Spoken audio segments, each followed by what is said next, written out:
This is Fragile Longing, written by Cora Reilly, narrated by Teddy Hamilton and Desiree Ketchum. Prologue. Sofia. Thou shalt not covet.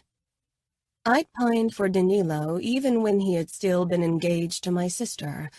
It had been an innocent infatuation of a young girl, fantasizing how things would be if he were mine.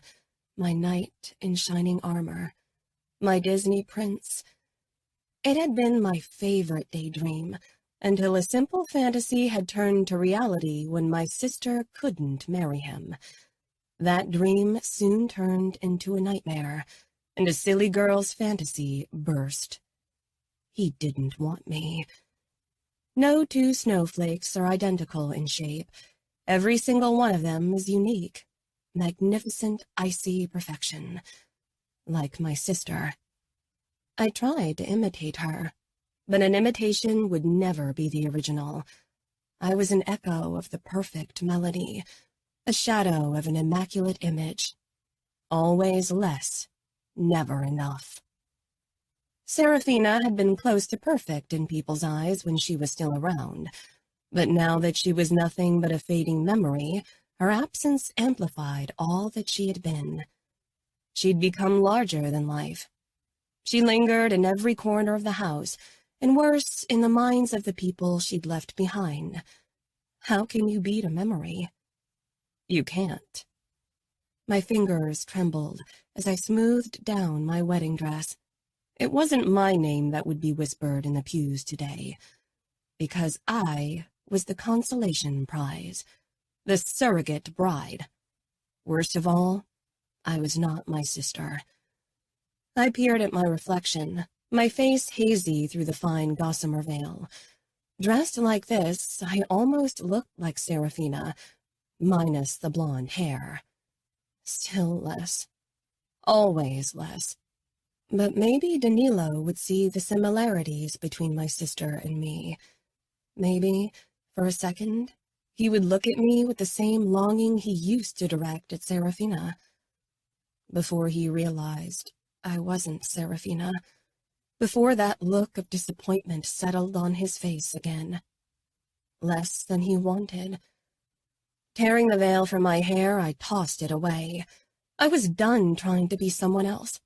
Danilo would have to see me for who I was, and if that meant he'd never look at me twice, then so be it. 1. Danilo. I can't marry you. My fiancé's words echoed in my head, peering down at the engagement ring she'd given back to me. I tried to pinpoint my emotions, a potent mixture of fury and shock. The ring mocked me where it lay in my palm. Serafina had hardly been able to stand my closeness when she'd uttered those words. I'd known Serafina for as long as I could remember. Long before I'd met her, her name had been whispered reverently among the boys and even the men in our circles. The regal ice princess's beauty featured in many fantasies. Like magpies drawn in by a shiny object, many wanted to possess her. When she'd been promised to me at the age of 15, I'd reveled in the admiration and jealousy of my fellow made men. I'd won the sought-after prize and could call her mine. For years I'd counted the days to our wedding. Everything had seemed to be working in my favor. I had been about to become the youngest underboss of the outfit with the capo's niece, the ice princess, as my wife. I'd felt invincible. Many consider arrogance and pride a sin, and I was punished harshly for those qualities. Days before I was supposed to take over from my father as underboss, my little sister Emma was in a car accident. Now she was trapped in a wheelchair with no future ahead of her. The mafia world wasn't kind. Girls and women who had obvious flaws were cast aside and deemed unworthy, doomed to a life in the shadows, either as spinsters or stuck in a marriage with the first scum who accepted them. On the day of our wedding, Serafina was stolen from me, kidnapped by our cruelest enemy, the Camorra of Las Vegas. When their capo sent her back to us, she wasn't the same girl I'd known. She was lost to me, broken, and I couldn't fix her. My meticulously planned future was in shambles. I was left with a disabled, heartbroken sister and a dying father, left without a wife. I closed my eyes after ending the call with my father. He insisted that we needed to demand a bond with Cavallaro's family. He wanted the connection to the capo, and though I agreed, moving on from Serafina so soon after losing her cut me like an acid blade. Life had to go on, though, and I had to appear strong. I was young. Many expected me to fail at the task of ruling over Indianapolis. They were waiting for that moment, for my fall from grace. I curled my fingers into a fist around the ring and went in search of my capo and Serafina's father. 10 minutes later, Serafina's father, Pietro Mione, her brother Samuel, and our capo Dante Cavallaro met with me in the office of the Mione mansion to settle the matter of the broken wedding bond. The matter would cause a riptide of rumors regardless of what we decided today. It was too late for damage control. I released a sigh. My father insists that I marry someone from your family, I said emotionlessly, even as my insides burned with rage and guilt. A bond between our families is necessary, especially at this time. Pietro sighed and slumped in his chair. Samuel shook his head and glared at me. Serafina won't marry. She needs time to heal. I'd have given her the time she needed like I'd told her, but she didn't want to marry me anymore. There are other options, Dante drawled. The rage that burned inside me spilled free. What options? I won't accept the daughter of any other underboss. My city is important. I won't settle for less than was promised. More than that, I didn't want to return to my dying father and already grieving mother to tell them about yet another blow for our family. We'd gone through enough. They had all gone through enough. It was up to me to protect them. Dante scowled. Watch your tone, Danilo. I realize this is a difficult situation, but I expect respect nonetheless. Samuel looked as if he wanted to attack me. You can't have Fina. You can't have Anna either, Dante said. I'd never considered his daughter as an option.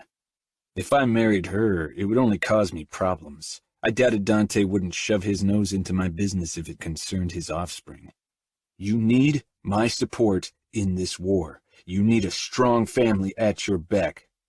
Is that a threat? That's a fact, Dante. I think you're a good capo, but I insist I get what my family deserves. I won't settle for less.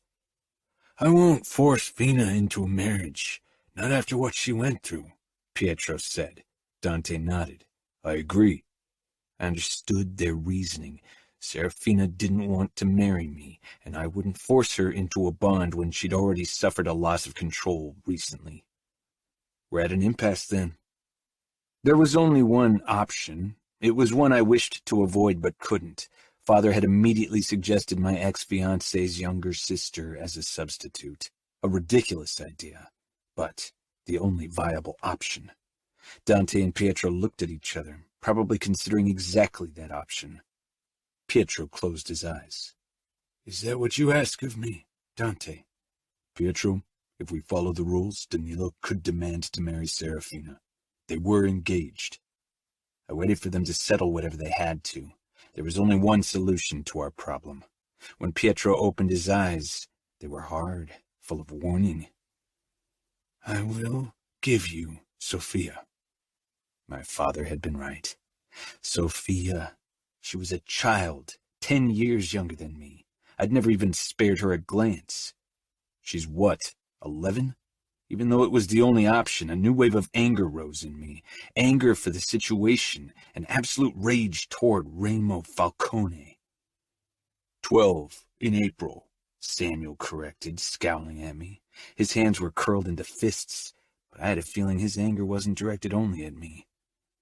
I'm 10 years older than her. I was promised a wife. Now, you'll be busy with this war and establishing your reign over Indianapolis. A later wedding would be advantageous, Dante said. 10 fucking years younger than me. I couldn't even think of her as a woman, let alone as my future wife. Just trying to imagine Sofia as a grown-up made me feel like a fucking pervert. Serafina hadn't been that much older when she'd been promised to me, but we were close in age. I'd wanted her even back then because she was the Ice Princess, because she was so beautiful that everyone wanted her. I couldn't imagine wanting Sofia like that. Couldn't imagine wanting her at all. She was a child. She wasn't Serafina. I was going to kill Remo Falcone for stealing my fiancé, for breaking her in ways that made it impossible for her to marry me. I was going to destroy everything that mattered to him. I wouldn't rest until I'd ruined his life like he had ruined mine. "Danilo?"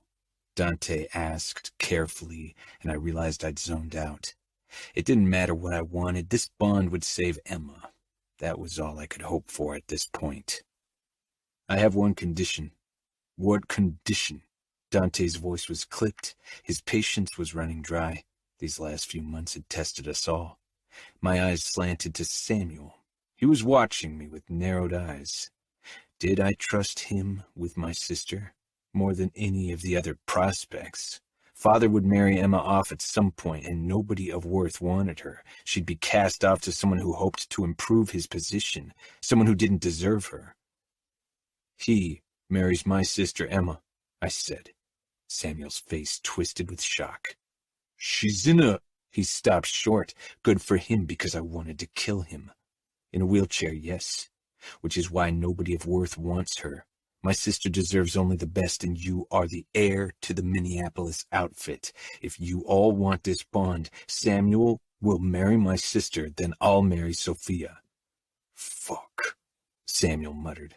"What kind of twisted deal is that?" "Why? Your father has been testing the waters for possible brides, and my sister is a Mancini. She's a good match." Samuel took a deep breath before nodding. "I'll marry your sister." I bared my teeth at his tone. "Then it's settled?" Pietro asked. "You'll marry Sofia and accept the cancellation of the engagement with Fina?" I gave a sharp nod. "It's not what I want, but it'll have to do." "It'll have to do?" Samuel growled, stepping forward with narrowed eyes.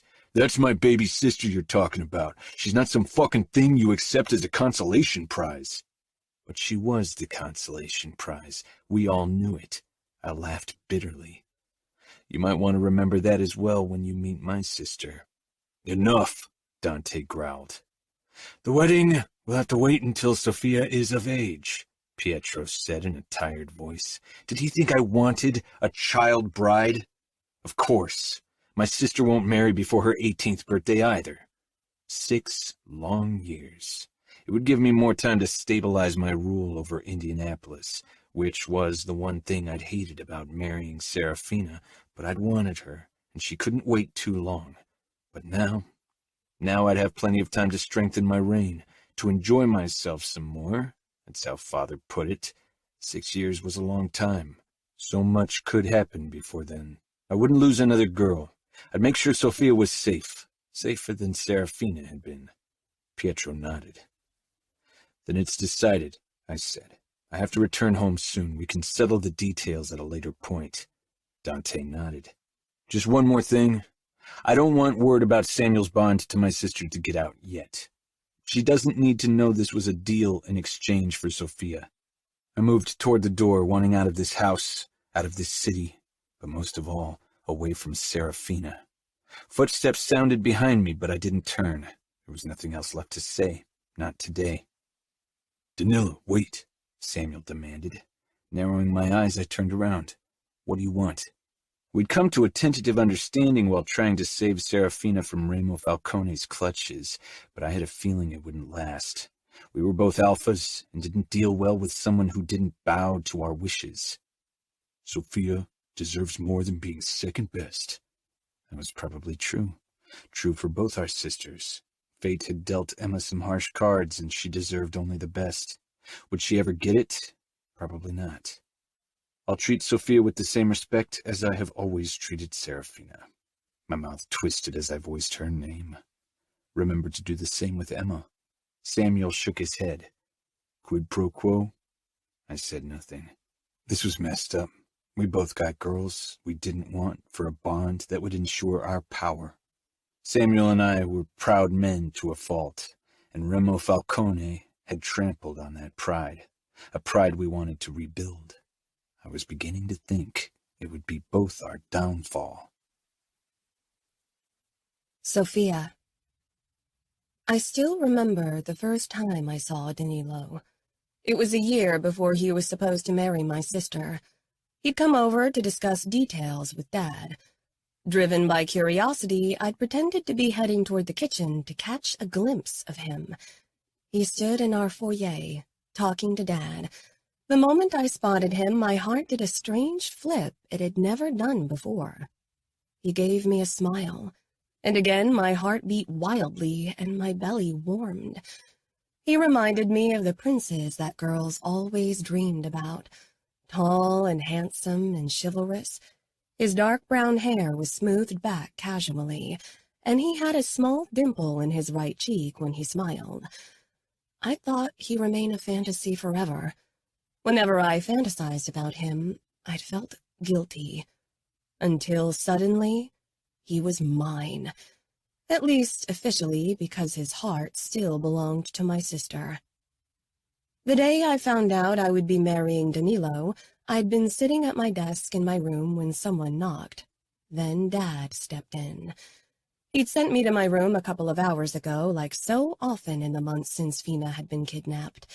Everyone thought I was too young to understand what was going on, to handle the severity of it all. Sofia, can I have a word with you? Dad asked. I looked up from my homework with a small frown. His voice sounded off. Did I do something wrong? It was the only explanation for why my parents would seek me out. They'd been too busy since the kidnapping, so I was used to being on my own or with my cousin Anna. I wasn't mad at them. They were hurting so much.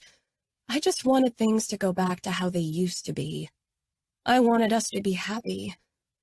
Dad came over to me and touched the top of my head, his eyes sad. Of course not, Ladybug. I smiled at the use of my nickname. It always reminded me how much he loved me, even if he couldn't always show it. Let's sit over there, okay? He pointed toward my pink sofa, then walked over to it and sank down, looking tired. I followed and sat beside him. For a long time, he didn't say anything, only regarded me in a way that made my throat feel all tight. Dad, I whispered, is Fina okay? Yeah. He swallowed and took my hand. You know we have rules in our world. Rules we all have to follow. Danilo can't marry Serafina anymore. So, we decided that we'd promise you to him. I blinked, shocked. After a moment, my belly fluttered madly. Really? I cringed at how excited I sounded. Dad's eyes softened further. He squeezed my hand lightly. In many years, you'll marry him, after you turn 18. So, you don't have to worry about it now. 6 years and 6 months. Is Fina sad? Dad smiled. No. She knows rules have to be followed. I nodded slowly. Danilo really wants to marry me when I'm grown up? I couldn't believe it. Danilo was so handsome and clever. Serafina and he had looked like monarchs beside each other, like a Disney dream couple. Dad kissed my forehead. Of course he does. Any man would be grateful to have you as his wife. He chose you. I beamed up at my father. With a deep sigh, he pulled me against him. Oh, Ladybug. He sounded sad, not excited, and I wasn't sure why. I dreamed about Danilo all night. I couldn't wait to talk to Anna about it. She'd come over today before she and her family had to return to Chicago. I'd woken before sunrise, too giddy to sleep further. Lying on my belly on my bed, I couldn't stop writing Danilo's and my name over and over again, no matter how childish it was. Sofia Mancini sounded perfect to me. There was a knock on the door. "Come in," I called, hiding my silly scribbling from view. Fina stepped in, blonde hair trailing down her shoulder. She was in simple jeans and a t-shirt and not wearing makeup, but she was still the prettiest girl I knew. Why would Danilo choose me over her? She was already grown up. She was the perfect princess for someone like him. I looked away from her, ashamed of my pettiness. Fina had been kidnapped and hurt. "I wanted to talk to you about Danilo. I assume Dad already talked to you?" "Are you mad at me?" I asked, worried that Fina felt bad because she was now without a future husband. "Mad?" she asked, looking confused as she walked over to me. "Because Danilo wants to marry me now and not you." "No, I'm not. I want you to be happy. Are you okay?" Despite my embarrassment, I showed my scribbling to her, wanting to share it with someone else. Fina's eyes widened. "You like him?" "I'm sorry. I liked him even when you were promised to him. He's cute and chivalrous." Fears of her reaction blasted through me, but she surprised me when she bent and kissed my head. Relief flooded me. Fina fixed me with a warning look. "He's a grown man, Sofia. Many years will pass before you marry him. He won't come anywhere near you until then." "I know. Dad told me." I didn't mind waiting, and it made me happy that Danilo had agreed to wait so long for me. That meant he really wanted me. "So, we're okay?" I asked, still unable to believe that Fina wasn't mad at me for taking her fiancé. "Better than okay," Fina said before she left. I hesitated, then decided to follow her to ask her more about Danilo. I didn't know much about him. When I arrived on the gallery and peered down into the foyer, I spotted Fina and Danilo. "Sofia is a girl. How could you agree to that bond, Danilo?" My eyes widened at the rudeness in her tone. I thought she was okay with me marrying Danilo. It didn't sound like it. Danilo looked furious. She's a child, too young for me. She's my sister's age, for God's sake. But you know what's expected, and we won't marry until she's of age. I never touched you, and I won't touch her. You should have chosen someone else, not Sofia. I didn't choose her, I chose you. But you were taken from me, and now I have no choice but to marry your sister, even though it's you I want. He didn't want me? I sucked in a sharp breath as my chest constricted. Tears pricked my eyes. Danilo and Fina looked up. I whirled around and stormed back to my room, where I flung myself on my bed and began crying. Dad had lied to me. Danilo hadn't chosen me. He still wanted Fina. Of course he did. She was so pretty and blonde. People often mourned the fact that I hadn't inherited Mom's blonde hair. "Go away!" I yelled at the knock on my door and buried my face deeper in the pillow. "Sofia, can I talk to you?" Danilo said. I froze. Danilo had never approached me. Slowly, I sat up and wiped my eyes. I hopped off my bed and checked my face in the mirror. My eyes were puffy and my nose red.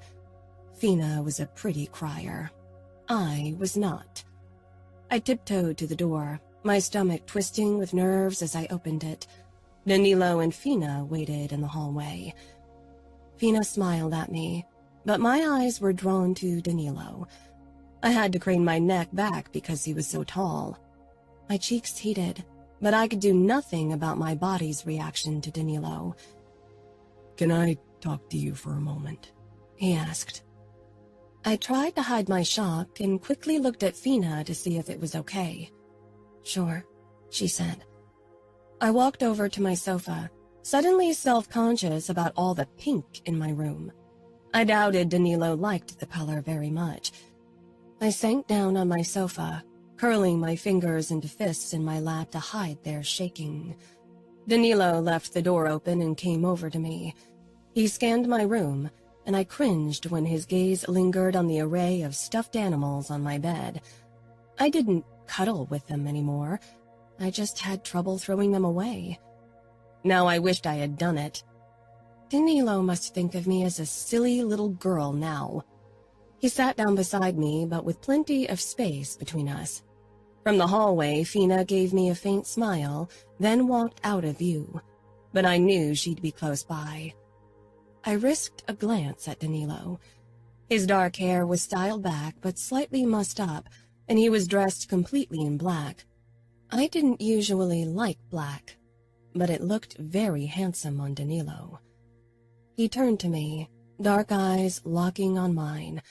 My skin heated even more, and I had to look down into my lap. He cleared his throat.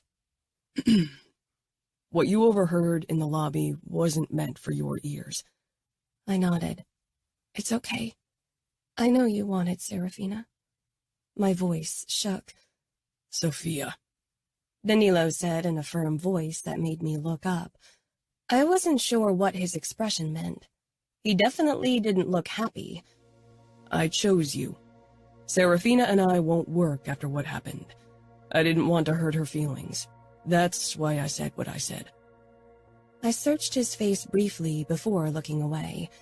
He looked honest, but a hint of doubt remained in me. What I'd seen downstairs hadn't seemed like a show for Fina. Danilo had looked honestly disappointed over losing her. Yet I wanted to believe that he had really chosen me to be his future bride. That Dad didn't have to talk him into it. Everything okay? He asked. I forced a smile. Yeah. Good. He stood, and for a moment our eyes met again. His mouth tightened in a way I didn't understand. Then he turned and left. I peered down at my hands, torn between excitement and disappointment.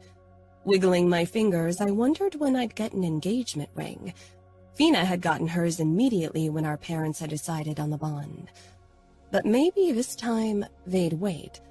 It would be frowned upon if an engagement was made public so shortly after Fina was saved. I stood and headed over to my bed. I grabbed my stuffed animals and tossed them to the ground, then removed a few embarrassing posters of horses from my walls. After I'd removed a few too frilly dresses from my wardrobe and tossed them on the stuffed animal heap, I hurried downstairs to grab a garbage bag. Danilo wanted someone as poised as my sister. If I wanted him to want me, I couldn't act like a little girl anymore. 2. Danilo. Returning home after ending my engagement to Serafina felt like admitting defeat. Few of my men knew of the cancellation yet. If it had been up to me, I'd have kept the matter under the rug for a while, but Father had insisted we tell our captains. That's why I'd called for a meeting first thing after I returned to Indianapolis. I had 10 captains who were responsible for different areas of the business. One of them was my cousin Marco, who happened to be one of my best friends. His father had died a few months ago from the same cancer that was slowly devouring my father. They'd both been chain smokers since their teenage days, and both paid the bitter price for it. I flipped open the Zippo, then closed it. I'd stopped smoking 6 months ago exactly because of this, but I couldn't part ways with the lighter that my grandfather had given to me for my 14th birthday. I cleared my throat, realizing my men had been staring at me and waiting for me to say something. I'd called them in, after all. They sat around the long glass table in my office, their eyes on me. I was the youngest. Even Marco was almost a year older than me. When I'd started holding meetings in my own house and no longer in my parents' mansion, I made sure to keep my office as modern and functional as possible. Glass and sleek black wood. I wanted to show my men that things would change now that I was in power, and outward appearances always were a good start. My father had been a good underboss, but I had to find my own style of ruling. I pushed up from my chair, preferring to stand so I could have a good view of everyone. So far, only Marco knew of the engagement debacle. Steeling myself, I told my men about the canceled engagement. Their reactions ranged from surprise to approval. None of them seemed to consider it a bad thing. My oldest captain nodded. His white hair showed his age, that of a man who'd served as a captain in Indianapolis for longer than I had been on Earth, a fact he'd sometimes let show in the beginning. It makes sense. They can't expect you to marry someone the enemy has defiled. I gritted my teeth. My first instinct was to contradict him and tell him the truth, that I hadn't canceled the engagement, but my fiancé had. Instead, I nodded, too proud to admit defeat. Marco didn't say anything, nor did he react. I went on to tell them about my engagement with Sofia, and as expected, my men accepted the bond. For them, all that mattered was that our territory got the recognition it deserved. Women were interchangeable if they had the expected status. It wasn't uncommon for girls to be promised at an early age, even to older men, as long as the wedding was postponed until after their 18th birthday. Despite their acceptance of the bond, a bitter aftertaste remained in my mouth after telling them. I'd always been glad to have a bride my age. Serafina and I would have had at least a few things in common. We knew the same people from our shared social events. Apart from that, Serafina and I shared our outward, poised behavior. We could have made a marriage work. I doubted Sofia and I had anything in common, certainly not now. She was a little kid. When I'd seen her pink room with the pony posters on her walls, I'd considered canceling the whole thing. But again, my pride stopped me. I wanted to marry someone high-ranking, someone close to Dante to establish my power even more, and that left only Sofia. Soon the discussion turned to our usual updates regarding drug trade and the Brodfa problem. I was glad when the meeting was over. Only Marco remained to have a drink. We played a round of darts while having a cold beer without saying a single word to each other. Marco knew me well enough to recognize my need for silence.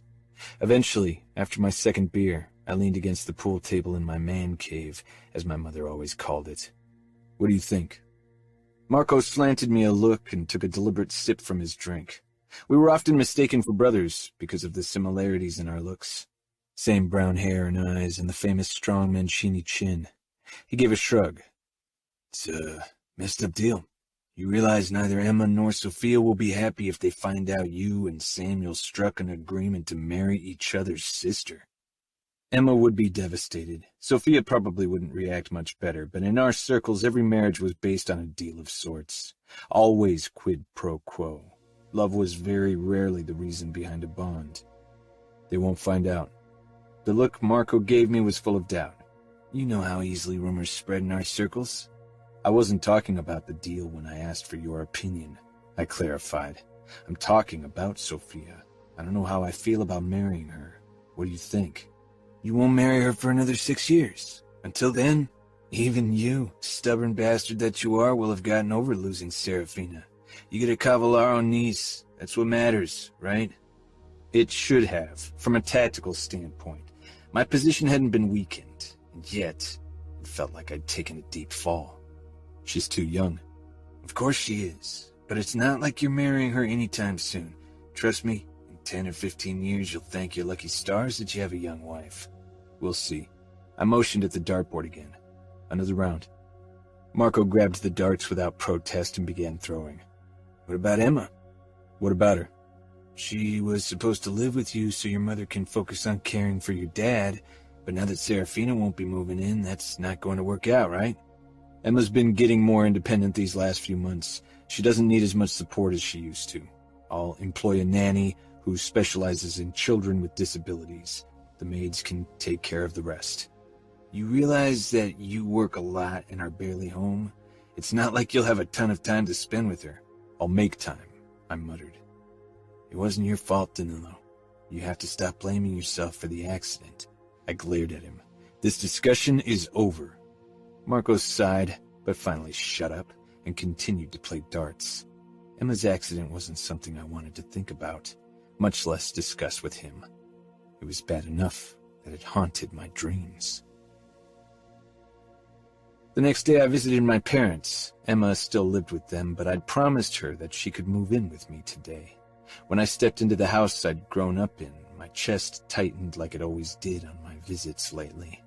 The soft whir of Emma's wheelchair sounded, and she appeared in the doorway of the living room, worry reflected in her brown eyes. Her still wet hair was piled atop her head in a messy bun.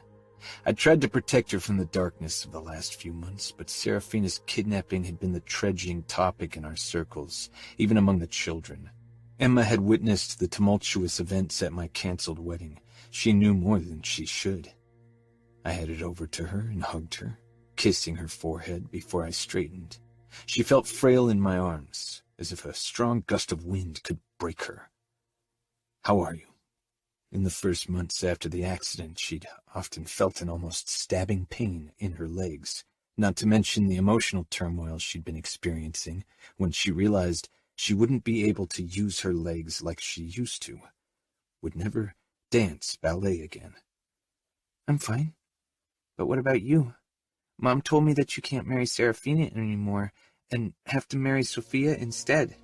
She and Sofia were the same age, and both had already suffered the cruel side effects of being raised in the mafia. Occasionally they had played together at gatherings. Now Emma could only sit on the sidelines while the other kids ran around. All the anger and resentment of the past mixed with the new rage I felt, but I swallowed it. "I don't mind. I'll marry Sofia in 6 years. That's a good thing. It was a lie I'd have to use a lot in the future." Emma tilted her head as if she wasn't sure what to believe. Suddenly, harsh coughing flooded down the stairs from the second floor. Emma winced. "Dad's been worse these last few days. I'm scared for him." I squeezed her shoulder. She had her own future to worry about, and yet fate had cruelly added Father's deteriorating health to her plate of worries. The coughing continued, and Mom's voice rang out. "Let me check on them," I said. I hurried up the stairs and found my parents in the bathroom of their master suite. Dad perched on the bathtub, bent over, his body shaking as he coughed. Splatters of blood dotted the tiles at his feet, and his mouth was covered with it as well. My mother was rubbing his back, her face ashen as she whispered words of reassurance. They were lies. One look at Dad was enough to tell anyone that the coming Christmas would be his last, if he even made it that far. I didn't allow the dreaded sadness to take root in me. Dad looked up and slowly straightened from his hunched position. His struggle to contain more coughs showed on his pasty skin. He wiped the blood off his lips with the back of his hand, and Mom quickly handed him a washcloth. While he cleaned his face, she came over to me and kissed my cheek. Her eyes swam with fear. "I don't know what we did to deserve this," she whispered. I did. Maybe Mom preferred to pretend my father and I were normal businessmen, but we all knew that wasn't true. Dad staggered to his feet and gave me a weak smile. "The deal with Pietro stands?" I'd reported back to him right after my meeting with Samuel, Pietro, and Dante. I wasn't sure if he just wanted me to confirm it again, or if his memory was starting to get spotty due to his sickness. Everything's settled, but like I said, Emma's engagement to Samuel stays a secret for the time being. "I think it's a mistake to wait to announce the bond," Mom said. "Maybe people would stop pitying her if they knew she's going to marry a future underboss, and maybe Cincinnati will realize their mistake. May they rot in hell, all of them." Mother crossed herself as if God would grant her wish to her that way. "If we announce it now, people will catch on and realize we struck a deal. Emma will be devastated if she finds out Samuel only agreed to marry her if I marry Sofia." "You would have married Sofia either way," Dad said. It was true.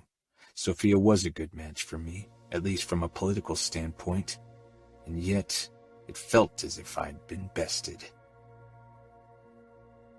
I closed my bag. I'd packed enough for exactly one night. The Cavallero's Christmas party was tomorrow, and I was expected to attend. My parents insisted it would look bad if I stayed away, and they were probably right. If your capo invited you to a party, you were expected to attend. I wasn't looking forward to my trip to Chicago.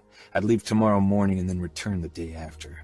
Perhaps I should have aimed to spend more time with my future family, considering the Mione clan would be there too. But losing Serafina was still too fresh. So far, I'd avoided social gatherings altogether. I hadn't even attended Pietro's 50th birthday party. Pietro's name flashed on my cell phone. I considered not taking the call. He wouldn't call me for good news. None of our recent conversations had been remotely pleasant. Maybe Dante had canceled his fucking Christmas party. Of course, Pietro wouldn't call me for something like that. I didn't want to attend it anyway, but not attending would suggest I was still hung up on Serafina. Pietro, what can I do for you? I'm busy. It won't take long. I have to tell you something. From the tone of his voice, I knew I'd hate whatever he had to say. What is it? Serafina is pregnant.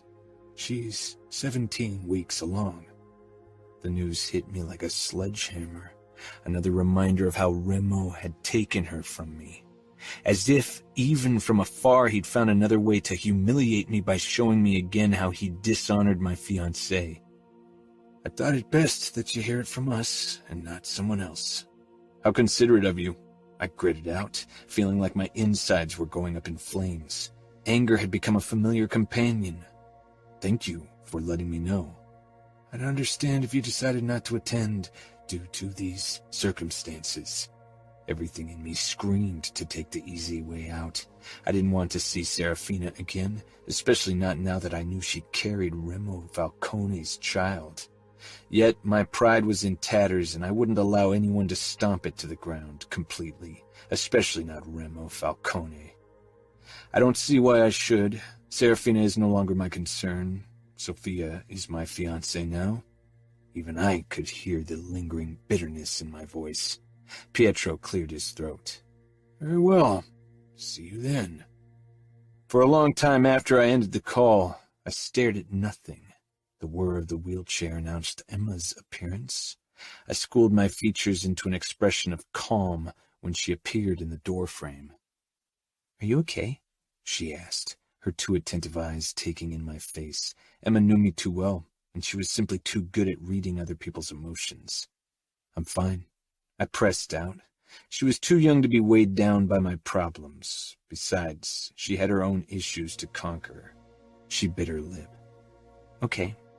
Forcing a smile, I walked over to her and squeezed her shoulder. I'm leaving tomorrow morning.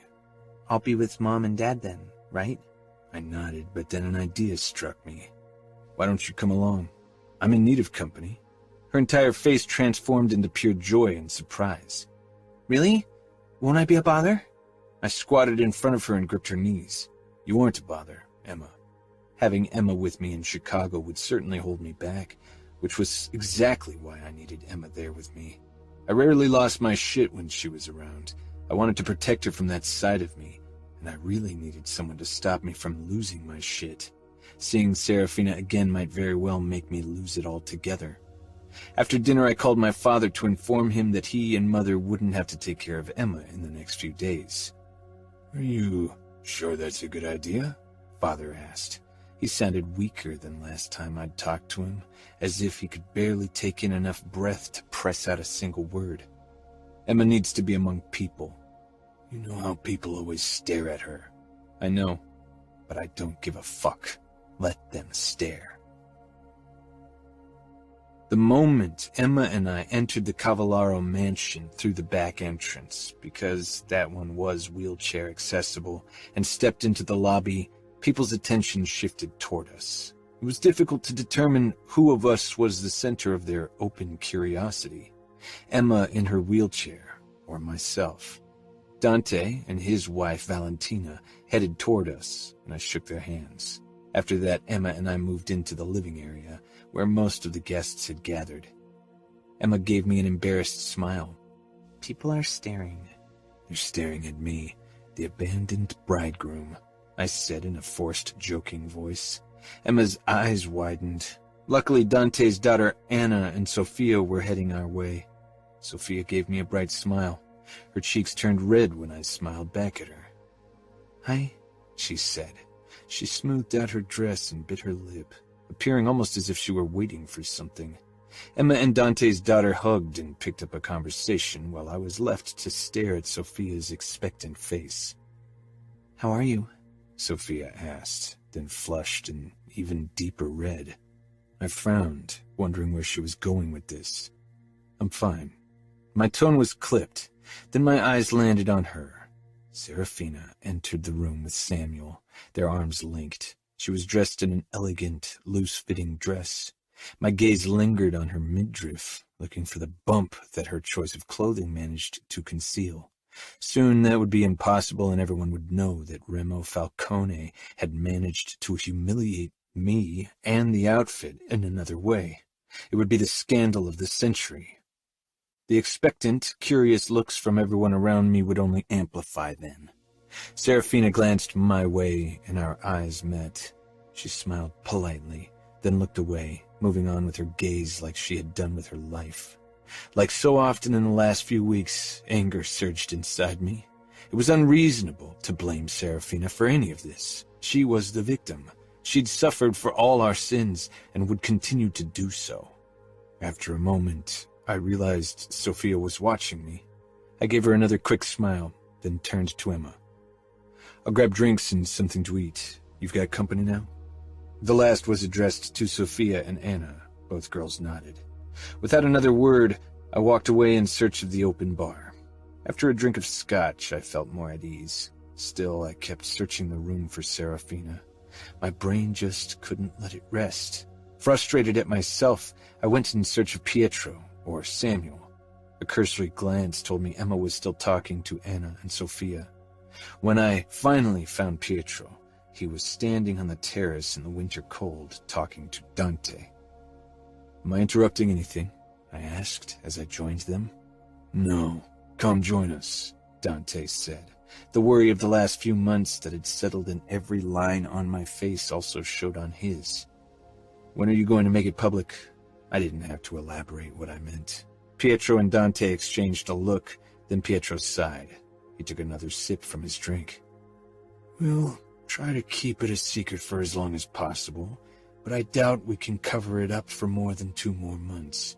People will get suspicious if Serafina stays away from social events." "Why didn't she get an abortion? Did she find out too late?" "She didn't want an abortion," Pietro said. His voice made it clear that his choice would have been different if it had been up to him. "But she's going to give it away for someone else to raise?" Dante shook his head, and Pietro emptied the rest of his glass, then lit a cigarette. For a moment I considered asking him for a smoke. I felt like getting drunk and smoking until I forgot everything around me. But neither was an option.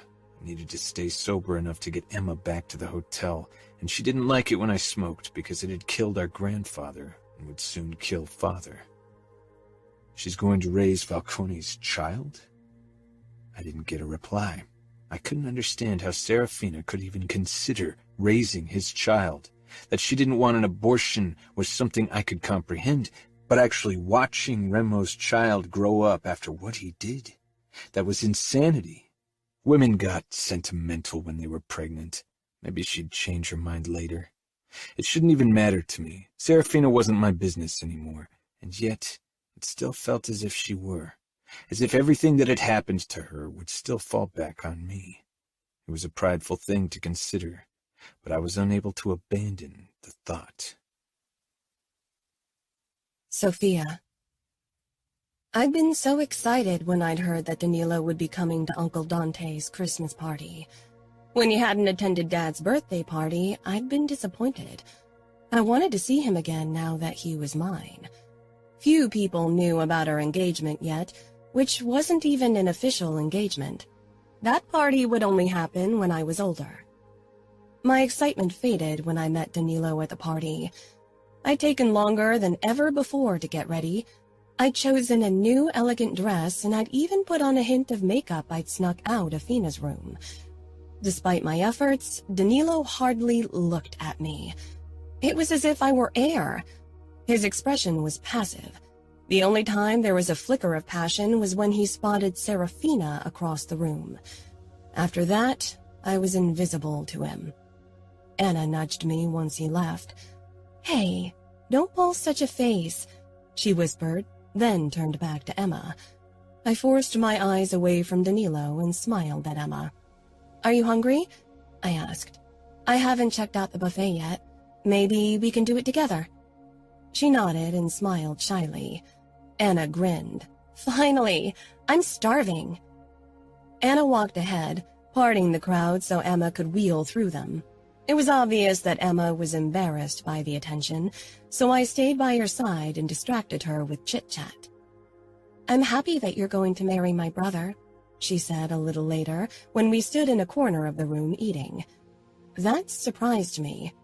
"You are?" I cringed at how eager I sounded, like a puppy desperate for a treat. "We're close in age, so we can be friends." "We're already friends," I said. Emma and I weren't as close as I was with Anna or my friends from school because I didn't see her as often, but I liked her. After her accident, I hadn't been sure how to treat her, but I'd soon realized that she was still the same girl from before, only less mobile. Emma's eyes darted to something behind me. I turned. Danilo was heading our way again, a drink in his hand. I straightened and smiled in that sophisticated way Fina had perfected. His gaze passed me by before settling on Emma. "I see you're taken care of. Will you be okay while I take care of business?" Emma nodded. "Of course, I'm not a baby." The smile Danilo gave her was unguarded. It was the first time his face looked completely free of control. Usually, he was always so poised and aware of his surroundings. I wanted him to lower his guard around me as well. With the briefest nod at me, he slipped away. Anna leaned toward me, a strand of her brown hair falling out of her updo. "Stop giving him those puppy dog eyes." I frowned. "I'm not."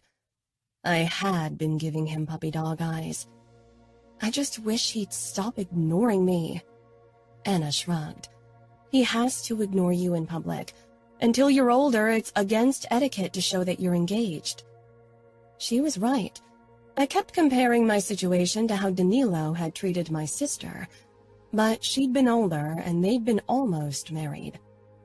I promised myself to stop fretting so much about everything. Serafina and I sat on the porch, enjoying the warm spring day. Fina's belly was already bulging. She looked as if she were ready to burst. She'd explained that her belly was bigger because she was expecting twins.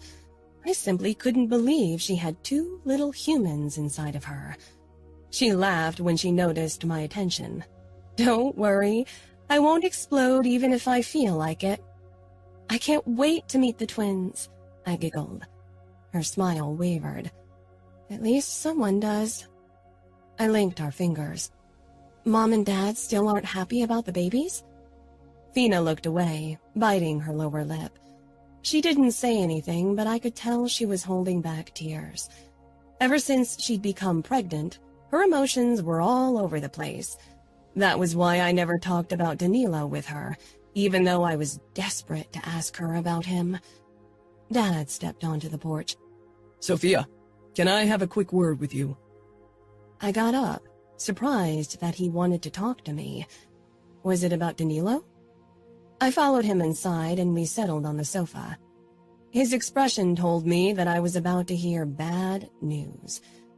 "Ladybug, I know you were excited about celebrating your birthday, but given Fina's situation, your mother and I decided it would be best to cancel the party."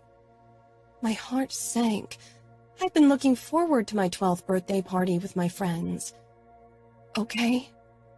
Dad stroked my head. "I'm sorry, but you understand we can't have so many people around right now, do you?" I nodded mechanically.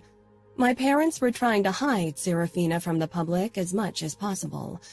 I wasn't sure why they were still bothering. Even at school, everyone knew about her pregnancy. "But Anna and her family will come visit, so you'll get to spend your birthday with her," Dad said. I could see how bad he felt, and I didn't want to make him feel even guiltier by showing my sadness, so I grinned and hugged him. "Don't worry, Dad. It's okay." When I kissed his cheek, it was like a weight lifting from his shoulders. Anna and her family arrived the day before my birthday. On the day of my birthday, Mom baked a big chocolate cake for me and made too much frosting as usual because I loved eating it with a spoon while the cake baked in the oven. Leonas, Anna, and I spent the day together, stuffing ourselves with cake and homemade tagliatelle with ragu, a traditional dish from our cook's hometown, Bologna.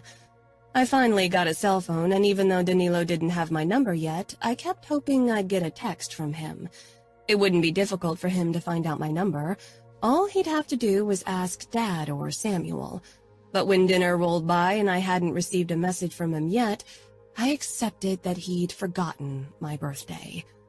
My disappointment weighed heavily on me, but I tried to hide it from my family. I didn't want them to realize how crazy I was being about Danilo. After dinner, Anna and I moved to my room and lounged on my bed to watch movies and stay up for as long as possible. As usual, Anna read my mood. "He probably just forgot. Men are like that," Anna said during the opening credits. "How do you know so much about men?" I scoffed. Anna rolled her eyes. "I have a brother, and he can be a major douche. I doubt he'll improve with age. What about Sam? Does he always remember birthdays?" I shook my head. Fina always has to remind him about Mom's birthday and Mother's Day. I grinned, suddenly feeling better. "You're right. Let's enjoy the movie." After breakfast the next day, Sam waved me over to him, holding his phone out. Danilo. There was an edge to his voice that I didn't understand, but I was too eager to talk to Danilo to give it any thought. "Hi," I said shyly. My skin heated when I noticed my family staring at me. I turned around and walked out of the dining room for some privacy. Hello, Sofia. I'm just calling to wish you a happy birthday. I had a busy day yesterday, or I would have called. I smiled. "Don't worry. It's okay." I was delighted at how smooth my voice sounded, as if I weren't nervous at all. I hope you had a good day. Yes, I did. I got a cell phone. I hoped he'd ask for my number. That's nice. I could give you my number in case you need to reach me. Nothing smooth about my voice now. I sounded like a dork. Danilo cleared his throat. That wouldn't be appropriate. If I need to reach you, I'll give your father or brother a call. My stomach dropped, and heat blasted my cheeks. "You're right," I pressed out. There was a moment of silence before Danilo said, I have a meeting now. Have a good day. "You too." When the call ended, I kept the phone pressed to my ear for a couple of heartbeats before I finally lowered it and looked up. Fina stood in the doorway to the dining room, frowning as she watched me. "Are you okay?" I desperately wanted to talk to someone. In the past, that someone would have been my sister, but now a barrier had sprung up between us. It wasn't Fina's fault. She still tried to talk to me often, but it felt awkward sharing my silly feelings for her ex-fiancé with her, especially considering how much she had to deal with right now. She'd soon be a single mom to 2 babies. My problems were absolutely ridiculous in comparison. "Yes, Danilo wished me a happy birthday." I bit my lip. "Did he ever congratulate you a day late?" Fina walked toward me, though it was more of a waddle because of her giant belly. "I don't remember." She touched my shoulder, her eyes searching mine.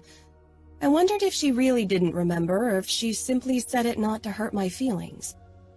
"Maybe it would be best if you forgot about your engagement to Danilo until you're a bit older. You still have many years before you have to marry him. Have fun with your friends until then and just don't think about him." I wanted to do what she said, but my brain seemed to have short-circuited, and all my thoughts revolved around Danilo. 3. Sofia. I'd taken Fina's words to heart and forced my thoughts away from Danilo whenever they'd returned to him. I'd been successful, mostly due to the fact that I hadn't seen him in months. The birth of my niece and nephew 7 months ago had also helped. 2 babies needed plenty of attention, and Fina was happy to have any kind of help she got. Because of all the time we spent together, we'd grown closer again. It was early December when the sound of footsteps woke me up and drew me out of my room. Fina stood in the hallway, both twins in carriers and a backpack on her back. She looked up. Shock flashed across her face, as if I'd caught her in the act. It was late, so she couldn't have any appointments with the twins. Mom was already asleep, and Dad, Sam, and Uncle Dante were busy. Of course, nobody had bothered telling me what kind of business they had to conduct. Not that they ever did, but the level of secrecy they'd all kept made it clear that whatever it was important. The moment Fina's eyes met mine, I knew something was wrong. "Where are you going?"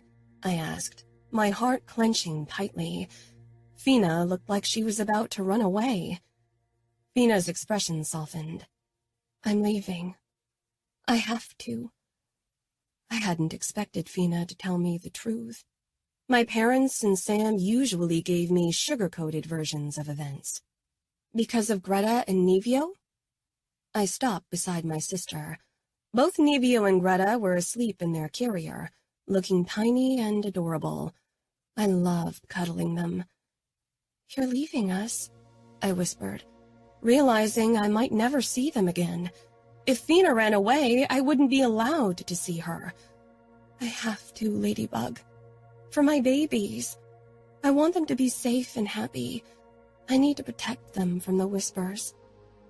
I hated the way people badmouthed the twins. They were only babies, but people hated them because they looked like Ramo Falcone, the enemy. I leaned down and kissed their chubby cheeks for the last time.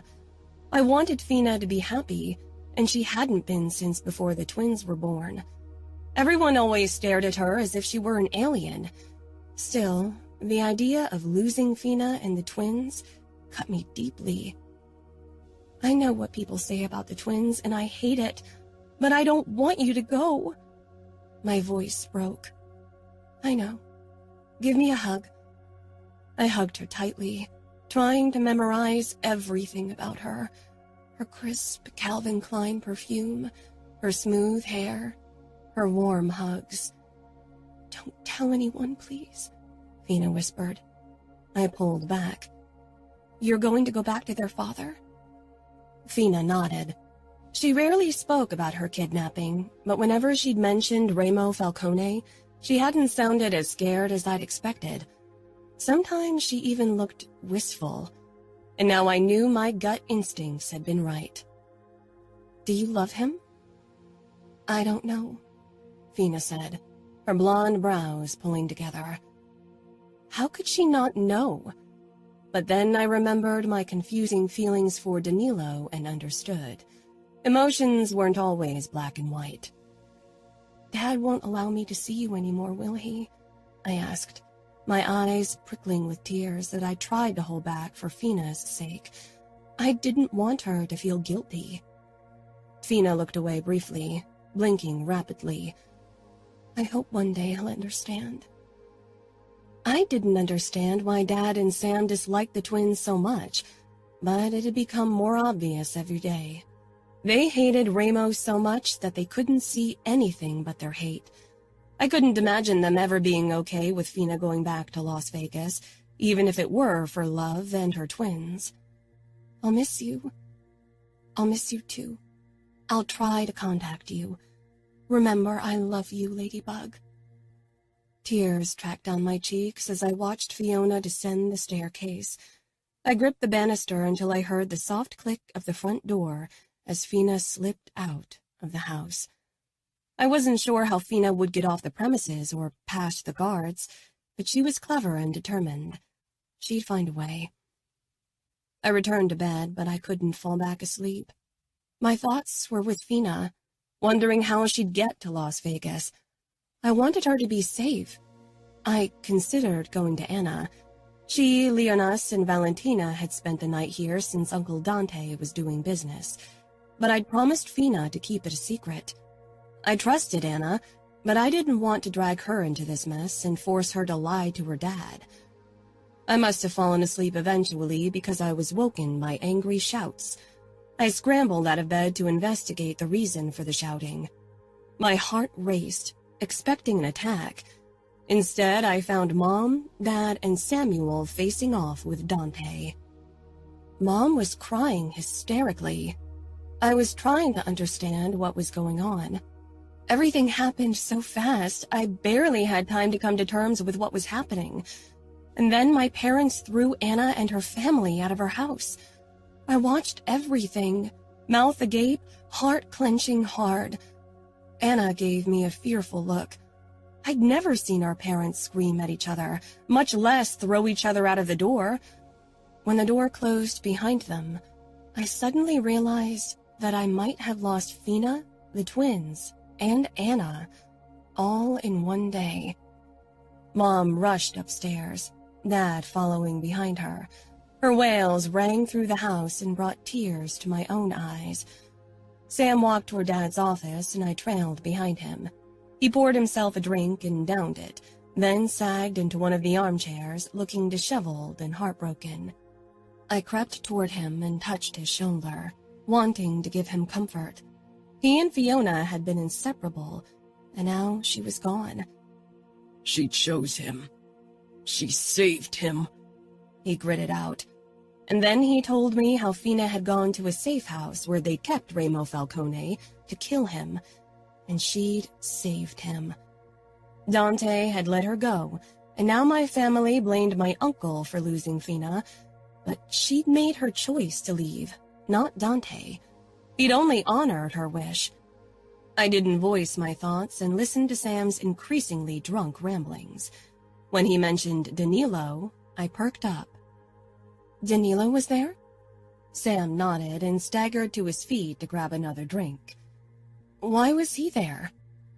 Sam was already unsteady on his legs, and I wished he'd stop drinking, but I couldn't tell him what to do. He snorted. Because Danilo has been dreaming about tearing Remo fucking Falcone apart since the day he stole Fina from him. We've all been dreaming about it, about finally getting our revenge. But did we get it? Fuck no.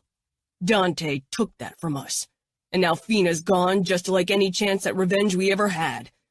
He downed the drink.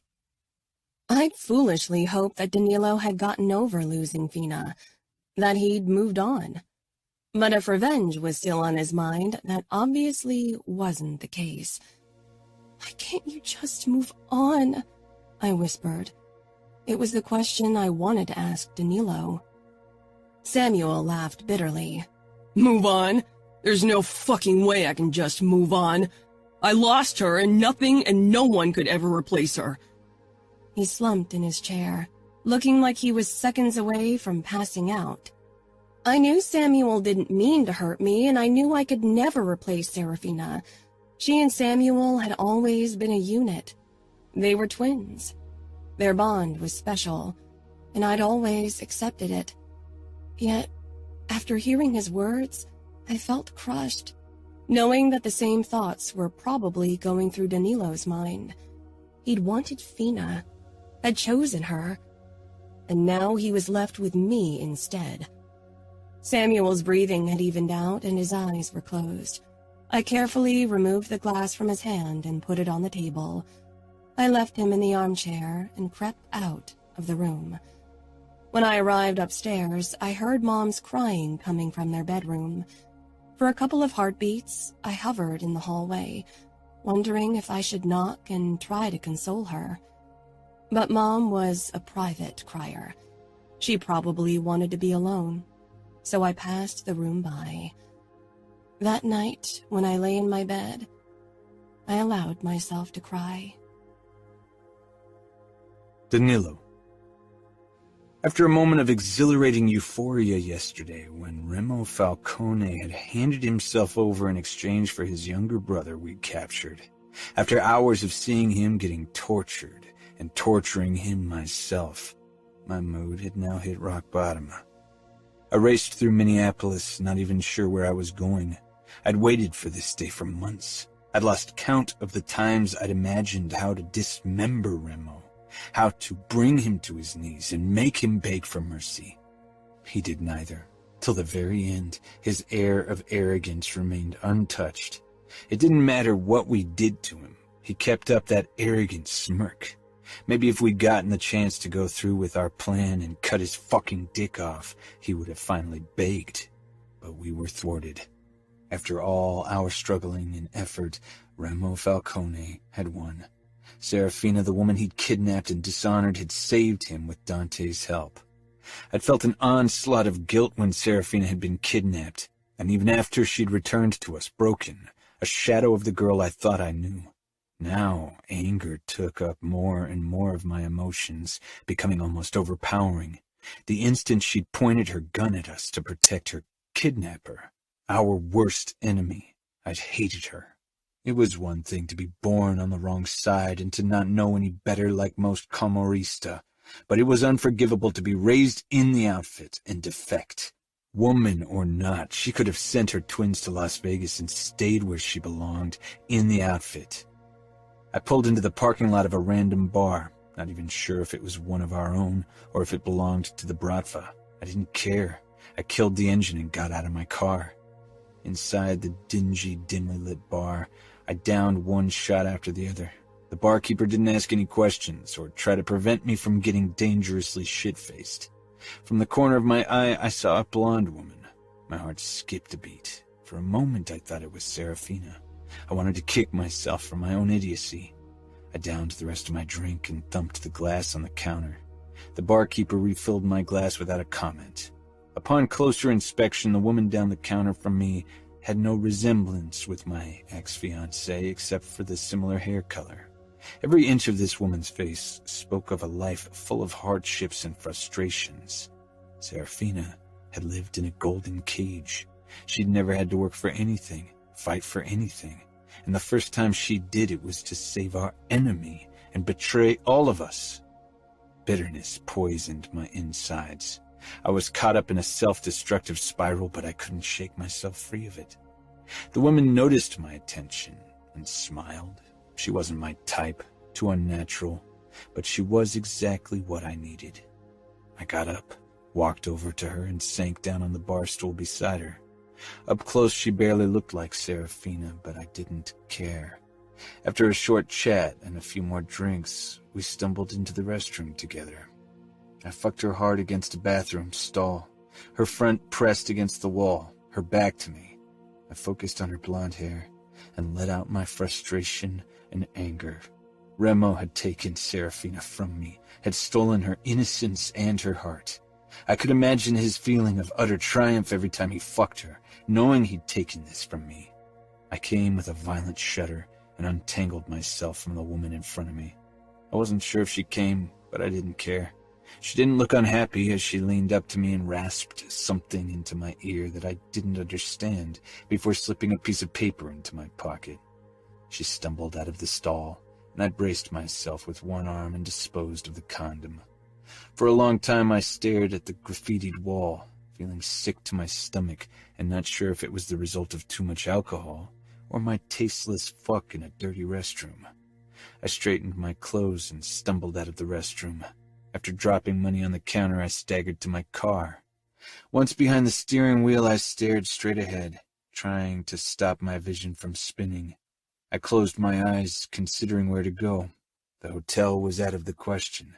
My family and I had been staying at the place for as long as I could remember. I wouldn't show up there in this pitiful state. My parents had enough to deal with without worrying about my drunken escapades. There was no way I could drive myself to another hotel or cheap motel. After what had happened with Emma, I'd never drink and drive. I didn't need to add another layer of guilt to my already heavy conscience. Back in Indianapolis, I'd have just called Marco and asked him to give me a lift to his place, though he'd probably be as shit-faced as me. We usually spent these kinds of shitty nights together. Eventually, I pulled out my phone and called Pietro. He answered after the second ring. No sign of sleep in his voice, only a deep, all-consuming weariness. "Danilo, what can I do for you?" Maybe showing weakness to another underboss was a mistake. Pietro was one of the better men in our world, but he was still a made man, and keeping face in front of him was important. He wasn't the backstabbing, gossip-spreading type, and he'd also be family one day. He would already have been family if not for Remo Falcone. The anger I'd dulled temporarily with liquor and a meaningless fling with a girl light years from reaching Serafina's grace erupted inside of me again, lighting up the embers of my thirst for revenge and blood. Danilo? Concern now mingled with the exhaustion in Pietro's voice. Perhaps he was one of the very few people who understood my turmoil. We'd both lost something, but what he'd lost couldn't be replaced. I'm too drunk to drive. I'm stuck in the parking lot of some shithole bar. Can I spend the night at your house? Of course, Pietro said without hesitation. He didn't even ask why I didn't just return to the hotel I'd booked. If you give me the address of the bar, I'll pick you up. I nodded, as if he could see it through the phone, then told him where I was. Wasn't sure how long it would take Pietro to reach this part of the city. I'd driven aimlessly through the streets before I'd finally stopped here. My eyes fell shut as I gave in to the heavy fog the alcohol spread in my head. A knock at the window jerked me from sleep. I wasn't sure how long I'd been asleep, but when I peered out of the window, Pietro stared back at me. I straightened and pushed open the door. My legs were wobbly. I'd obviously drunk even more than I'd thought. Pietro scanned me. I knew I was a pitiful sight, but he didn't comment and wouldn't spread gossip about me. By our standards, he was a good man. He didn't offer to help me as I staggered toward his car, even though I obviously could have used it, for which I was grateful. I wanted to keep a sliver of my pride. Once I plopped down on the passenger seat, a wave of nausea washed over me, but I battled it down. I wasn't a 15-year-old boy who'd overdone it at his first party. Pietro slid behind the steering wheel and started the car. He rolled down the window and lit a cigarette. Before the thing with Serafina, I had never seen him smoke, but I supposed each of us had our own vice to deal with recent events. We didn't talk. I was too drunk, and Pietro, albeit not drunk, looked like he was hungover. Is the capo still at your house? I asked eventually. The note of mutiny in my tone might have caused me my head on any other day, not that I cared. No, he and his family left for Chicago. Home sweet home, I muttered. Pietro took a deep drag and nodded. Our families were in shambles for various reasons, but Dante had kept his in perfect condition. We arrived at Pietro's mansion 15 minutes later. The house was dark except for a room upstairs. Pietro sighed. Your wife? I guessed. He nodded. He'd never been very talkative, but now he seemed to have become selectively mute. What about Samuel?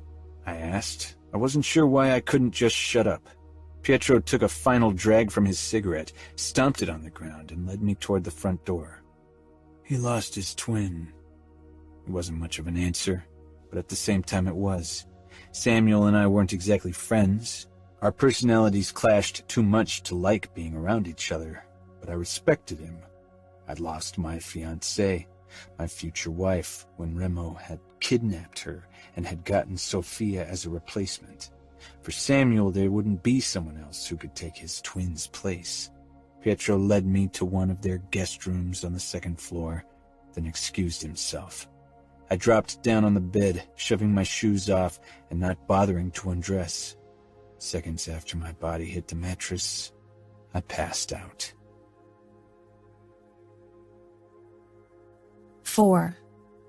Sofia. I stumbled downstairs, still in my nightgown. Yawning, I stepped into the dining room, which smelled of coffee and pancakes. Our maid, Adelita, gave me a quick smile before she rushed back out, probably to get whatever was still missing. Dad was the only one sitting at the table, which was unusual enough.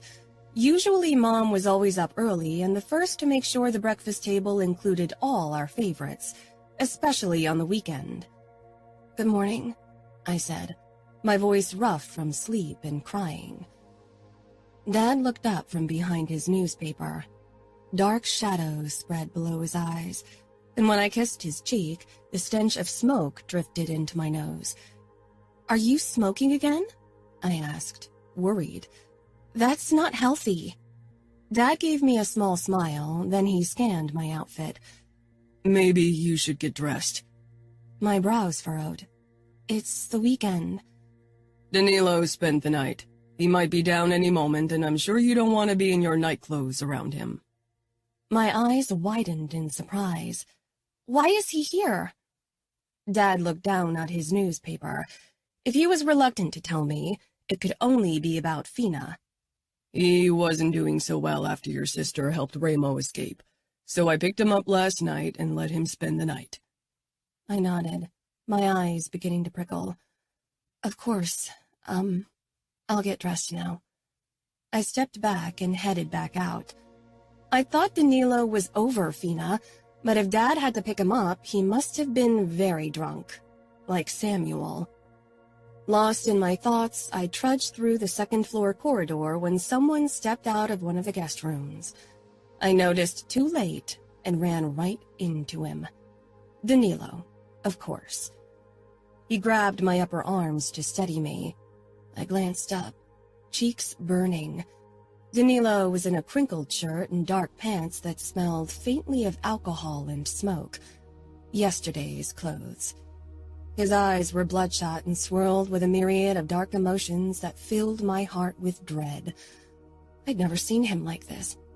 He looked heartbroken over my sister running away. It wasn't the reaction of someone who didn't care about her anymore. "I'm sorry," I muttered. After all, I'd almost run him over. He briefly scanned my outfit, and I cringed inwardly. This wasn't the impression I wanted to make. He released me and stepped back. "No need to apologize," he said in a voice that spoke of a long night. "Is your father downstairs?" "Yes, he is." I gave him a forced smile and excused myself, wanting to make myself presentable to salvage my dignity.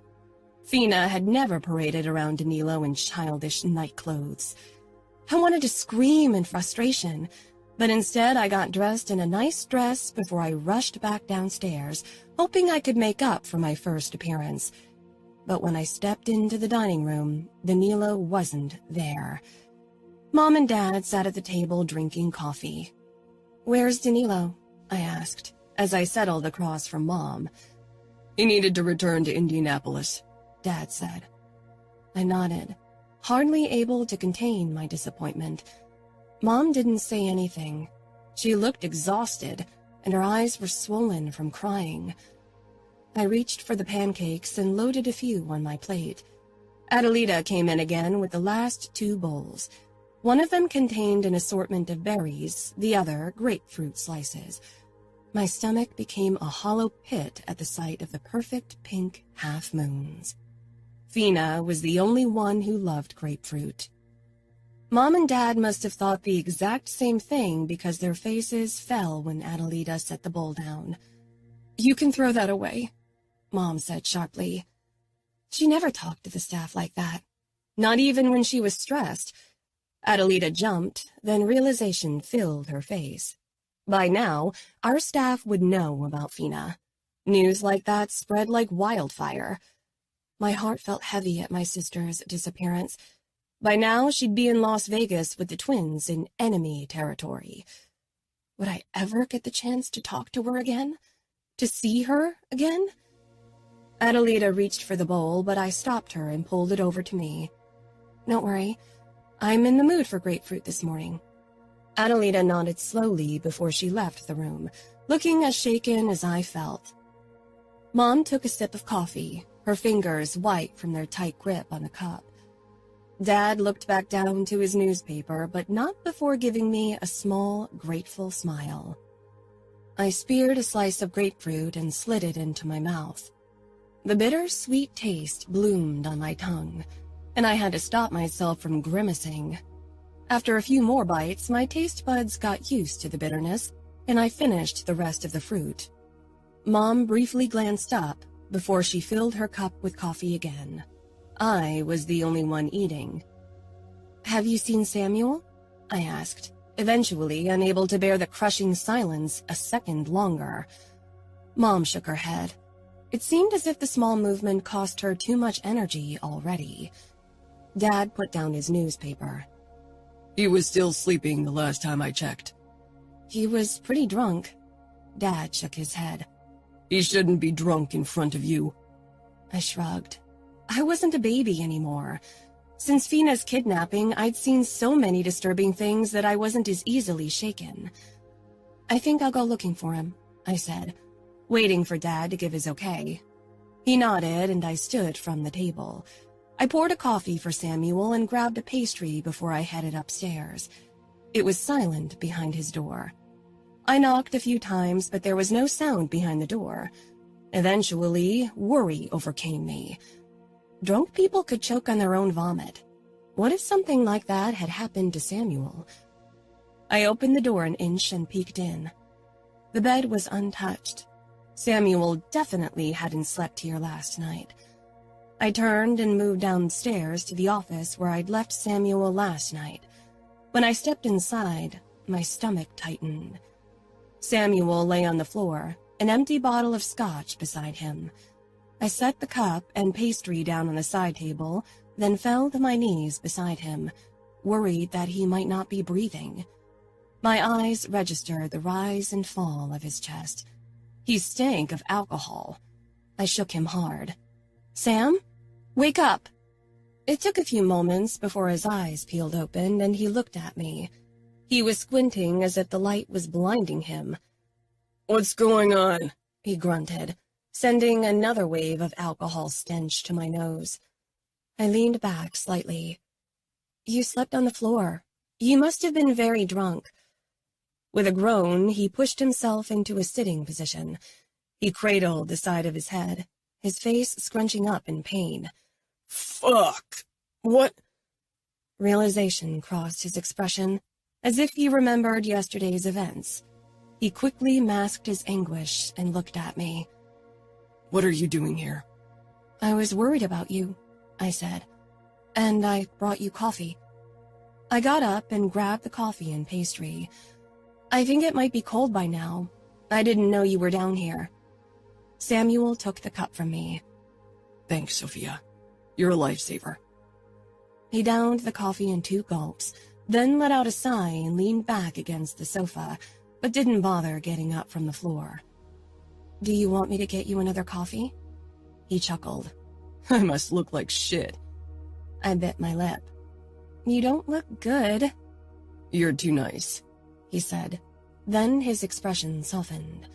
I handed him the pastry and went to get him more coffee. I wanted to help Samuel. It distracted me from everything that had happened and made me feel useful. When I stepped into the dining room, Mom and Dad were already gone, and Adelita was clearing the table. "Is there more coffee?" I asked. She looked up in surprise. "For Samuel," I clarified. She smiled, but the pity in her eyes almost undid me. I learned from an early age that pity was something undesirable. Pity was gifted, but everything worth receiving had to be deserved. "I can make fresh coffee." "Yes, please," I said. Grabbing a few plates, I followed her into the kitchen. "You don't need to help me. That's my job," Adelita said as she took the plates from me and put them in the dishwasher. I watched her prepare the coffee. Our second maid busied herself cleaning a pan, but she slanted me a curious look. "Is Samuel hungover?" Adelita asked. My defenses shot up. Our maids practically lived in the house, so it was only natural that they witnessed a lot. But revealing Samuel's vulnerability still felt wrong. "He's doing fine. He just wants some fresh coffee." I was relieved when I left the kitchen 5 minutes later with a pot of steaming coffee. Samuel hadn't moved from his spot on the floor, but at least he'd eaten the pastry. His expression smoothed when he spotted me, but I'd already seen the darkness.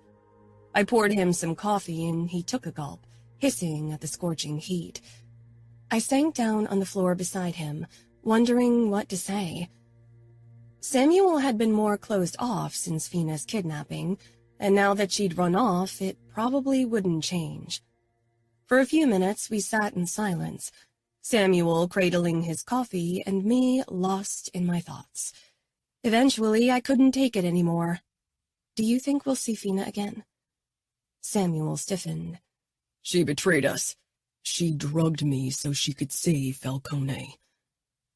He fell silent, but his harsh expression told me more than his words. She did it for the twins. Nobody liked them here in the outfit. Samuel grunted. She could have sent them to Vegas. Do you really think Fina could have lived without her babies? But Samuel wasn't in a state of mind to listen to reason. What happens now? I asked. Samuel shrugged. We'll move on. Serafina's gone, and we won't try to get her back this time. Maybe she'll come running back to us one day when she realizes what kind of a madman Remo Falcone is. Would the outfit take her back? Samuel looked away, and despite his anger and sense of betrayal, his eyes told a clear answer. She's a woman, was what he said instead. Maybe one day there'll be peace with the Camorra. Samuel shoved to his feet. There won't be peace unless Dante wants a mutiny at his hands. Danilo, Dad, and I would never agree, and knowing many of the future underbosses, I doubt they want peace. We don't need it. When I stood, Samuel touched my shoulder. Don't worry about the war. Just try to be happy and be a kid, Sofia. I forced a smile. Our family needs me to be a grown-up. And now that I'm promised to Danilo, I can't be a kid. You can put Danilo out of your mind for the next 6 years, Ladybug. Our family will heal on its own. You can't mend what Remo and Serafina have broken. He squeezed my shoulder before he left. Maybe he was right, but I knew I wouldn't be able to put my mind to rest. I wanted to mend our family and show Danilo that he made the right choice. Danilo. My headache still thrummed against my temples as I steered my car toward my parents' home. After my short night at the Mione's mansion, I'd retrieved my car and driven to the hotel to change my clothes and pick up my bag. I'd been on the road back to Indianapolis ever since. My body screamed to lie down, but a message from Mother had me driving to them instead. When I let myself in with my keys, Emma wheeled herself into the foyer. "I heard your car," she said softly. Her eyes were red and puffy from crying. Despite her obvious distress, she scanned my face and said, "You don't look good. Is everything all right?" Word about Serafina helping Remo escape hadn't reached my parents' home yet. I doubted that it wasn't making the rounds among my men, though. I kissed her cheek with a strange smile. Things have been strenuous in Minneapolis, but let's not worry about it now. That was putting it mildly. Shit would hit the fan very soon, and my men's frustration and anger over the enemy's coup would hit me even if Dante had made the decision. A few would test my authority, and I'd have to show strength, more energy wasted in the wrong direction. "Mom and Dad are upstairs," Emma said, then whispered, "Dad's been really bad these last few days. I don't think he'll make it to Christmas." Her voice hitched, and she covered her face with her hands. I squeezed her shoulder. He's recovered before. He'd had a few bad episodes that had been followed by weeks of better health, but overall his body had deteriorated. I went upstairs. The door to my parents' bedroom was open and I stepped in without knocking. Dad lay in the center of the massive king bed, looking like a skeleton. A broken, wilted body, only anchored in this world by his sheer force of will. Mom stepped out of the bathroom, wiping at blood splatters on her white silk blouse. Her skin was pale, her brown eyes red. She jumped when she spotted me and slowly let the hand clutching the washcloth sink to her side. Her brown hair was a mess, her usually elegant chignon tousled with strands falling out of it. "What happened?" I asked. "Your father had a coughing fit," she said tonelessly, then with a strange smile, "I think my blouse is ruined." I went over to her and set a comforting hand on her shoulder. "When was the last time you slept?" She shook her head as if the question was irrelevant. "Your dad needs me. He needs my full attention to get better." I looked back at the bed. I had little hope that Dad would get better. Maybe he'd cling to life, whatever was left of it, for a few more weeks, but his death wasn't far off. Emma's words could prove right. The weeks until Christmas seemed an insurmountable distance for the man lying in the bed. Thinking of the weeks ahead, a sense of bone-deep exhaustion overcame me. My father's death, and the inevitable upcoming uproar in the outfit would require all my energy. How? The broken word from Father's cracked lips made us jump. She rushed over to him and dabbed his mouth with a wet cloth. His glassy eyes focused on me. I sank down on a chair beside the bed and leaned forward to understand him. How did it go? Every word tore from his body in a painful rattle, and my own chest ached just imagining his struggle. I had a millisecond to decide what to say. It went, well, I said, choosing the lie. Father didn't talk to anyone outside of the family because he didn't want to show weakness in front of others. He wanted them to remember him as the strong leader he used to be. That meant the truth about the Remo Falcone debacle wouldn't reach his ears if I talked to a few key people and made sure they kept their mouths shut. His eyes flickered with excitement. We tortured him to death. It took us 2 days, but in the end, he begged for mercy. We cut his dick off and ended his miserable life. As I uttered the words, my own frustration flooded me again. For so long I'd worked towards the ultimate goal to ruin Remo, and it had all been for nothing. Father nodded. They all do. Did you do the honors? I did.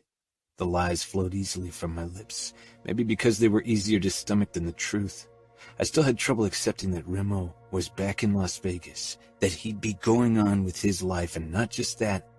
He had Serafina to parade around as his triumph over the outfit. Maybe the girl can move on now. If she sends those kids to a boarding school far away, people will eventually forget they exist, Mother added.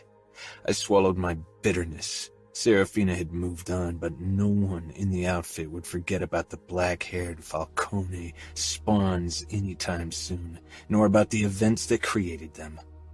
Father watched me closely, and I quickly masked my feelings.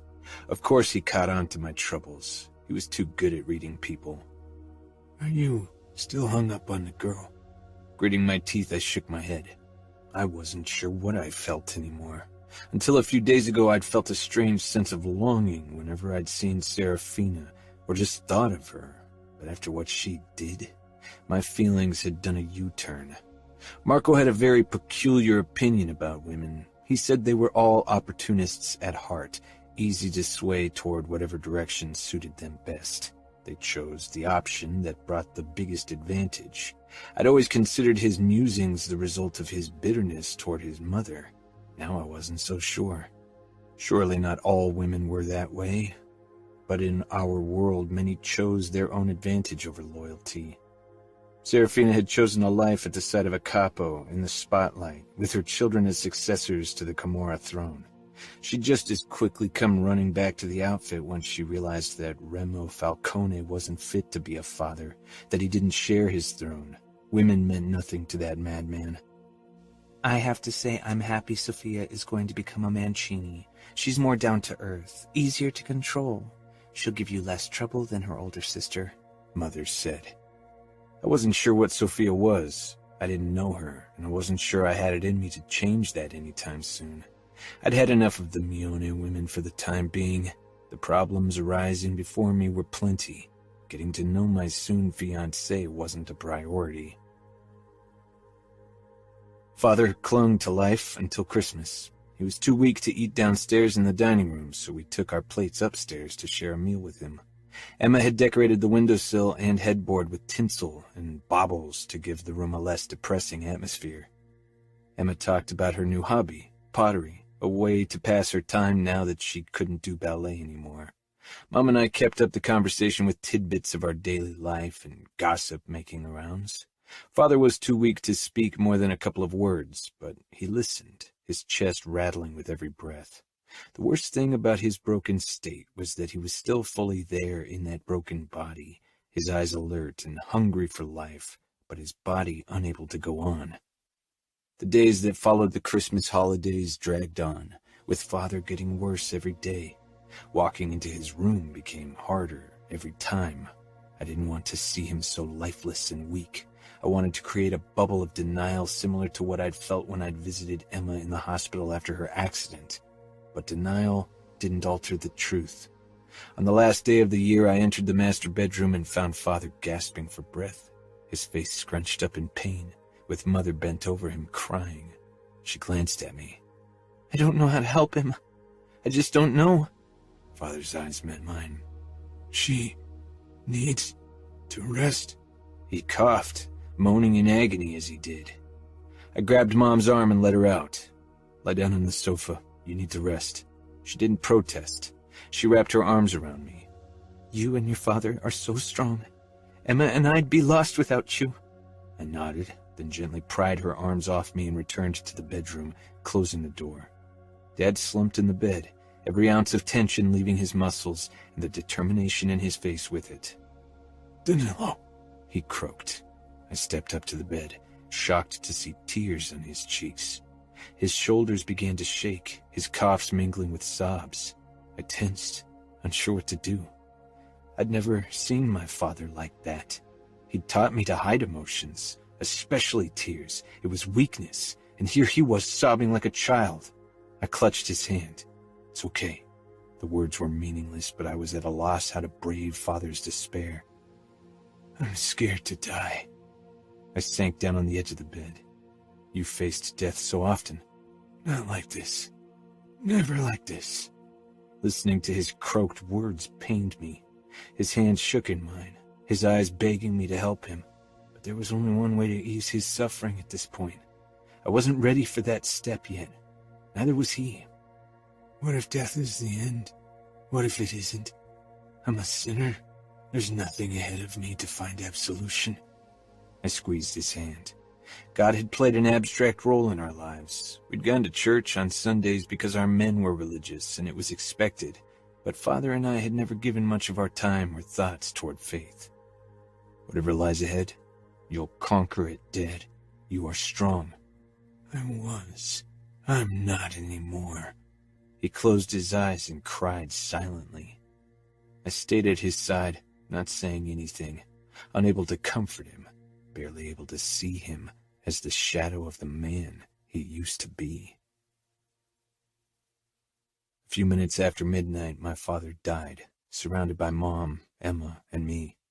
Emma had insisted on being present, even if I'd been wary of letting her stay. Their sadness filled the room like their sobbing and crying. I stood by the wall, a bystander to their open anguish.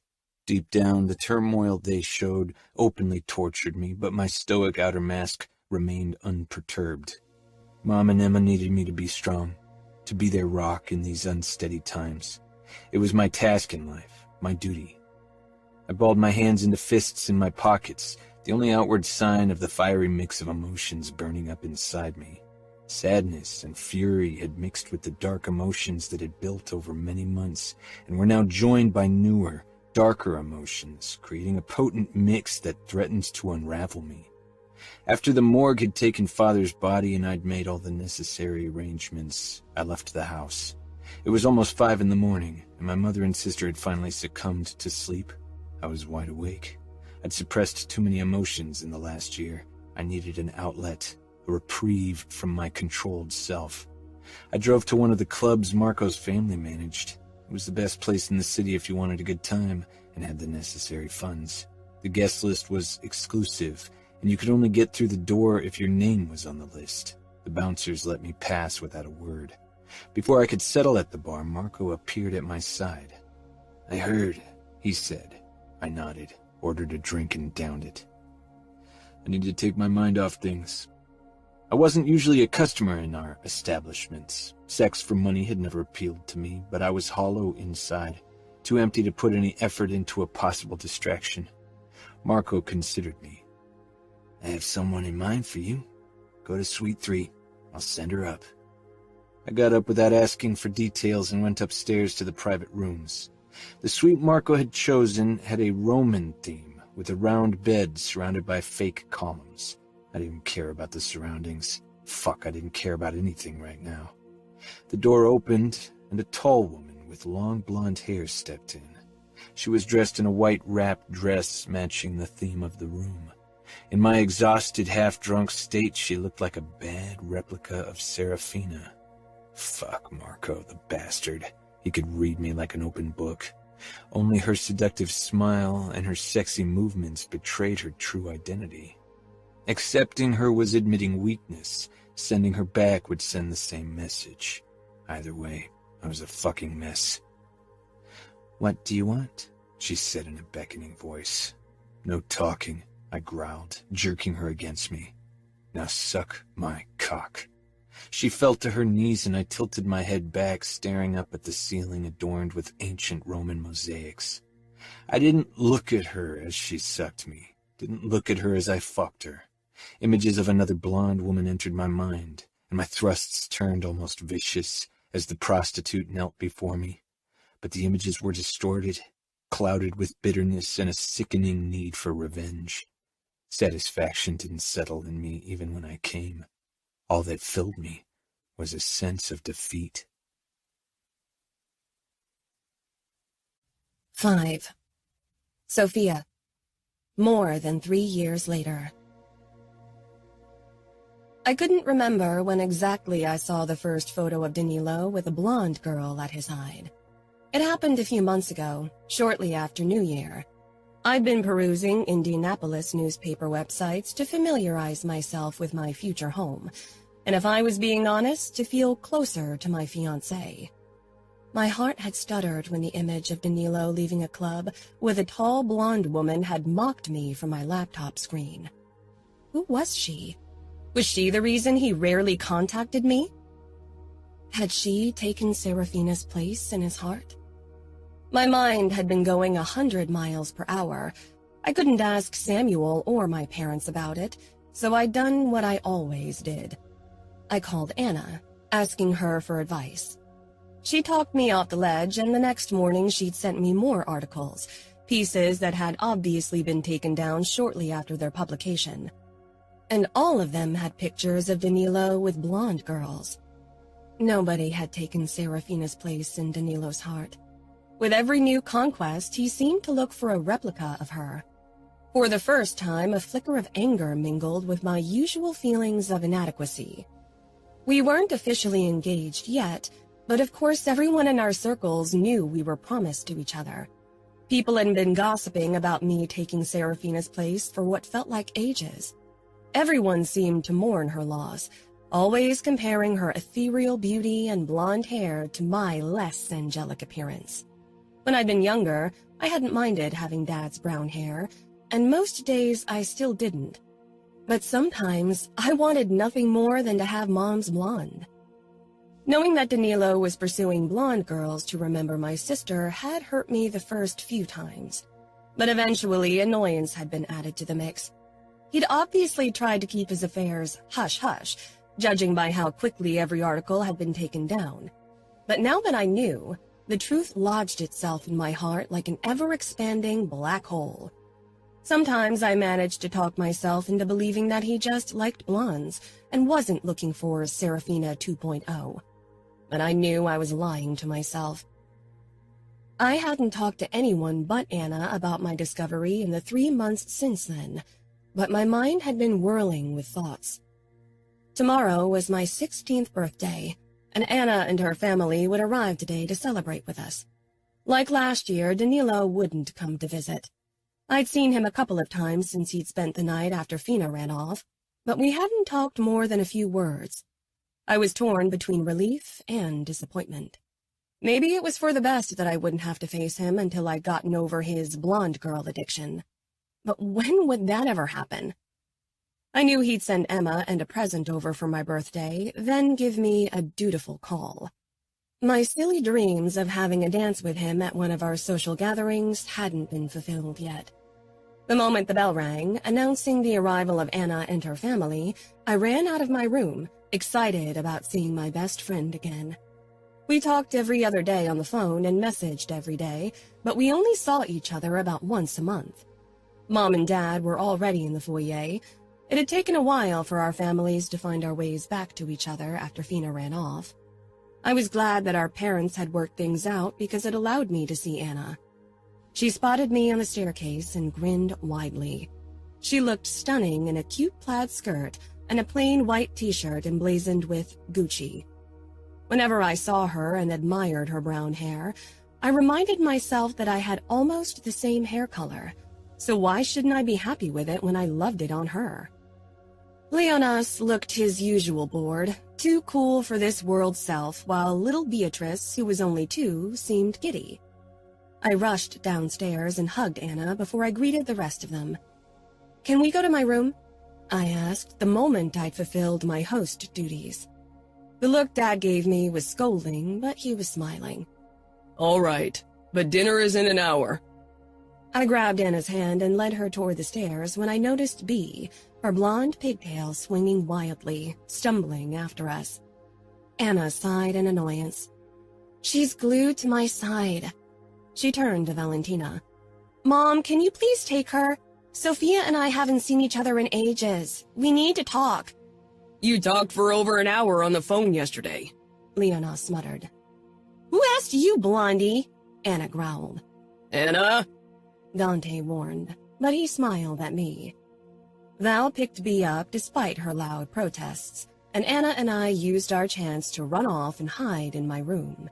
We flung ourselves on my bed. In preparation for our girl talk, I'd put chocolate chips and fruit on my night table to snack on. "How are things with Santino?" I asked when we'd settled on my bed, several pillows propped up against our back and a bowl with chips between us.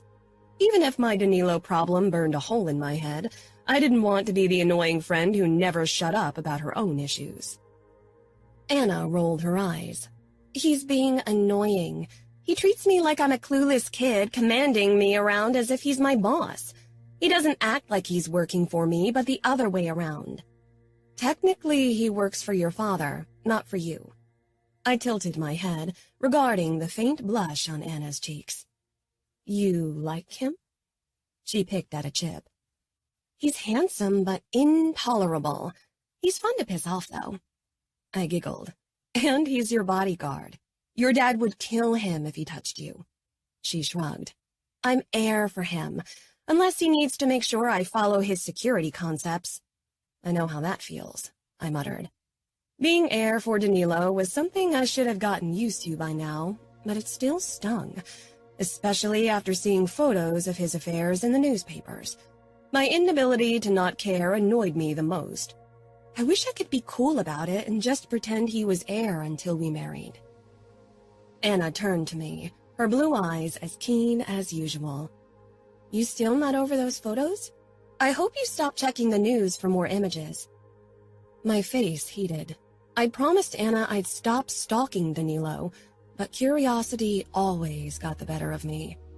I just don't get why he keeps dating those blonde girls. It's strange. He's being a dick, and what he's doing with them probably doesn't qualify as dating. He should really pay closer attention to the paparazzi when he's strolling about drunk with his bimbos. As usual, I became defensive when Anna attacked Danilo.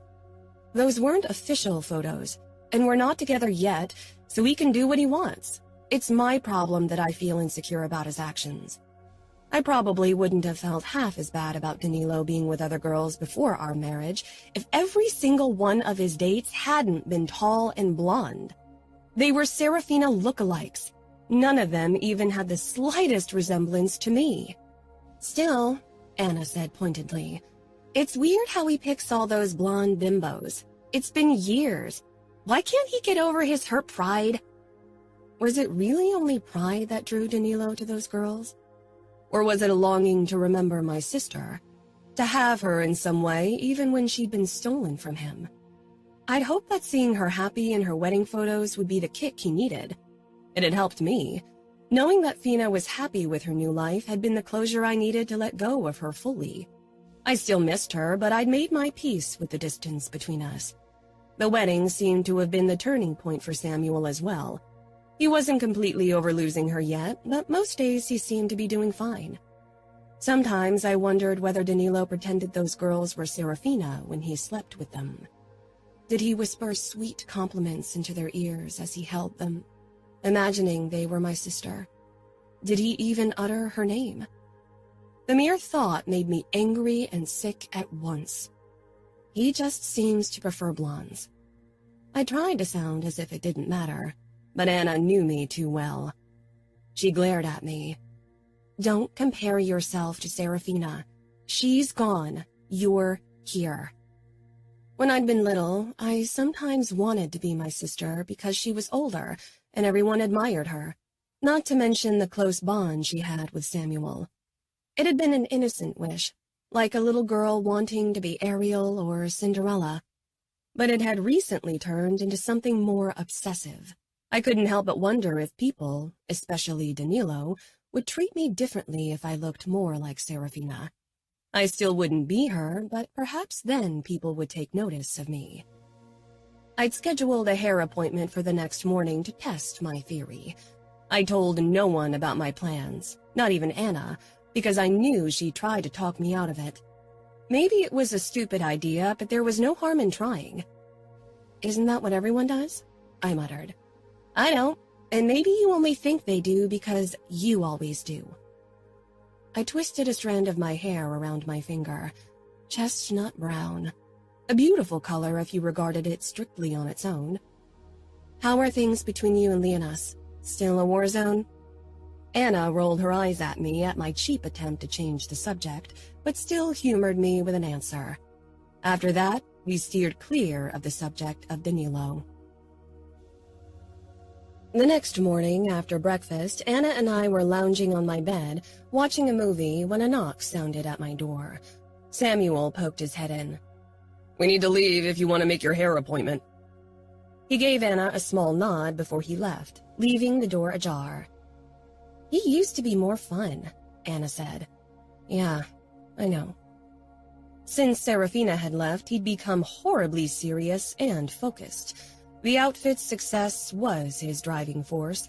He worked long hours and hardly took a day off. "What are you doing with your hair?" Anna asked as she followed me into the hallway. I hesitated. I didn't really want to tell her about my plans. I wanted to surprise everyone. But Anna's words yesterday had left me worrying all night. "Just cutting the ends," I lied, avoiding Anna's eyes, but they seemed to X-ray me. I'd never been a good liar, and Anna was good at detecting fibs. "There you are," Leona shouted from down the lobby. "Take Bea off my hands. She's annoying." Their little sister clung to Leonas's trouser leg. She obviously wanted to be carried. "It's your turn," Anna said. "She's cute. I'd love to babysit her," I said. Leonas gave me an exasperated look. "Yeah, for an hour, but she's a little despot when she doesn't get her will." "Isn't it a bit early for the stubborn phase?" I asked as Anna and I reached the lobby. Bea kept tugging at Leonas's pants, but Anna swooped her up and planted a fat kiss on her cheek. "Girl time," Bea giggled. My stomach tightened as Serafina's twins flashed through my mind. They were only a bit over a year older than Bea, but I hadn't seen them and my sister in years. I miss them terribly, and I couldn't even talk to anyone about them. The twins were red flags in my family. Even Serafina's name rarely passed anyone's lips. Too much pain was associated with my sister's loss. The few times I tried to ask Samuel if he was still in contact with Fina hadn't gone over well. If you didn't pay close attention, it might seem like any hint of Fina and the twins had been erased from this house and our lives. But her memory lingered. Samuel strode into the lobby, dressed in jeans, a white dress shirt, and a leather jacket. The girls in my class always went nuts when he drove me to school and picked me up. His constant pissed-off demeanor only seemed to add fuel to the fire of their ridiculous infatuation. "Ready?" he asked. I nodded and waved goodbye to Leonas, Bea, and Anna, then followed my brother toward his fancy sports car. He wrapped an arm protectively around my shoulders. "You okay?" he asked in a low voice. He always asked me that question on my birthday and Christmas. He probably realized how much I missed her, but he never admitted to missing her. He rarely even uttered her name. They were twins, had been absolutely inseparable, and now she was gone. I searched his eyes. "And you?" He flashed me a smile. He was good at those quick smiles. "Of course, Bug." I scrunched up my nose. I despised my shortened nickname. He did it on purpose, of course. He opened the car door for me. "In you go." I plopped down and Samuel slid behind the steering wheel. When we pulled out of the driveway, Carlos's car followed us. I'd gotten used to his constant presence over the years. In the beginning, Dad and Samuel had been annoyed that Danilo had sent his own bodyguard to keep me safe. But for me, it was a tiny sign that he cared for me in some way, even if he didn't show it otherwise. Like all men in our world, he was a control freak. Samuel didn't come into the hair salon with me. He, like Carlos, waited in the car. I told him it would take a while, but he didn't mind and didn't ask questions. Like most men, Samuel had no clue how much time girls spent at the hairdresser. Anna would have been suspicious if I told her I needed 2 hours. No haircut took that long. My party would start in the early evening, so I still had plenty of time. My hairdresser smiled at me. I told her what I wanted to do over the phone. When she began applying the bleach, my stomach swooped. I'd never dyed my hair, never really changed my appearance. I wasn't sure what the effect would be. 2 hours later, I stared at my reflection. For a moment, I was sure I was seeing a ghost. My hairdresser had straightened my hair and dyed it blonde, the same light golden blonde as Serafina's. I'd looked at samples of different blonde tones for close to 30 minutes before I'd settled on the right hue. My throat clogged up. With Fina's hairstyle and color, I looked like her. We had the same eye color, the same high cheekbones and narrow nose. I had a few freckles, but my makeup covered those. And I was shorter, but seated, I was Serafina's double. It was so close to the original that my heart ached and my pulse sped up. My hairdresser touched my shoulder when I didn't react. I love it. The words came out sounding harsh. I wasn't sure I did. I wasn't sure what I felt at all. I'd wanted to look like Fina because she'd been what everyone had admired when she'd been around, and she was dearly missed. Danilo wanted her, or at least someone who looked like her, if his dating habits were any indication. Mom, Dad, and Samuel missed Fina too. Maybe Danilo would finally look at me and see more than the girl who hadn't been his first choice. Still, goosebumps rose on my skin as I stared at myself. This wasn't me, and it definitely wasn't who I wanted to be. If it wouldn't have taken 2 hours to color it back, I would have asked my hairdresser to do it right away. Instead, I got up, paid, and went outside. My heart pounded when I caught sight of myself in the shop window, like a Serafina ghost. Samuel was leaning against his car, reading something on his phone. The moment he spotted me, the color drained from his face. I froze on the sidewalk a few steps from him and gingerly touched my smooth hair. Samuel straightened slowly, but the look of shock and horror remained on his face. That wasn't exactly the reaction I'd hoped for. Surprise, yes. But this utter horror? What have you done? I shrugged, trying to play it down. I didn't want people to make a big deal out of it. I only wanted them to realize that I wasn't so different from Serafina, that I was also worthy. I wanted them to see me. Of course, now that I'd seen myself with blonde hair, I realized how stupid my plan had been. I needed a change. Sofia! Samuel whispered harshly, grabbing my arm. Why would you want to look like Serafina? Tears stung my eyes, but a fierce ball of indignation and anger rose inside of me. He made it sound as if I'd sullied her memory by trying to resemble her, as if I wasn't worthy of this look. He was part of the reason why I wanted to look like Fina, and now he played clueless. Or maybe he really didn't realize how much he and everyone else mourned her absence and how little room they left for me. I didn't want to fight with Samuel. Not today. I just wanted something different. Samuel sighed, tearing his eyes from my hair almost painfully. He gave me a one-armed hug. He held open the door for me, and we didn't say another word until we arrived back home. Samuel's reaction was only the beginning. When we got home, things only became more awkward. Mom was the first to spot me, and she looked completely taken off guard. She froze on the last step of the staircase, a bunch of table napkins in her hand. She looked at Samuel, then back at me. I was sure she'd start crying, but then her face smoothed and she gave me a tight smile.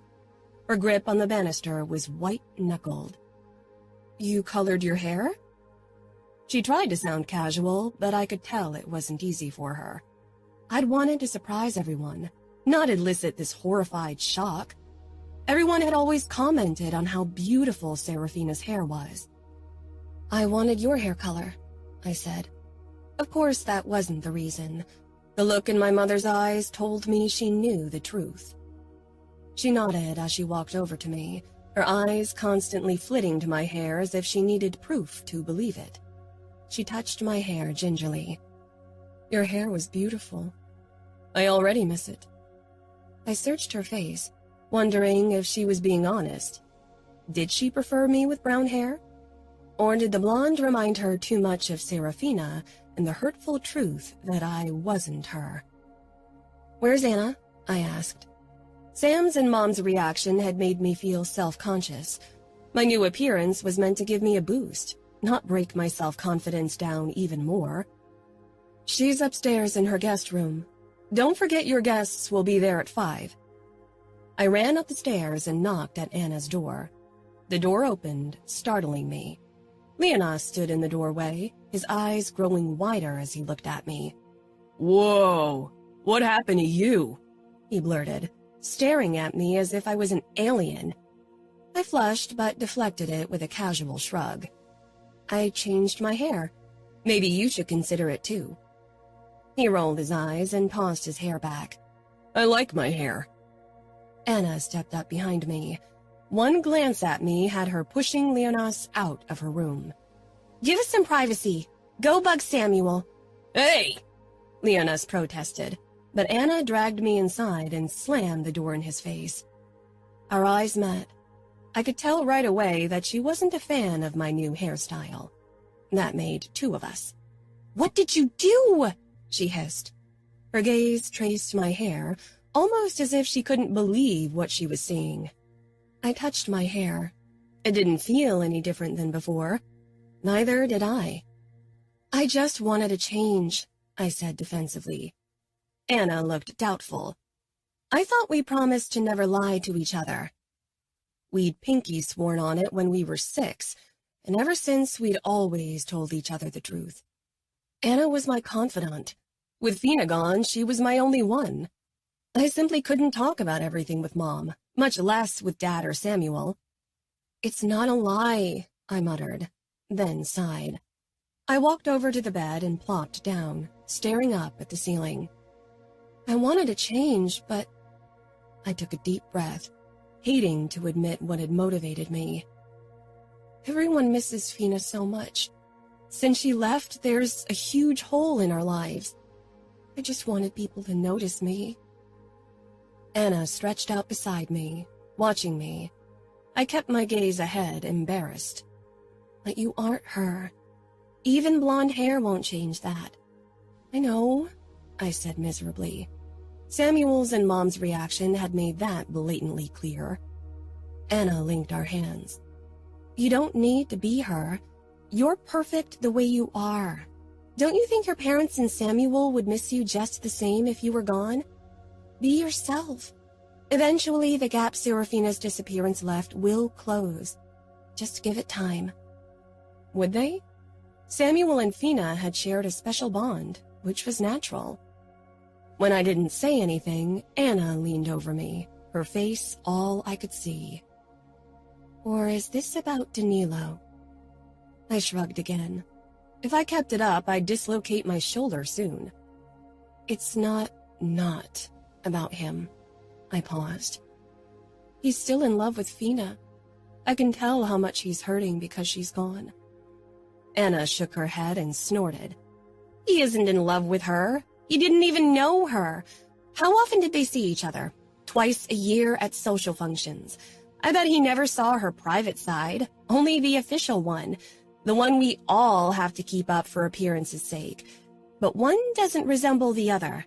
Even if he had a crush on her, which I doubt, he had a crush on that perfect outward image she presented, not her true self.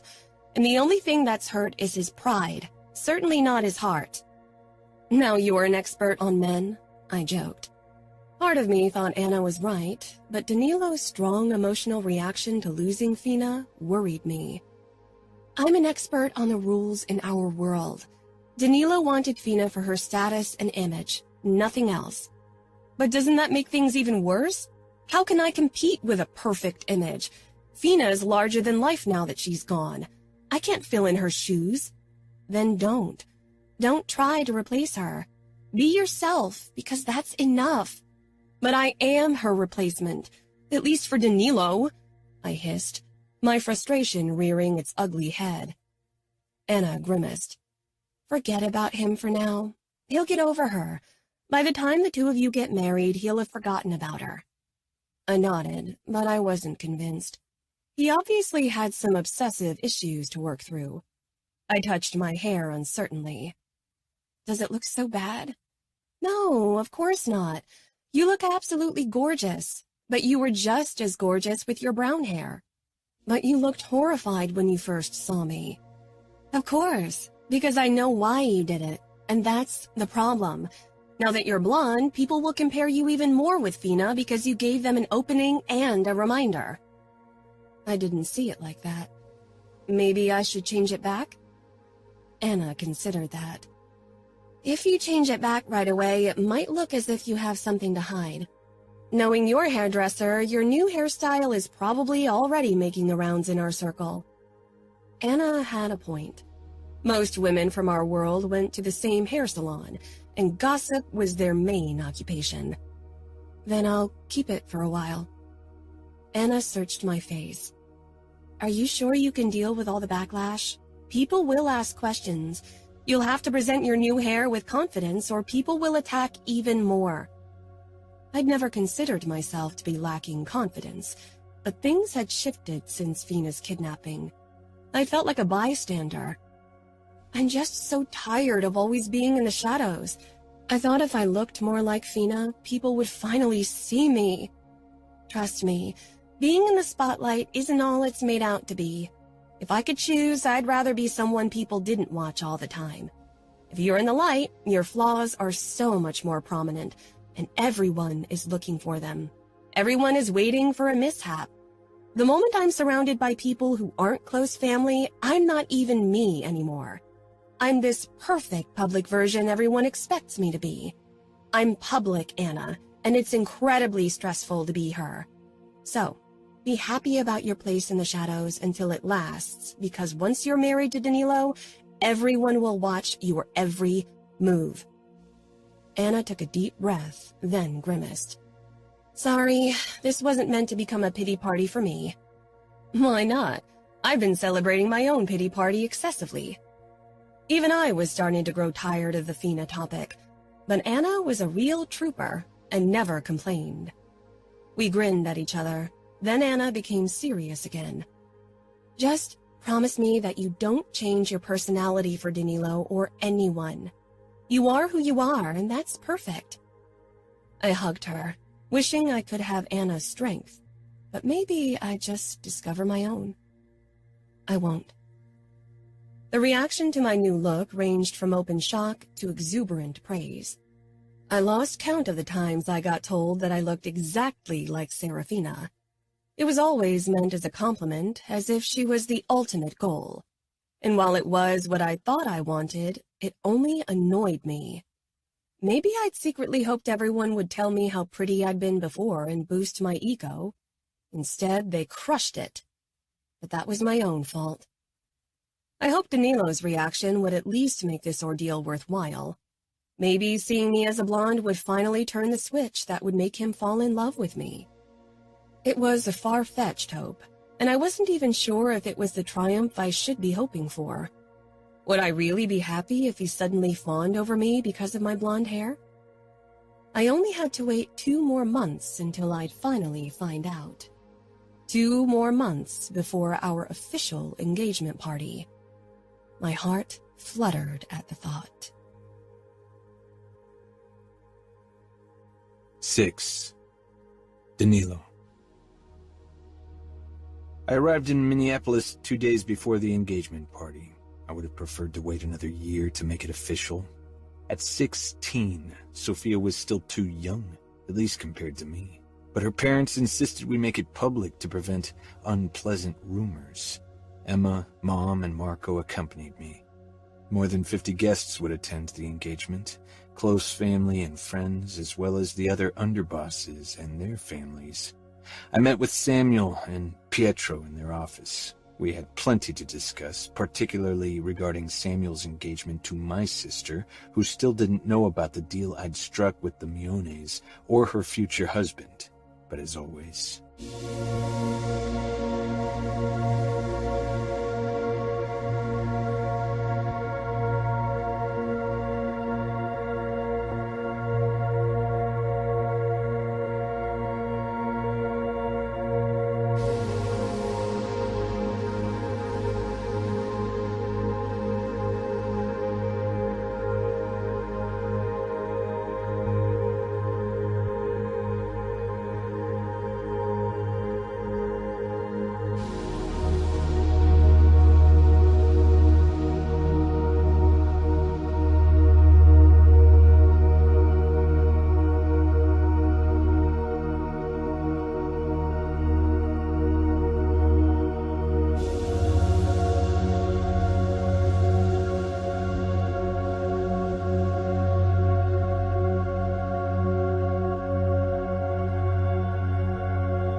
"6.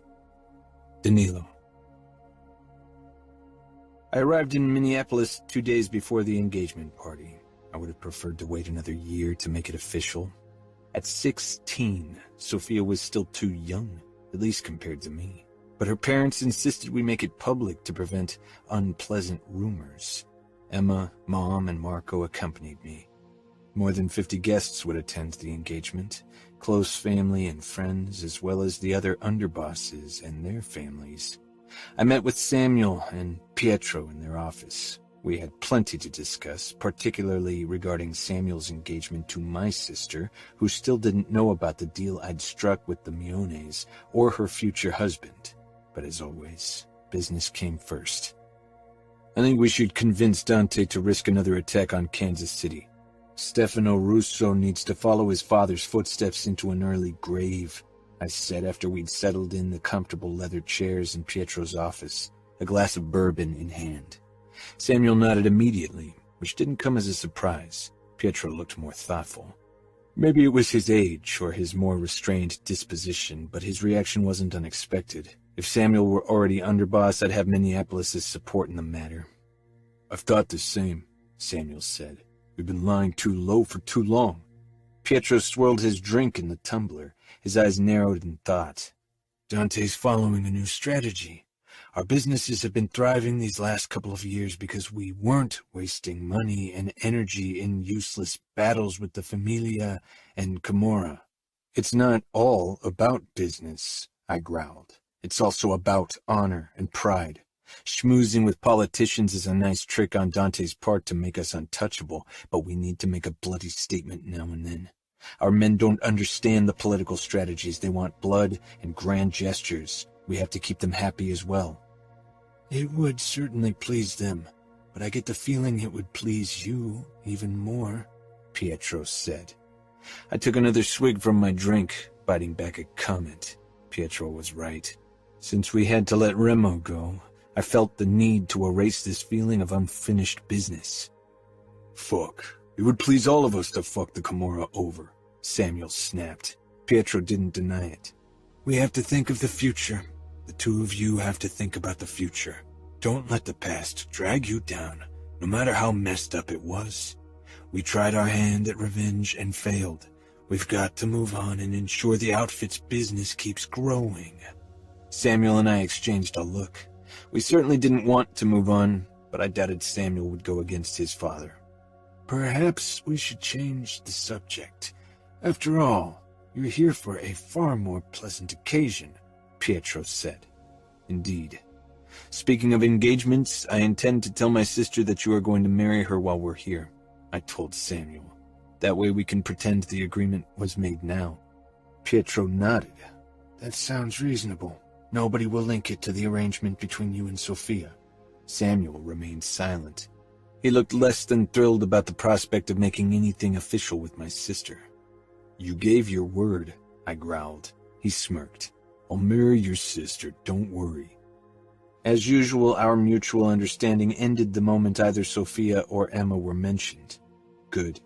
Are you going to talk to her after I tell her? Of course. Do you have any preferred lies I should tell her? My anger rose quickly. The same lies I'll be telling Sofia. "That's enough," Pietro said before turning to me. "Maybe you should have a word with Sofia. It's been a while since you saw her."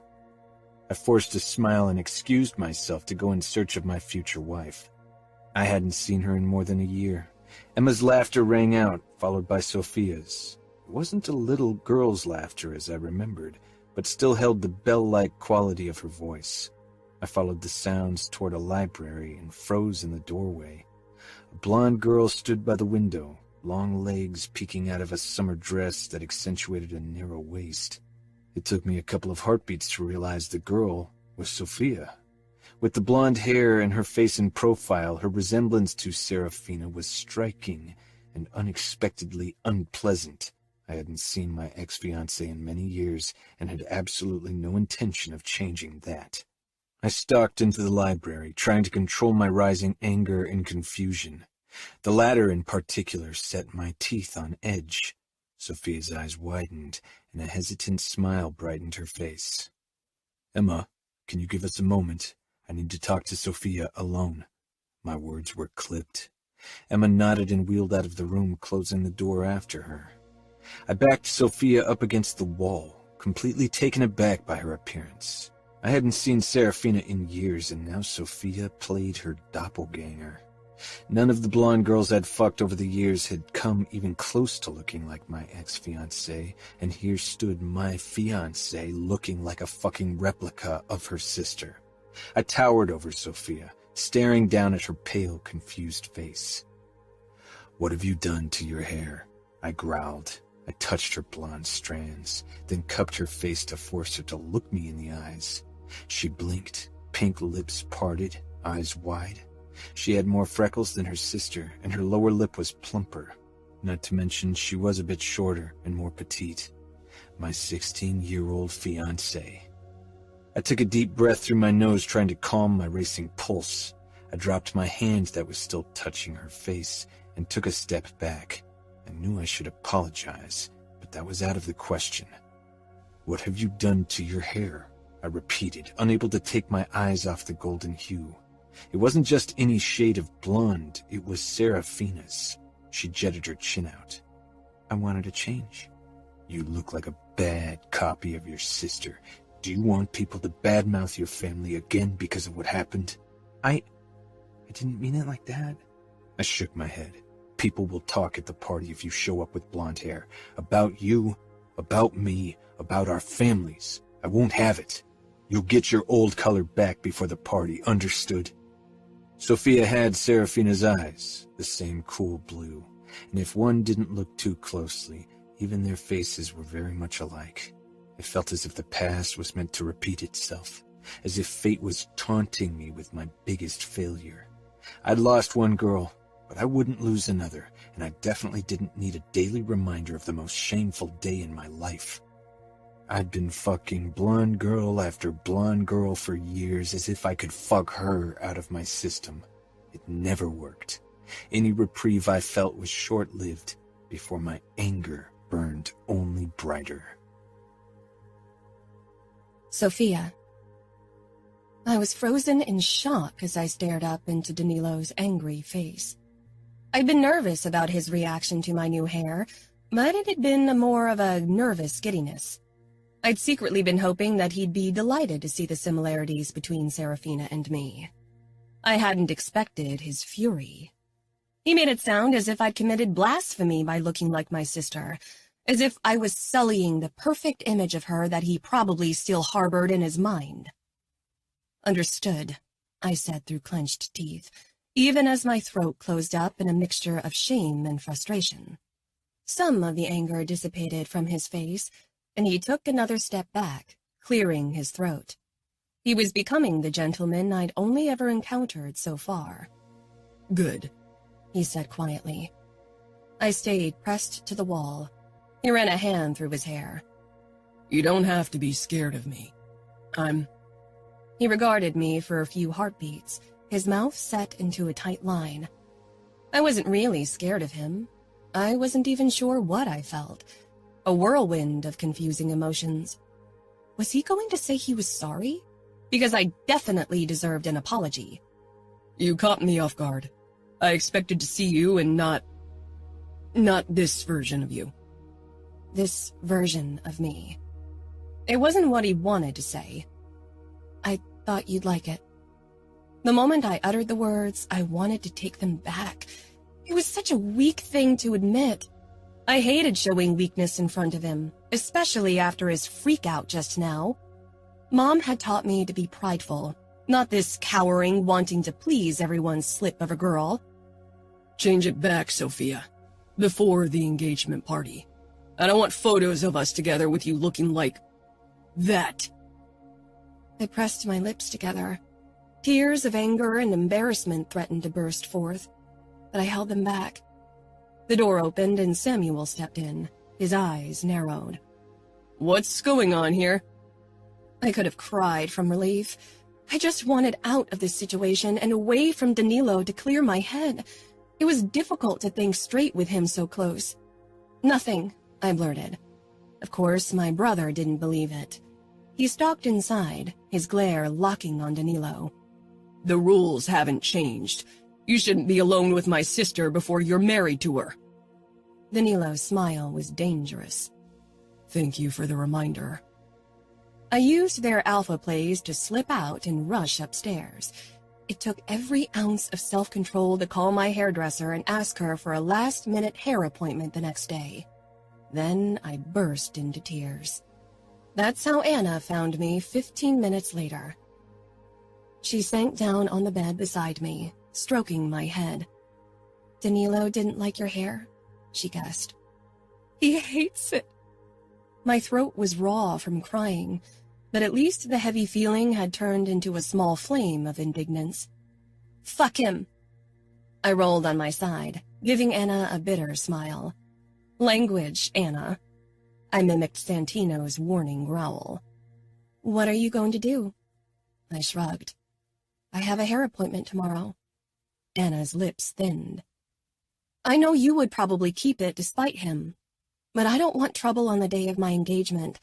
I want the party to be perfect. Pissing Danilo off will only ruin my mood as well. It's your decision, Sofia, but don't let him push you around. It was okay to cut him slack after the thing with your sister happened, but he should be over it by now. Men and their pride. You know how it is. She rolled her eyes. Don't get me started. Overnight, the small flame of indignance in my chest turned into a roaring fire. I was angry at Danilo for his reaction, but even more than that, I was absolutely furious that he was allowed to follow his blonde obsession and then dared to freak out because I colored my hair. I wasn't a very rebellious person, had never been, but I felt the need to show him that he couldn't push me around. Maybe I was young and not Serafina, but that didn't mean he could act like an asshole. Back again? My hairdresser asked curiously. I'd colored my roots only a couple of days ago. I could already see her gossip radar springing to life. I gave her a cheeky smile. I'm feeling like more change. Her eyebrows rose. Not back to your original hair color? My eyes darted to the photo of a model with a cute bob cut and bangs. I'd never had short hair and never really considered it. I want that haircut. She followed my gaze, her lips parting in surprise. Are you sure you want me to cut so much of your hair off? It'll take a while for it to grow back. You know how men in our world prefer long hair. I know, I said lightly, feeling almost high from my small act of rebellion. My stomach did a little flip when she cut about 15 inches off my hair. But once the blonde strands fell to the ground, it felt as if a heavy weight had been lifted off my shoulders. When she was done, my hair reached my chin in the front and ended a bit higher in the back. I was surprised how much I liked seeing myself with bangs, even if I had to stop myself from blowing them away from my forehead. I looked cute. Better yet, I looked nothing like Fina anymore.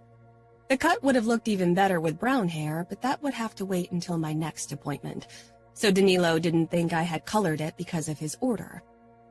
Samuel did a double take when I slid into the car. Still, it was better than the reaction he'd had 2 months ago. Now it was more surprise, less horror. And? I asked. He looked relieved. Better. I suppose that was a compliment where he came from. Mom and Dad also looked as if a weight had been lifted off their shoulders now that I wasn't Fina's spitting image anymore. Dad even pulled me into a one-armed hug and pressed a kiss to my temple. I hoped you'd dye it back to brown. I really miss your hair color, but this cut is something else. I have to give you that, Ladybug. Something else? Dad chuckled. Well, it takes some getting used to. Mom touched my shoulder. You look like a French runway model, sweetheart. Don't expect men to understand that. I laughed. Does Danilo know? Samuel asked. I pursed my lips. I didn't think he'd be interested in my hairstyle. Samuel gave me a look. He'd probably gather that Danilo's pissed-off state the previous day had been caused by my blonde hair. I barely slept that night, too excited about my engagement party and Danilo's reaction to my haircut. I had a feeling he'd loathe it, especially because I defied him. While part of me still wanted to please him, my angry and frustrated side had won out. A fact that pleased Anna immensely, judging by her grin. Your mom's right. You look French and sophisticated, but also cute. The look would be perfect if you'd start smoking those long, stylish cigarettes. I snorted. No, thank you. I don't think a fashion statement is worth risking my health. Anna rolled her eyes. I didn't ask you to become a chain smoker, but sometimes a smoke can be a nice touch. No, thank you. I very rarely smelled smoke on Anna, but I'd never actually seen her smoke. Anna helped me put my makeup on because my hands shook too much for an accurate eyelid line. I didn't want to overdo it and end up looking like an Egyptian princess. People would be talking about my recent hair change anyway. I didn't want to give them additional ammunition against me. When they looked at me, I wanted them to be slack-jawed. Once my makeup was done, Anna helped me style my hair with a straightening iron, especially my bangs, since my natural curls caused some havoc. I'd chosen a rose-colored combination of a strapless bodice and a tulle skirt that flowed down to my knees like an elegant petticoat.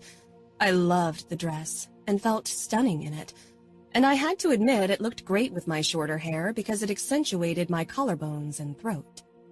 Anna grinned when I turned around to give her a full view of my dress and the fluttering skirt. "You look like a princess. If Danilo's jaw doesn't drop in awe, that's his problem." I kissed her cheek. "Thank you." Anna slanted a look at her watch, her eyes growing wide. "Okay, time to make myself presentable." She slipped out, and I stepped up to the mirror. I carefully touched my hair. I didn't look like Fina anymore, and yet not like myself either. I was caught somewhere in between, still adrift, trying to find my way back to myself. The blonde would have to go eventually. A knock made me jump. "Come in," I said. Dad stepped inside and froze when he spotted me. He shook his head as if he couldn't believe what he was seeing. "When did you grow up into a beautiful woman? Didn't I tell you to stay my little girl forever?" I laughed. "Maybe you should have locked me into a tower." He came over and pulled me into a hug. I took a deep breath, trying to catch a whiff of smoke. Dad had been smoking on and off since Fina's kidnapping. He kept trying to quit, but it usually never lasted longer than a few months. "Maybe." He pulled back, but wistfulness lingered in his gaze. "Still 2 years," I reminded him. He touched my cheek. "I know. Now we should really go downstairs. The first guests have arrived and your mom is keeping them entertained with drinks and hors d'oeuvres." We linked arms and headed downstairs. The soft hum of conversation drifted out of our living area. It was a big space, a combination of dining and living room. The catering staff had removed most of the furniture from the room and pushed the rest to the side to make room for high tables and a buffet. Beautiful flower arrangements in pale rose and bold pink, matching my dress, decorated the tables. The moment Dad and I entered the room, a hush fell over the crowd, and their eyes focused on me. Mom gave me a proud smile from across the room, which made me lift my head a bit higher. She taught me to show strength and elegance in public, and I wanted to do just that. Still, some of my poise wavered when my gaze landed on Danilo. He stood beside his cousin Marco, his mother, and Emma. The latter gave me the encouraging smile that I needed before I met Danilo's eyes again. His expression was unreadable, despite his polite smile. It was the standard gentleman mask he displayed in public, but deep in his eyes, I caught the hint of disapproval, maybe even anger and shock. He hadn't expected me to defy him. Dad squeezed my arm as he led me toward Danilo. The only one who looked less than happy about the events was Samuel. He was glaring daggers at my soon-to-be fiancé. Whatever went on between those two wasn't my business. When Dad and I stopped in front of Danilo, my heart was pounding. I hoped my nerves didn't show on my face. Danilo pulled a small parcel from his pocket and met Dad's gaze. "I'm asking for your daughter's hand in marriage. Will you entrust her to me?" It was the official phrasing, your daughter's hand. It was probably the same thing he'd said when he got engaged to my sister. He didn't even have to change any words. "I do," Dad said. He and Danilo looked at me, then Dad released me. Danilo extended his hand, palm upward. I put my hand in his and met his gaze, wishing I could read his mind. Danilo startled me when he lightly stroked his thumb over the back of my hand before he slid the engagement ring on my finger. He didn't try to kiss me, even though I wished he would. It would have been highly inappropriate. He did, however, tug me to his side and very lightly rested his palm on my back, a sign that I was his and we'd soon belong together. Being so close to him felt good despite how angry I'd been with him. I waited for Danilo to remark on my haircut, but he remained the poised gentleman to keep up appearances. After we'd accepted the congratulations of the other guests and they swarmed around the buffet, Danilo turned to me. "You kept the blonde." "I did," I said. "I like it." but I decided on a new haircut so I wouldn't look like a bad replica of anyone. A hint of cattiness rang in my voice, surprising me and obviously Danilo. His eyebrows twitched, but he simply nodded. That's your decision, of course. I, however, prefer you with long brown hair. How could he keep up this polite act when he was obviously pissed? You don't deal well with change. I get that. But don't worry, I like my brown hair better as well. I'll change the color when I feel like it. His eyes narrowed. You're young. I might have frightened you yesterday, which is why I'm going to pretend that you didn't act like a petulant, rude child just now. But I expect more from you. I blinked at him in astonishment. Maybe I had acted a tad childish, but his condescension definitely didn't make me want to meet his expectations. As if the matter was settled for him, his gaze moved to Samuel, who gave a terse nod. I felt Danilo becoming tenser. Dad cleared his throat, then tapped his knife against his wine glass. We have another announcement to make. Danilo, would you? Danilo dropped his hand from my back and took a step forward. Confused, I raised my eyebrows at Anna, who just shrugged. Usually, she got the hot news first and passed it on to me, but this time even she seemed to be clueless. It is with great honor that I'd like to announce that our families, the Miones and the Mancinis, will further our bond. Samuel will marry my sister Emma the same summer as my wedding to Sofia takes place. Surprise shot through me. Samuel smiled tightly and headed over to Emma. Samuel gave them another one of his tight-lipped smiles before he put a hand on Emma's shoulder. She was smiling brightly, but it wasn't honest. I knew because I'd learned the art of fake smiling from an early age. I didn't understand why she wasn't happy about marrying my brother. Samuel could be a bit of a moron, especially when emotions were concerned, but he was a good guy.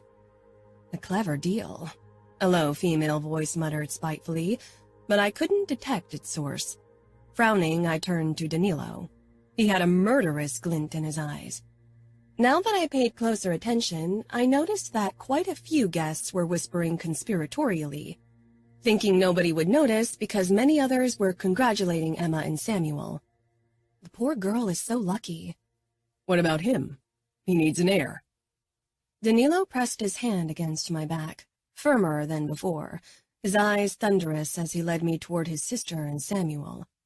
I understood his anger. From the whispers, everyone considered Emma lucky to have landed a match like Samuel, or any man, really. They made it sound as if she were less because she was in a wheelchair.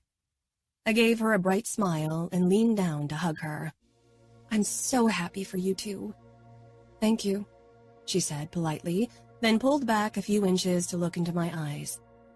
I'm sorry our announcement hijacked your special day. I laughed. I didn't even think about that. Don't worry. I don't mind.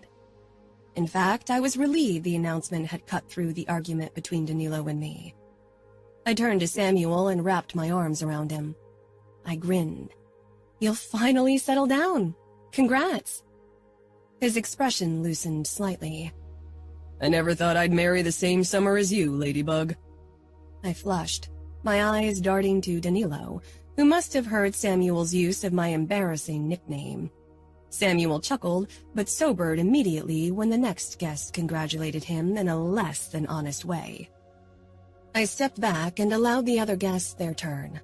Danilo was talking to Dad and Uncle Dante, so I snuck away toward Anna. She used the distraction to grab a flute of champagne. I clucked my tongue. Your parents don't want you to drink alcohol. She took a deliberate sip. Delicious. She flashed me a grin. I rolled my eyes at her. You'll get in trouble if they find out. It's a special day. She nudged my shoulder. Are you mad that they turned your engagement into a double announcement? Why did everyone think that? I wasn't generally keen on being the focus of everyone's attention. I only wished for Danilo's attention. Or had wished for it. No, I'm actually relieved. Anna nodded, but her expression told me she was mulling over something else. What? When did they decide to give Emma to Samuel? I shrugged. I think Dad, Dante, Danilo, and Samuel made the arrangements yesterday. They had a meeting then. Anna pursed her lips. Could be. They didn't waste any time to announce it, that's for sure. Something in her voice was off. But I didn't get the chance to ask her about it because Danilo appeared at my side. We need to take a few photos. I put my hand in his outstretched palm, giving a polite nod in return. Despite my best intentions to give him the cold shoulder, I felt the familiar flutter in my belly as he closed his fingers around mine. I couldn't switch my feelings off, even if Danilo wasn't quite the prince I had hoped he was. I followed him through the French doors to a spot on the terrace that had a beautiful view of the gardens. Danilo wrapped an arm around my hip and presented my hand with the engagement ring to the camera. The photographer snapped one photo after the other. I risked a peek up at Danilo, and his eyes met mine for the briefest moment. He didn't look angry anymore. He looked almost confused. Too soon, the moment was over, and we turned back to the camera, playing the dream couple that we'd hopefully one day become. 7. Sofia. It was the last summer before I'd be married. I'd seen Danilo only once since our engagement, last December at the Cavallero Christmas party. He commented on my brown hair, which almost made me regret my choice to dye it back, even if I'd missed my hair color. Apart from that, our interactions had been sparse like before, but I managed to distract myself with schoolwork and the preparations for our wedding. Most importantly, I stopped searching for articles about Danilo and his blonde conquests. In my mind, he'd stopped, and I wasn't keen on finding images that would prove me wrong.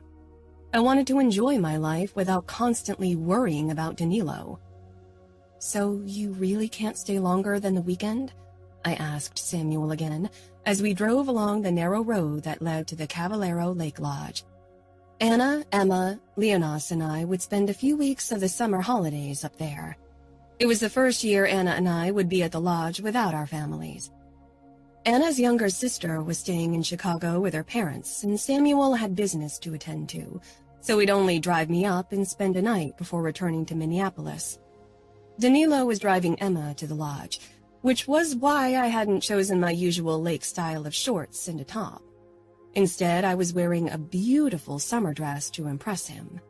He would also be spending the night before returning to Indianapolis for work. Of course, we wouldn't be staying in the lodge unsupervised. Anna had her bodyguard Santino with her, who'd guard her and Leonas. Emma would have one of her own bodyguards, and Carlo was accompanying me. He'd barely left my side since Danilo made him my personal bodyguard years ago. The forest finally opened up before us, giving way to the beautiful timber lodge situated next to the lake, surrounded by firs. The sun was glittering on the blue water. I can't wait to take a dip, I said. The temperature was in the high 90s, and I desperately needed to cool down. The others probably won't be here yet. Plenty of time to go swimming before dinner. I nodded, then slanted Samuel a curious look. Are you excited about seeing Emma again? He'd blocked every attempt to talk about his engagement to Emma so far. I won't be spending time with her. I'll only spend the night because I don't want to drive right back. You don't seem happy about your bond. Samuel let out a short laugh. Sofia, arranged marriages aren't about happiness. They're for tactical purposes. My lips thinned. But what kind of tactical purpose could there be? Our families will be linked through my marriage to Danilo anyway. My wedding to Emma will solidify the union. I could tell that he wouldn't say more. He parked the car in front of the lodge. Carlo's car was already parked off to the side. He'd headed out 2 hours ago to make sure everything was in good condition. My family had a spare key for the Cavallero Lodge, just like the Cavalleros had one for our lodge, which wasn't quite as splendid as this one. I didn't waste any time to storm to the guest room I usually chose and change into a bikini, a white knit piece I'd fallen in love with the second I saw it. My skin wasn't tanned enough to build a strong contrast to the pale fabric, but I was determined to work up a decent tan during our time at the lake. My hair was caught in a strange mid-length because I was trying to grow it out for my wedding updo. My bangs reached my cheekbones, so I had to put them back with pins or they'd cover my eyes, and the rest of my hair almost touched my collarbones by now. Still some way to go before I could pull off my bridal hairstyle. When I rushed back downstairs, familiar voices reached me from the living room. I headed straight for them, finding Anna, Leonas, and Santino talking to Samuel and Carlo. I made a beeline for Anna and threw my arms around her. When she pulled back, she nodded appreciatively. "That bikini looks hot on you. Good choice." I grinned, flushing when I felt everyone's attention on me. "Yep, you look like a hot piece of ass," Leonas drawled as he leaned against the back of the sofa like a goddamn king. "Shut it," Santino growled. He sounded as if he was already at the edge of his meager patience. As usual, his furious eyes sent a shiver down my back. Samuel walked over to Leonas and hit the back of his head. "Watch it. You're not capo yet, so we can still kick your scrawny ass until your balls shrivel to the size of raisins." "As if they were ever bigger than that," Anna muttered, giving Leonas a smug smile. Santino sent her a hard look. "I don't care if you two torture each other. The only thing I care about is that you'll return to Chicago more or less alive and that you don't get on my fucking nerves. Our other bodyguards don't say fuck because our mother hates the word." Leonas butted in. "File an official report and see if I give a fuck," Santino said before returning to Samuel and Carlo. "I'm heading to the guardhouse. I'll trust you to keep them alive." Carlo grunted, which was the equivalent of a yes from him. I nudged Anna. What's gotten into him? I rolled my eyes towards Santino's broad, retreating back. "Let me change. I'll tell you at the lake." "All right, but hurry. I need to cool off." Anna snatched her small bag. "You can carry up my luggage, Leonas. All your workouts must be worth something, right?" Leonas gave her the finger. "Later. I'm busy. I'm sure you'll find one of your 50 bikinis in that ugly shopping bag you carry around."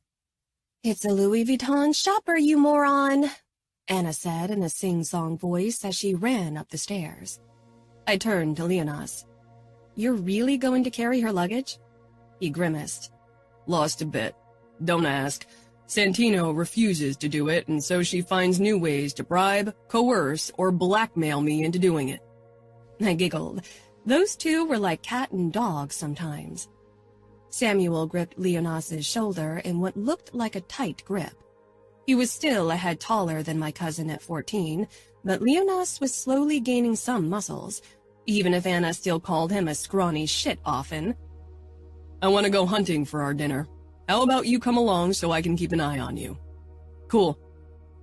They left for the weaponry at the back of the lodge, and a few minutes later, Anna sauntered down the stairs in a dark green two-piece. Linking hands, we headed out to the lake. Sun chairs were arranged on the sun deck over the lake. We dropped our towels on the sun chairs and flung ourselves into the water. It was ice cold, sending a shockwave through my body. Bursting through the surface of the water, I coughed and giggled. Anna was laughing hysterically. We swam around a bit before we stretched out on the sun deck to warm up. I didn't know how much time had passed until a scratching sound woke me from a slight slumber. I sat up, blinking against the sunlight, and spotted Emma on the upper deck, looking down at us. She wheeled down the narrow path to the sun deck we lay on. I stood, unsure if she needed my help. What if her wheelchair rolled into the water? As if she could see my uncertainty, she smiled. "I'm fine." Anna sat up on her sun chair. Emma was in a bathing suit, a fact that surprised me. She arrived on the sun deck and arrested her brakes close to the edge of the boards. My eyes widened when she pushed up to her feet slowly. Her legs were shaky and she had to grip the handles of the ladder leading into the water to steady herself. "I can stand and even walk a couple of steps with support," she explained. "The accident crushed my spinal cord, so I have paresis." She let herself sink to the edge of the deck and awkwardly lowered her legs into the water. "Did it get better over the years?" I asked. Emma shook her head. Paresis usually can't be healed. I nodded and watched with worry as she lowered herself into the lake. Noticing Anna's and my wide eyes, she said, "I'm a good swimmer. Don't worry." "Okay," I said, then got into the water, just in case she needed help at some point. But soon Anna, Emma, and I swam around, chatting about wedding plans. Well, Emma and I chatted about them. Anna's wedding date wasn't scheduled yet. She'd be attending college first. Emma acted so much freer and happier in the water, and we forgot the time. "Girls, we're about to barbecue the meat," Samuel called from the upper deck where a grill was situated. We got out of the lake and dried off. Then Anna and I slowly walked up the trail to the upper deck so Emma could keep up. The sun was sinking over the forest, tinging the sky pink and orange, and I was beginning to feel cold without the rays warming my wet skin. My belly erupted with butterflies when I spotted Danilo beside Samuel at the barbecue. It was the first time I'd seen him in a tight t-shirt and dark jeans, and he looked marvelous. Even if he'd been less of a Disney prince than I'd childishly hoped for, he was sexy. "We shot a few rabbits," Samuel explained, but my eyes were on Danilo, who was skinning one of the small furry creatures with precision. When he was done, he looked up and his eyes locked on me. Bloody hands holding on to the knife and carcass. He scanned me from head to toe, lingering briefly on my short ponytail before his gaze wandered lower once more. Was he checking me out? It seemed too good to be true. Samuel cleared his throat and Danilo handed the skinned rabbit to him, tearing his gaze from me. Its bowels were already in a bucket at his feet. "That's disgusting," Anna said. "Don't be such a diva," Leonas muttered as he sauntered onto the deck, carrying plates. I stepped up to the barbecue to be closer to Danilo, eager to coerce a reaction out of him, but he kept his eyes on the meat. "You should get changed," Samuel said sharply, giving me a hard look. "You need to make a salad if you want to eat more than meat." "So we have to make the salad because we're girls?" Anna asked. "Next time you can go hunting if that's what you want," Samuel said. Anna rolled her eyes. Then together with Emma, we moved into the house. Emma had a room on the first floor while Anna and I had to go upstairs. "Danilo checked you out," Anna said. If Anna had noticed, I hadn't imagined it.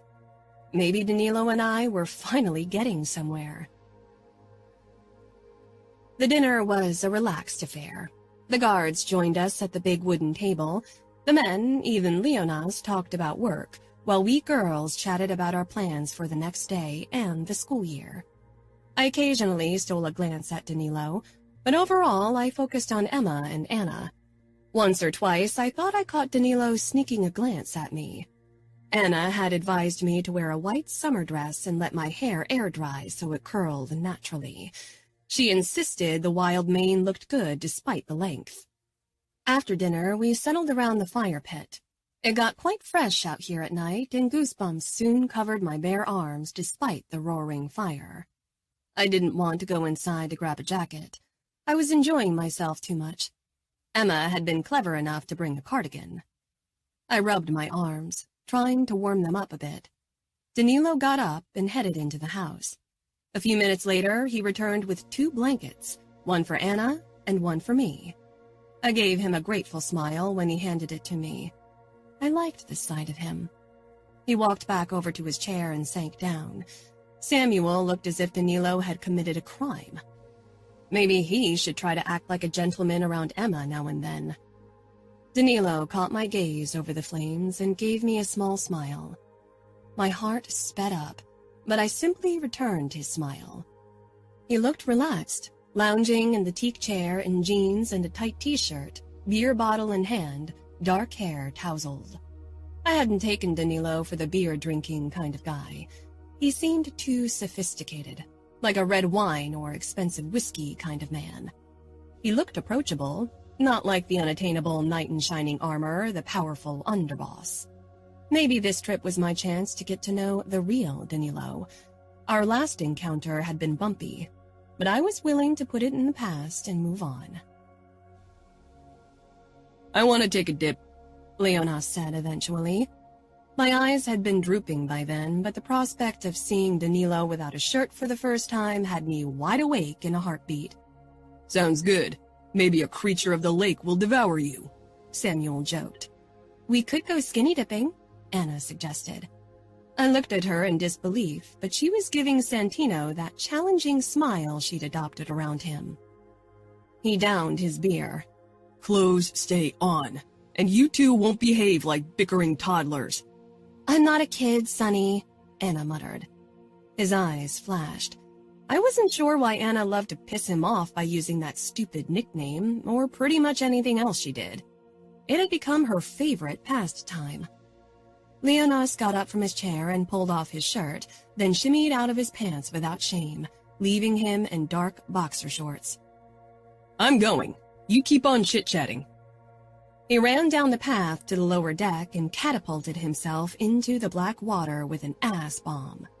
Samuel sighed, but he also began to strip down to his boxer shorts before he followed Leonas into the water with a more elegant dive. I stood, eyeing Danilo. He seemed torn on whether he should join the night swim. His eyes slanted to Emma, who was huddled in her cardigan. I'm off to bed, she said with a yawn. You go ahead and take a dip. I'll get ready to sleep. She began wheeling toward the patio. Anna stripped beside me, clearly giving Santino a show. He leaned back in his chair with a mildly pissed expression. I still had my bathing suit on beneath my summer dress, but Anna didn't. She dashed toward the lake in black underwear and dived in. I'll ask for a fucking pay raise once I'm back in Chicago, Santino growled as he got up and began to undress. I couldn't help but giggle. Danilo sent me a hard look I didn't understand, as if me laughing at Santino's joke was inappropriate. But I was momentarily distracted from this when he pulled off his shirt and slacks, leaving him in boxers. I couldn't stop myself from admiring his six-pack and muscular chest, his strong arms, and the fascinating trail of dark hair disappearing in his shorts. Santino strolled down to the lower deck, leaving me alone with Danilo. I realized I was still in my summer dress. Aren't you going to take a swim? Danilo asked. Was he waiting for me? I quickly dragged my dress over my head, then wondered if I should cross my arms over my chest because my nipples puckered in the cold. But that would have looked awkward, and maybe Danilo couldn't even see that much in the dark. The fire didn't give off that much light. Dropping the dress on my chair, I gave Danilo a smile. Ready to go? He nodded, but then his eyes briefly darted to my chest, and I knew the dark wasn't hiding enough. Luckily, it hid my blushing. Danilo and I headed down to the lower deck to the sound of splashing and shrieking from the lake at a slow pace. Anna and Leonas seemed to be involved in a water war. Danilo got into the water first, then drifted close to the deck, watching me. Do you need help getting in? He asked when I hesitated on the upper step of the ladder. I shook my head. No, it just makes me nervous that I can't see what's below the surface. I moved down the ladder and sucked in a sharp breath when my toes touched the water. It was much colder than before. Jump! Drawing it out will only make it worse, Samuel commented as he swam closer as well. Okay, I said hesitantly. I checked that the coast was clear before I hopped into the water. My body seized up for a moment, paralyzed by the cold before my head burst through the surface. I gasped for breath. Are you okay? Danilo asked. I'm fine, I managed. Samuel was close behind Danilo, as if he thought I needed more than one savior. Of course, Leonas had other things in mind and thrust water into Samuel's face. Samuel whirled around and tried to catch Leonas. Anna winked at me, then swam closer to where Santino was floating on his back. I stared up at the beautiful night sky and let the water carry me, trying to come up with a topic to talk about with Danilo since he was still close by. He followed my gaze to the sky, and I wished, like so often in the past, that we were normal lovers, and I could just swim over to him and kiss him. Something wrapped around my ankle, and I let out a startled cry, floundering wildly to get rid of whatever it was. In my panic, I swallowed water and my head sank under the surface briefly. Then an arm wrapped around me, and when I got my vision back, Danilo was at my side. Calm down. I'm here. Something grabbed my ankle! I cringed when I realized how that sounded, as if a sea monster had attacked me. Sofia? Samuel asked, worry ringing in his voice. I could hear him coming closer. I'll handle it, Danilo clipped, surprising me with a protective note in his voice. Then he faced me. Our faces were close because he was still holding me. I could have swum by myself now that the first wave of panic had subsided, but I didn't say anything. Try to lie back and float on the surface so I can remove what's on your leg, Danilo instructed calmly. I nodded and slowly relaxed until my body drifted up to the surface. Even before Danilo reached for it, I recognized what had grabbed me. Seaweed was wrapped around my ankle. Heat shot into my head when Danilo removed it from my leg and thrust it away. Sorry, I said in embarrassment. I'm not usually this jumpy. Don't worry. Danilo didn't leave my side after that.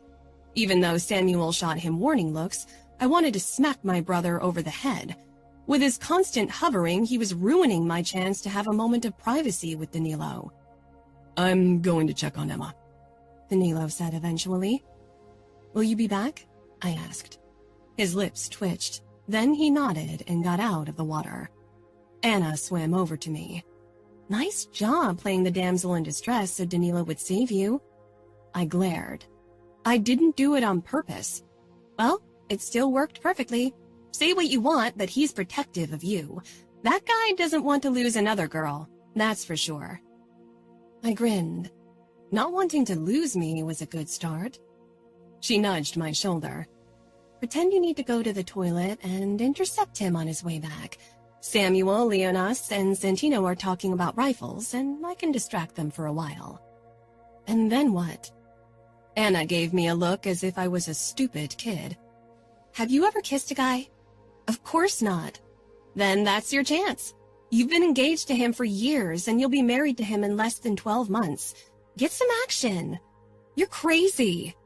Don't be such a goody two-shoes. Sometimes we need to bend the rules a little to live. You just have to make sure people believe you always follow the rules. All right, I murmured, then louder. I'm heading to the bathroom. I climbed out of the water, grabbed my towel, and headed up the path. My heart sped up, thinking of what to say and, worse, what to do. I tried to channel my inner Anna.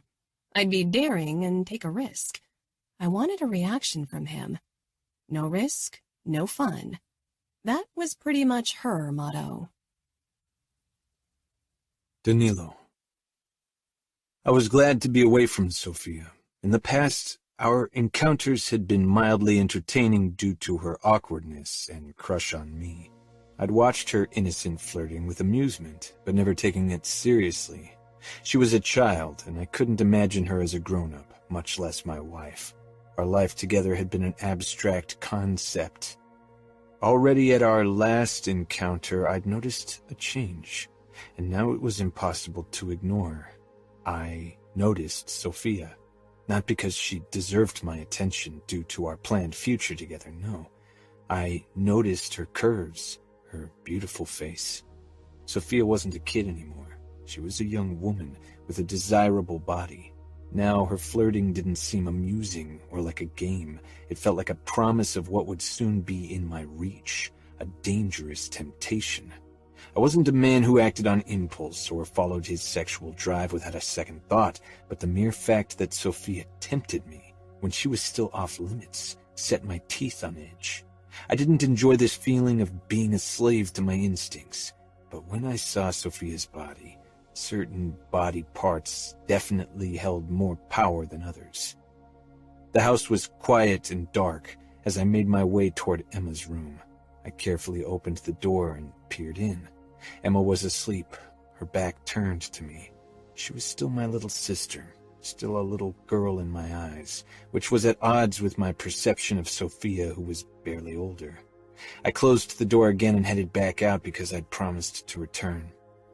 When I stepped out onto the patio, my body tensed at the sound of steps, but relaxed when Sofia appeared before me. She had her towel wrapped around her shoulders, for which I was grateful. "Are you heading to bed?" She shook her head. "Actually, I was looking for you." My eyebrows shot up. The way she said it raised my hackles. It was difficult to make out her face in the dim light, but I had a feeling she was flirting with me. "Maybe we can take a walk?"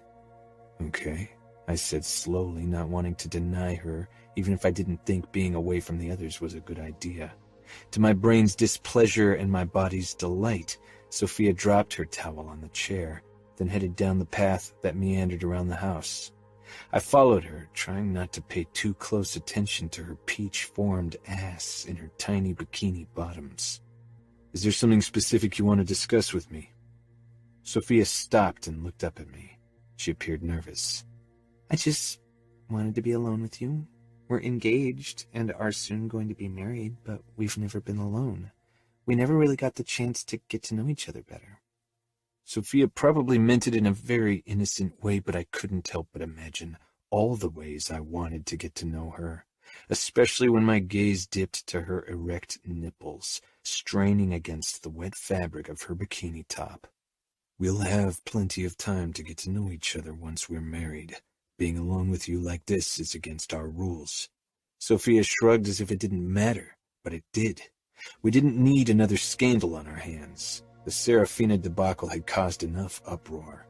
Sofia glanced around, and then, without a warning, she tugged her skimpy bikini top off, standing before me with her perky breasts and puckering nipples. Blood roared in my ears. "What are you doing?" I growled, grabbing her arm. The motion caused her nipple to graze my skin. I released her and picked up her top, then held it out for her. "Put that back on." She stared at me. "I'm not a child."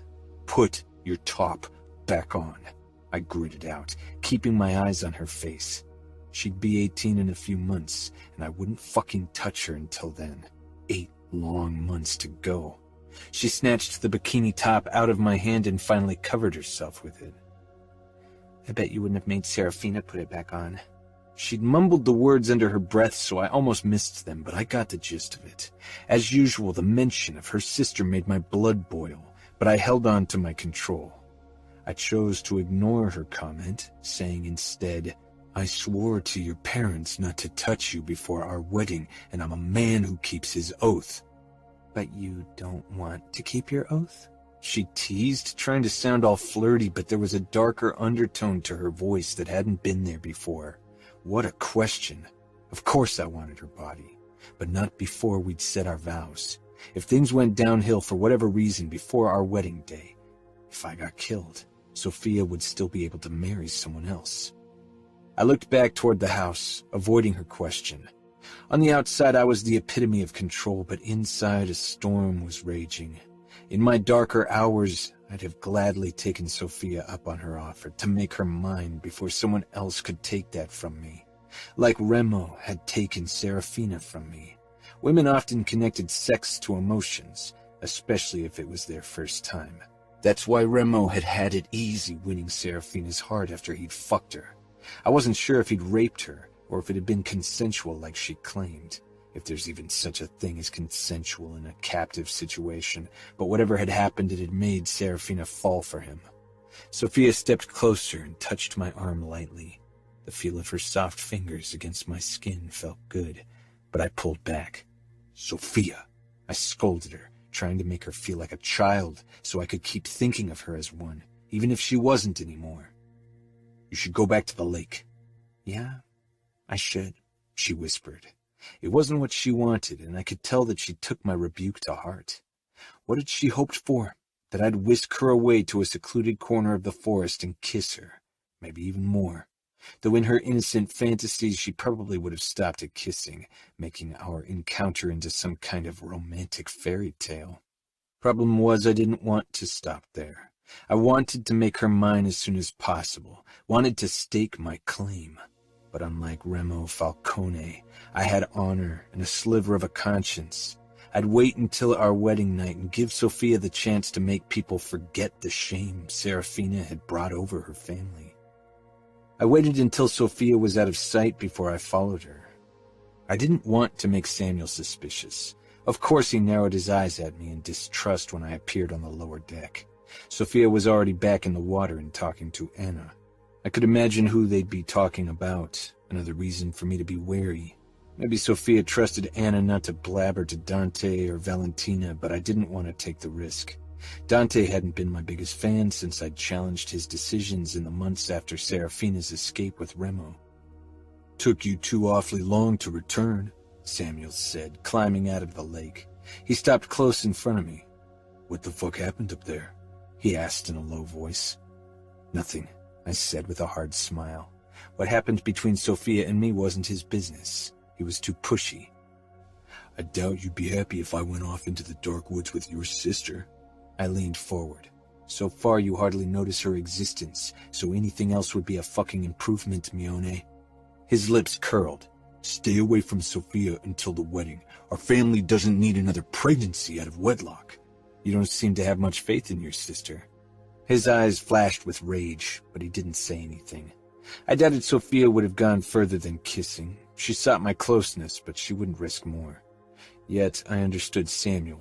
He'd put all his trust in his twin, and she'd thrown it in his face. "Maybe we should have another talk when we've calmed down," I said eventually. I didn't want a war between Samuel and me, especially because Emma's well-being would soon be in his hands. "Tomorrow morning, I want to work out at the lake. You can join me at sunrise." I nodded my consent. Then, with a last glance at Sofia, who was watching me and her brother, I went back to the lodge. 8. Sofia. I couldn't sleep, tossing and turning all night long. I still cringed when I thought of how Danilo had reacted to me flashing my boobs at him. Why had I thought it would be a good idea? I tried to act like Anna, or how I thought Anna might act, but I obviously hadn't pulled it off with the necessary confidence. I was such an idiot, thinking Danilo would swoon because he saw me topless. He wasn't a teenager. He was a grown man and had seen enough breasts in his life. Sighing, I sat up, staring into the dark of the room. The nights out here in the woods were darker than in the city, and with it being a new moon, hardly any light came through the windows, but the hints of gray lit up the sky. It wouldn't be long until sunrise. Eventually, I'd slipped out of my bed. There was no way I'd fall asleep again anyway. I opened my window wide, inhaling the crisp early morning air. Outside, the birds were waking up, their morning song soothing in its own way.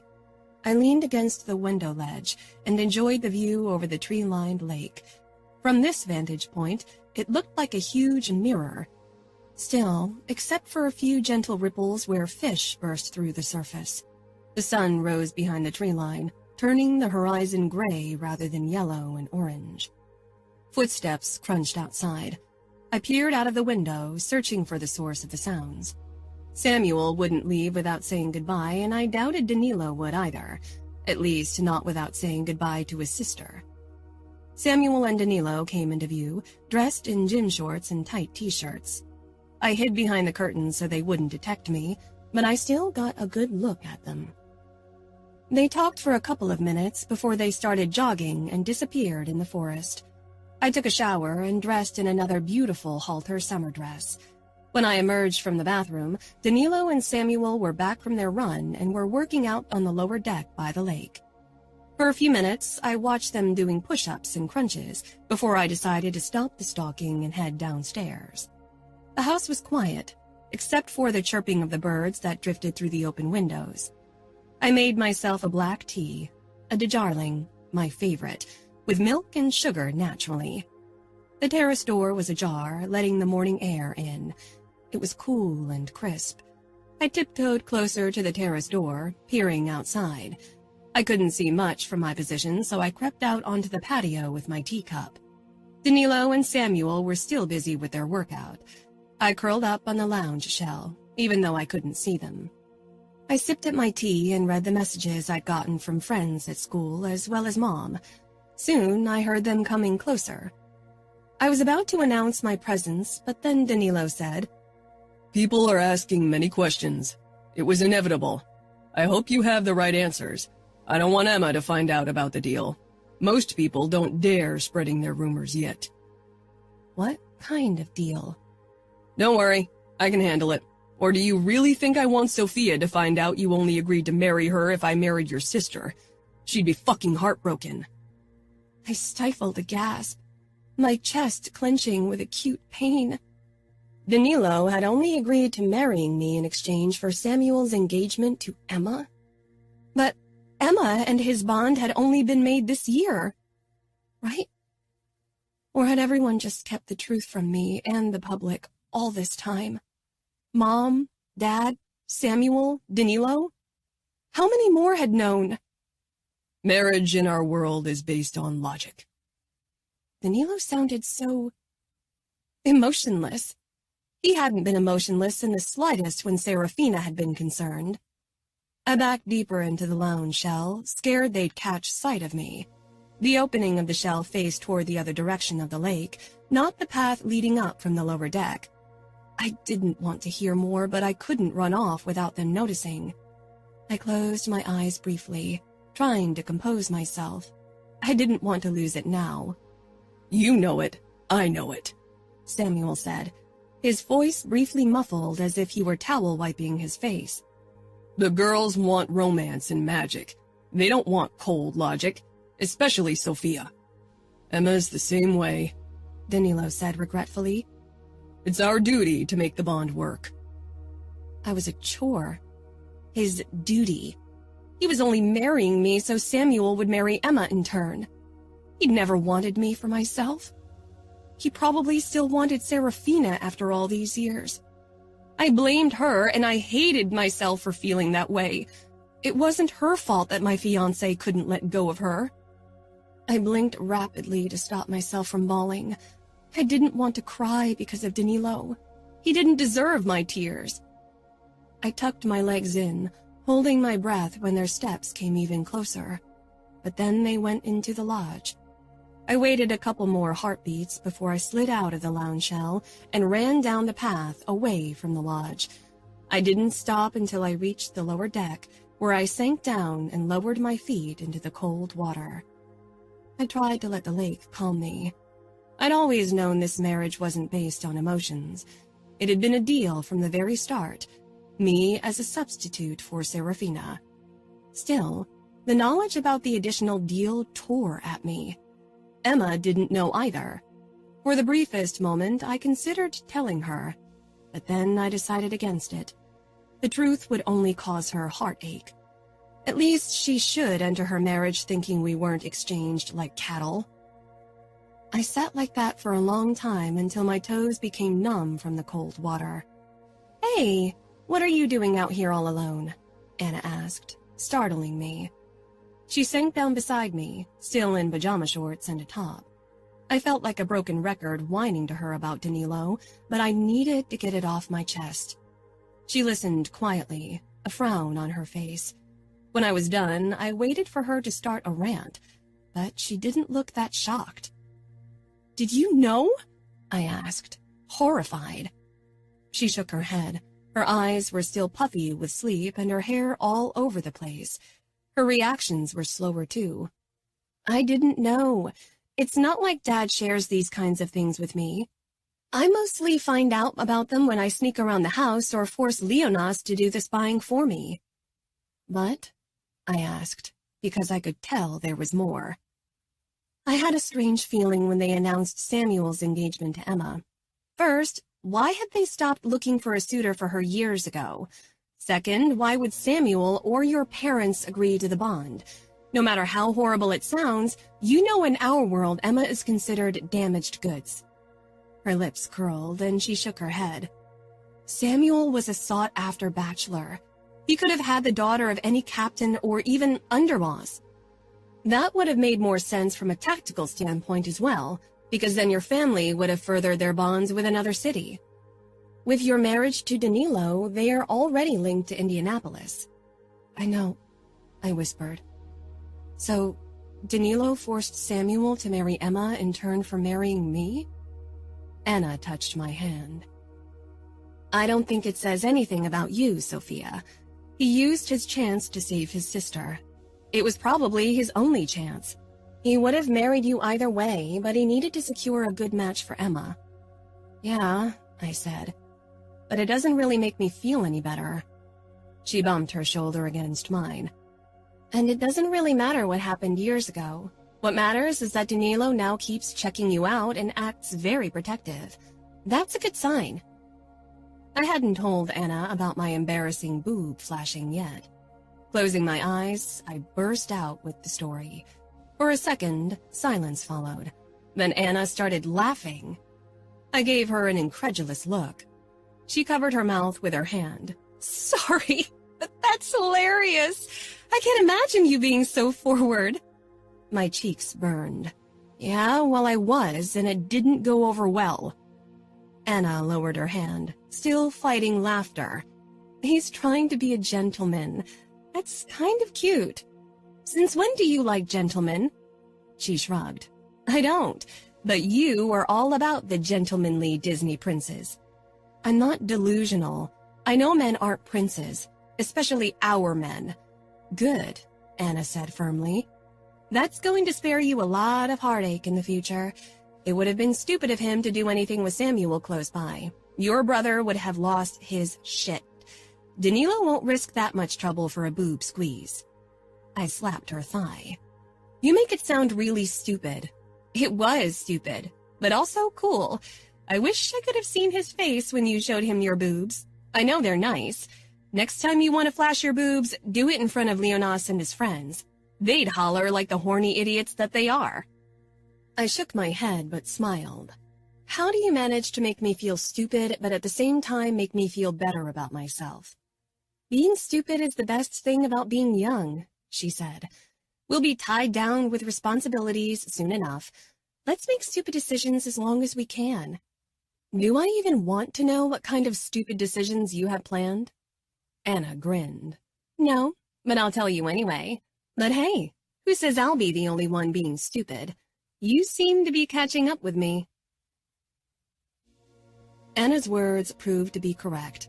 The boob flashing wasn't the last stupid thing I did, nor was it the worst. Where Danilo was concerned, my brain just short-circuited.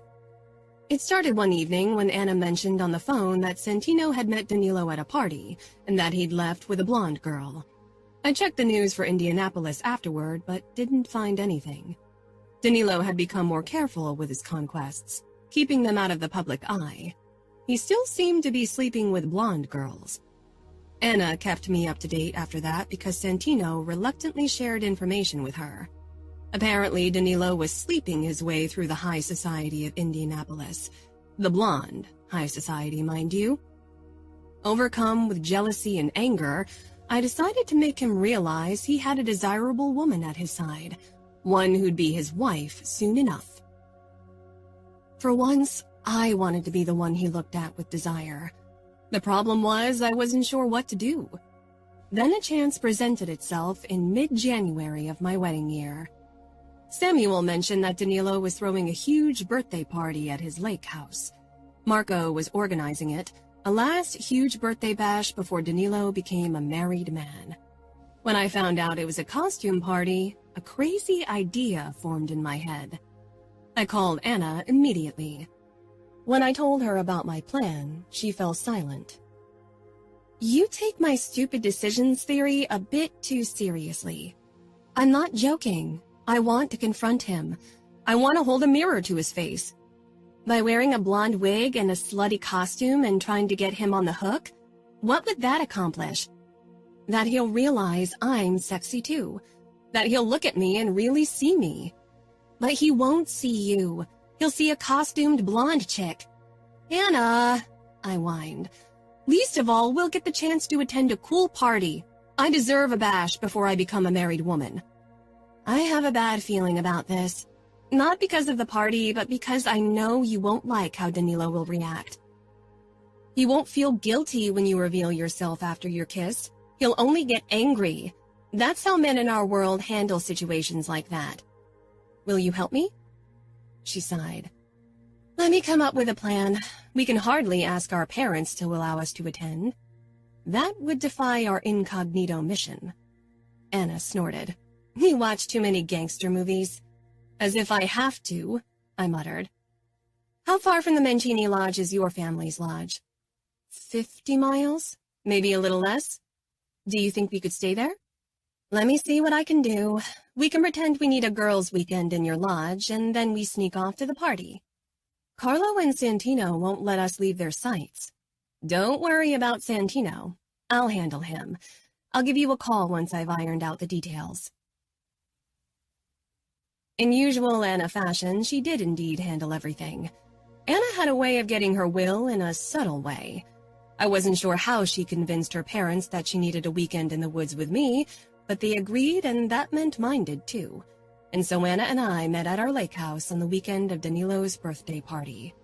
Samuel was staying in the Mancini Lodge to party the weekend away. Of course, I wasn't invited as Danilo's fiancé. Heaven forbid girls had fun.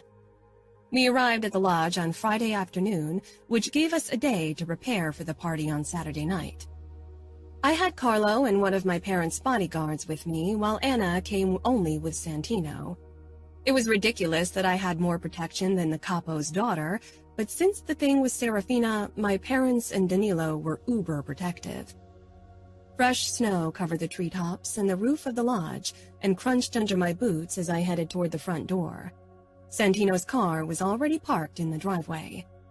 Anna sat in one of the plush armchairs in front of the stone fireplace, her legs curled under her. She smiled when she spotted me. Santino made a fire for us to warm up. We hugged, and I sank down on the armchair beside her, while Carlo carried my bag upstairs.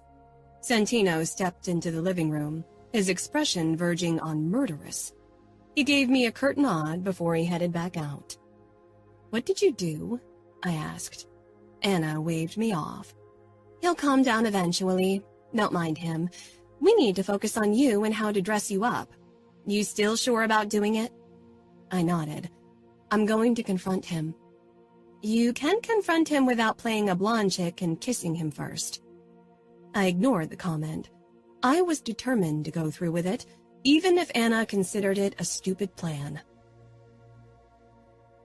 The party was set to start at 8, but Anna assured me it was uncool to arrive among the first guests, so we headed out from the lodge at 8. Santino was driving us, and he hadn't said a single word. His anger worried me. What if he told anyone about our plan? My parents would be disappointed, and I'd be grounded until my wedding day. Though growing up in the mafia as a girl, you were pretty much grounded for life anyway. Are you sure my bodyguards won't notice I'm gone? I told them I'd take the night shift. They're watching TV in the guardhouse. As long as you two stay out of trouble, we should be fine. Santino snapped. I gave Anna a look. She obviously hadn't revealed the details of our plan to him. He thought we wanted to party. I'd chosen a Catwoman costume. The leather cat mask covered the entire upper half of my face. Strands of the blonde wig trailed down my shoulders to entice Danilo. I hoped the mask would cover up enough to keep Danilo from recognizing me. I doubted he'd ever looked at my face for long enough to really notice the details, but it was still a risk. Maybe he wouldn't even have recognized me without the mask. He'd never looked at me longer than a few seconds, if at all. I'd put on thick fake lashes and bright red lipstick to entice and distract him, since I'd never worn anything like it before. He'd see the long blonde hair and be drawn to it. Then he'd smell Serafina's favorite perfume. She'd left the bottle in her bathroom when she'd run away, and I'd taken it as a small reminder of her. Today was the first time I wore it myself, and it felt strange. How do I look? I asked Anna. She sighed. Not like you. Not that Anna looked like herself. She dressed up as the wife of Chucky, the killer doll with a bright red wig and scary makeup. She was completely unrecognizable, which was necessary if we wanted to stay undetected long enough. If the capo's daughter showed up at the party, the news would spread like wildfire. Santino had refused to wear the matching Chucky costume. Instead, he was dressed all in black. At least he had a skull mask to cover his face, but that was the extent of his cooperation. That's what I was aiming for. I know, Anna said. I could tell that she had more to say, but was probably trying to word it in a way that wouldn't hurt my feelings. Say it. I just want to make sure you stay in control of this situation. You want to confront him, set rules, and make it clear that his behavior hurts you. Hold a mirror up to his face so he realizes how messed up his actions are. She whispered so Santino couldn't hear us. It sounded easy when Anna laid our plan out.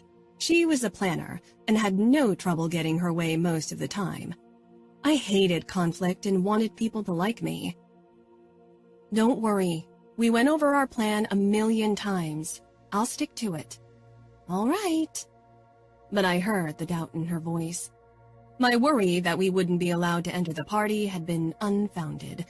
Santino was well known in our circles and got us in without a hitch, even though the bouncers didn't know who we were. They probably suspected we were society girls that Santino wanted to get lucky with. I'd never been at the Mancini Lodge, and it felt strange entering the place in disguise when it would be one of my homes in only 5 months. Our wedding was set for June, 2 months after my birthday, so I had time to finish school. As suspected, the lights were dimmed except for a few disco globes and spotlights that bathed the rooms in different colors. The party wasn't just happening inside. A large number of guests had gathered outside to smoke, lounge in the hot tub, or risk pneumonia in the freezing lake. I leaned closer to Anna. Do we have to congratulate Danilo? It's his birthday party after all. Anna shrugged. I doubt anyone pays attention to etiquette here. Have you spotted him yet? No. I scanned the guests. Most of them men were sparsely costumed like Santino, but the women had gone all out. The back of one guy reminded me of Samuel, and I quickly angled my body the other way. Samuel would kill me if he found out I was here. Santino hovered close to us, arms crossed over his broad chest, and his no doubt pissed face covered by his skull mask. The music was so loud that the floor seemed to vibrate under my heels. I'd never been at a party before, and I doubted I'd ever be allowed to attend one officially. I gave Anna a wide-eyed look when a naked girl raced past us and dashed down the path to the lake. She smirked, giving me an "I told you so" look. Santino's expression, on the other hand, conveyed that he wanted to kill us. I leaned over to Anna. He looks pissed. Are you sure this is a good idea? She waved me off. Don't worry, I can handle him. I wondered what exactly Anna had used against him. Santino didn't strike me as a man who would let a teenage girl tell him what to do, but Anna refused to tell me.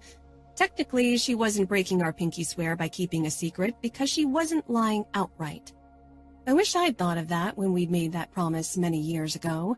Then I'd have stipulated different terms. My curiosity was killing me. I looked around, not sure what to do. Anna linked our fingers and dragged me over to the bar on the patio. I shivered from the cold. Anna handed me a drink. I sipped at it and grimaced. It was beer with a strange lemony note. Another glance around confirmed Danilo wasn't nearby. I touched my mask again, still safely in place. Few people wore actual face masks. Even Danilo would recognize me without a mask, though. Anna nudged me, and I followed her gaze. My stomach sank. Danilo and his cousin Marco stood off to the side of the large wooden patio, talking to 2 girls. Naturally, Danilo was with a blonde. Again. Always with blondes. Always with women who resembled Serafina but couldn't hold a candle to her beauty. They were less. A copy of the original. Less. So was I. Not what Danilo wanted. I was the consolation prize. Would always be.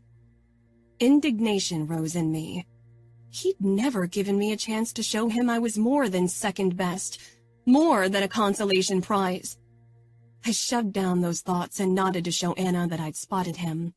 He was only talking to the girl, but I doubted that was where it would end. I took another sip from my drink, considering what to do. Was I brave enough to approach him? To play this out to the end? 9. Sofia. Danilo was dressed in a SWAT uniform, no mask or makeup, which made him easy to spot. His cousin had opted for a Joker costume. "This is your chance," Anna shouted into my ear when the two girls headed back inside the house. "They're probably taking a bathroom break, so you need to hurry." I nodded, suddenly overcome with nerves. I'd never flirted with anyone, unless my failed attempts to flirt with Danilo counted. They could be returning soon, though. And what about Santino? He leaned against the bar next to us, glowering but keeping watch. He hadn't touched any alcohol yet and probably wouldn't. Anna smiled coyly. He can't split himself in two, and I'm his priority. I'll head to the restrooms. Maybe I can even chat up those girls and hold them up. If people recognize you, you're going to be in a whole world of trouble. Don't worry, I won't get caught. Anna turned to Santino and nudged his arm. He leaned down so she could reach his ear. He glanced between me and her, his eyes hardening. Then he gave a sharp nod. Before they left, he walked up to me. Don't move a fucking inch. If I don't find you right in this spot when I return, there'll be hell to pay. I swallowed and nodded. God, he was scary as hell. I didn't know how Anna could enjoy teasing him so much. Anna winked at me, then she and Santino went in search of the restrooms. I righted the blonde wig, then paused. I gathered my courage by taking another sip of my drink before sauntering over to Danilo. His cousin nudged him, and then Danilo's eyes locked on me. I tensed, worried he would recognize me. I didn't even want to imagine the amount of trouble I'd be in. I had some difficulty walking elegantly with my high heels on the wooden boards of the patio, and hoped I wouldn't faceplant. His posture changed, becoming alert and almost eager. Without my brown hair, my resemblance to Serafina was even stronger. I wasn't quite as tall, and my facial features were a bit different. The copy, not the original. Always the copy. But I knew I'd be close enough to her looks to attract Danilo. The use of Fina's old perfume would only add to the illusion. I swayed my hips as I moved through the crowd. I didn't even feel the cold anymore. My blood was pumping through my veins, making me feel hot all over. Danilo wasn't the only man checking me out, and I couldn't deny that it boosted my ego. When I stopped in front of him, my heart was thundering. Danilo scanned my tight leather pants and corset that shoved my breasts up. Since he hadn't really looked at them, he'd hardly recognize them now. I almost laughed at the thought. He definitely didn't recognize me. He'd never undressed me with his eyes like that. Hell, he usually didn't show a flicker of interest in my body. He was interested now. His smile was dark and confident, and he had every reason to be confident. He looked utterly sexy in his SWAT uniform. "Hi," I said, making my voice deeper and sultrier. The tone sounded strange to my ear, but it had the intended effect. Danilo shifted closer, that smile becoming even darker. It sent a shiver down my back. He looked like the big bad wolf about to devour Red Riding Hood. Something a little unhinged flickered in his eyes. This wasn't the Danilo I got to see, not the sophisticated, cool gentleman. This Danilo was dangerous. Danilo didn't say anything, only smiled in a way that made me feel like his prey.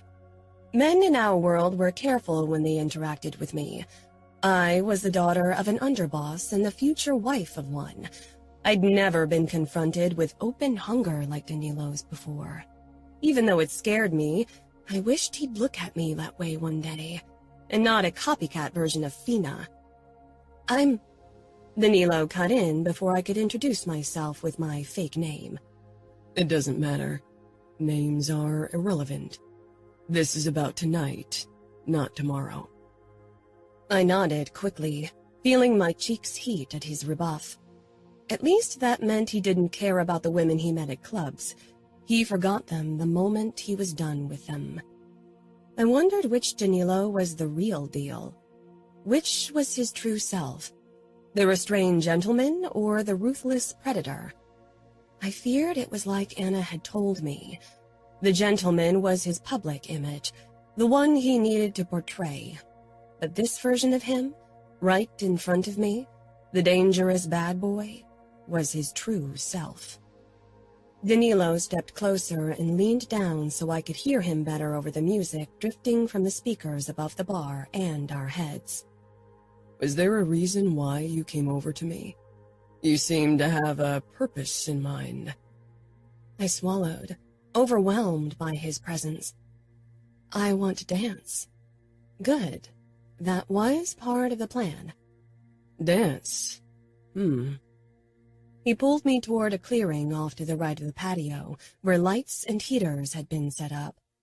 The bass droned even louder here, and a crowd of people was dancing wildly. I didn't recognize anyone. Danilo pulled me against him, molding our bodies together. We'd danced with each other before at social functions, and he'd always kept an appropriate distance between us, made sure his hand was high up on my back. He didn't now. His hand was on my lower back, and I could feel every inch of his strong, muscled body pressing against me. I felt like a marionette in his hold. His breath pressed into my ear. It doesn't look as if you want to dance with me. Maybe you should return to the bar.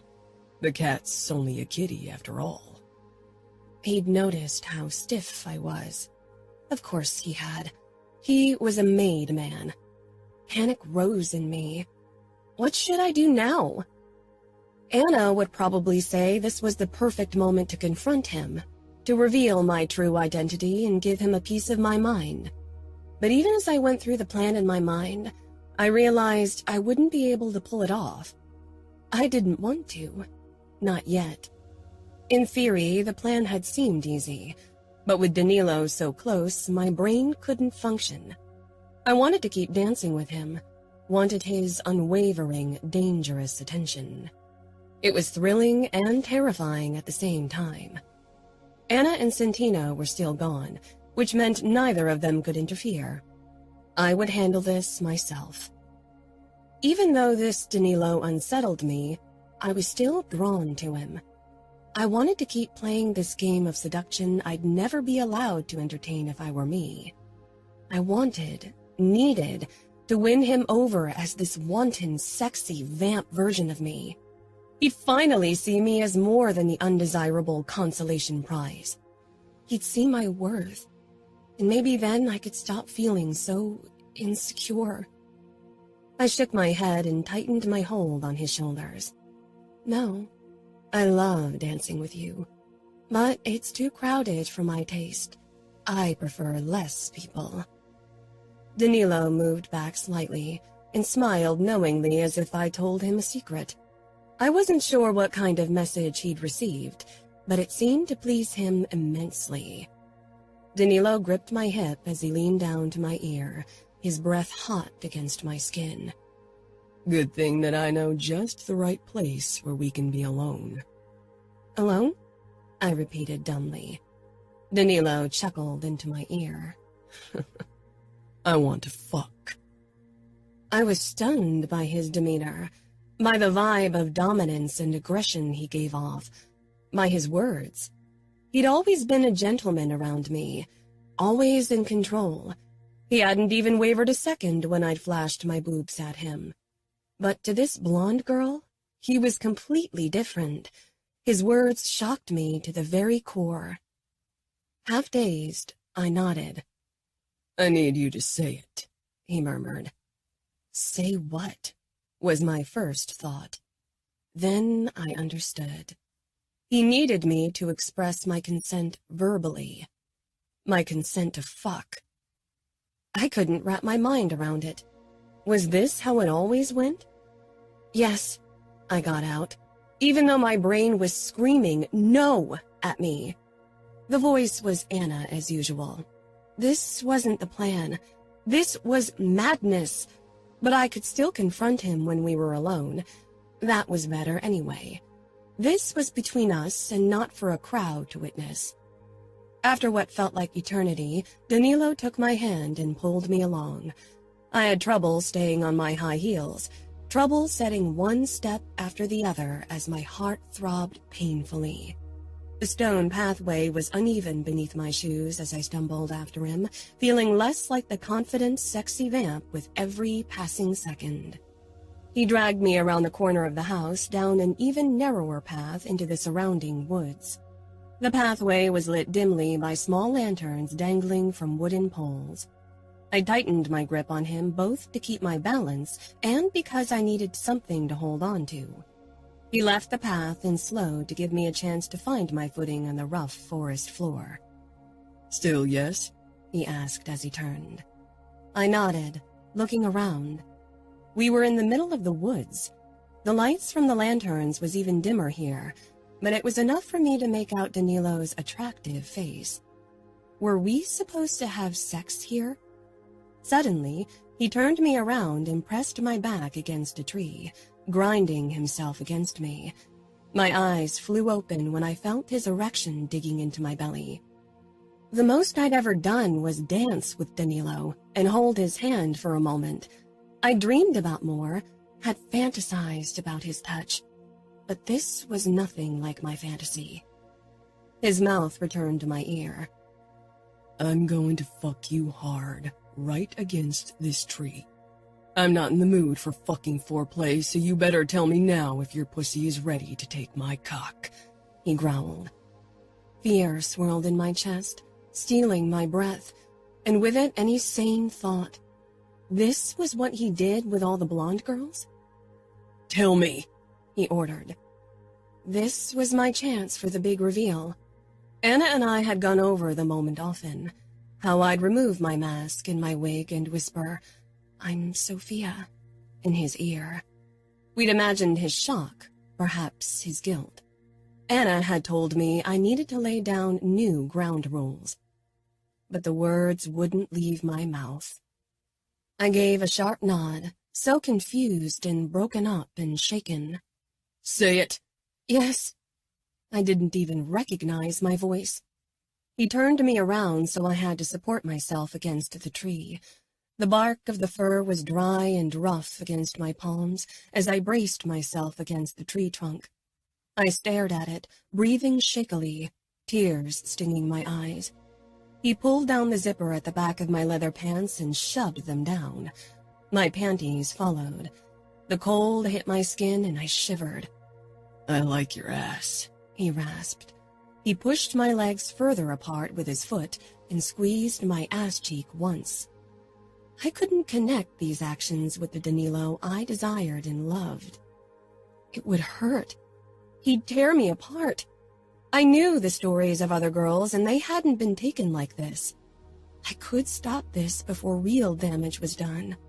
I should have stopped it to save my honor. But I did not. Maybe this was the true solution. I waited silently, brokenly, hoping that this would finally set me free. Free from crushing on a man who'd never wanted me. A man who spent every night chasing women who looked like my sister. A man who had never seen my worth. I was crying, hot tears dripping from my eyes, scorching my cold cheeks under my mask. But I didn't make a sound. I didn't want him to stop. I needed him to continue and set me free. And then I felt him against me, his grip painful on my waist.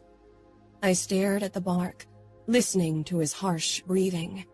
The cold seeped into my body, but I didn't mind. I'm going to fuck you hard, he growled.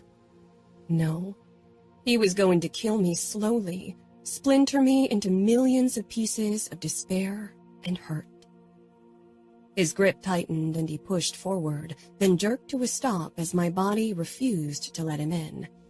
Stars blazed before my eyes as a sharp pain cut through me. I choked, bit down on the inside of my cheek, hard, harder, tasting blood as it swirled on my tongue. I was cut in half with a sharp blade, torn apart by burning tongs. I was pain and humiliation and a crushed, stupid heart. What the fuck? Danilo snarled. I let out a small sob, then bit down hard on my lower lip to shut up. He tensed. My fingers shook against the rough tree trunk, its ridges scratching my palm. My eyes fixed on my engagement ring. I hadn't taken it off. It mocked me with its shining beauty, with everything it should stand for and didn't. A beautiful sign of love and devotion.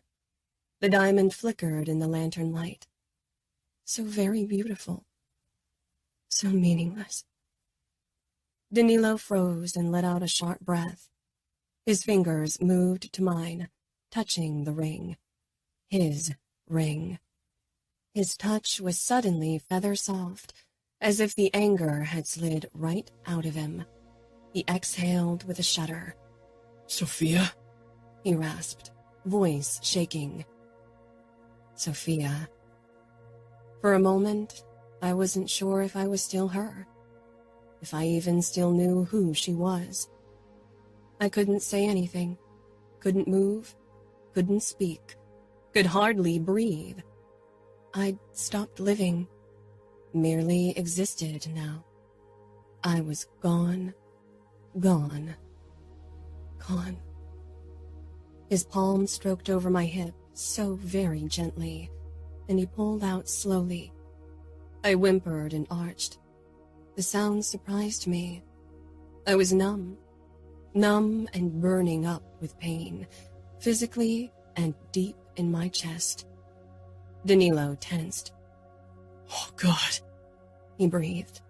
Something trickled out of me. He turned me around, lifted my mask, but his fingers hovered against my temples so softly.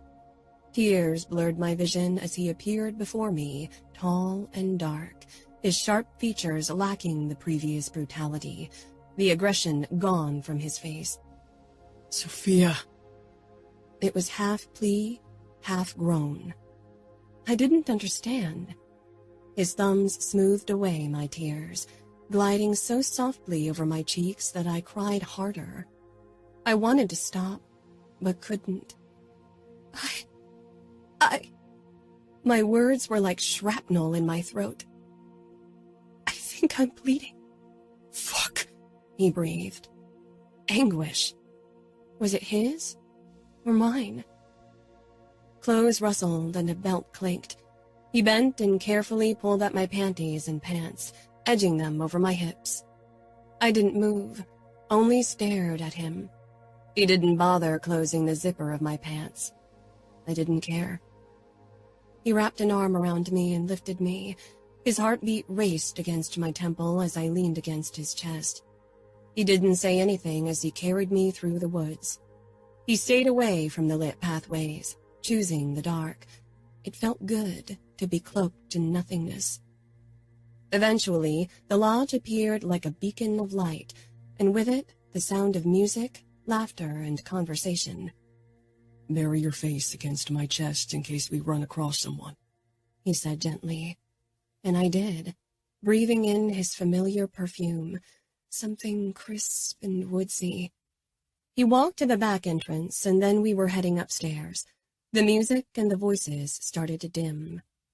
A door creaked, and I peered up when the lights came on. We were in a bedroom.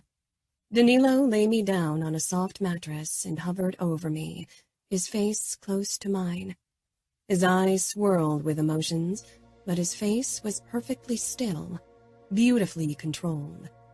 He removed my wig with careful fingers and put it down on the nightstand with my cat mask. He pulled back, and for a moment, he only looked at me.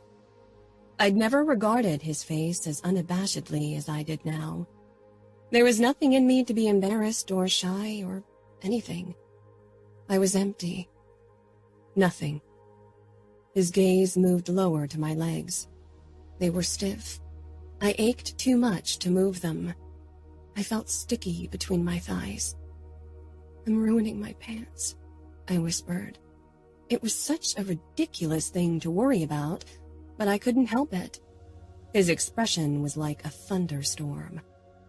I tried to push down my pants, but the leather seemed glued to my sweaty skin. I wasn't even sure why I was sweating when I was feeling so cold. "Do you need help?" Danilo murmured. I nodded and let my arms drop to my side. Danilo hooked his hands in my pants and dragged them down my legs, so much gentler than before. He fought to free my feet of the pant legs, and finally dropped my pants on the floor, leaving me in my panties.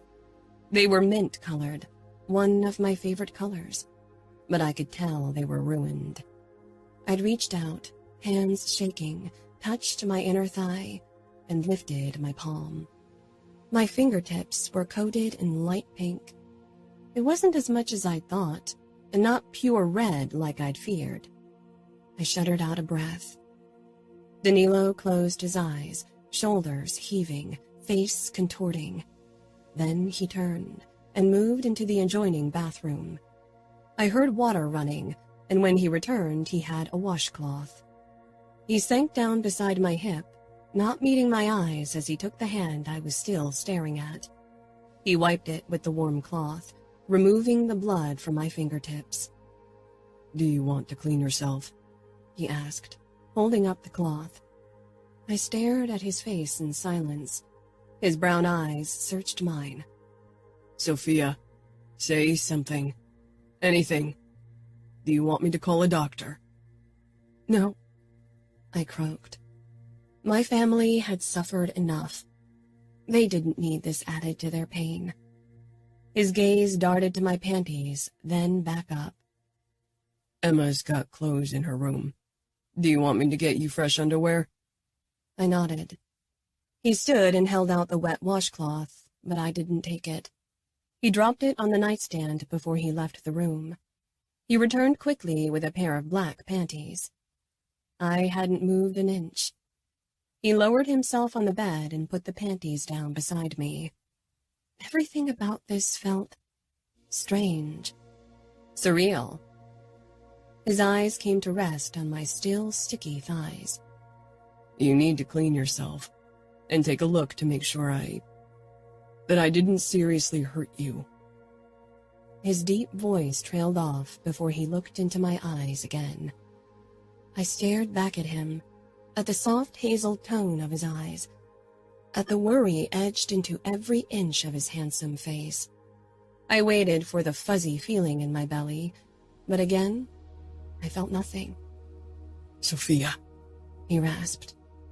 I reached for my panties, my fumbling fingers too shaky to shove them down. He reached out, his hands stilling mine and touching my waistband. His eyes sought mine questioningly. He waited. For what? My permission? He had been inside of me. What did it matter if he pulled down my panties again?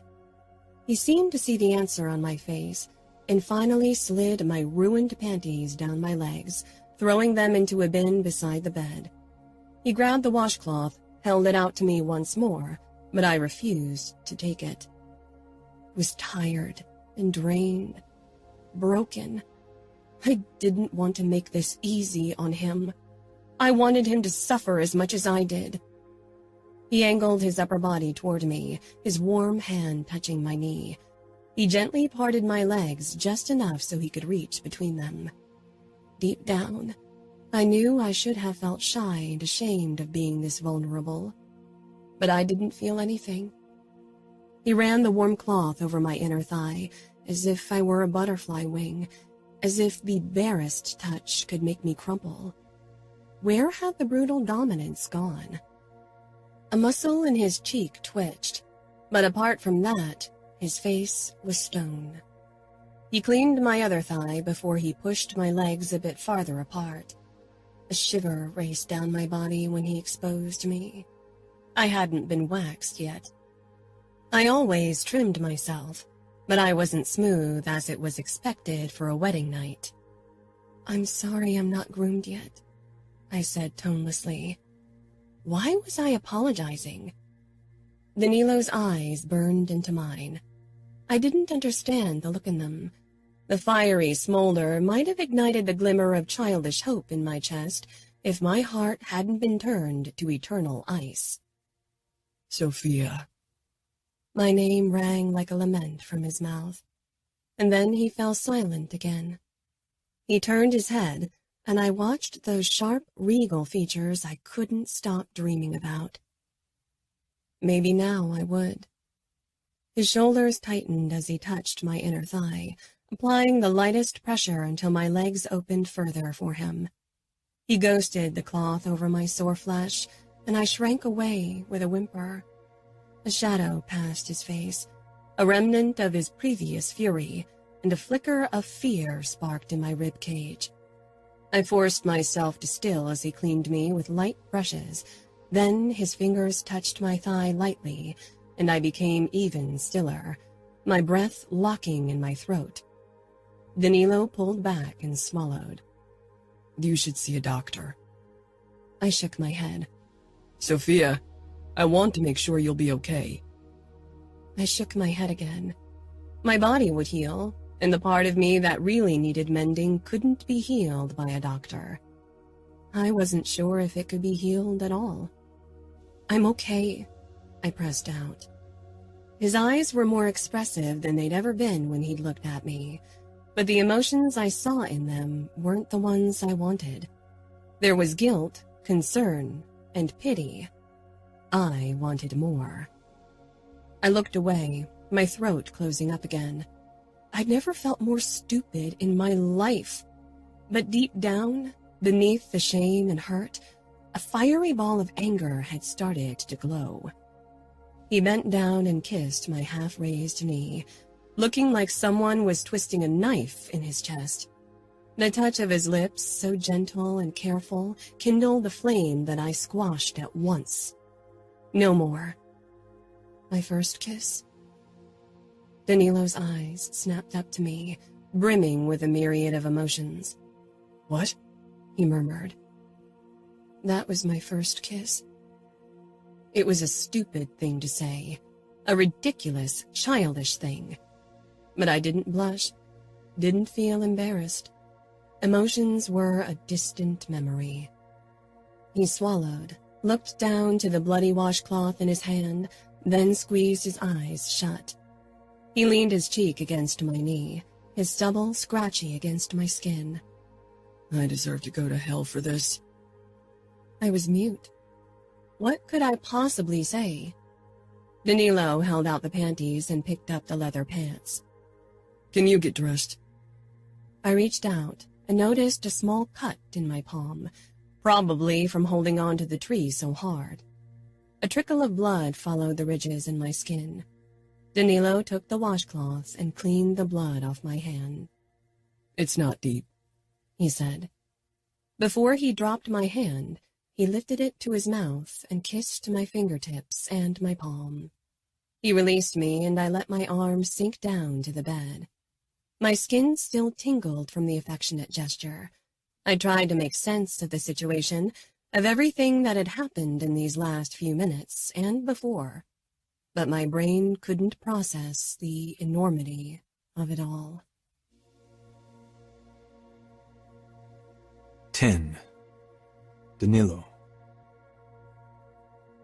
Guilt was a feeling I was intimately familiar with, a constant presence shadowing my life ever since Emma's accident that had been affirmed after Serafina's kidnapping. Yet the strength of my guilt after what I'd just done hit me by surprise. Occasionally I'd felt a flicker of guilt towards Sofia, but now the flicker was a roaring flame burning my insides. Sofia lay on the bed before me, her eyes distant. I didn't even want to imagine what images were flitting through her mind. How I'd talked to her like she was a whore. How I'd pushed her against a tree and tried to shove myself into her. What was she doing here, at my lodge, at a party she had absolutely no business being, and how had she gotten in? The need to interrogate her rose in me, and with it, anger. But now wasn't the time. She was still naked and most likely in shock. I needed to get her away from here before someone found out about this. "Sofia, you need to get dressed," I urged her again. She grabbed the panties and inched them up her legs, her movements slow and distracted.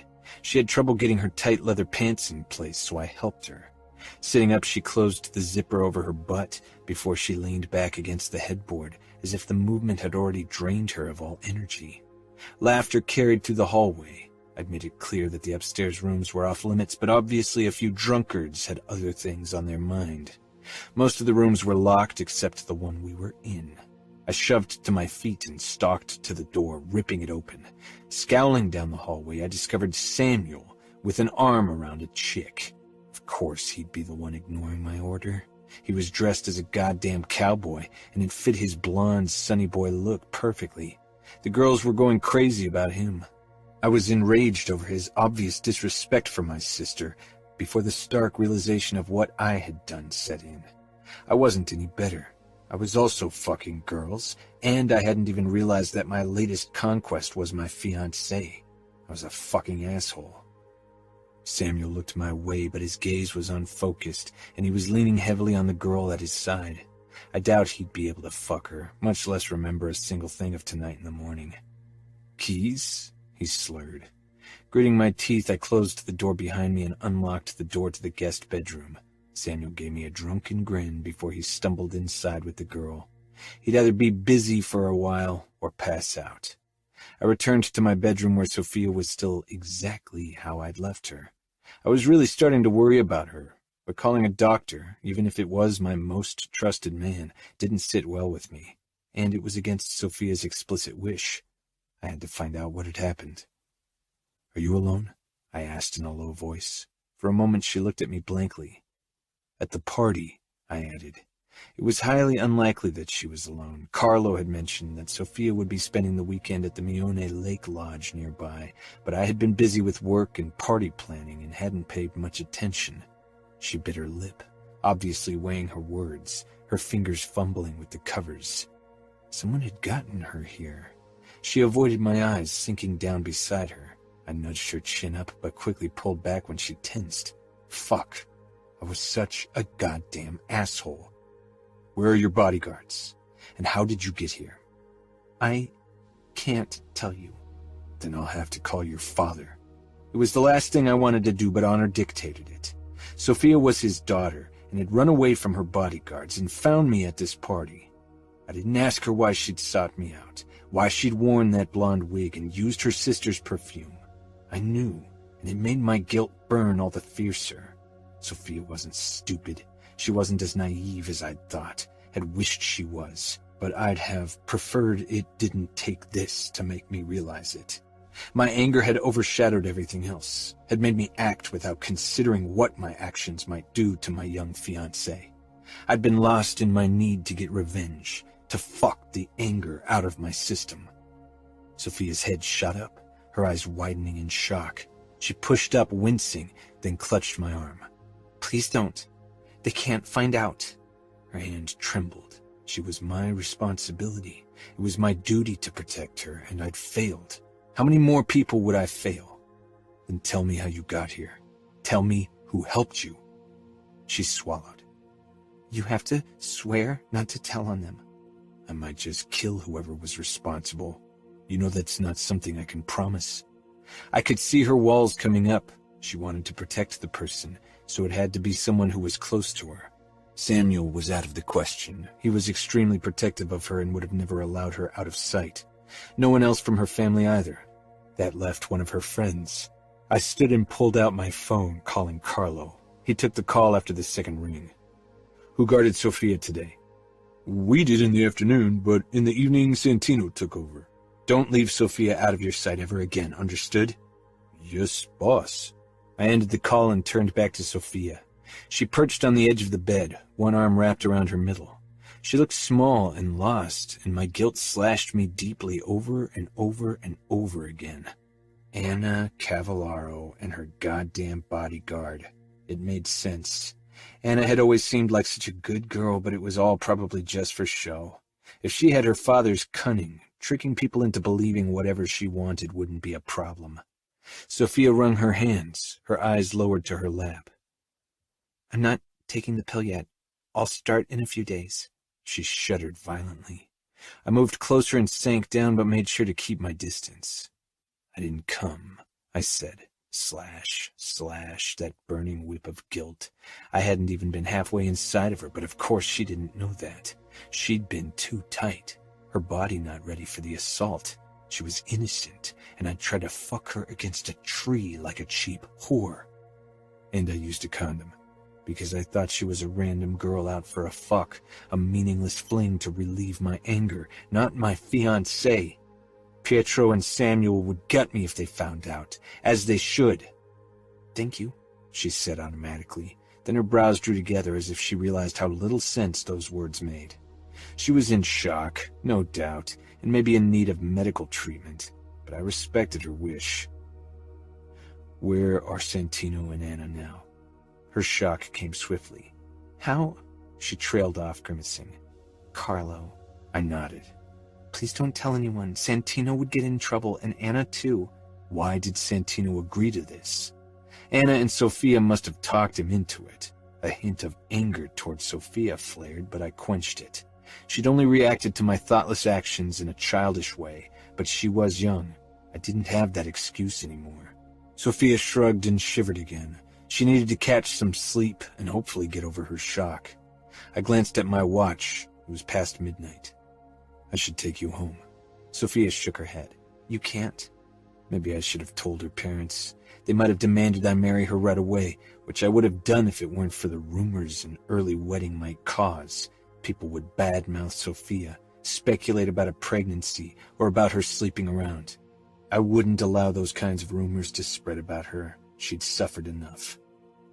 "Please just take me back to the lodge. Anna and I are supposed to stay another night before going back home. My parents will get suspicious if I return early, especially if you take me home." "I'll take you back to the lodge, but I'll stay the night to make sure you're safe." Santino obviously had a strange understanding of protecting the girls, and Carlo was an idiot for trusting him with Sofia. "Tomorrow I'll have a long talk with Santino and Anna." Seeing her fear, I added, "I won't tell on them, but only because I want to protect you, not them. For all I care, Dante can cut Santino's balls off and lock his daughter in a tower until she's married to that politician's kid." She watched me in obvious surprise, then quickly looked away again. I straightened, then held out my hand. Sofia put her hand in mine and pushed to her feet. She swayed slightly. I wrapped an arm around her, then nudged her chin up. Her eyes were a bit unfocused, and her breath smelled faintly of alcohol. "How much did you drink?" "Only a bottle of beer." "Not the punch?" Marco had mixed the punch himself, and it mainly consisted of alcohol. Things would be even worse if Sofia was drunk. "No, I didn't want to be drunk."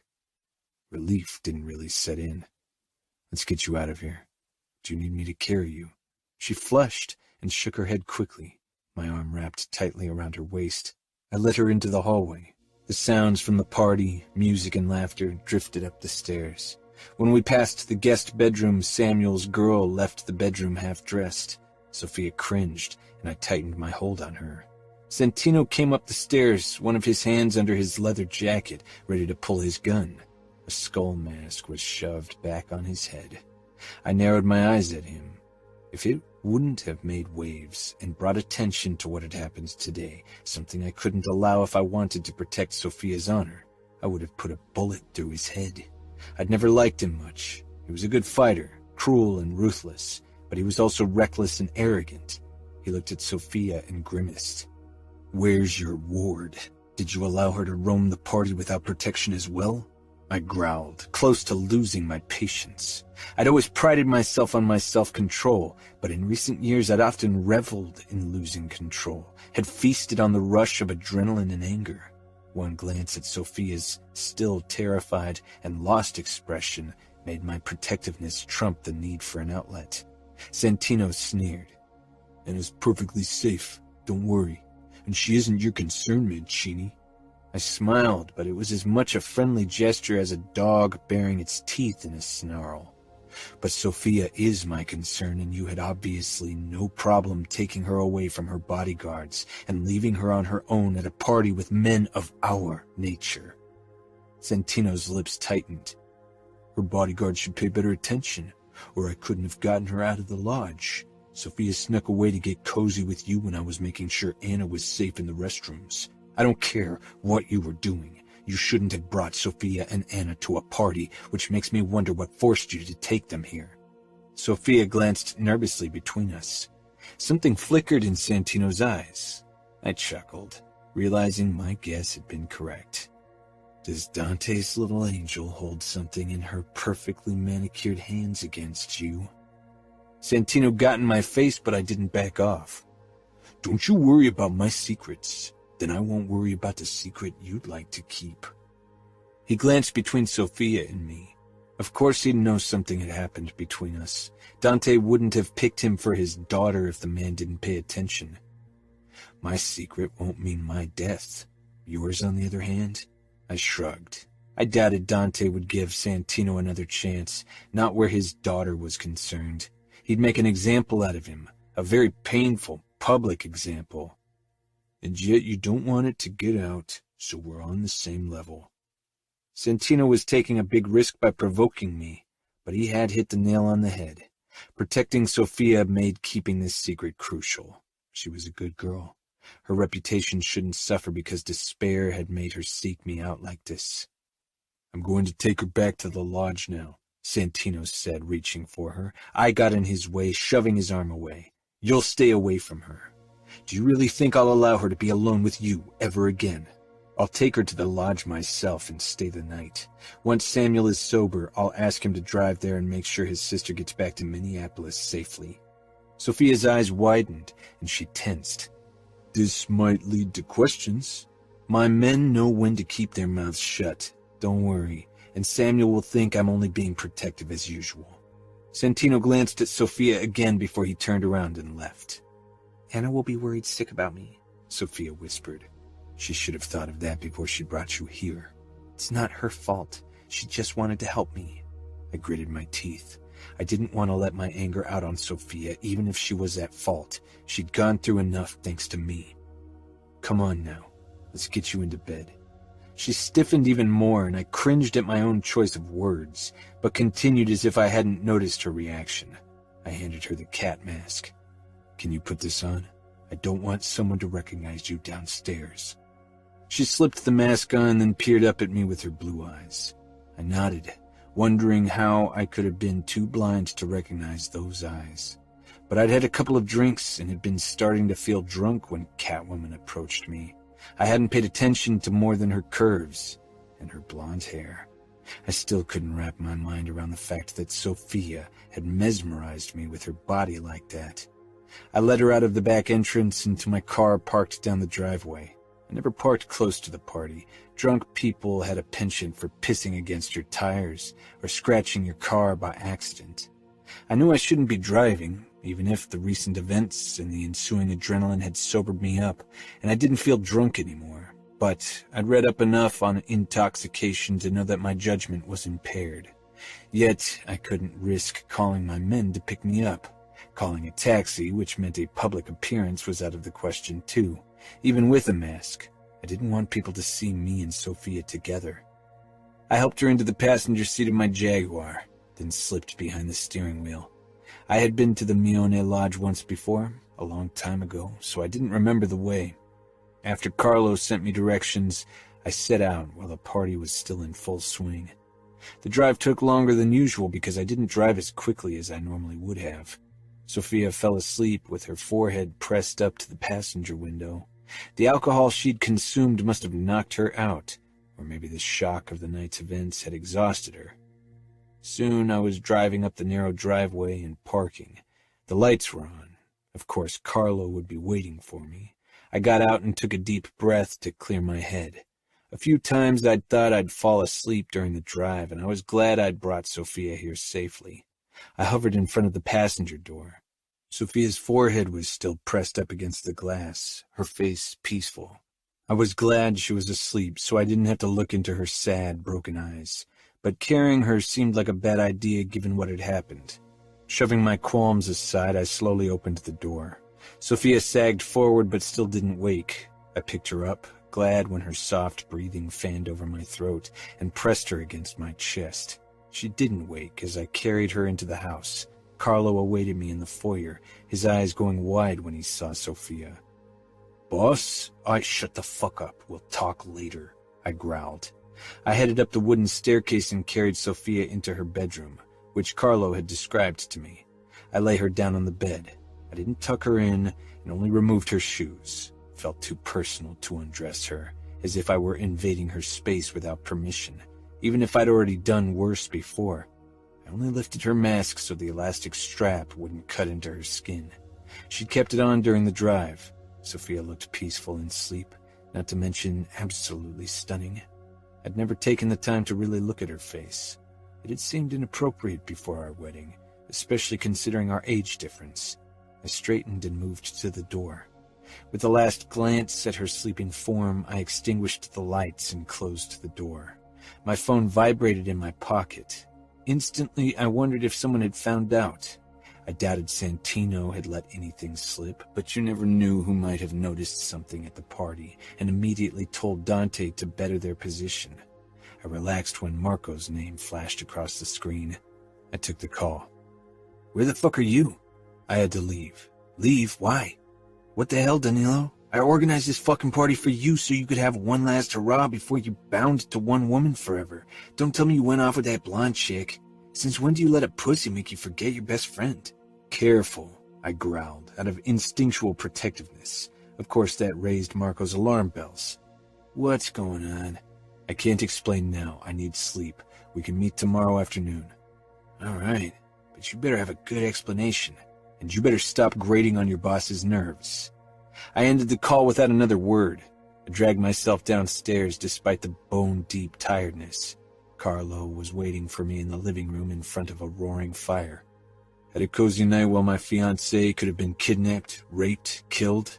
Carlo shook his head. "Santino was Dante's man. I thought he was trustworthy." "He obviously isn't, and neither is Domingo. I don't care if Pietro thinks he's good enough to protect Sofia. Until the wedding, you won't leave her side. Understood? I don't give a fuck what kind of drugs you have to take to stay awake, but you'll watch her wherever she goes, or I'll cut your fucking balls off." Carlo nodded. I would have given Domingo a piece of my mind as well if he weren't Pietro's man. A car pulled up in the driveway. Carlo's hand immediately went to his gun, but I knew who it was. Confirming my suspicions, Anna and Santino entered the house. Santino was holding Anna's arm in a tight grip, as if she were a toddler about to storm off. She looked like one in her strange doll outfit. "Where is she?" Anna demanded. Did she think I would answer to an order from a spoiled girl? I turned to Santino. "Make sure your ward doesn't wake Sofia. She needs to rest. They can chit-chat tomorrow." "What did you do to her?" Anna hissed, trying to free herself from Santino's grip, but he didn't release her. "Go to bed." "Tell me what happened, or I'll tell my father." I narrowed my eyes. "What? That you tricked him into letting you attend a party? That'll go over well." "That you dragged Sofia away and did God knows what with her. He'll punish you. He won't stay mad at me for long." I smiled. "She'll be my wife soon. Nobody will punish me, and maybe you're right and your daddy won't be mad at you." I looked at Santino. "But he'll be fucking furious at your bodyguard. I can already imagine the public dismemberment, so unless you want to be responsible for your bodyguard's very painful death, you'll go to bed like the good girl you always pretend to be." Anna peered up at Santino's face. He was stone-faced, but his eyes were burning with fury. At me, definitely at her. And probably at Dante for making him a spoiled kid's bodyguard when he'd loved being an enforcer so much. "Good night," I snapped, and headed upstairs toward a vacant bedroom, glad to get some rest. It had taken considerable effort not to lose it completely in front of Anna and Santino. I undressed, clothes, but before I stepped into the shower, I caught the hint of pink on my cock. I turned on the water and let it wash away the proof of my transgression. Fuck. I'd never really considered Sofia in a sexual way, not even after she'd flashed her boobs at me. I hadn't allowed myself to think of her sexually, but her body had called to me tonight. I'd wanted her. Deep down, I still wanted her. This had been a too short taste of something I wasn't allowed to have until our wedding. After tonight, I doubted Sofia would feel the same way. A horrible experience like that wouldn't make her eager for sex. I closed my eyes, shoving those thoughts aside. I'd messed up often in the past, and now I needed to figure out a way to make it up to my fiancé.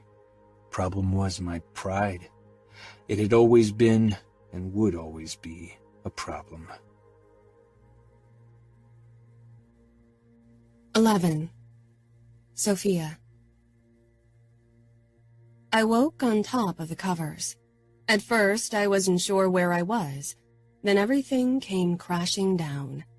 The party, my flirting with Danilo, the sex. Almost sex? I wasn't even sure what to call it.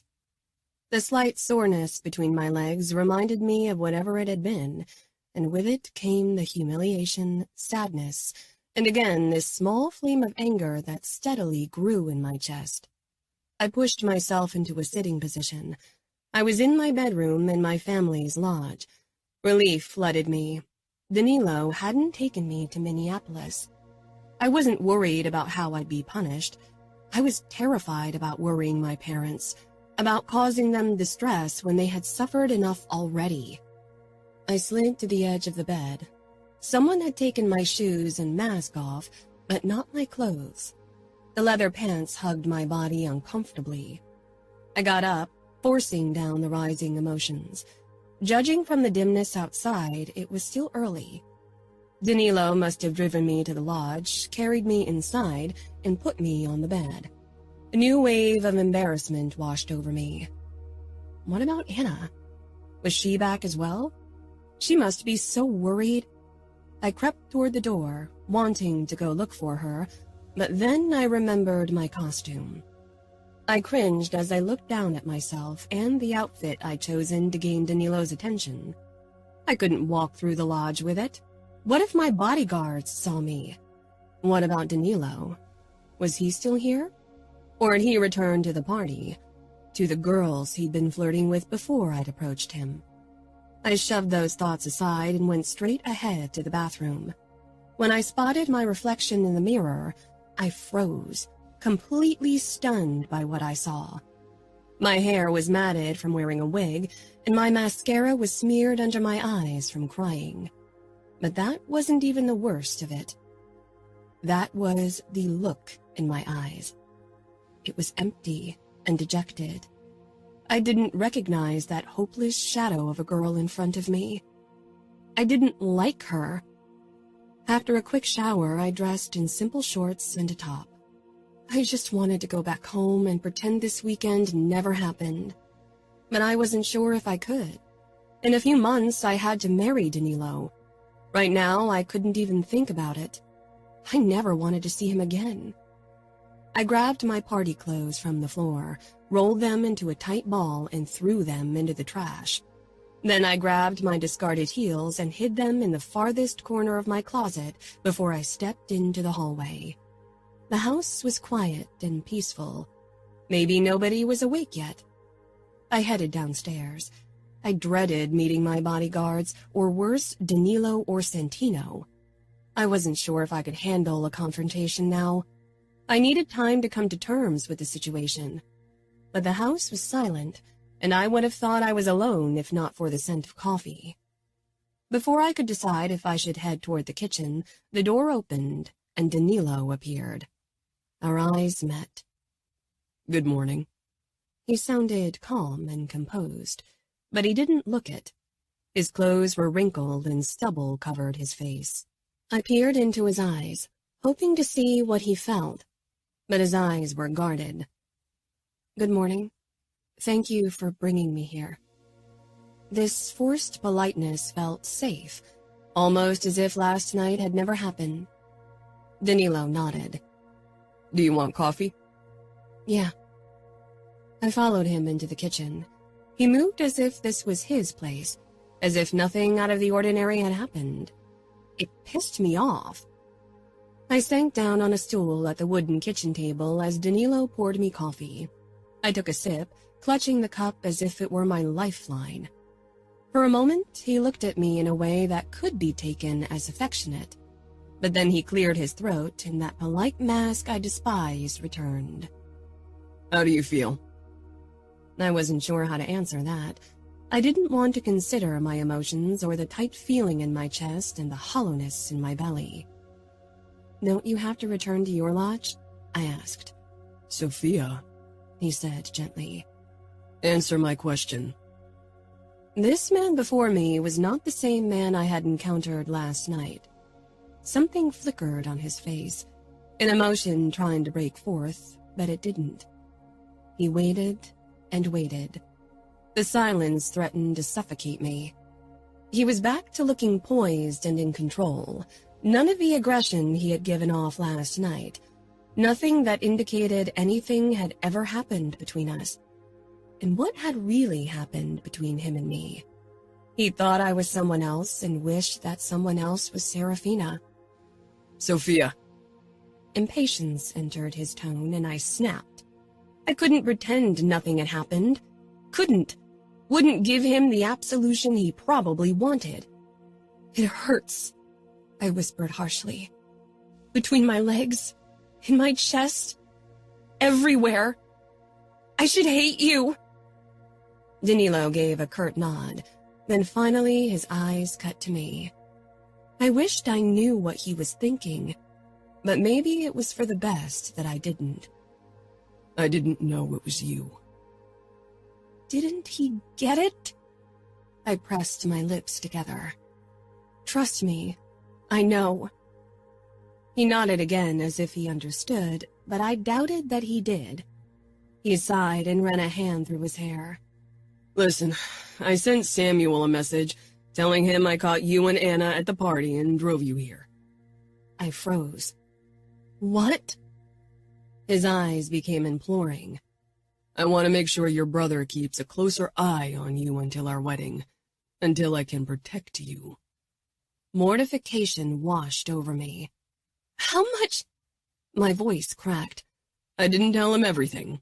I said I recognized you the moment you arrived at the party and drove you back immediately. I asked him not to tell anyone. I swallowed. Samuel could keep a secret, no doubt. But would he? He's probably still passed out, so I don't expect him to arrive until noon. I barely heard him. I just wanted to curl up and cry. Danilo leaned closer to me, his voice soothingly gentle. Sofia. The door flew open and Anna stepped in. Her eyes zoomed in on me. She rushed over to me and hugged me tightly. When she pulled back, she scanned my face. Sofia, what happened? I swallowed. Santino entered the kitchen dressed in shorts and nothing else. He glared at Danilo, who returned the look with the same fervor. Tears began to rise into my eyes. Anna noticed, of course, and sank down in the chair beside mine. She narrowed her eyes at Danilo. What did you do? I grabbed her hand, squeezing hard to stop her. She snapped her lips shut, but I could tell that it cost her. I need fresh clothes from you, Danilo said to Santino. We're roughly the same size. Come, Santino muttered. Danilo followed him, but before he left the kitchen, he turned and said, I'll say goodbye before I leave. Stay out of trouble. I said nothing. I wanted to hit him, wanted to rage and scream, but I wasn't that kind of person.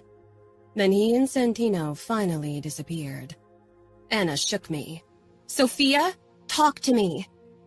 Can we take a walk? I asked, pushing to my feet. After grabbing our coats, Anna followed me down to the lake. Neither of us spoke for several minutes as we walked close to the shore. Our breath fogged in the cold morning air. Eventually, I stopped and stared out over the lake. Anna's face twisted with worry. What happened? Did Danilo hurt you? How was I supposed to answer that question? Hurt didn't begin to cover the anguish I felt. "Sofia, tell me what happened right now, or I'm going to send Santino after Danilo." I doubted Santino would do anything, no matter what Anna said. We were all bound by this shared secret now. So, I told Anna everything, even as my cheeks flamed with shame. I needed to get this off my chest, and there was no one else I could talk to about this. Anna let me vent, and afterward she wrapped her arms around me. I felt marginally better after getting everything off my chest, but still not like myself. But when was the last time I had really been myself? Now wasn't the time to find my way back to her. I needed to fix myself first, and I would. I was still sore, and my chest ached in a way I'd only ever felt after Fina had been kidnapped. Like my heart had literally been ripped into shreds. Anna looked like she wanted nothing more than to hunt Danilo down, but she just held me tighter, her eyes glassy. "You need to stop, Sofia. I know," I said. Her eyes widened in surprise. Anna had been telling me for years that I needed to stop trying to win over Danilo, to convince him of my worth. But I'd been so eager for his approval, his attention, his validation. I wanted him to see that I was more than a consolation prize, that I was as worthy as Fina had been. I'd changed whenever he'd been around, trying to adapt to his behavior, trying to anticipate his wishes, trying to be whoever he wanted me to be. To become who I thought he wanted me to be. I'd lost myself. I'd sold myself short, given up my pride. Thinking of how proud Mom was, I felt ashamed of my actions. It would stop now. I was a prideful Mione woman, and it was time to act like one. Danilo be damned. I think I lost myself. She's still in there. You just lock her in way too often. Let her out. Before the thing with your sister, people liked you for who you were.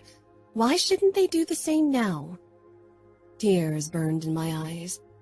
I'm not sure I know who I am anymore. Everything I've done these last few years has been to please others. I faded into the background to give Mom and Dad room for their sadness. I never asked Samuel for anything because I didn't want him to think I was taking Fina's place. I always adapted to everything around me. I was so stupid. Then stop. It's been years since Fina left. Everyone's had enough time to mourn her, to miss her. It's time to move on, to live in the present. What's the use in dwelling in the past? You can't change it. I nodded. Even if I was ashamed to admit it, I barely missed Fina anymore, and often even forgot all about her. Until someone reminded me. Usually Samuel, Danilo, or my parents. I wanted to move on without the baggage of my sister's memory, but I'd always felt terrible when I tried, because my family obviously didn't want the same. Be selfish for once, Sofia. In this world, we women get so few choices, so little freedom. We have to grasp happiness by the collar and drag it with us. We can't hope for happiness to jump into our lap. Be selfish. You deserve it. I linked our hands. I wanted to be happy. Let's keep walking.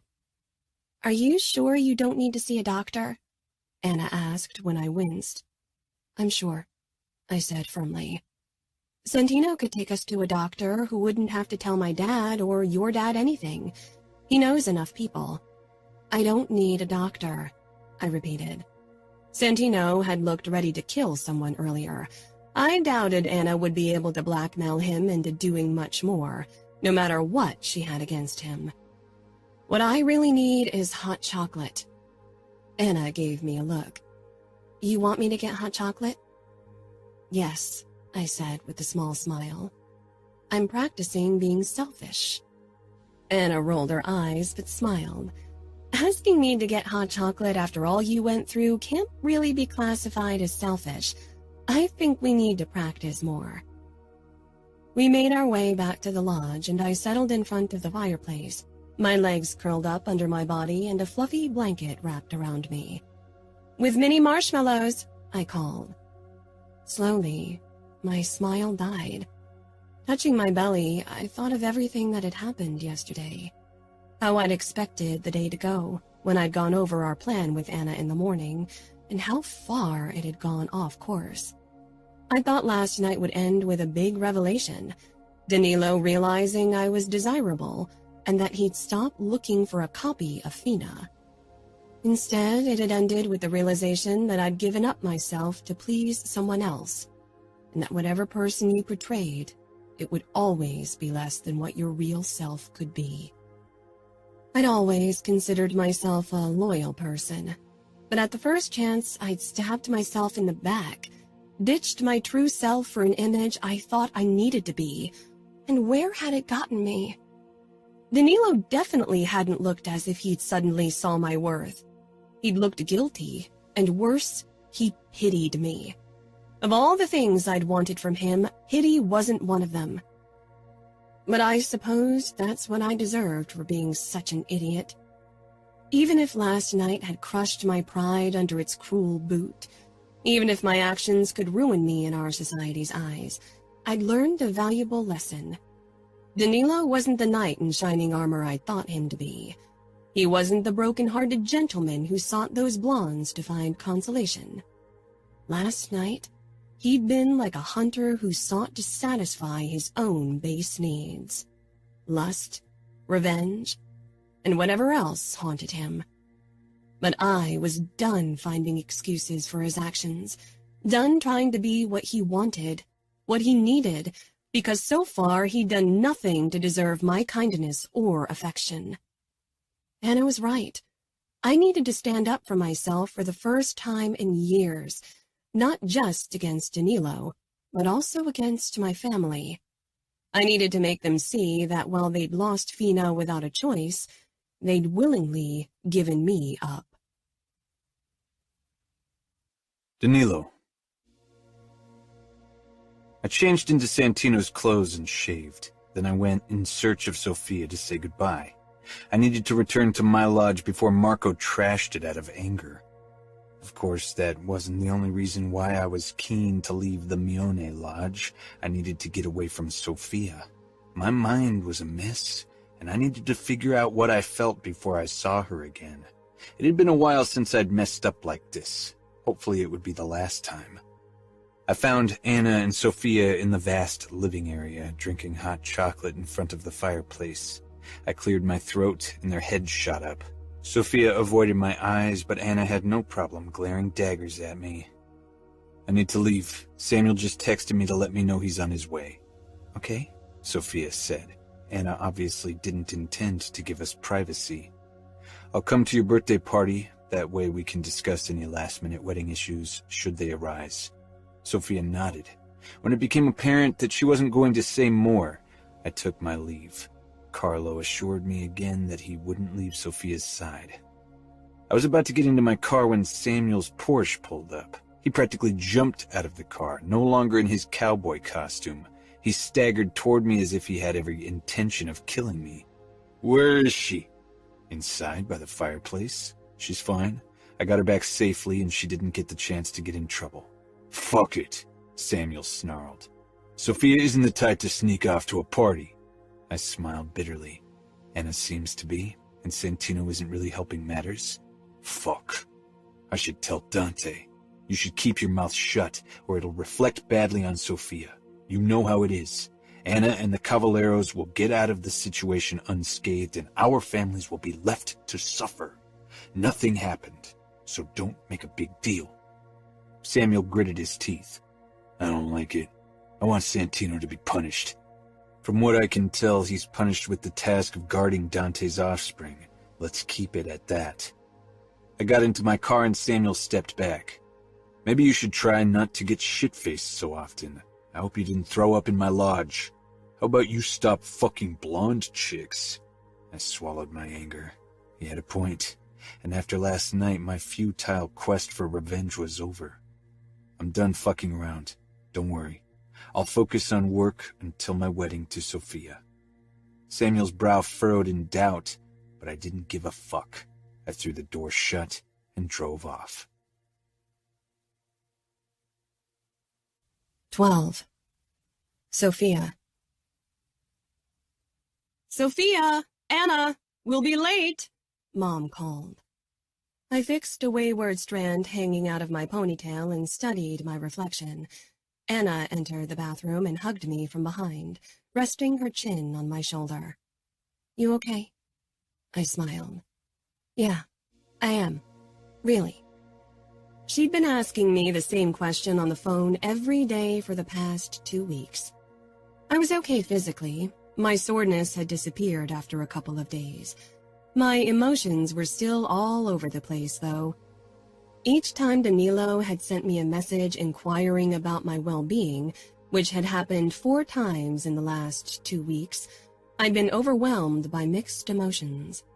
Finally, anger had won out, and I'd made it clear I didn't want him to keep bugging me. "Try to enjoy the day.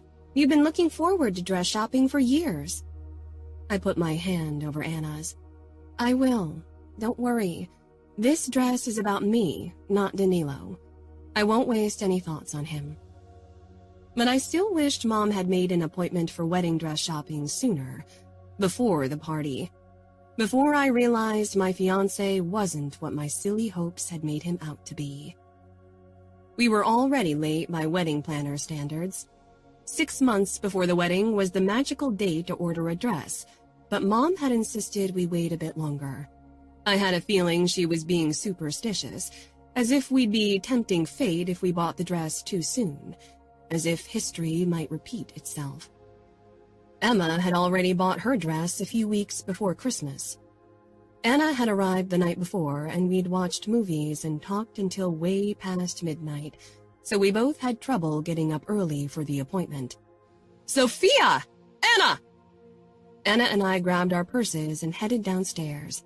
Mom was already waiting, dressed in a thick winter coat and looking impatient. We put our own coats on before we headed toward the car in the driveway. Samuel was at the steering wheel. Carlo and 2 other bodyguards would follow us in a separate car. Samuel gave me a tight smile before we headed out. I'd been present when Emma had chosen her dress, and I hoped my brother would love it as much as I did. I was sad that Emma couldn't make it today, but what saddened me even more was that Fina wasn't with me. Whenever I'd imagined this day as a young girl, both Mom and Fina had been present. Now, my sister was thousands of miles away from me. I hadn't seen or heard from her in more than 5 years, and now that my wedding day was nearing, I was desperate to talk to her. We pulled up in front of the best bridal store in Minneapolis. When we stepped into the bright store, giddiness replaced my sadness. Hundreds of dresses lined the walls on 2 levels, an endless array of different shades of white. In the past, I'd always seen myself in a princess gown with lace, rhinestones, and a full skirt, just like a Disney princess, as Anna always put it. But I wasn't that same naive girl anymore. I knew Prince Charming didn't exist in real life. The saleswoman, a voluptuous woman in her late 50s with bright red lipstick and long nails the same color, greeted us with a tray of champagne. Mom pursed her lips when Anna and I reached for the elegant flutes, but didn't comment. The saleswoman led us into a separate fitting room that held only the most exclusive pieces, how she assured us. Why don't you browse the dresses and pick 5 or 6 of your favorites to try on? I recommend against choosing more than that because eventually they'll just start to blend into each other and you'll be overwhelmed. With a bright smile, she left to give us privacy. Mom and Anna turned to me. Do you have a vision of how you'd like to look? Mom asked. Elegant. I'd like a veil, but nothing too flashy or puffy. My mother exchanged a look of surprise with Anna. Why don't you show us an example so we'll know what to look for? Mom said. I approached the dresses to my right and pulled out an ivory white off-shoulder dress with long sleeves. I stared at the dress, felt the silk-like material, and knew I needed to try it on immediately. Like this, I whispered. "Try it on," Anna urged, practically shoving me toward the changing room, as if she could sense it might be the dress. I didn't dare think I could have found my dress on the first try. That seemed like fate, and so far, fate hadn't really been kind to me or my family. The saleswoman joined me in the cabin to help me dress, then went to fetch a narrow underskirt to keep the fine, flowy skirt away from my legs so I wouldn't step on it. There wasn't a mirror in the changing room, and yet the dress felt perfect already, as if it had been made just for me. The moment I stepped out from behind the curtain, Mom and Anna stopped what they were doing and watched me. My heart pounded wildly as I made my way toward a small pedestal and the surrounding mirrors. When I saw myself, I had no doubt that I'd found my dress. The fabric was airy, a mesh of fine layers. The off-shoulder design was daring.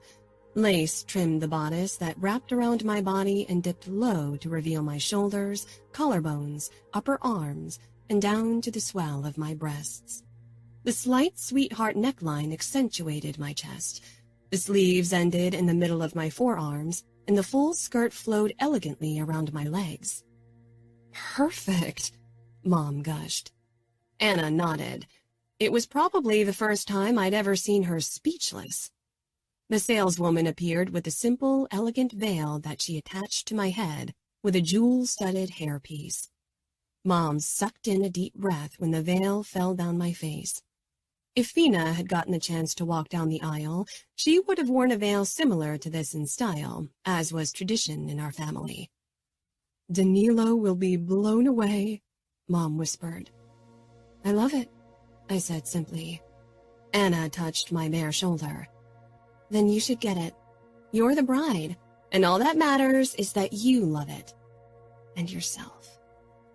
The last words were said very quietly. I smiled. "This is my dress. I don't need to try on anything else. I love myself in it." I hadn't seen Danilo since that night, nor had I seen Anna since we'd gone shopping for my wedding dress. I spoke to Anna on the phone almost daily, but Danilo had stopped inquiring about my health after another clipped reply from me shortly after the dress shopping.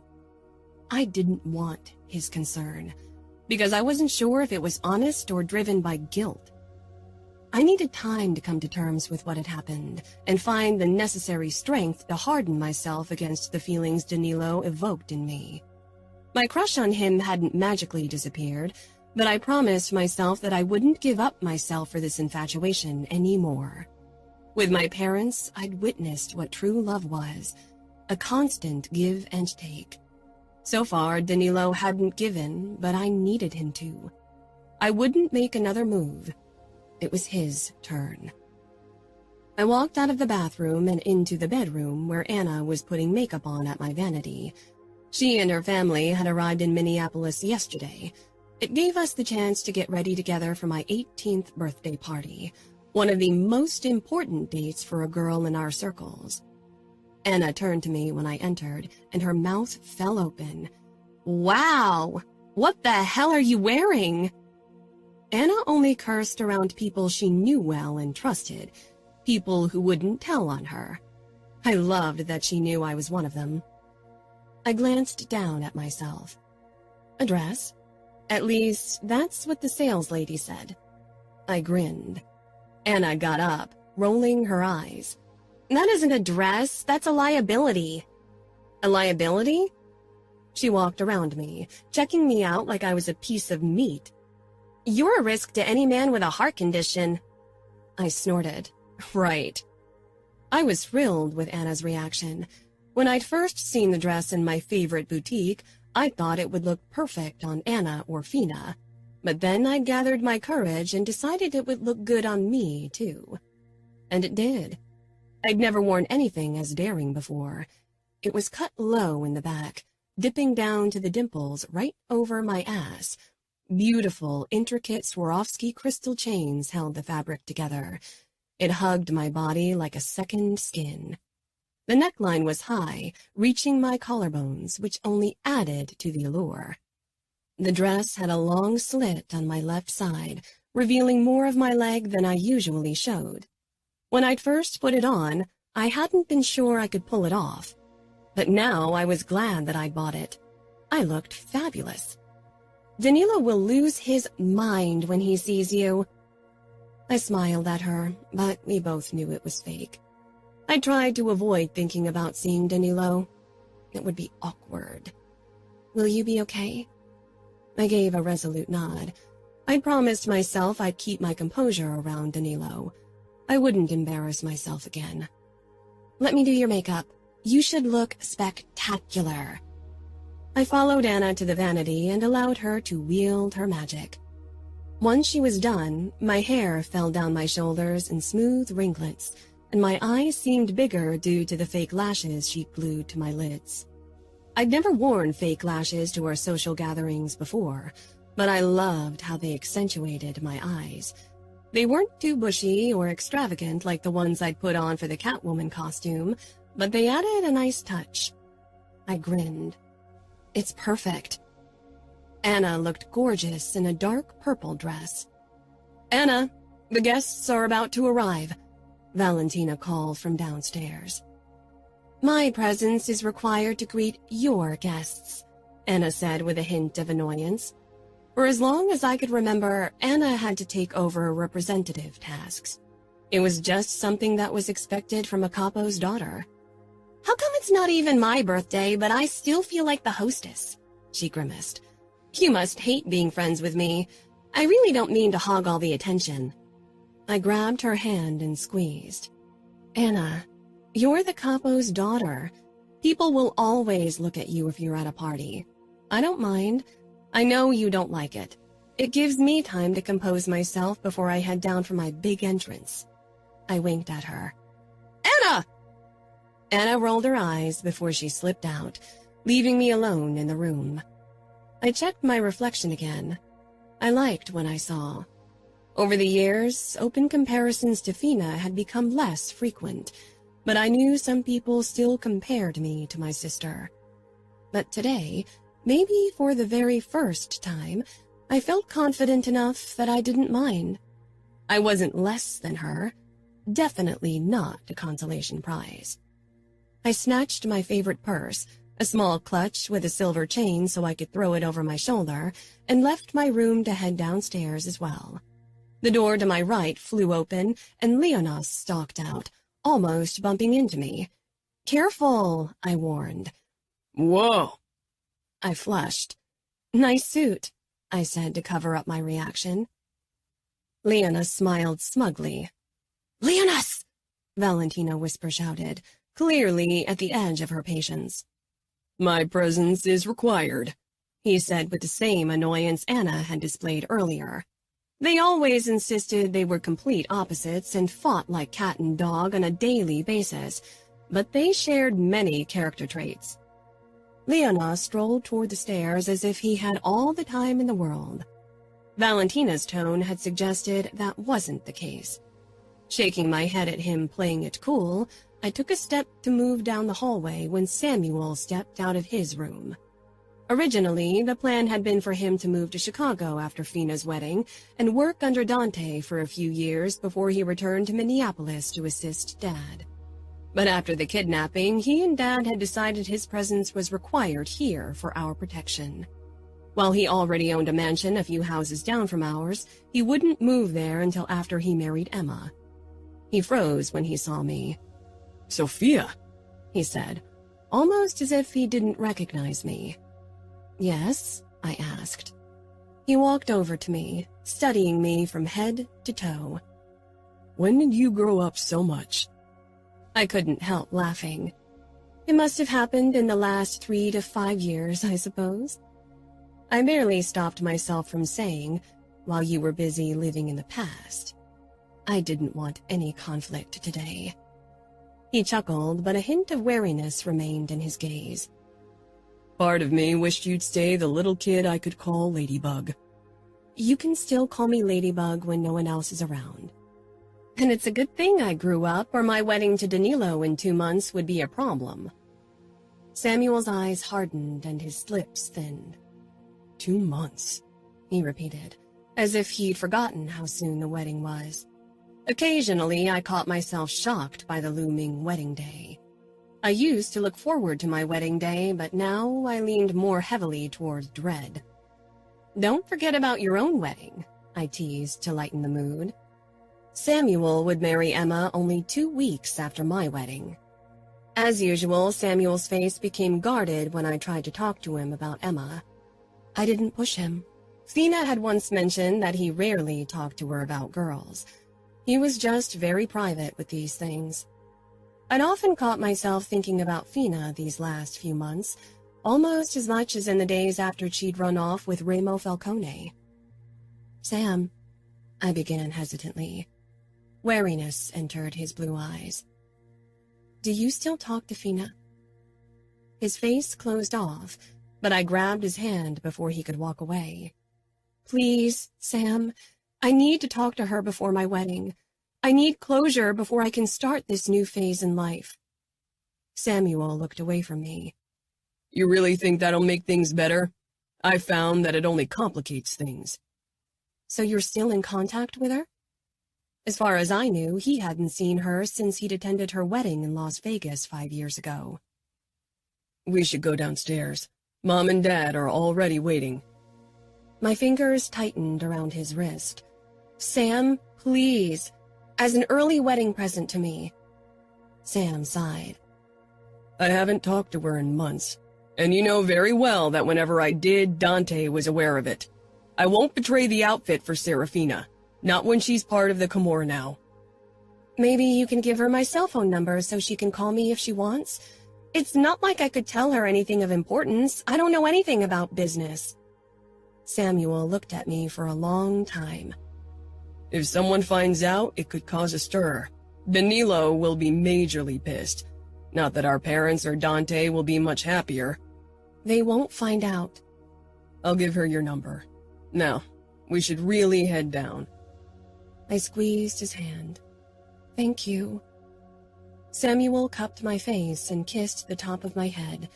He held out his arm, and I set my hand on his skin, then let him lead me down the stairs. The soft buzz of conversation drifted up. The foyer was already filled with our family and arriving guests. Anna and Leona stood dutifully beside their parents to welcome the guests, while Bea hovered a few steps behind them, looking bored out of her mind. Mom and Dad were at the forefront of the welcoming party, with the Caballeros right behind them. It was tradition for the Capo family to welcome the guests as well. My eyes drifted to the back of the foyer where Danilo and Emma appeared, probably because they'd used the wheelchair-accessible back entrance. Danilo didn't notice me at first. His attention was on my parents and Dante's family as he went to greet them. The smile Anna gave him bordered on impolite. Then she sent me a warning look. Her worry was unfounded. Even if I'd failed at my self-set plans before, I wouldn't fall into the trap of my past behavior today. Samuel touched my back lightly and I jumped. I'd forgotten about his presence. He quirked one eyebrow quizzically. I needed to get a grip. No one could find out what had happened.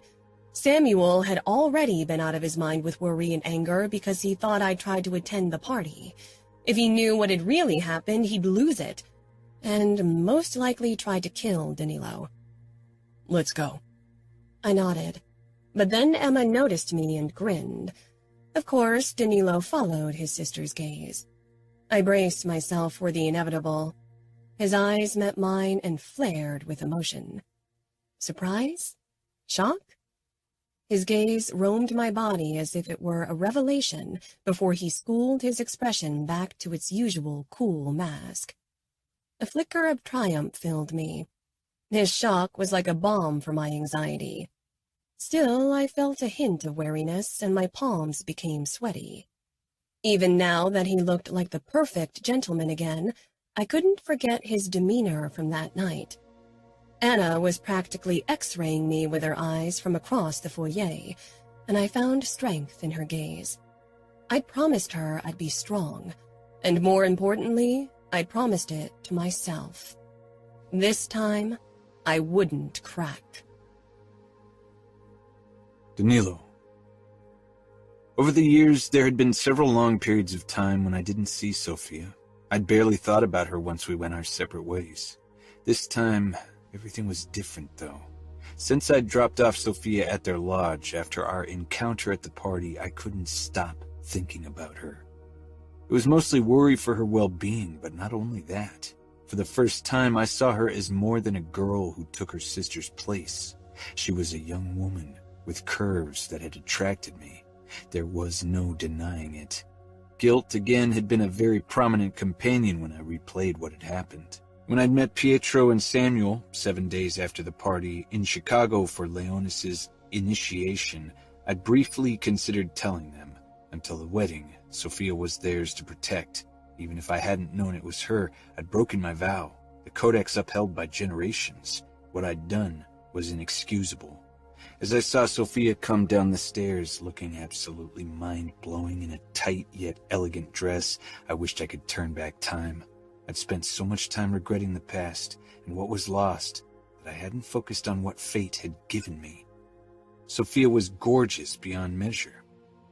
"You still have another 2 months before you can look at my daughter like that," Pietro warned, shaking my hand harder than necessary. I clenched my jaw as I smiled. Don't worry, I'll honor Sofia the way she deserves. It was what I'd promised myself after the party. I couldn't undo what had happened, but I'd try to do better. And I hoped Sofia would give me the chance. The way she avoided my eyes gave me little hope of that, though. The present I'd brought her dug into my upper thigh through my pocket. When she and Samuel stopped in front of us, everyone's attention shifted to us. Sofia's smile was bright, but her eyes didn't reflect the same exuberance. They were cautious, no sign of the shy infatuation of the past.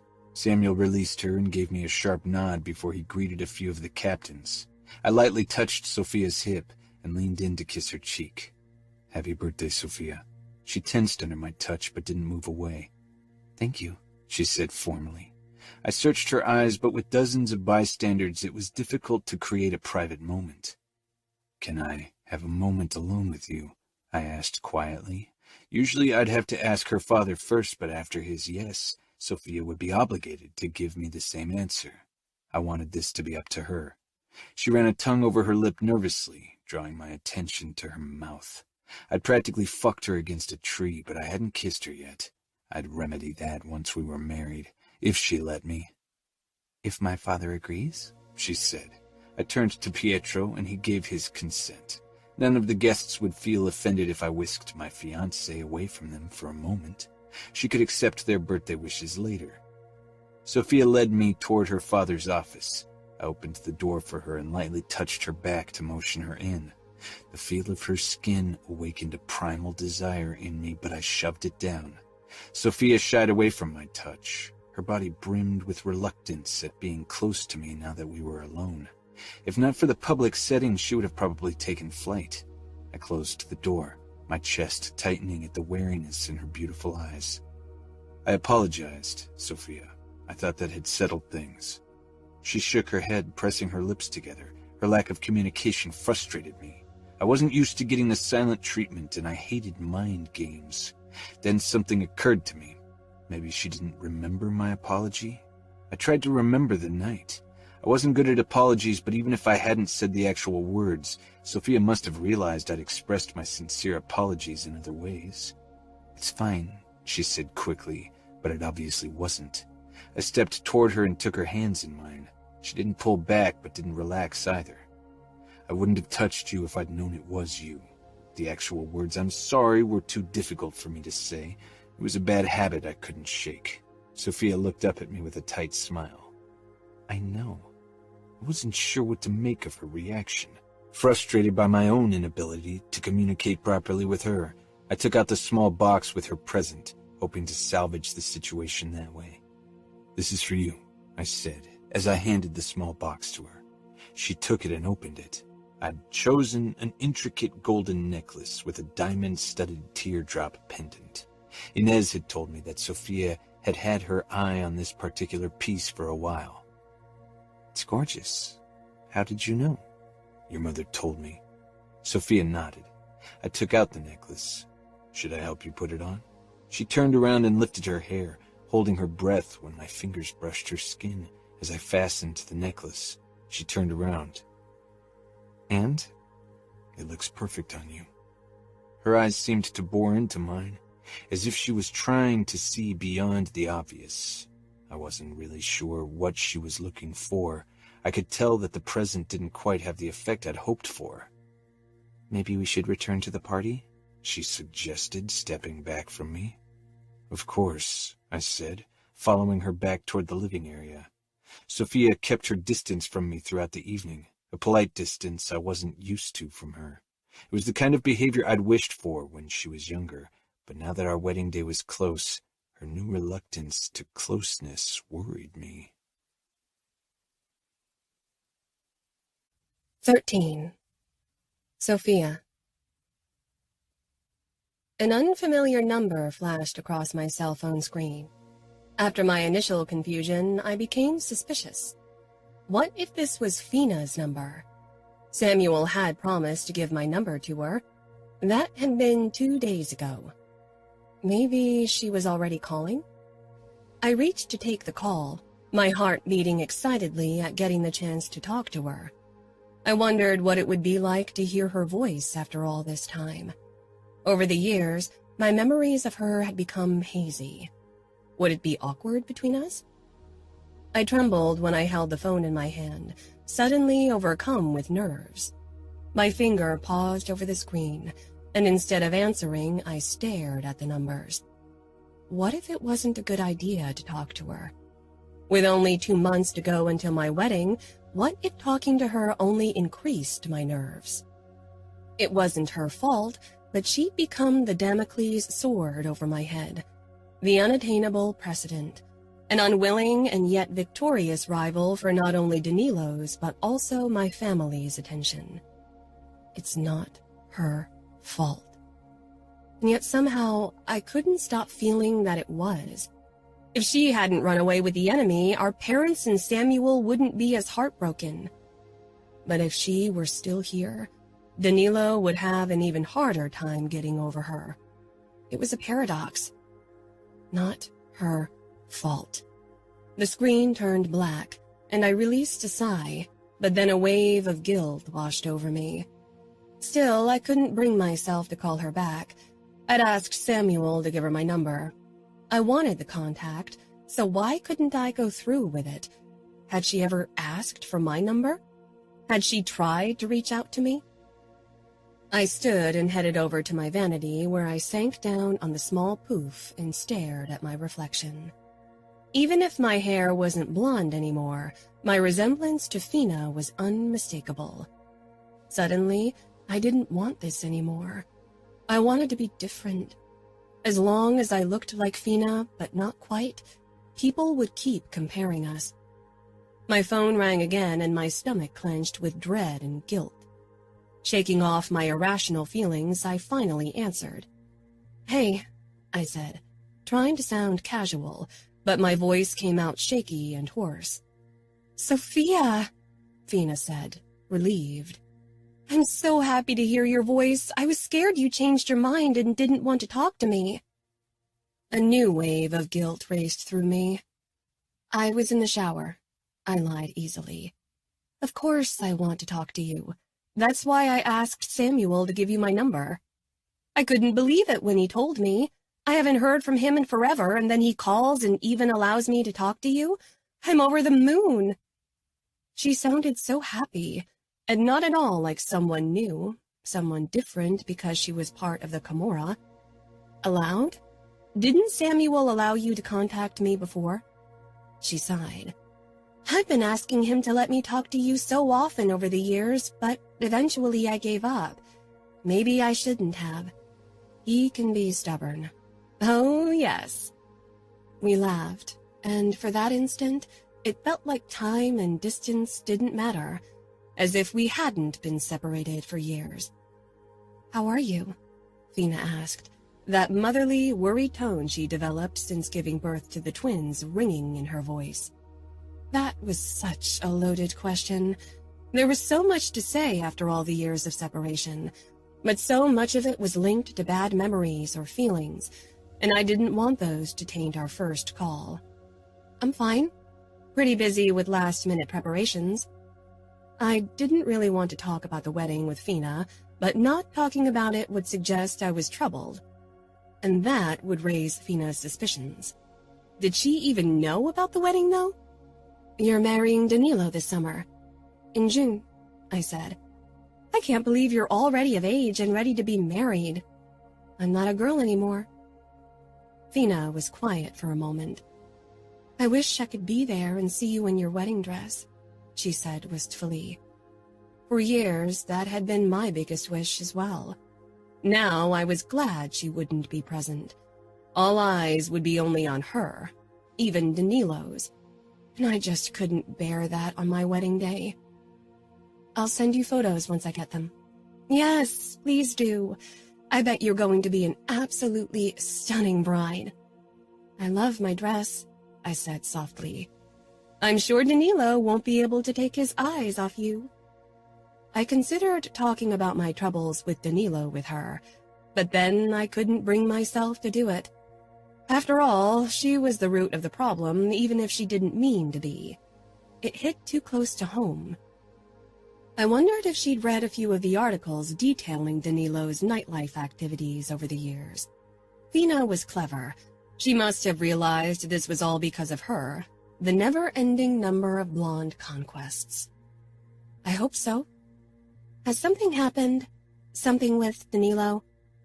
Serafina always had a way of knowing when something was bothering me or Samuel. I bit my lip. On the one hand, I wanted to ask Fina for advice. Usually, Anna was my go-to girl for advice, but in this case, she wasn't that helpful. Nothing happened. I'm just a bit nervous. Danilo's a gentleman, so you have no reason to worry. If only she knew his other side. The vengeful man who took strangers against trees. The man who terrified me, and yet I still wanted him. I know, I lied. How are Greta and Nevio? Can you send me new photos of them? I haven't seen them in so long. Inseparable. Nevio and his cousins always keep an eye on Greta. She loves ballet so much, and she's so talented. Remo even built a ballet studio for her so she can practice at home. Her voice overflowed with love for Greta and the man who'd stirred up the trouble in the outfit and made me Danilo's fiancé. I wasn't sure if it was blessing or curse. And Nevio? How's the little daredevil? Fina laughed in exasperation. Don't get me started. He tests my patience on a daily basis. He and his cousins stir up nothing but trouble, but I can't really stay mad at him for long because he's such a caring boy when it comes to Greta. I grinned. Nevo had been trouble even as an infant. I could only imagine how he was now. Would I ever see them again? Is Greta still so shy? Yes, she's got trouble with people outside of family, especially with crowds. I realized Fina hadn't said anything about photos yet. Can you send me a photo of them? Fina was silent. Then eventually she said apologetically, I don't think Remo would approve of that. We're still at war. Remo, the bane of the outfit. Samuel's face always flashed with hatred when he spoke of him, and I'd noticed the same thing with Danilo. I understand. Danilo would be furious if he found out I'm talking to you. Bitterness and disappointment rang in my voice.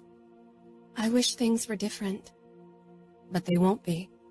No, they won't, she agreed softly. You know what? I'll send you a photo if you promise to send me some from your wedding. I smiled. Done. Sofia, Mom called. We have to leave soon. I glanced at the clock. My first fitting was in an hour. The seamstress had hurried to get my dress done before all the others. How's Mom? Fina asked. I didn't miss the longing in her voice. We weren't the only ones who had lost something when Fina left. She had lost her entire family. Even if she was the one who'd left, her worry for her children hadn't really left her much of another choice. She's in full wedding planning mode with both my and Samuel's weddings. Fina didn't say anything, so I blabbered on. She's desperate to have grandkids. If it were up to her, Emma and I would get pregnant right away. She's got grandkids, Fina whispered. My skin heated. That's not what I meant. Just grandkids she can take care of. I know. For a while, I hoped there would be peace, but I've given up hope. I doubt Dante, Dad, or Danilo will ever agree to a truce. But Remo and his brothers would? Fina hesitated. Probably not. Sofia! Mom called again. I need to go. I miss you, Ladybug. Keep me updated and send me all the pics. I miss you too. And don't forget to send me pics of Greta and Nevio. I ended the call. I'm coming! I shouted so Mom would hear me downstairs. My phone beeped with incoming messages. I opened them and almost did a double take when I looked at the first photo. It showed Fina with her twins. They had grown so much. Nevio was tall, already reaching Fina's rib cage, but Greta was a couple of inches shorter and petite. The photo perfectly showed their attitude. Fina had her arms wrapped around both kids, but while it looked protective with Greta, the arm around Nevio's shoulder seemed to stop him from running out of the picture. He looked sullen, but Greta smiled shyly into the camera. Sofia! I shoved the phone into my purse, slipped on my favorite sandals, and rushed downstairs. Mom looked flustered when I got down to the lobby. She'd been working 24/7 to make both weddings perfect. If she kept it up, she'd be burned out by the time the weddings rolled around. But it was clear that she needed something to keep herself busy. We're going to be late, she said, but a smile softened her stressed words. For a second, I considered showing her the photo Fina had sent me, but then I decided against it, worried it would trigger more bad memories and emotions than good ones.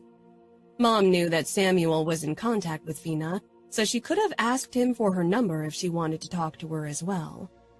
But Mom just couldn't bear it. 14. Sofia. My wedding day.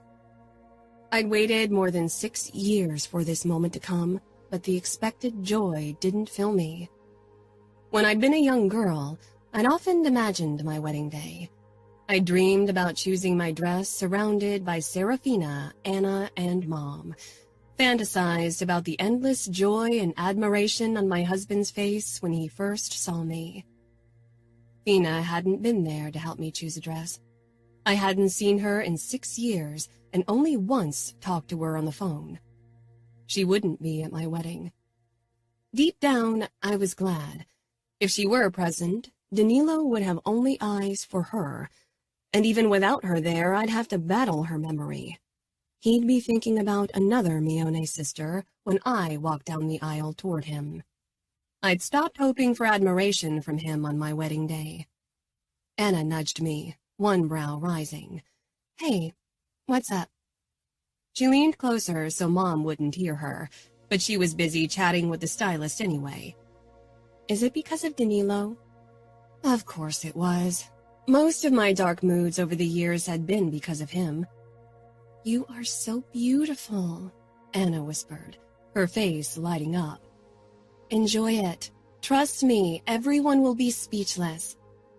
I soaked up her excitement and let it carry away my dread and worry. I wanted to be excited about my wedding. It was a day I had been looking forward to for as long as I could remember. I wouldn't let anything ruin this day for me. I smiled, really taking in my dress. I looked beautiful. The stylist had put up my hair in an elegant chignon with a hairpiece attached to my crown so we could fix the veil on it later. Mom came up behind me and touched my shoulders, peering at my face in the mirror with a wistful smile. She was a few inches taller than me, and her hair was blonde. Both features that Serafina had inherited, but not I. You're such a beautiful bride, Sofia. I smiled. Thank you, Mom. She walked around until she was right in front of me. Is there anything you want to know before tonight? I flushed and quickly shook my head. Anna winked at me and sank down on the couch, stifling laughter. Mom and I had had the talk ages ago, and I didn't want to repeat it. Anna and I had talked about everything I really wanted to know. Memories from that fateful night several months ago resurfaced, my desperate attempt to convince myself that Danilo wasn't still obsessed with my sister, and the brutal realization that he was. That experience had been painful. I didn't want to experience either again. Yet tonight, we were expected to consummate our marriage. Danilo certainly would want to do it, not because he desired me, but because he needed to lay claim to me before someone else could. "Sofia?" Mom asked, touching my cheek lightly. I blinked, bringing my focus back to the moment. "I'm sorry, what did you say?" A look of understanding passed her face. "You don't have to be nervous. Danilo is a gentleman." I nodded. He wasn't really. At least he hadn't been to that blonde girl. He'd been angry and rude. Nothing like I'd expected. "Don't worry, Mom. I'm fine. It's just a lot to take in today." "It is." There was a brief knock at the door before it opened. Dad stepped in, then took his time admiring me. He shook his head with a small smile. "You look absolutely radiant, Ladybug." I gave him a grateful smile. "The cars are ready to go. We should head out in 10 minutes. Samuel is making sure everyone's in place." Dad came over to me and kissed my forehead. "This will be a wonderful day. You are safe." "I know, Dad." I wasn't worried about my safety. The Camorra wouldn't attack. They had no reason to, and even if the Bratva or one of our other enemies tried to attack, they'd fail. The bridal car was bulletproof and accompanied by 4 cars with bodyguards. This was a high-security wedding. Dad smiled at Anna. "You make sure our bride isn't too nervous." Mom nodded. "I'm taking my leave. Maybe the maid of honor and the bride want a bit of privacy. I'm sure you two want to have a chat before everything starts." "I'll wait outside for you," Dad said. I nodded, and my parents left the room. Anna stood, smoothing her dress, while Dad closed the door so we could have some privacy. Anna looked absolutely stunning in a blue dress that matched her eyes and mine. Her smile dropped as soon as we were alone, and she hurried over to me with a frown. "Don't let anything ruin this day for you. You've been looking forward to it for years. Enjoy it." She hugged me. "I mean it. I'll be so pissed if you don't party like there's no tomorrow." I huffed. Kind of difficult to not let it ruin everything when your groom would rather marry someone else. That's not really something I've been looking forward to. This wedding isn't about me, and you know it. Everyone will be comparing it to Fina's failed wedding, and everyone will compare me to her. Anna shrugged. "So what? Let them. You don't have to be afraid of that comparison, Sofia. You are fucking gorgeous. People are looking at you because of that fact, and not because they're comparing you to your sister. She's been gone for so long. She ran off with the enemy. Nobody gives a fuck about her anymore." "Leonas's influence on you is obvious," I said with a laugh. "He'd like to think it's his doing that I'm using the F word so often, but I'm just doing it to annoy Santino, and it's kind of stuck." I rolled my eyes. "What's been going on between the two of you?" Anna made a dismissive gesture. "Let's not get into that today. This is your day." I searched her eyes. She was keeping something from me. "How did you get rid of your crush on Santino? I wish it would work for me as well. I just don't want to be in love with Danilo anymore." Anna tilted her head in consideration. "You got the disadvantage of having to marry him. That makes it kind of hard to forget about him." As if I didn't know it. "Are you even in love with Danilo, or are you in love with the image you had of him? Because I think he's been an asshole, and that's not someone you want to be in love with." I raised my eyebrows. Anna laughed and rolled her eyes. Yeah. You should know better, though. You're the reasonable type. You've got almost everyone fooled into thinking you're reasonable, too. She flashed me a grin. I prefer to have people underestimate me. They do. We smiled at each other. I sighed. You always make me feel better. You must enjoy today. Drink a few glasses of champagne, dance until your feet hurt. Don't give a damn about Danilo, groom or not. If he can't see how beautiful you are, it's his loss. Don't try to be someone else. You are awesome. He'll realize it eventually, and if not, then find yourself a nice lover on the side. My eyes grew wide. Danilo would rip him to shreds. He's not a politician. Anna pursed her lips, a twinkle in her eyes. She always knew how to lighten the mood with her antics. I cleared my throat. Thank you for having my back.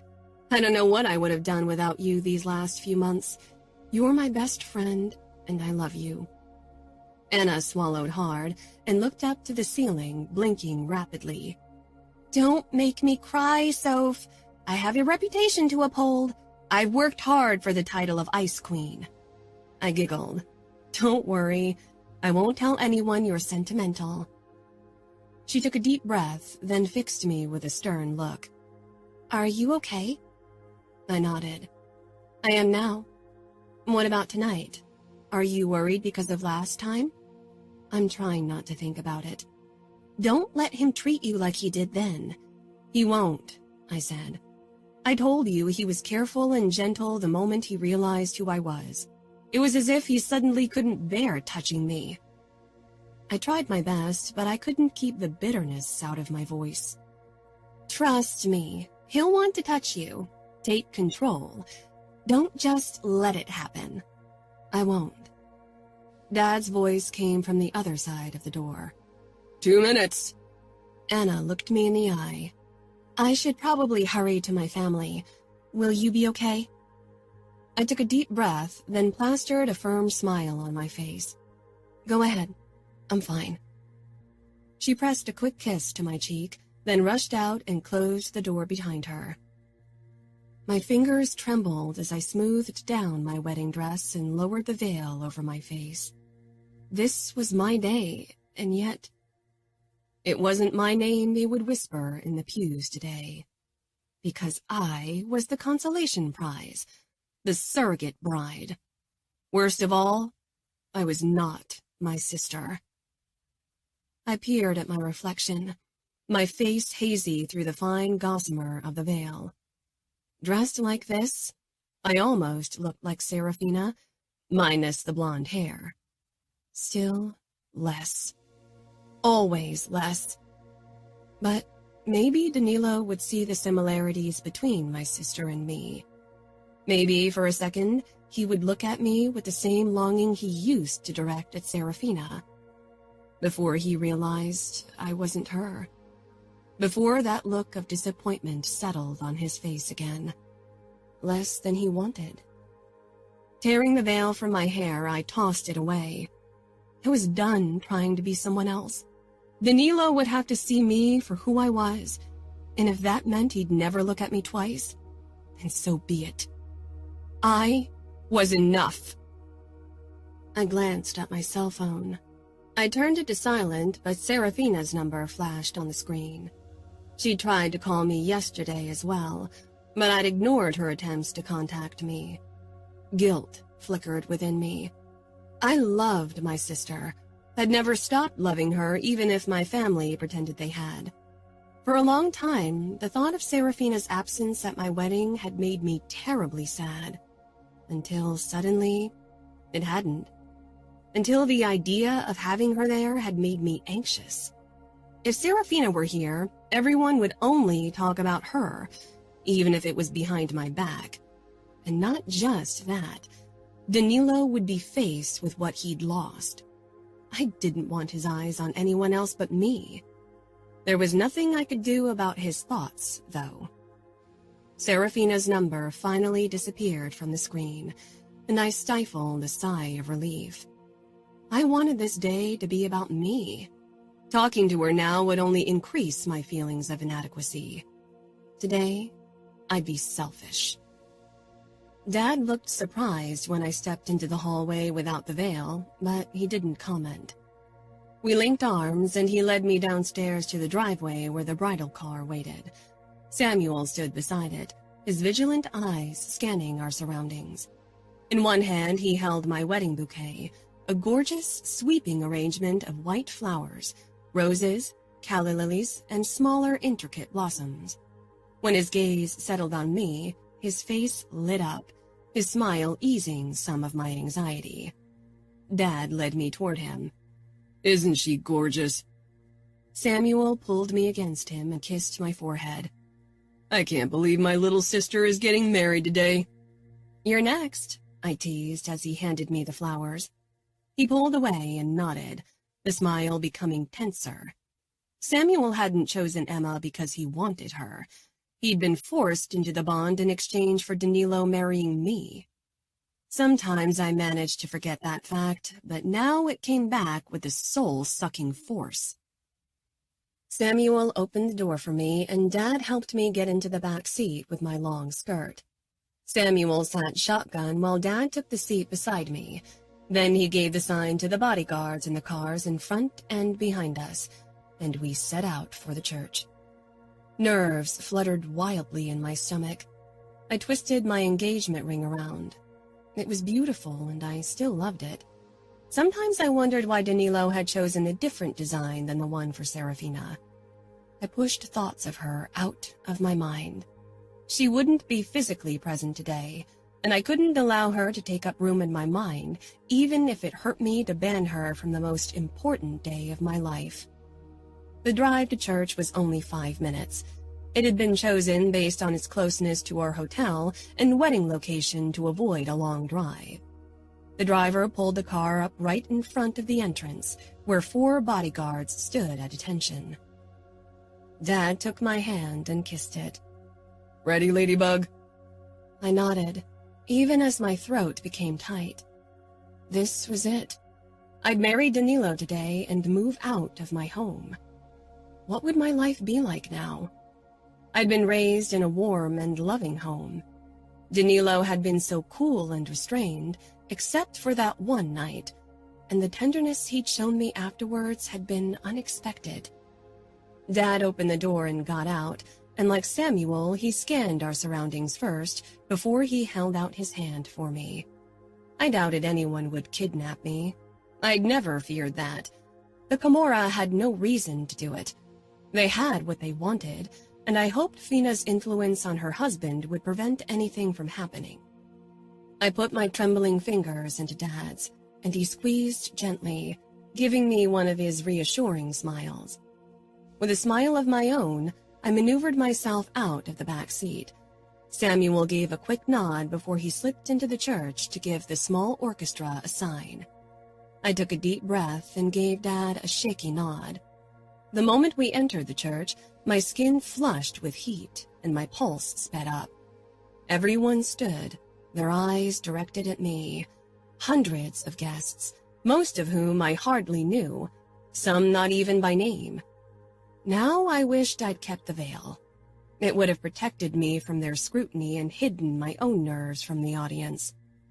Accompanied by violins and a piano, Dad and I slowly walked toward the front where Danilo was waiting. The pews were decorated mostly in white, but unlike my bouquet, the small floral arrangements had dusky pink roses added for a subdued color accent. Danilo looked better than he had in any of my wedding fantasies. He was tall and fit, his dark suit accentuating his muscular build and conveying power and sophistication. He wore a silver tie, so fitting for his cool persona. His brown eyes never wavered from me, but his expression was impossible to read.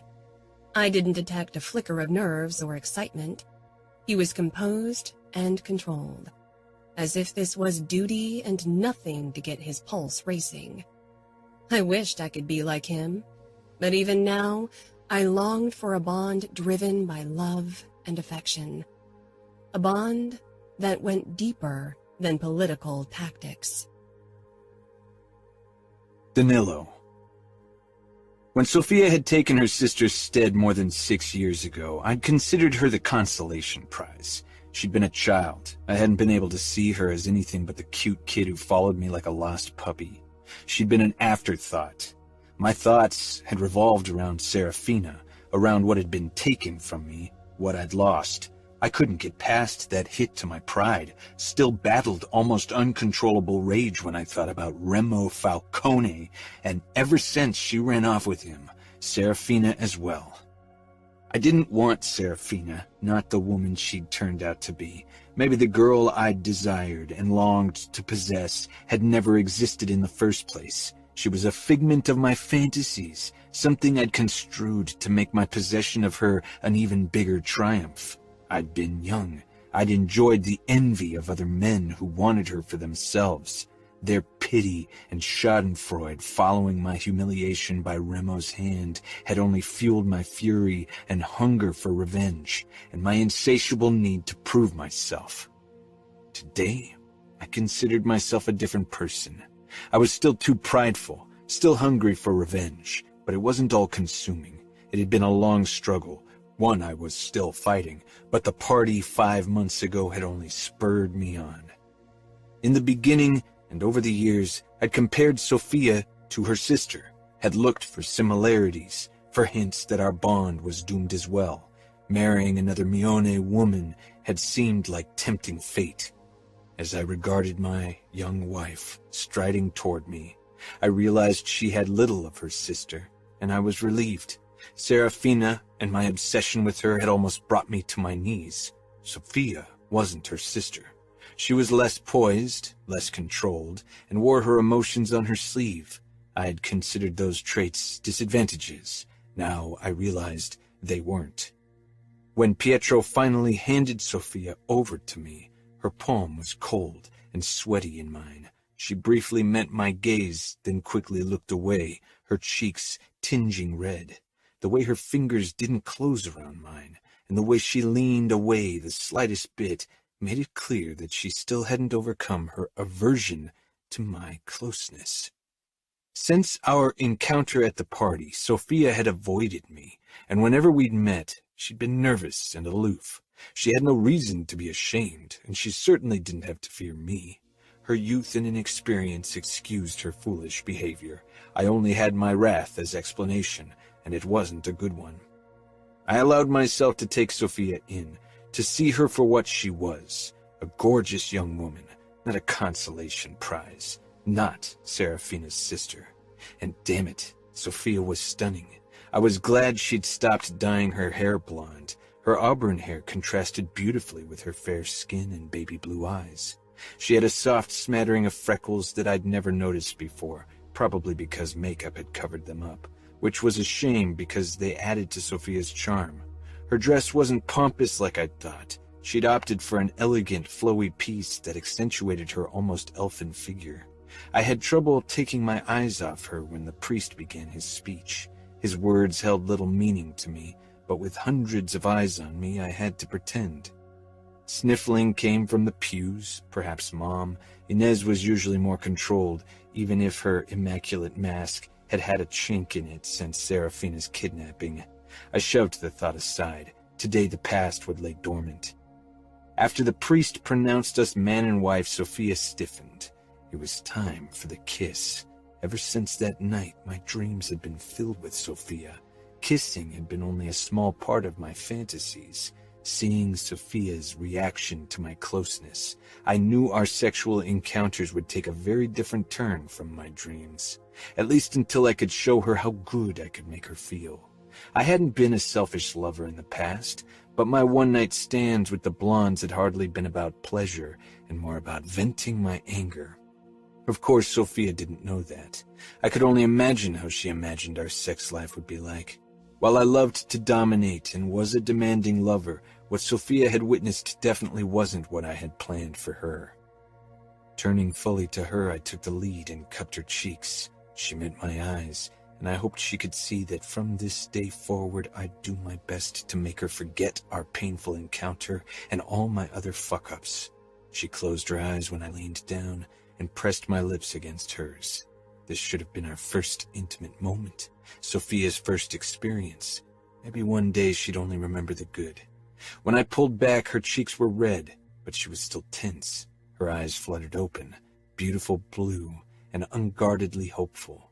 That was the look from the past. Before I'd crushed her innocence into dust, as if on cue her expression turned weary. She looked away and I released her face, taking her hand instead.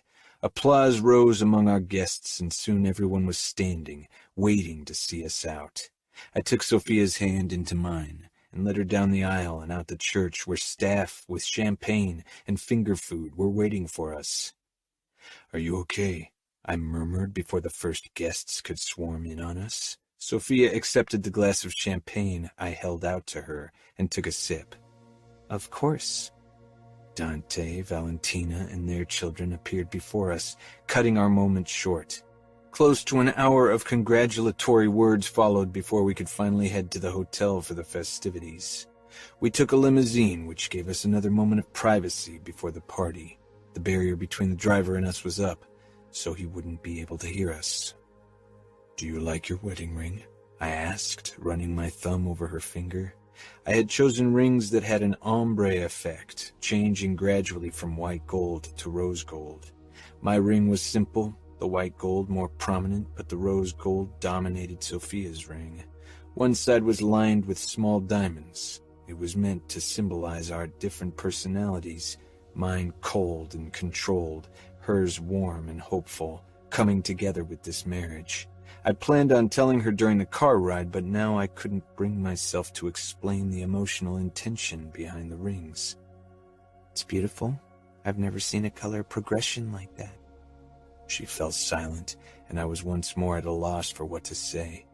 In the past, Sofia had tried to engage me in chit-chat, but her sudden silence hit me unprepared. I usually only talked business with people. Emma was the only one who engaged me in other topics, but then it was she who steered the conversation. It wasn't that I didn't have other interests, but I gave them little room beside work, and with Sofia I didn't know enough to even pick a topic. "Did you choose the flowers?" I asked eventually, and could have shot myself. The only thing missing was a talk about the weather.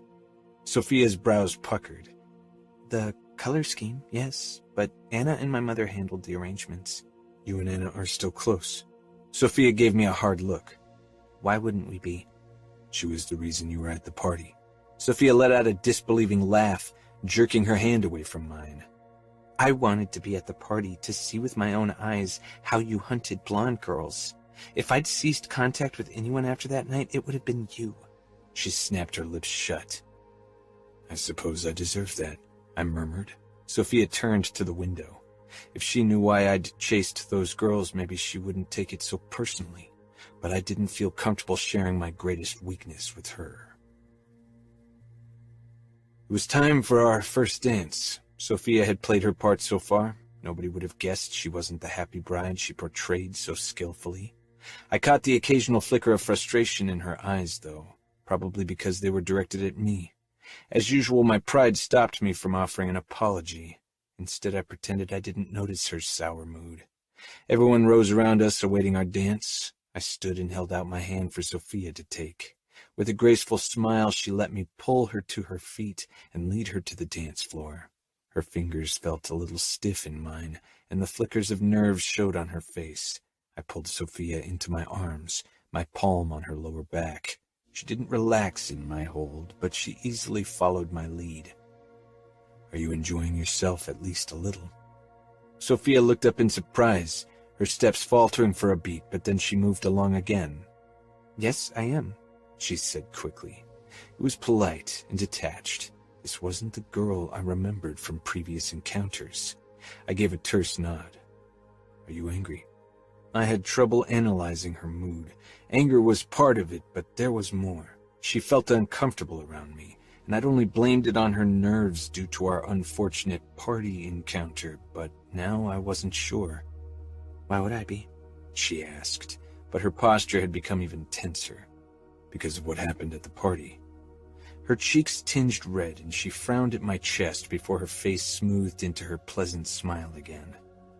You didn't know it was me. Her tone and eyes betrayed her words to be false. If she wanted to fool me, she needed to practice harder. That's true, but that doesn't mean you don't blame me. A hint of frustration flashed across her face. Should I blame you? Her voice made it clear she meant it as a rhetorical question. I wasn't used to justifying myself, so anger reared its ugly head. You weren't supposed to be at a party, Sofia. We weren't married yet, so I was still well within my rights to do as I please. Our conversation was taking a wrong turn. I had felt guilty afterwards, after all, but now confronted with it, I just couldn't admit to my fault. So fucking prideful I wanted to kick myself. Many men continue to do as they please. Men always do as they please, no matter the damage they do. It was the most challenging thing I'd ever heard from Sofia. I was glad to see she had some bite. I'd been worried that her youth would make her a fragile thing who would never stand up to me. If she showed some sass on our wedding day, that showed promise. I most certainly won't do as we please now that we're married. I almost added that I had stopped being with other women since the party, but my damn pride kept the words at bay.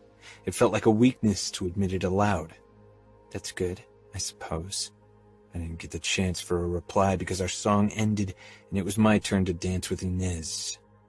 As usual, her appearance gave me a strange sense of premature déjà vu, as if she reflected the future that might have been. She was like the older version of Serafina. If things hadn't taken the turn they had, that might have been my reality in 20 years. Unlike in previous years, I didn't feel a pang at that thought. My eyes followed Sofia as she danced with Dante, since she couldn't dance with my father. I was glad to have Sofia at my side, even if I feared our first weeks would be challenging.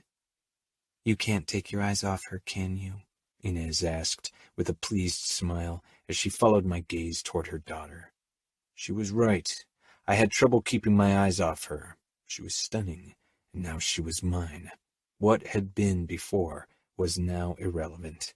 I couldn't deny that I desired her. It was as if a switch had been turned, especially now that I had every right to claim her. Given our last encounter, I assumed Sofia wasn't as keen about sharing a bed with me tonight, but I'd take my time giving her pleasure to ease her worries. My thoughts got derailed when my eyes passed Emma. She sat at our table watching the dance floor. She'd put on her brave face, an expression I was too familiar with. Again, she sat at the sidelines of life, forced to see it pass her by. It pissed me off and made me feel guilty all over again. Samuel was dancing with Valentina, and Emma followed them with longing. Do you want to go to her? Inez asked softly, when the song has ended. The moment the last chord played, I excused myself from the dance floor. From the corner of my eye, I saw Samuel dancing with Anna. I felt the unreasonable urge to cross the dance floor and punch his stupid face. It was his job to take care of my sister. She was his fiancé, for fuck's sake, and in only 2 weeks she'd be his wife. Instead, he was enjoying himself while Emma suffered in silence behind her public mask. She was such a beautiful woman, but all anyone saw was the wheelchair. It made me unreasonably angry. I stopped in front of Emma, trying to hide my anger from her. Usually it only embarrassed her. You and Sofia were such a stunning pair on the dance floor, she said. Why are you here all alone? I said in a tone that barely cloaked my emotions. Mom was dancing with one of the captains and seemed to be enjoying herself immensely. Not that I didn't want her to be happy. She'd suffered enough after Dad's death. But she was supposed to keep an eye on Emma. Emma frowned. I like to watch, and I don't want people to feel obligated to stay with me. I made a dismissive sound, then I extended my hand. Will you dance with me? Emma looked almost wounded when I asked. Danilo. You always loved to dance. I did, when I had legs capable of dancing, she hissed. I bent and slid one arm under her legs while the other supported her back before I lifted her out of her wheelchair. Her eyes widened. What are you doing? Her eyes scanning the crowd. Everyone was watching. I didn't care. If one of them said a single word, I'd make this a bloody wedding. It's my wedding and I want to dance with my sister, I said firmly as I held her against my chest. Her arms finally came around my neck, and she gave me a look that suggested I was delusional. "You can't carry me through a dance, I'm too heavy." I carried her toward the dance floor, and people made room for us, since we required a bigger space to dance due to the way I was holding Emma. "Are you suggesting I'm not strong enough?" Emma smiled gently. "You are the strongest man I know." I began to dance to the music with Emma in my arms, ignoring the curious looks, but scowling at those who dared to direct pity at my sister. She didn't want their pity. Soon, Emma started laughing as we whirled around to the music.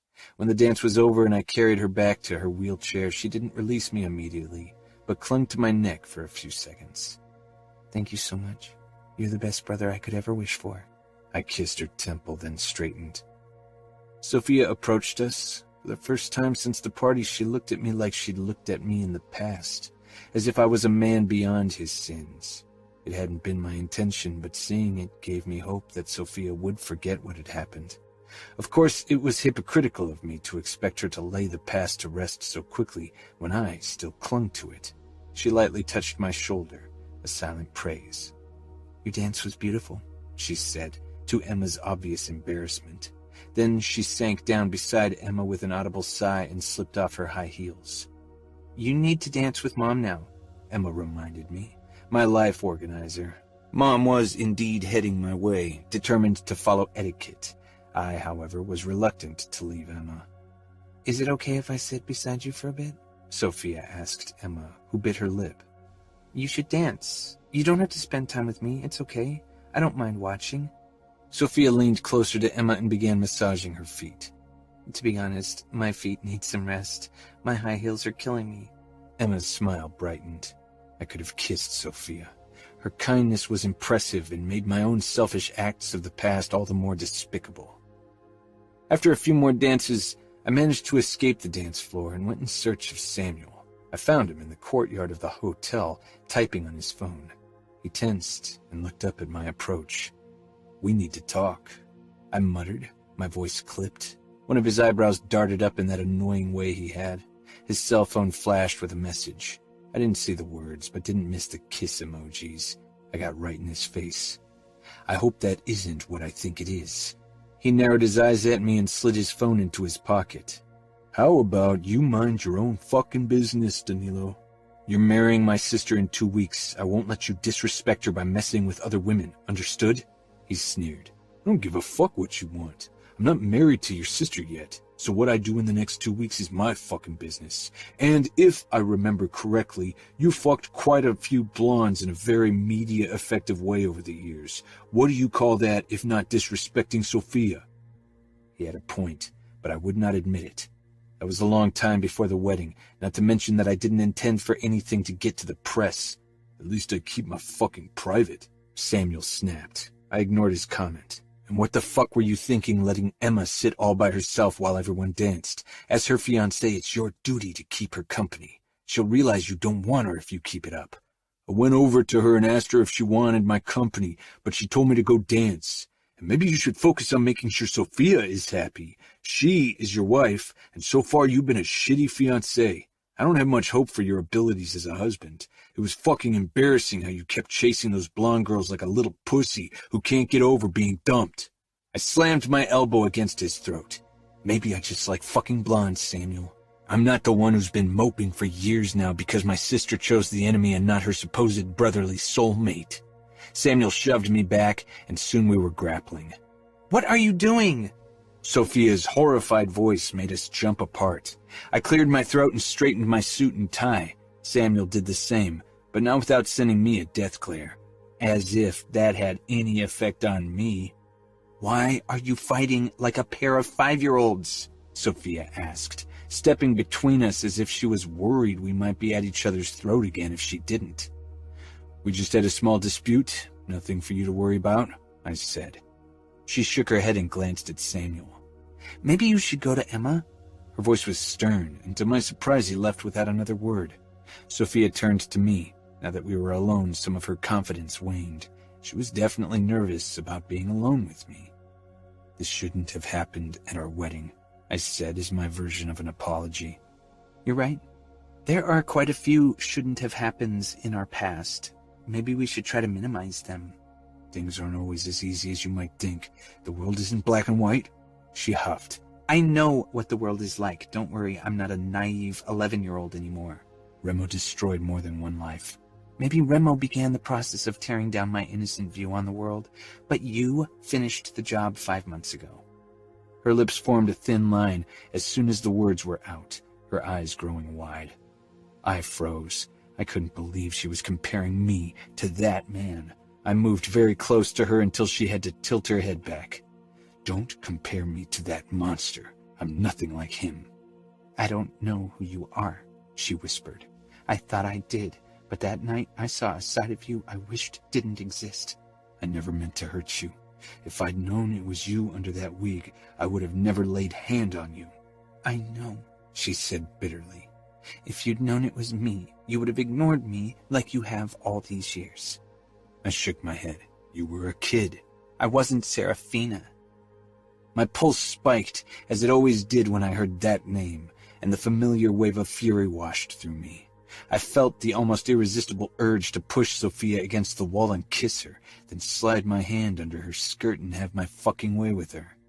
Anna appeared in the doorway, glancing between Sofia and me. Can I have a word with you, Sofia? I stepped back from my wife, shoving my hands into my pockets. Anna slanted me a curious look. Sofia nodded almost dazedly. A flicker of unease reflected on her face, a look I'd created. Fuck. I needed to keep myself in check around her. I'd already fucked up majorly once. I needed to stay in control and be the gentleman Sofia expected. She disappeared with Anna without another word. It didn't take a genius to know the girls would be talking about me. Of course, Pietro intercepted me on my way back to the party. Can I have a word with you? There was an edge to his voice.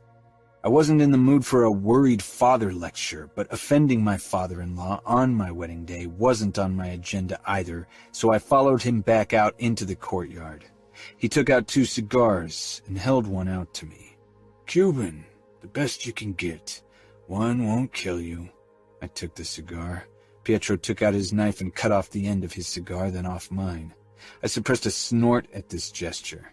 I had a feeling taking out his knife was supposed to send a silent warning.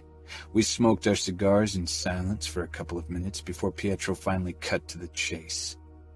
I couldn't protect one daughter, but I'm determined to protect Sofia. I didn't miss his avoidance of Serafina's name. Sofia's my wife, and I can assure you I'll protect her, and if you worry that you'll have to protect her from me, I swear you won't have to. Have I ever given you a reason to doubt me? Pietro slowly shook his head. I wondered how this conversation would have gone if I'd admitted to the party incident. I had a feeling Pietro would have had a hard time not using his knife on me. Samuel mentioned some concerns regarding your conduct with other women in the past. I'd kill him. There's a difference between those women and my wife, not to mention that those women were into it, so even with them, I have nothing to feel guilty for. Pietro sighed and took another deep drag of his cigar.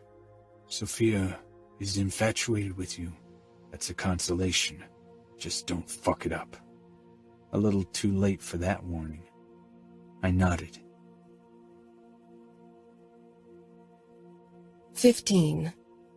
Sofia. It had been there again, that predatory look in Danilo's eyes. This time, it had been directed at me. But was I really the source of his passion? After all, he had turned into this unhinged version of himself the moment I mentioned Serafina, as if only her name could tease emotions out of him that I couldn't. Anna's fingers clamped around my wrist as she dragged me toward the restrooms. Once we were inside and alone, she turned to me with a look of concern. What was going on? Our first argument as a married couple, I said with a small shrug, trying to play it down. He looked pissed and you looked scared. It's nothing. He just reminded me of that night for a moment. The door swung open, and 2 girls I was distantly related to came in, giggling. Anna and I pretended to reapply our makeup. The girls gave us shy smiles, then quickly rushed back out after they'd gone to the toilet. Anna often had that effect on people. Anna propped her hip against the sink and gave me that motherly look she could adopt. Do I have to worry about you tonight? I rolled my eyes. Danilo is my husband. Unless I mention Fina, I won't get his heart rate up, or anything else. Don't worry. Anna narrowed her eyes in contemplation. That's what I'm worried about. Listen, Sofia. I know you hoped for fireworks between you and Danilo the moment you married, but arranged marriages aren't like that. It takes work. It's a good thing that Danilo treats you with respect because that's what a husband should do. I like that he treats me with respect, but does he have to be so detached? It's like it's not even difficult for him to be a gentleman because he doesn't have any indecent thoughts about me. The way he just looked at you was anything but decent, Anna said with a laugh. Yeah, because I mentioned Fina. Maybe you should stop mentioning her. She was right. I was like a broken record when it came to my sister. I know. Anna checked her watch. It's almost 9. The wedding cake will be rolled in soon. You can't miss it. We headed back to the party. Mom caught my eye the second I stepped in, obviously worried. I'd been gone for a while. She leaned in when I arrived at our table. Is anything the matter? I smiled. No. Anna and I just had a chat. A knowing look passed Mom's face. She probably thought Anna and I had talked about my wedding night, which was technically the truth. I'm sure Valentina would have a chat with you as well. She's already married after all. I quickly shook my head. A sex talk with my aunt was the last thing I needed. Luckily, the lights dimmed. Danilo headed my way. I hadn't noticed him before. He held out his hand, that polite smile of his back in place. I put my fingers into his, and he gently closed his hand around them. It felt good holding hands with him. It always had. I kept glancing up to him as we headed to the center of the room where the cake would be presented. Applause sounded when a few waiters rolled in the table with the 4-level wedding cake. At the very top were 2 small figurines, a bride with brown hair and her groom. Danilo and I cut the cake and then fed each other a piece. The chocolate cream melted on my tongue. This was the last scheduled point for our wedding. After that, we were free to retire to consummate the marriage. My belly flopped with nerves. Danilo must have seen something because he leaned down to whisper in my ear. I didn't mean to scare you. You didn't, I said quickly.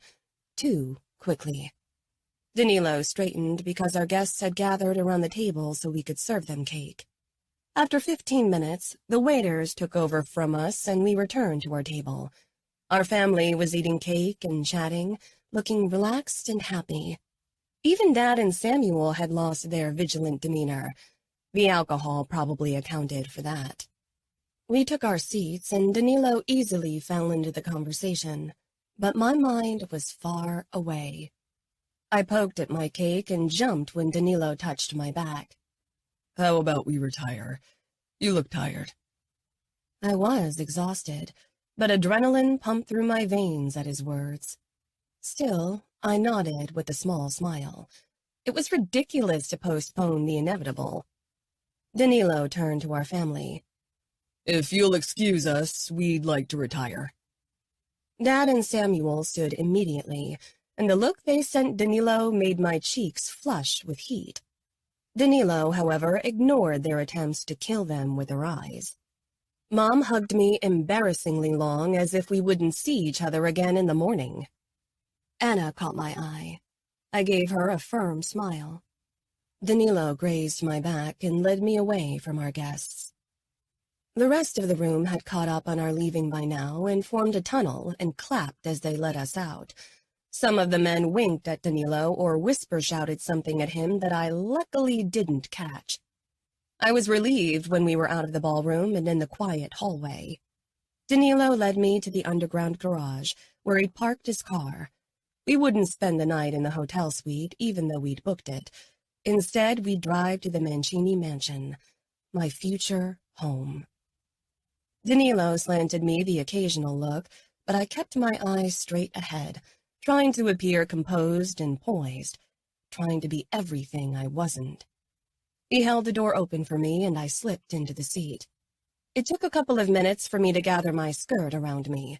Then Danilo closed the door and took his seat behind the steering wheel. When he started the engine, music started playing. It wasn't anything I was familiar with.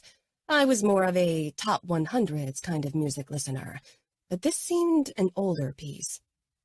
Do you want me to turn it down? Danilo asked as he steered the car away from the hotel. A few guests, my family and Anna among them, waved us off. I waved back at them with a smile. Anna gave me a thumbs up, which elicited a grin from me. She was right. Tonight was in my control. I didn't have to accept whatever fate had in store for me like a damsel in distress. I'd actually been looking forward to being with Danilo. I wouldn't let the party debacle ruin this for me. Sofia? Danilo's voice was concerned as he darted me a glance before turning his attention back to traffic. No, I like listening to music, I said, glad for the deep male voice ringing from the speakers and filling the car. Without it, Danilo and I would have had to talk, and I wasn't in a state of mind to conduct halfway interesting small talk. Danilo nodded. The music had a melancholic, almost dreary feel to it. Not the music I would have chosen for my wedding day, but perhaps it reflected Danilo's feelings. "Who is it?" I asked eventually, more to distract myself from my nerve-wracking thoughts than anything else. Depeche Mode. I nodded as if I was familiar with the band, but I'd actually never heard of them, and judging by the 2 songs I'd heard, they weren't the type of musicians I'd listen to by choice. They sound depressed. The moment the words were out of my mouth, I could have kicked myself. I didn't want to know why Danilo listened to this kind of music. He considered that as if he hadn't noticed. I never saw it that way. After that, silence fell over us again, and I chose to focus on the street and not my husband. My husband. I'd waited for so long to call Danilo my husband, and now the expected joy didn't come. Danilo pulled up in front of his mansion. I'd never been there before. It was a beautiful 3-story estate with arched windows on the 2nd floor and stone steps sweeping up to the wooden front door. It was too dark to make out the exact color, but it looked to be a light sandstone. This was my grandparents' home. It's the original Mancini family estate. My parents moved in their own home when they got married. I nodded, wondering how many maids were needed to clean this house. From the size of it, I'd guess it had at least 40 rooms, probably more. Danilo parked in the driveway, got out, and opened my door for me. I took his outstretched hand and let him lead me into the house. It was quiet and deserted. The silence gave room for my anxiety, but I tried to ignore it. We didn't talk as Danilo guided me up the white marble stairs toward the master bedroom. Always the gentleman, Danilo opened the door for me, motioning for me to go inside. At least he was a gentleman to me. But I remembered his other side, his angry, unrestrained side. I gave him a tight smile and stepped inside the bedroom. With a soft click, the door closed behind me, and we were alone. Completely alone for the first time since our horrid encounter 5 months ago. I linked my fingers to stop them from shaking and took my time to take in the room. The floor and furniture were made from dark wood, a very understated design. There was nothing inviting to the room. It was meant for practical purposes, not for comfort or even relaxation. My eyes briefly darted to the bed, a king-sized dark wood piece with simple gray linen. Panic bubbled up inside me. Despite my attraction to him, I feared being with him again. He'd been frightening during our last encounter, and the pain was still fresh in my mind. I had been sore for days. He hadn't been how I'd envisioned him to be, gentle and loving, whispering words of adoration. Maybe first times were never like that. Maybe they were doomed to be horrific, but that wasn't any consolation. Silence still reigned between us, but this time no melancholic music could cover it up. My breathing sounded loud. I dared to look at Danilo. He stood close to the door, regarding me with a small frown, as if he wasn't quite sure what to do with me now that he had me alone. His hands were pushed into his pockets, tall and handsome, a man who had experience with women and had been ruling over his men for many years. Maybe my worry was unfounded. He didn't feel strong passion toward me. The past wouldn't repeat itself. And somehow that, too, depressed me. I wanted passion, not just the fury-fueled passion of our last encounter. I wanted searing kisses and torn-apart shirts, flying buttons, and ripped panties. Danilo strode toward me, causing me to knead my fingers harder. His eyes took in my hair. I usually prefer your hair down, but this style really suits you. It makes you look like a lady. It was meant to make me look sophisticated, I said quietly, my voice shaking. Danilo nodded slowly. His eyes seemed to see straight into my brain, which only made me more nervous. He reached for me and touched my arm, stroking up from my elbow to my shoulder over the thin fabric of my sleeve. I stiffened, even though the touch felt wonderful, but my body replayed other images. The truth was, I didn't know the man in front of me. There was no beautiful memories, and the one major memory we shared wasn't pleasant. The only thing I knew about him was that he wanted someone else. Probably still my sister. Danilo removed his hand from my arm and cupped my head before he pressed a soft kiss to my forehead, as if I were a little child. It's been a long day. Get changed, and then we'll go to sleep. Danilo didn't want to touch me, because it wasn't me he wanted. Not my body he wanted to claim, not my face he wanted to wake up beside. Would you like me to get ready first? I almost preferred our painful first intimacy.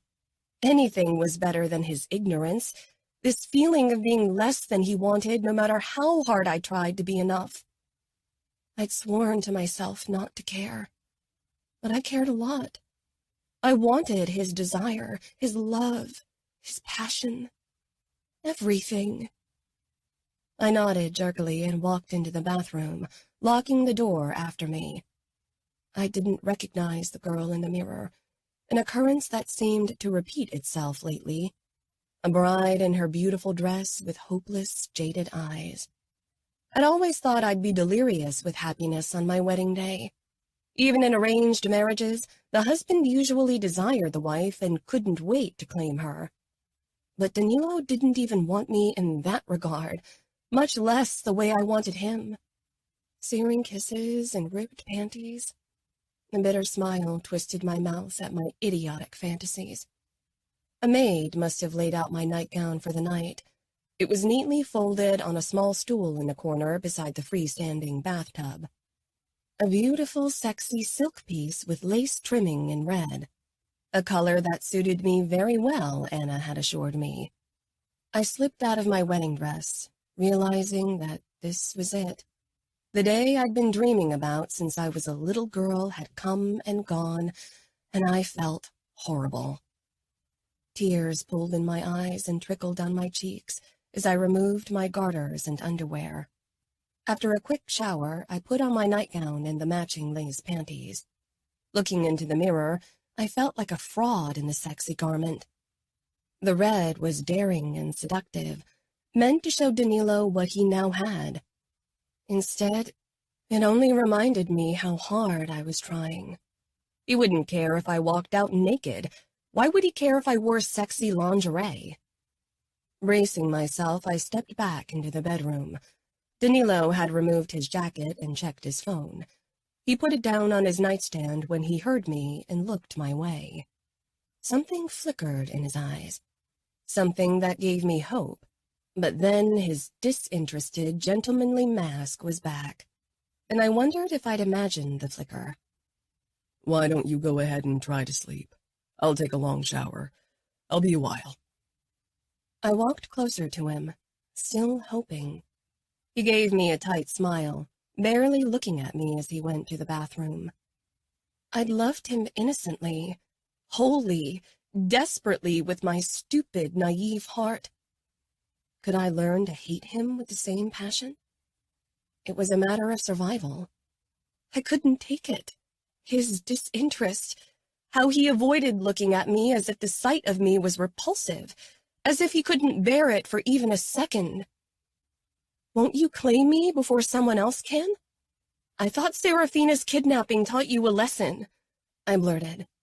I couldn't believe those words had come out of my mouth, but at the same time it felt good to release some steam. I felt like I might burst any moment. He whirled around in the doorway to the bathroom, his eyes flashing with anger from the past. What? Just because I'm married doesn't mean someone else won't claim me. Don't you want to mark me as yours? I felt almost lightheaded with despair. I didn't want a repeat performance of what had happened at the party, but I didn't want this passionless gentleman either. I wanted passion and love, tenderness and lust. I wanted Danilo fully to myself. I wanted him to forget what was and realize what he had. Danilo moved closer again. His nostrils flared, a vein in his temple throbbing. This was his weak spot, Serafina. Ramo didn't hesitate, and look what he got. His anger flared even hotter. It was better than his blank expression. Anything was better than that.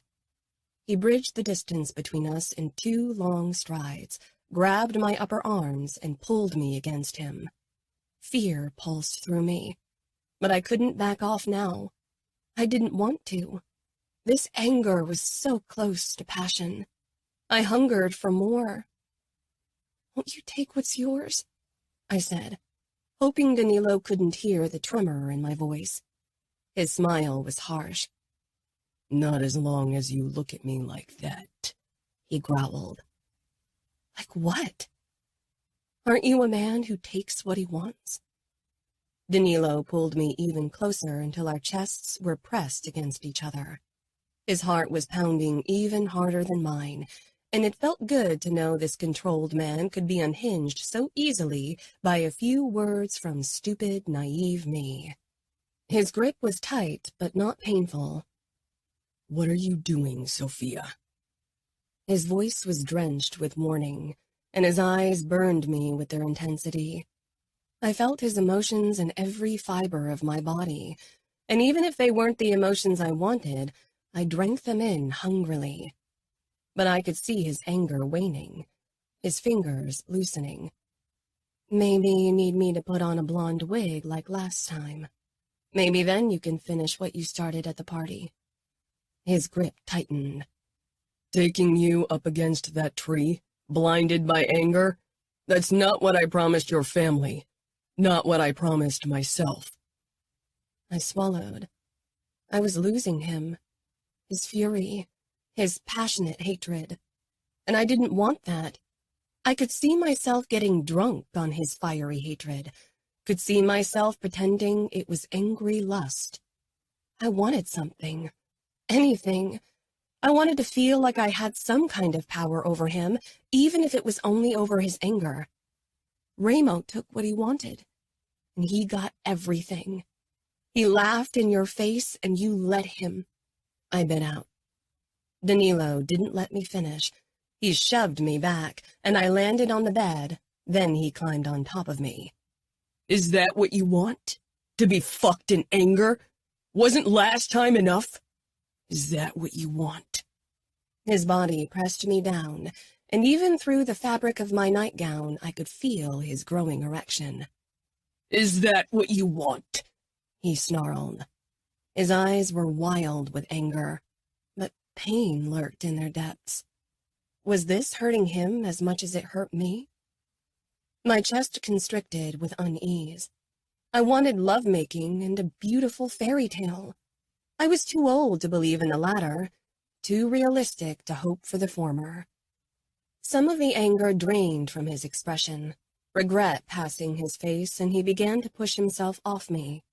My nails dug into the expensive material of his shirt, wishing it was his skin, desperate to draw blood and give him some of my pain. I didn't want him to pull away. I wanted Danilo. I wanted some part of him. Anything. Ramo will always win because he takes what he wants without regard for anyone. He took Fina, her heart, her virginity. He took everything. Danilo loomed over me, the anger slamming back into place, his breathing becoming louder. Stop mentioning his name, Sofia. Why? Because he got what you wanted and now you're left with someone you don't want? Someone you don't even want to touch, much less fuck? The word burned my tongue, and I had to stop myself from grimacing. It wasn't a word I'd used before. It felt wrong in my mouth. Danilo shook his head, his body pressing harder into me. Take me before someone else does, I whispered harshly. It was a ridiculous thing to say. No one would touch me, not with Danilo's safety measures regarding me, but it cut into the wound Remo's attack had left, opening it up again. Danilo's lips came down on mine, but I turned my head away, not wanting a kiss full of anger. My first kiss would be romantic and beautiful, even if that meant it would never happen. He breathed harshly into my ears. You don't want this. I do! Don't pretend you know what I want. Just do your duty and fuck your wife. I bet that's what Ramo's doing now. He growled, and I could see his control snapping, his fury bursting forth. I doubted it was directed at me, but I could pretend it was. He tore at his belt and pants until they fell open. I didn't look, scared I'd lose my courage if I did. I only focused on his face, on the beautiful mask of rage, at the fire in his eyes that almost looked like passion if I didn't look too closely. Anger and passion were very similar, I realized then. He didn't bother to remove his shirt or pants before his hands reached under my nightgown and tugged my panties down. He moved his head lower as if he wanted to kiss me between my legs. But I didn't want that. I didn't want any kind of tenderness or affection because it wasn't the real deal. Not like his anger. That was the only honest emotion Danilo could offer me, and I'd soak it up like a sponge. No, I snapped, my hand shooting out to stop him. Just do it! Fuck me like Ramo fucked Fina! I felt sick uttering those words, but they had the intended effect. Danilo shoved back up, his eyes burning into mine with unabashed fury as he reached between us and lined himself up. You're going to regret this, but I'm done holding back. If being fucked is what you want, then you can have it. If you want me to be like Ramo Falcone, then that's what you get. The name fell like a curse from his lips. My nails dug into Danilo's shoulders, bracing for what was to come, daring him to put an end to this, to us. Our eyes were locked, and the wave of emotion in his held me captive. He looked as if he wanted to destroy everything, full of anger and pain.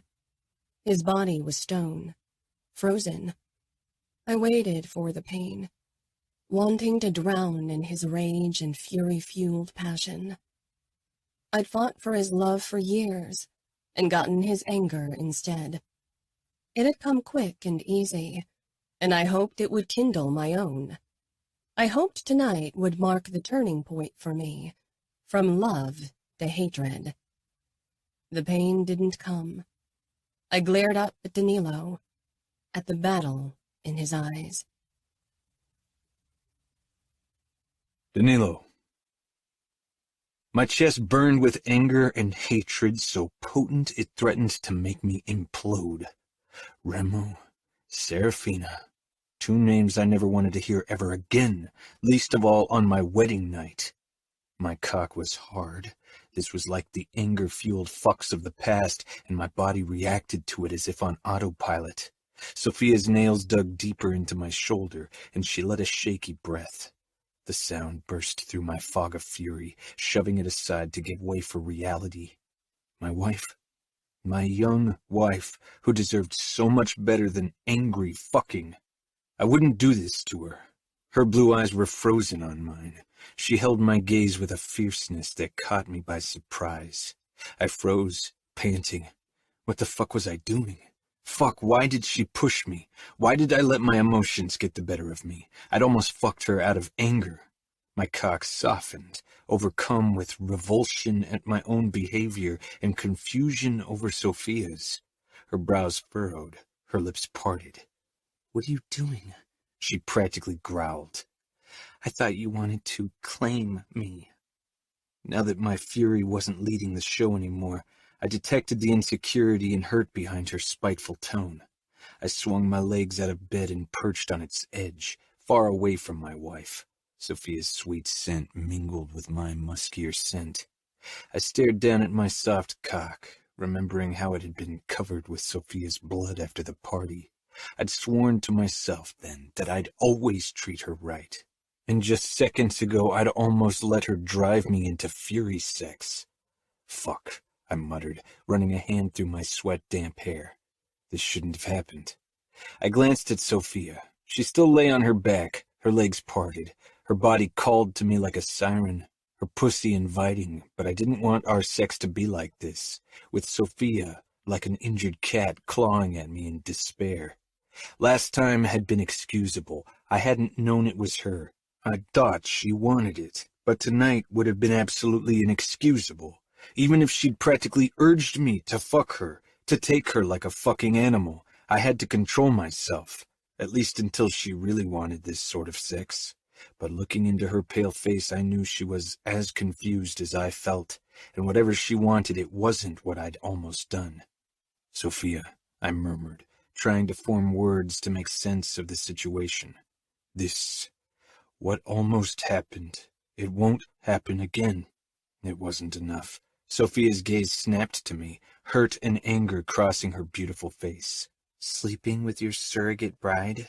She scrambled to her side of the bed and swung her legs out. Her shoulders were stiff.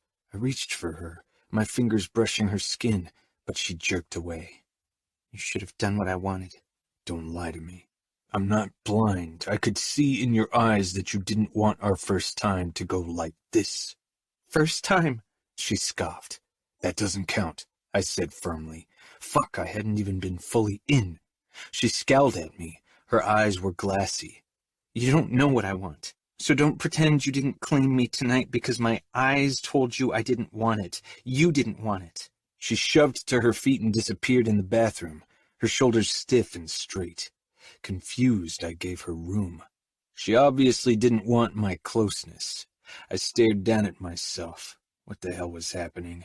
I didn't usually lose control, especially with a woman I'd promised myself to hold back, to give Sofia all the time she needed before we'd get intimate. I wanted to give her time to forget the events from the party. Instead, I'd almost added even worse memories to the old ones. How had everything spiraled out of control? I didn't understand Sofia's reasoning, not entirely. Why was making me angry her way to handle this? I loosened my tie and threw it to the ground, followed by my shirt, but I closed my pants. Sofia didn't need to see my cock now. I waited for her. The sound of running water reached my ears, and I moved closer to determine its source. I relaxed when I realized it was the sink, not the shower. If Sofia had felt the urge to shower, I'd have felt even worse, even if we didn't have sex.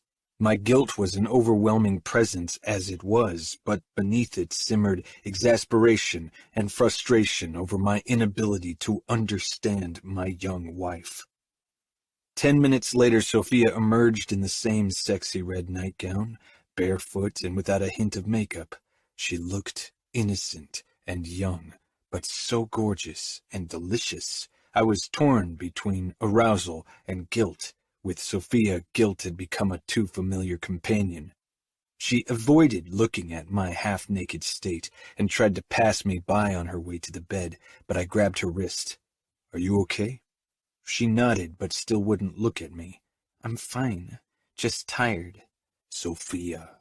"I don't want your pity or your guilt. I wanted your anger, and you gave it to me." She tugged at my hold until I released her, and she headed toward the bed. I was at a loss what to say. I wanted to understand her. I wanted her to be happy in this marriage, but I wasn't sure it was an option right now. I thought only I was haunted by the kidnapping and the events afterwards, but Sofia seemed to carry her own baggage. I stepped into the bathroom, unsure how to act around my wife. I didn't understand her or her motives. What did she expect from me? Not angry fucking. I'd been with enough women to know that she wouldn't enjoy the rough play. She'd taunted me to test me, and I'd failed her test. When I returned to the bedroom after a quick shower to wash away the sweat, Sofia lay on her side, facing the other wall. Her slender shoulders and neck didn't shake like they would have if she were crying. That realization offered little consolation as I stretched out beside her. She tensed, as if she feared what I'd do next, as if she thought I might have a go at her at all. I wouldn't even have tried to sleep with her if it weren't for her provocation, and I definitely wouldn't try anything now that I realized Sofia wanted something else. I touched her arm and turned her around to me, needing to see her expression. "Sofia, say something. I need to understand." "There's nothing to understand," she said, meeting my gaze stubbornly. But she wasn't as good at hiding her emotions as me. I could see the turmoil and hurt swirling in her blue eyes. "If you didn't want to have sex, why did you ask me to fuck you? Why the provocation?" "I wanted you to consummate our marriage. I wanted sex. You obviously didn't. End of story," she said almost angrily. I wasn't sure if enjoyment was the right word to describe what I would have felt if I'd really fucked Sofia. My anger had been too strong, eating me up from the inside. I was driven by anger. That's not how it's supposed to be. You should enjoy it too. She stared stubbornly at my chest. I touched her chin to nudge her face up, but she pulled away. "I don't understand what you want me to do." "You never wanted to marry me," she said quietly, her voice wavering. She pressed her lips together. I frowned. "I chose to marry you. For tactical purposes. Arranged marriages are standard in our world, you know that. Almost everyone marries for political reasons. But you wanted my sister for more than tactical purposes." Frustration stormed in my chest. I was tired of hearing that name, tired of everything it was linked to, but I shoved my anger down. It had done enough. I wouldn't lose control around Sofia ever again. "I don't want to talk about her ever again, Sofia. We are married now, so whatever I might have wanted is irrelevant. You are my wife." She nodded, but I wasn't sure if she really got it. She looked resigned, not accepting. "It's been a long day. How about we get some rest? We'll talk about this more tomorrow." "Okay," she said in a tone that suggested she didn't care. I leaned forward and pressed a light kiss to her mouth. She searched my eyes, brows pulling together. Then she turned around. I extinguished the lights. I decided against wrapping my arms around her, given her previous reaction to my touch. I couldn't fall asleep, and for a long time neither could Sofia, but eventually she must have thought I had drifted off because she began crying. At first I didn't realize I heard sobs because she must have muffled them in the pillow, but soon it was unmistakable. I considered pulling her toward me, but she thought I was asleep. She'd feel caught if I showed I was awake. So I listened to my wife's sobbing, knowing I was the source of her anguish. I'd tried to keep my distance to Sofia over the years. In the beginning it was because I was struggling with everything that had happened, and then later because it seemed the appropriate thing to do given her age, especially when my fiancé develops curves and I stopped seeing her as a child. She was young and deserved to be treated accordingly. I kept our contact to a minimum to avoid temptation, especially because Sofia was so obviously drawn to me. I was a bad man, but Sofia only deserved to see my best side, not the hungry, dark, angry side, not the one that had wanted to claim her even when she was still out of bounds. I'd thought I was doing right by her, protecting her, but she misunderstood my actions, took them as rejection. And after the thing at the party, fuck. That was the only reason why I hadn't devoured her the second we were alone in our bedroom, like I'd wanted to do for almost 2 years. Even if I wasn't proud of it, I'd held back my fucking desire to protect her, but she'd thought I'd rejected her. Eventually, Sofia's sobbing quieted, and her breathing evened out. I tilted my head toward her, even though I could only make out the silhouette of her body in the dim moonlight. My mother had loved my father with all her heart, still loved and missed him every day. It was a bond I'd always hoped for. Their marriage had also been arranged, but they'd found love along the way. I wanted that chance. Maybe I'd messed up badly, but knowing Sofia, she'd give me the opportunity to make things right. I could only hope there was a way I could. 16. Sofia. I woke with a warm presence at my back. It took me a couple of heartbeats to remember where I was and who the person behind me was. Danilo had his arm wrapped around me and his scent surrounded me. I relished at being held by him. It was what I'd always longed for, and it still was. My sleep had been fitful, replaying the events of the previous day. I'd tried so many things to get his attention over the years, but my attack on his wounded pride had captured it fully.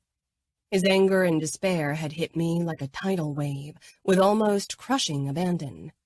His anger wasn't what I wanted, but it was better than the alternative. Better than his gentlemanly distance, the heart-crushing disinterest. I wanted to be respected and loved, but more than that, I wanted to be seen, to be in control for once. Pushing Danilo, forcing a reaction out of him, had given me that brief moment of control. Few things in my life had been in my control. Not my life, not my future, least of all my heart. I blinked against the brightness of the early morning sun.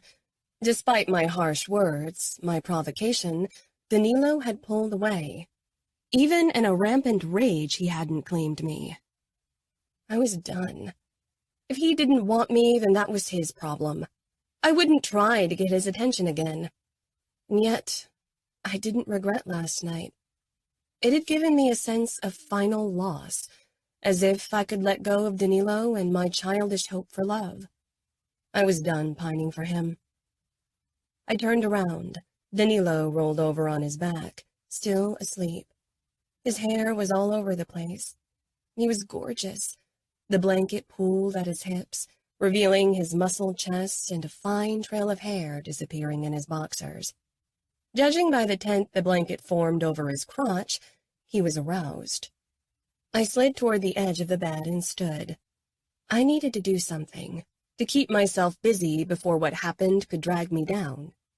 I'd made plans with Anna to meet for lunch.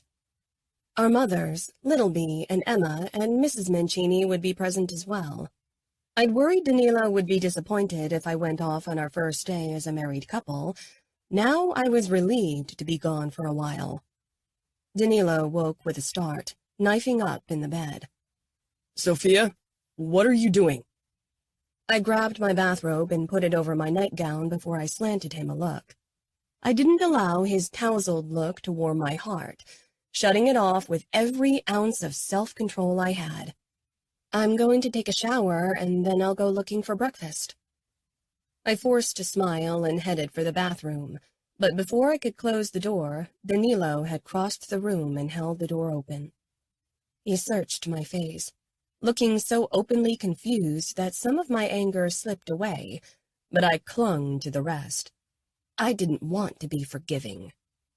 Don't avoid me. We need to talk. Talk about what?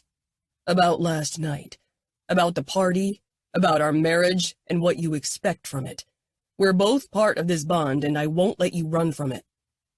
I'm not running from it. I'm just tired of investing too much in it when you don't. I won't allow myself to feel anything for you anymore. It's your turn. I'm just done. Danilo pushed the door open further and stepped closer to me. How could he smell this good early in the morning? so warm and musky. He cupped my face. I didn't pull back, but I didn't let the touch soften me either. Sofia, you don't even know me. How can you have feelings for me? My chest tightened at his words. Anna had said the same thing, and I realized now that what I felt wasn't really love, but I was in love with him. You loved my sister even though you didn't know her? He let out a dark laugh, a dimple flashing in his cheek. I didn't love her. I wanted to possess her. I didn't know her either. Love doesn't work from a distance. You can only love whom you know. Love means work and dedication, but most of all, time. His words were firm, no hint of hesitation. I was surprised by his vision of love, even if it reflected what my mother had once told me. Maybe I'd been naive to hope for love to come easily, served on a silver platter so I could feast on it. I didn't say anything. It was too much at once, and I still wasn't sure I could believe him. Actions always spoke louder than words. He'd been with those blonde women for a reason. If it wasn't longing for my sister, then what was it? Danilo took a deep breath. I never got the chance to get to know you, and you never got the chance to get to know me. Shouldn't we start getting to know each other? That would be a good start to this marriage. Last night was the start of our marriage, I said, not willing to give in, even if he sounded reasonable. Maybe I'd been foolish to invest feelings so early on, but that didn't mean his actions were less hurtful.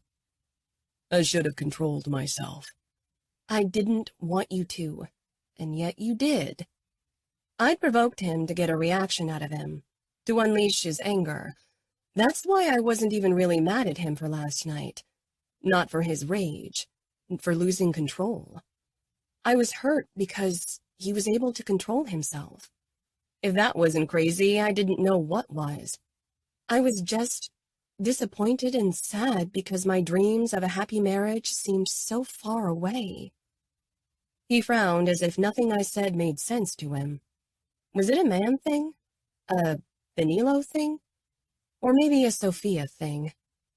I didn't want you to control yourself, I growled. Fuck, Sofia, you're driving me insane. I'm not an idiot. I could tell you didn't want me to mount you like an animal. You want lovemaking. So why did you provoke me? Lovemaking? Was that even an option? Because your hatred is better than your disinterest. You could barely look at me. He shook his head. I didn't look at you because I wanted you, but you couldn't bear my touch and you were scared because of the party. I acted like a gentleman because I didn't want to force you when you were still suffering from our first encounter.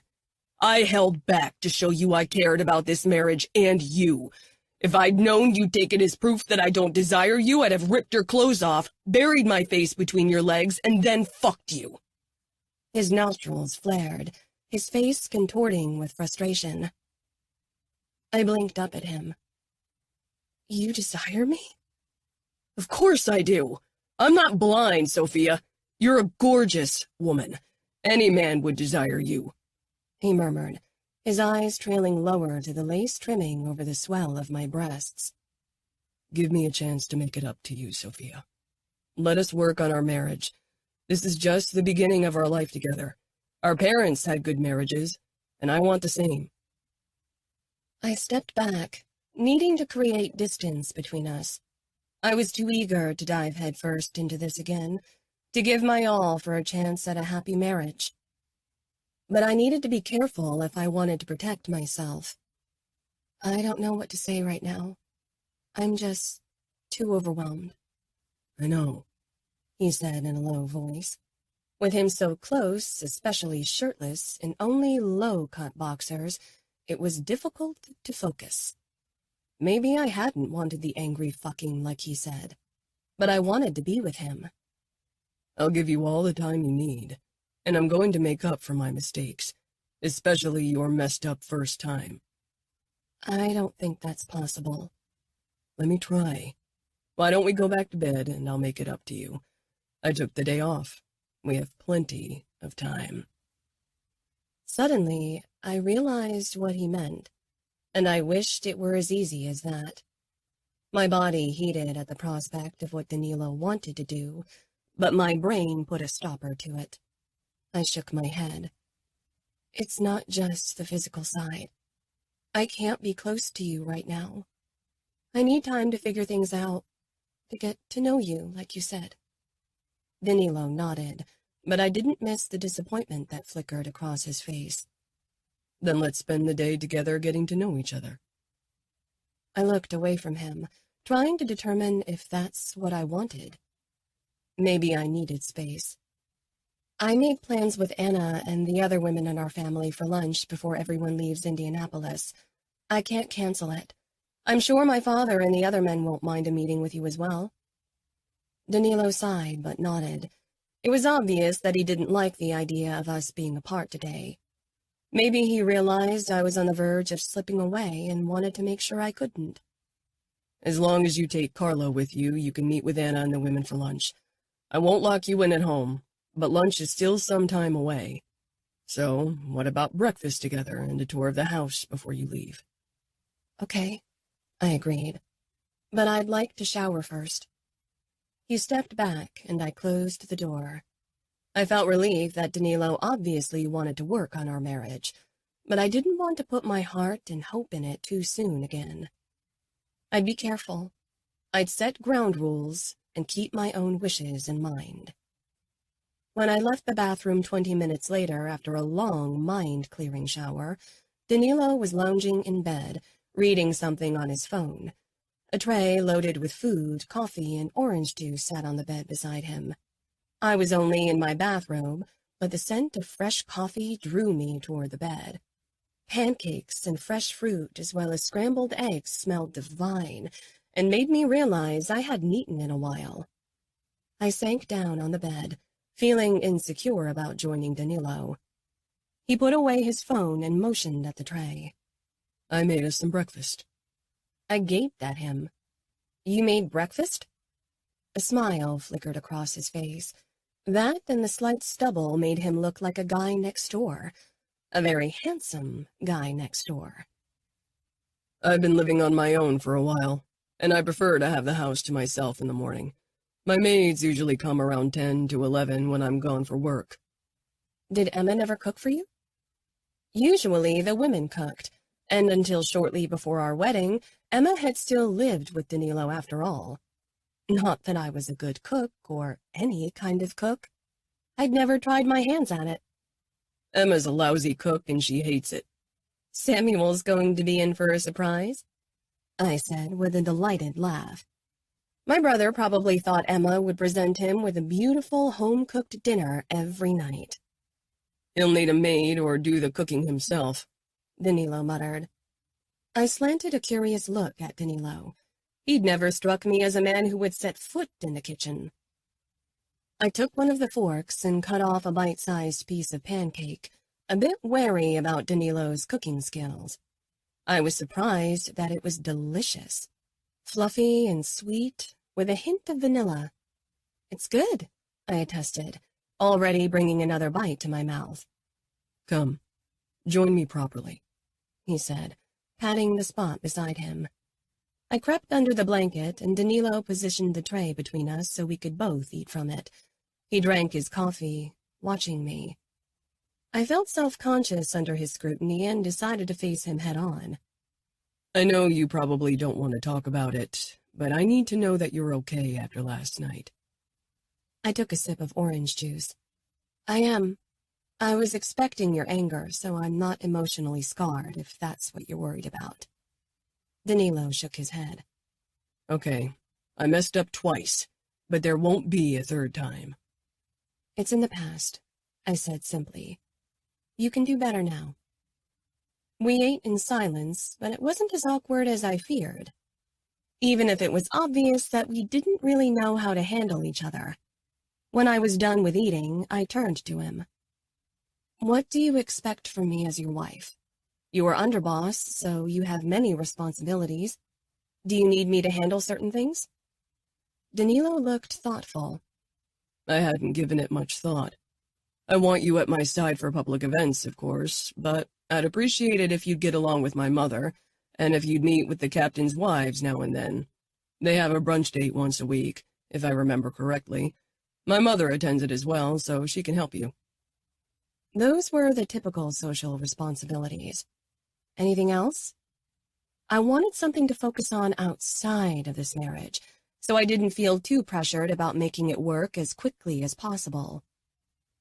Danilo shook his head, but I could tell there was something else.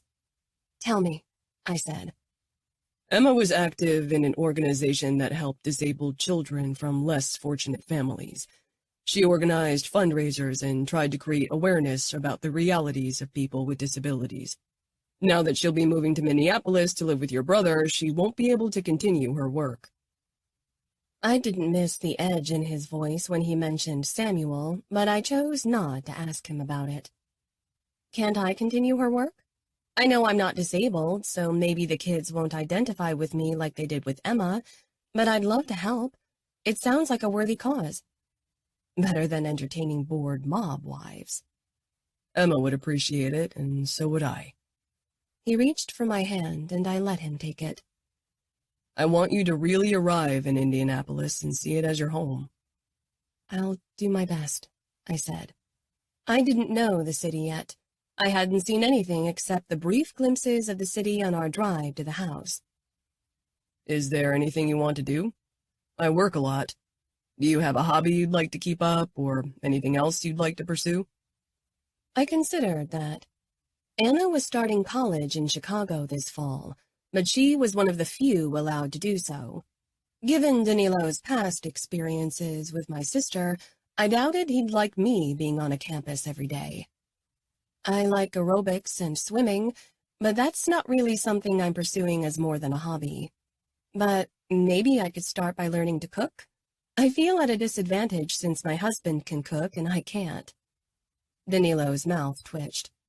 I won't say no to that. We have a few fine dining restaurants in our portfolio. I could ask one of the chefs to come over and teach you. That sounds good, I said. I could already imagine Anna rolling her eyes at me for wanting to learn to cook, but it was a start. Once I'd found my place in Indianapolis and didn't feel quite so lost anymore, I could figure out what to do. I'm thinking about taking a few college courses next semester. Danilo looked surprised. All right. What did you have in mind? I hadn't expected him to be open to the suggestion, so I hadn't really put much thought into it. Maybe his desire to make it up to me was why he was so open-minded. Maybe creative writing? I'd always had a colorful imagination, and even if most of my scribblings couldn't be considered literature, I liked the idea of creating art with words one day.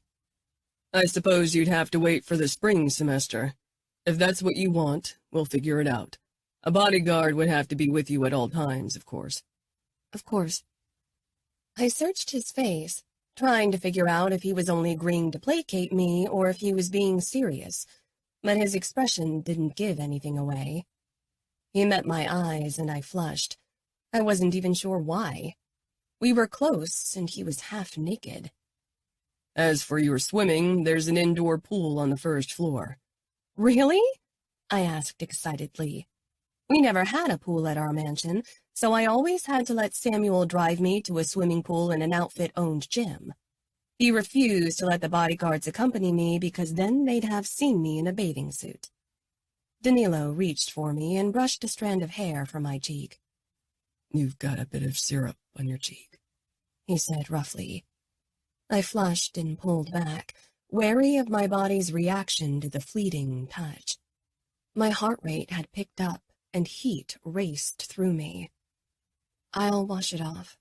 Will you show me the pool? He dropped his hand, his smile wavering. Of course. Just let me grab a shower first. We got out of bed, and after I'd wiped the syrup off my cheek, Danilo headed into the bathroom. To my surprise, he didn't close the door, but left it ajar. I got dressed in one of my favorite lilac summer dresses and put on some makeup while the shower ran. But eventually, curiosity got the better of me, and I casually walked by the bathroom, risking a peek inside. Danilo was in the shower, his eyes closed as he rinsed shampoo from his hair, his head tilted back slightly. Rivulets of water ran down the hard planes of his body, down to his cock. My core tightened with a mixture of desire and anxiety. I was curious to know what it would feel like if I allowed Danilo to touch me and make me feel good. How it would feel if he buried his face between my legs like he'd mentioned. Some of my scribblings had been short stories about Danilo and me, and how I imagined our intimate encounters. My cheeks grew even hotter. I wouldn't go down that road for a while. I hurried past the open door and left the bedroom. I hadn't paid much attention to my surroundings last night, so I had a hard time finding the stairs in the huge house. Eventually, I found myself in a huge living room. Like the bedroom, this room too was furnished in a modern, sleek style, contrasting with the old house. My eyes were drawn to the French doors that opened to a beautiful patio and an even more stunning garden with a cascade leading down to a pond. I opened the door and stepped out, following a pathway of white steps down to the pond. Pink and white water lilies floated peacefully on its surface. I squatted down to touch one of the gorgeous flowers when a huge orange head bobbed out of the water. I cried out in surprise and fell on my butt on the lawn. More heads burst through the surface, large goldfish from the look of it. They're harmless. They thought you'd feed them. I turned my head toward Danilo, who headed down to me, obviously stifling amusement. What are they? Koi fish, he said. My father used to collect them. When he died, I took them in. My mother doesn't like animals much. He held out his hand to me so he could pull me to my feet. I gave him an embarrassed smile, brushing grass from my butt. I tried to see if I still had dirt on my dress, but couldn't twist my head all the way around. Feeling daring, I presented my butt to Danilo and asked, "Did I get all the dirt?" He took longer than necessary to assess my backside for any stains. Then he shook his head and growled, "It looks fine." I turned back to the fish and stifled a laugh. More had now gathered near the surface. Danilo took a box with pellets out from a small wooden box hidden among the reed-lining parts of the pond. He poured a small heap on his palm, then squatted next to the water. He held his hand in the water, but not deep enough for the pellets to drift away. Immediately, several koi fish appeared and began eating out of his hand. My eyes widened in surprise, and I crouched next to Danilo. I didn't know fish could be this tame. The corners of Danilo's mouth twitched. Koi are the exception. Some of them are more than 10 years old. They even have names. What's his name? I asked, pointing at the biggest koi with a splattering of white on its back and a white mouth. Takeda, Danilo said. My father named them after famous samurai. He admired the codex of the samurai. I'd never figured you for a pet person. Maybe Danilo was right. I didn't know enough about him to justify the strong feelings I'd had for him all my life, but I was drawn to him. He smiled wryly and pulled his hand out of the water. I'm not really. I like animals, but I don't really have time for them.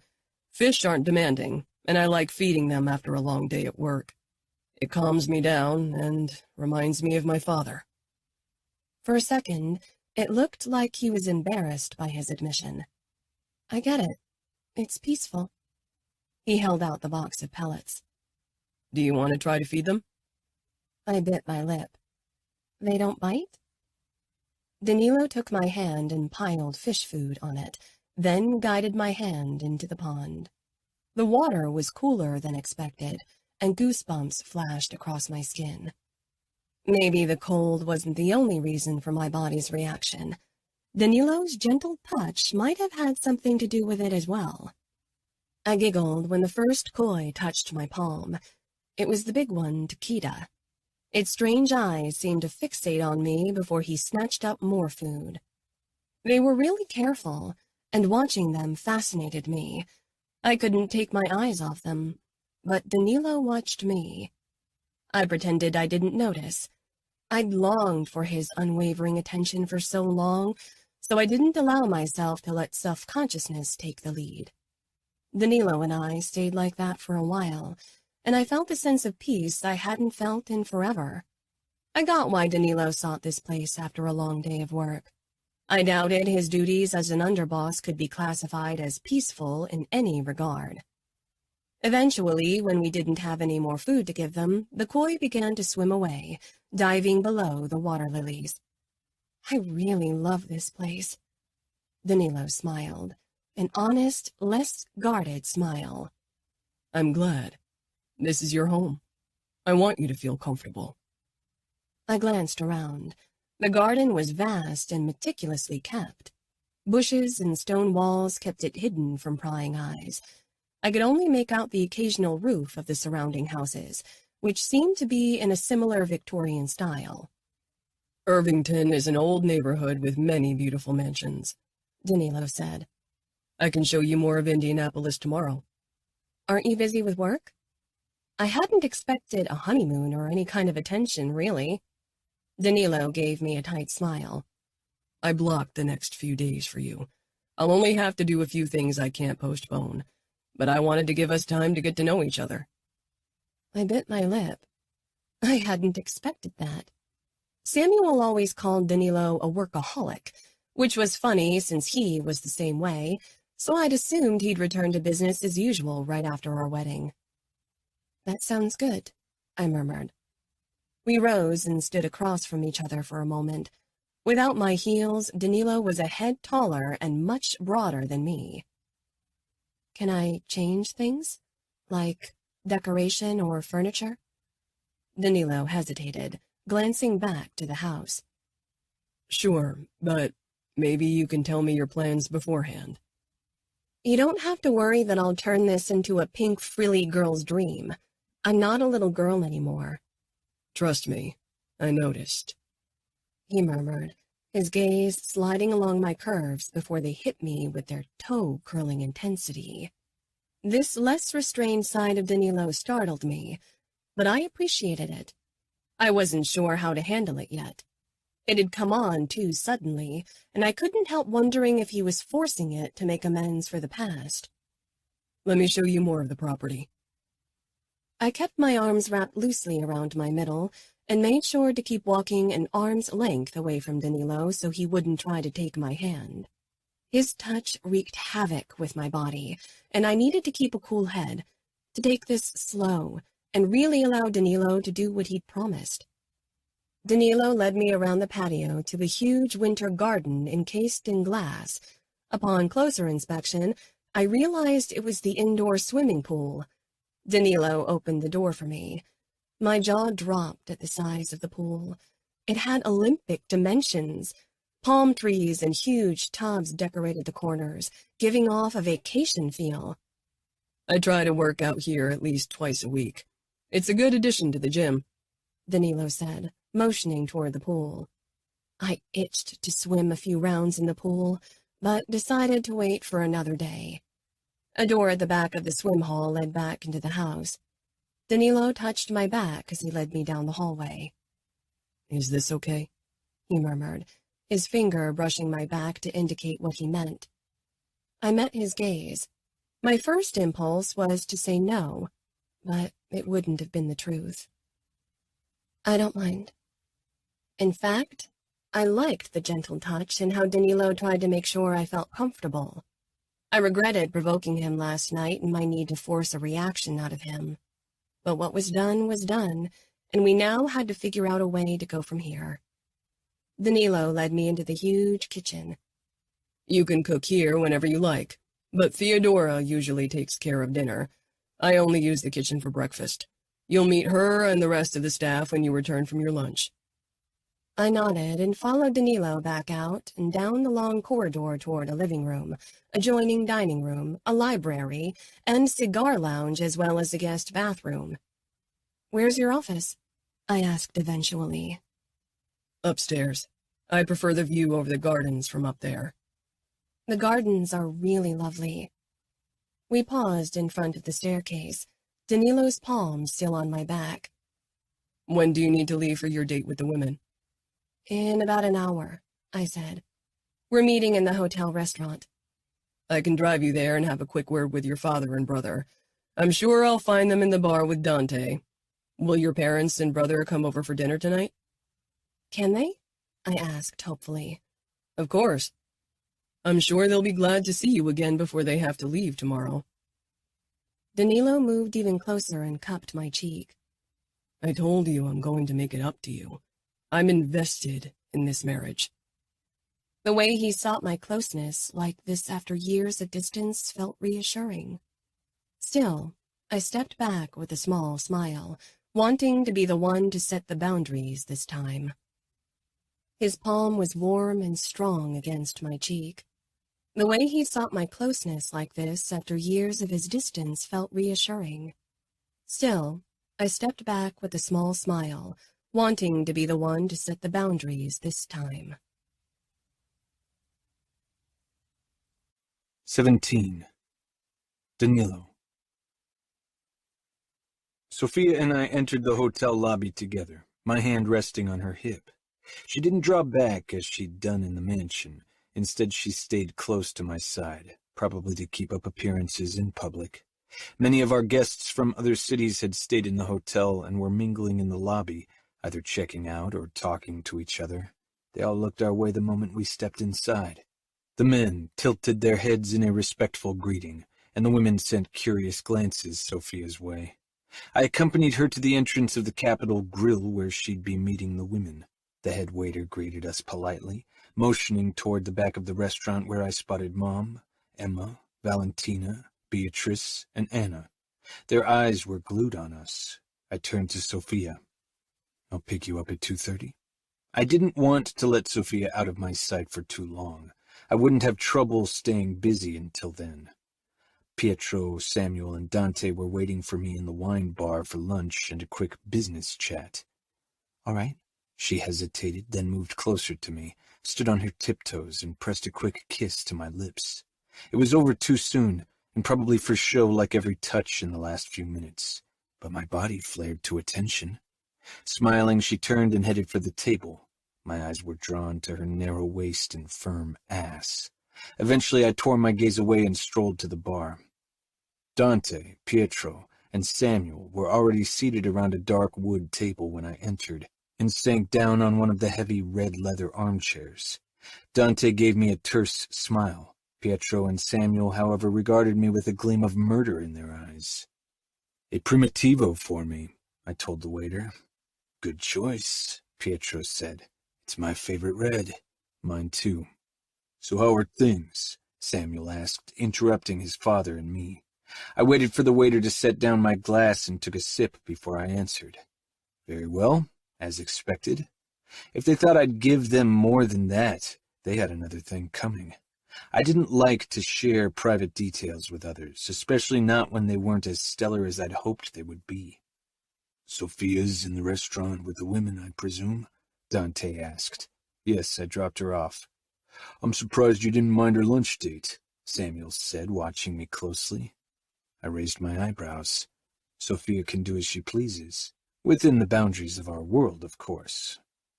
I'd like to discuss Grigori's foray into illegal street racing, Dante said with a pointed look at Samuel, who inclined his head and leaned back in his chair.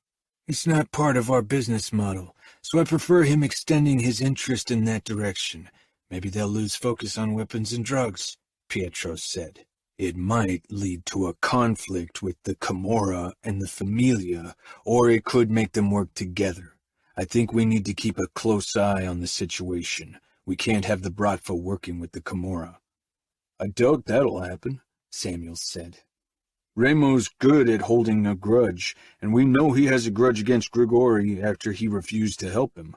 Remo's also a businessman. He isn't the madman he likes to play so often, Dante said. I gritted my teeth. Remo could have been dead. The Camorra wouldn't have been as strong without him. Instead, he paraded around in the West like a king. Dante regarded me. He knew I still considered his decision to let Remo and Serafina leave a mistake. We could sabotage both the Bratva and the Camorra races to stir up a conflict between them, I suggested, instead of my initial urge to demand an attack on Remo fucking Falcone.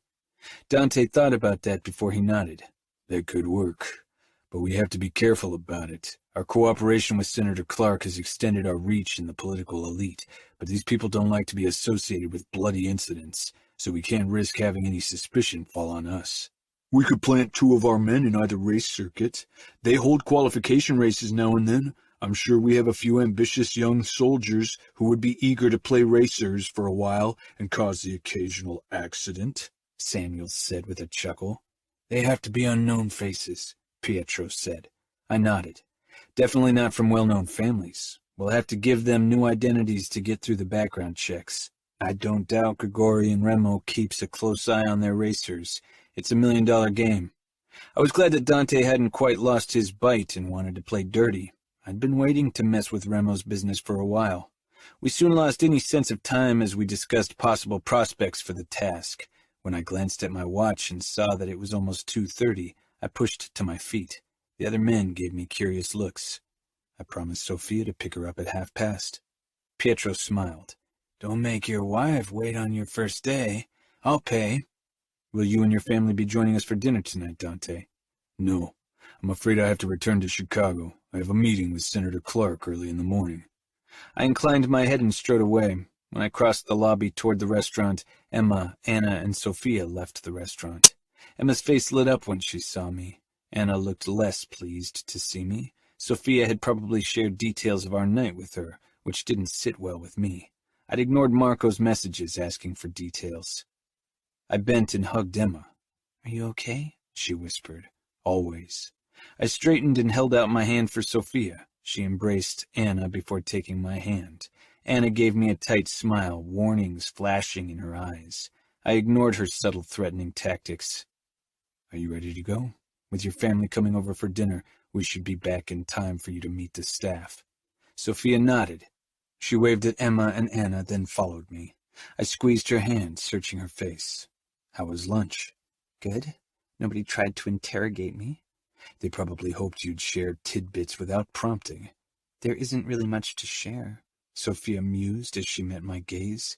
Yet, I murmured, but I'm willing to change that whenever you're ready. She tilted her head but didn't say anything. A small part of me regretted that I'd kept my control last night.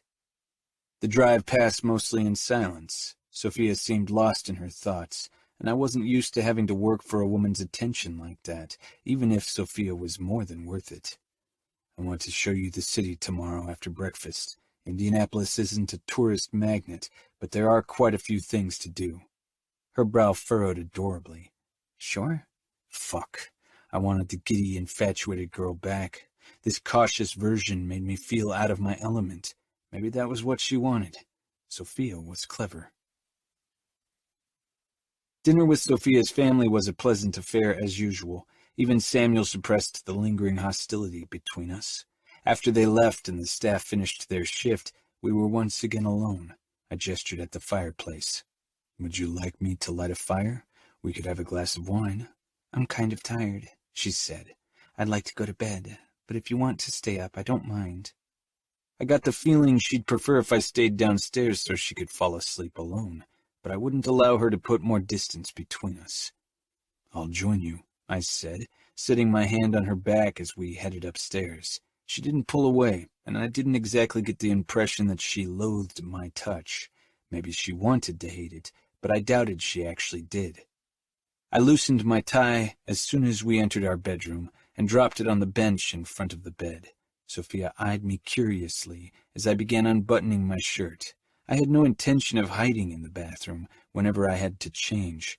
We were married, and while I wouldn't touch Sofia unless she wanted me to, she'd have to deal with me being in different states of undress in her presence.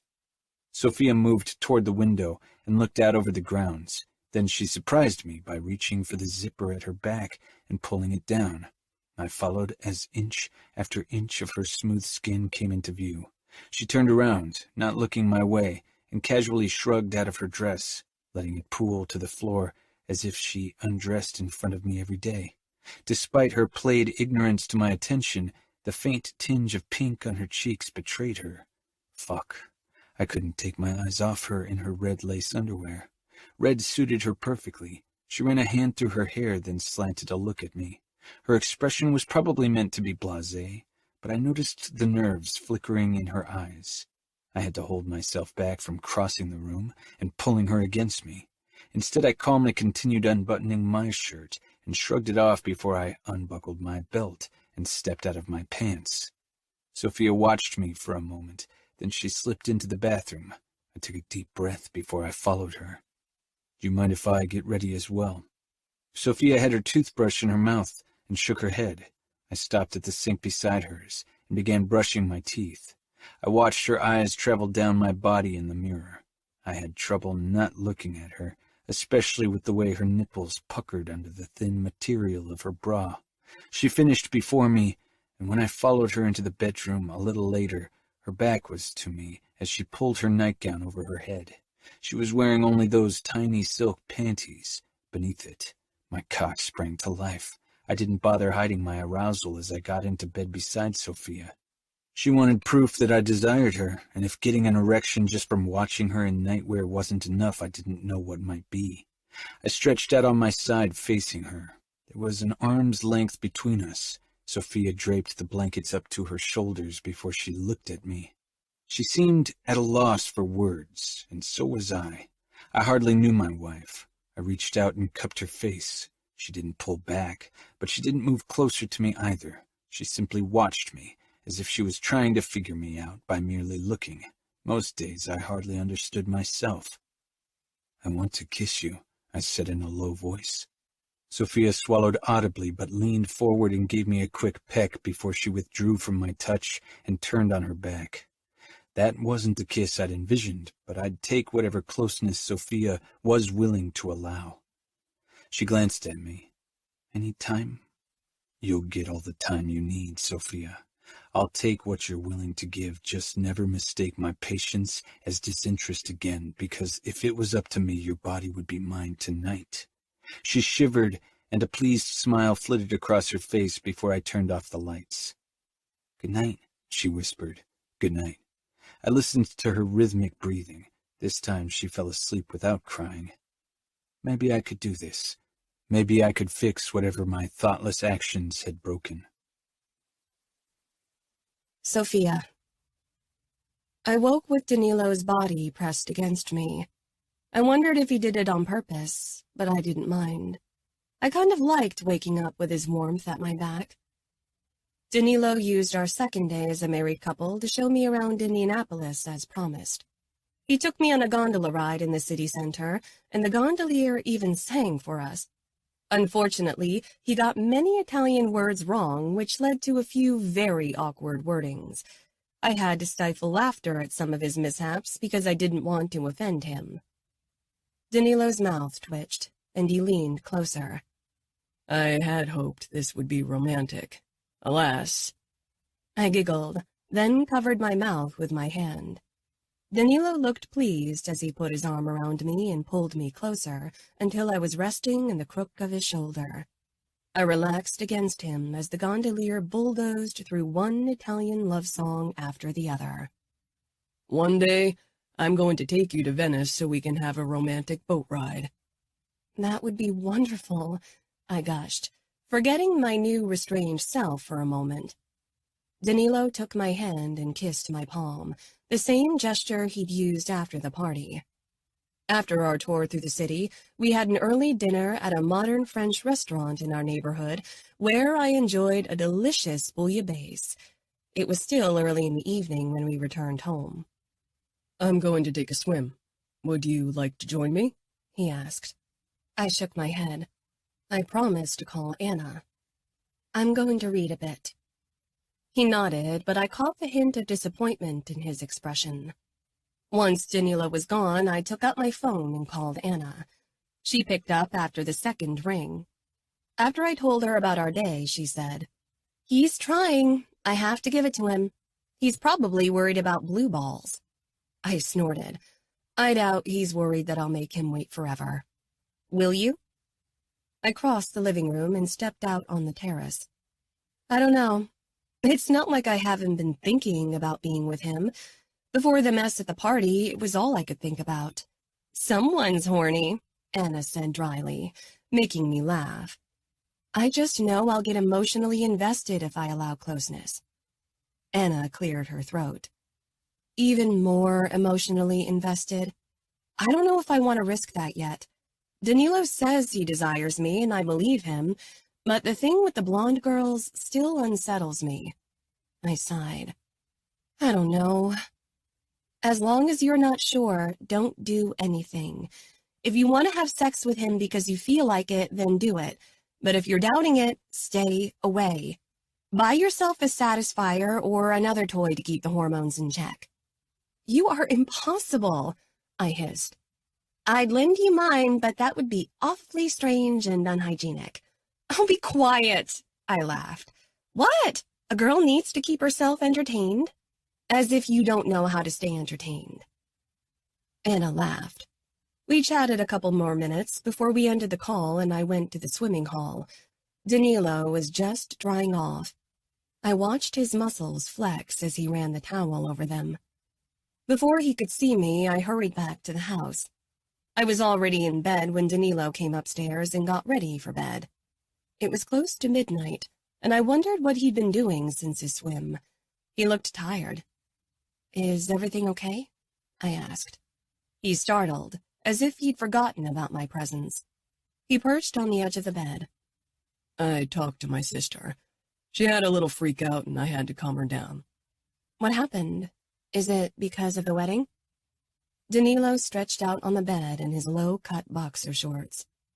The wedding is 12 days away, and I'm worried that giving her hand to Samuel is a mistake. I put down my book and scooted closer to Danilo. He was glaring up at the ceiling. I touched his bare shoulder. I know Samuel can be difficult, but he's a good guy. Emma won't have to be worried he'll mistreat her. I'm not worried about that, Danilo said in a low, threatening voice. The promise of violence flickered in his eyes. Okay, I said slowly. Emma's worried I forced Samuel into the marriage and that he doesn't want her. I bit my lip, remembering the conversation I'd overheard a while ago. It's the truth, though, isn't it? Danilo's head swiveled toward me. What do you mean? I know about the deal between you and my brother. You marry me if he marries Emma. Danilo sat up and leaned closer to me. Did you tell Emma? Of course not. I didn't want her to feel what I felt when I found out. Danilo sighed. I tried to give Emma the future she deserves after Cincinnati dropped her as if she was worthless. It had nothing to do with you, Sofia. I would have married you either way. Because I'm a Mione and part of the wider Cavallero clan. Danilo didn't say anything for a while. That's not something you can hold against me. I could hardly have chosen you at the age of 11 because I wanted you. You were a kid in my eyes. I followed the rules. I know, I sighed. But the deal between you and Samuel still feels icky. Danilo stroked my arm gently, but the touch was enough to make my body take notice. Do you think I don't know that? That's why I didn't want you or Emma to find out. Our world can be harsh. Sometimes it's better not to know every detail. But you need to know that I'm glad I married you. I swallowed. Do you want me to talk to Emma? Without mentioning the deal, of course. Maybe it would help. Then I'll give it a try. I'll call her in the morning and see if she wants to have lunch. Thank you, Sofia. He leaned forward and kissed me lightly, but his lips lingered against mine, as if he hoped I might deepen the kiss. And I wanted to. His scent and warmth fogged up my brain. Instead of giving in to my body's longing, I nodded and pulled back. This night, for the first time since the party, I dreamed about sleeping with Danilo. As with most of my fantasies, my first time happened in front of a fireplace with flames flickering in the background. I wasn't sure why I'd chosen this fantasy as my favorite, but it played on repeat. I met Emma for lunch the next day at Danilo's parents' house. Her mother was having brunch with a few friends, so we had privacy. Despite my attempts to convince her that Samuel's coolness had nothing to do with her and was just him being his usual idiotic self, I wasn't sure if I got through to Emma. Like Danilo, she was good at hiding her emotions. I could only hope that Samuel wouldn't mess up like Danilo. Unless he already had. I had no idea of knowing since neither Emma nor he shared anything about their past encounters with me. In the following days, Danilo seemed more determined to get closer to me. But he also displayed remarkable patience at my keeping my distance. He often touched my lower back when he led me somewhere, took my hand, or gave me one of those lingering kisses that made me want to surrender to him. I enjoyed those small touches and felt myself longing for more with every passing day. Still, I kept my distance. I grew more relaxed around Danilo and began to find my way around the mansion and Indianapolis. My first meeting with the captain's wives went surprisingly well, mostly thanks to Danilo's mother Adelina, and my introduction to the heads of the charity for disabled children was a full success. I even got along splendidly with the staff in my new home, though they were still restrained in their interactions with me. The only thing still dimming my happiness was the distant politeness between Danilo and me. It wasn't the exciting giddiness I'd wished for as a newlywed. This time it wasn't Danilo who was responsible for our restrained encounters. I could tell he wanted more closeness because he was always touching me and leaning in closely to talk to me. But he accepted my boundaries. I was torn between gratefulness and impatience. My pride kept me from allowing more, as if I needed to keep him waiting for far longer to make up for the years of longing I'd suffered. Danilo's cursing caught my attention, so I stepped out of the bathroom of my old bedroom. It was the day of Emma's and Samuel's wedding in Minneapolis. Danilo and I had flown in only this morning because of a late-night meeting Danilo had to attend in Indianapolis. We were staying with my parents, and it felt strange to be back in my childhood room as a married woman with my husband. Though the room held no sign of childhood, I felt as if I had been catapulted back to my younger self in my old surroundings. Danilo was tugging at his tie, glowering at his reflection in my vanity. He had to bend slightly to see himself. "What's wrong?" "It's crooked," he bit out.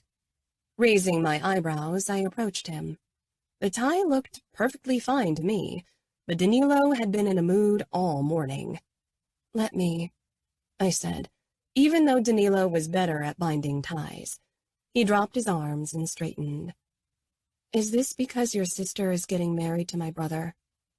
Danilo grimaced. "I can't believe she's getting married today. I know she's a grown woman, but to me she's still the little girl I want to protect." I smiled. "That's why Samuel doesn't like you very much. You took away his little sister." Danilo chuckled, his arms coming around me. "Yeah, he and I have the same protective streak, but I'm not giving you back either." My breath hitched at our new closeness, and my fingers curled around his tie. Danilo searched my eyes. "Kiss me," I wanted to say, but I stayed mute. Danilo lowered his head slowly, giving me all the time in the world to pull back.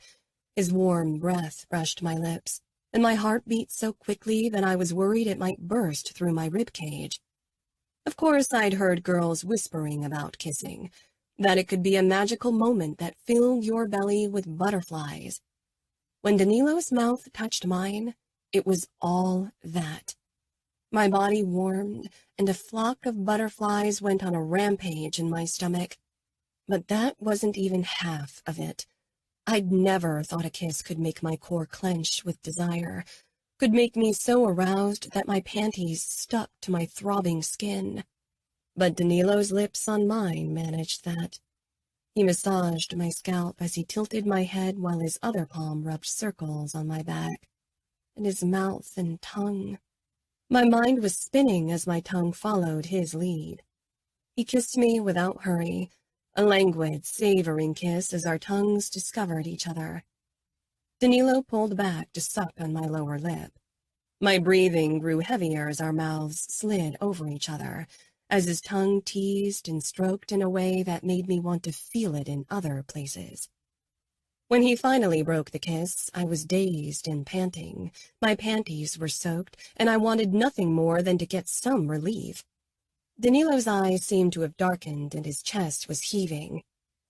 He glanced at his watch and shook his head. Damn it, it's time for us to head out. Your family will be waiting for us in church. How could he be so controlled? How could he not want to rip my clothes off?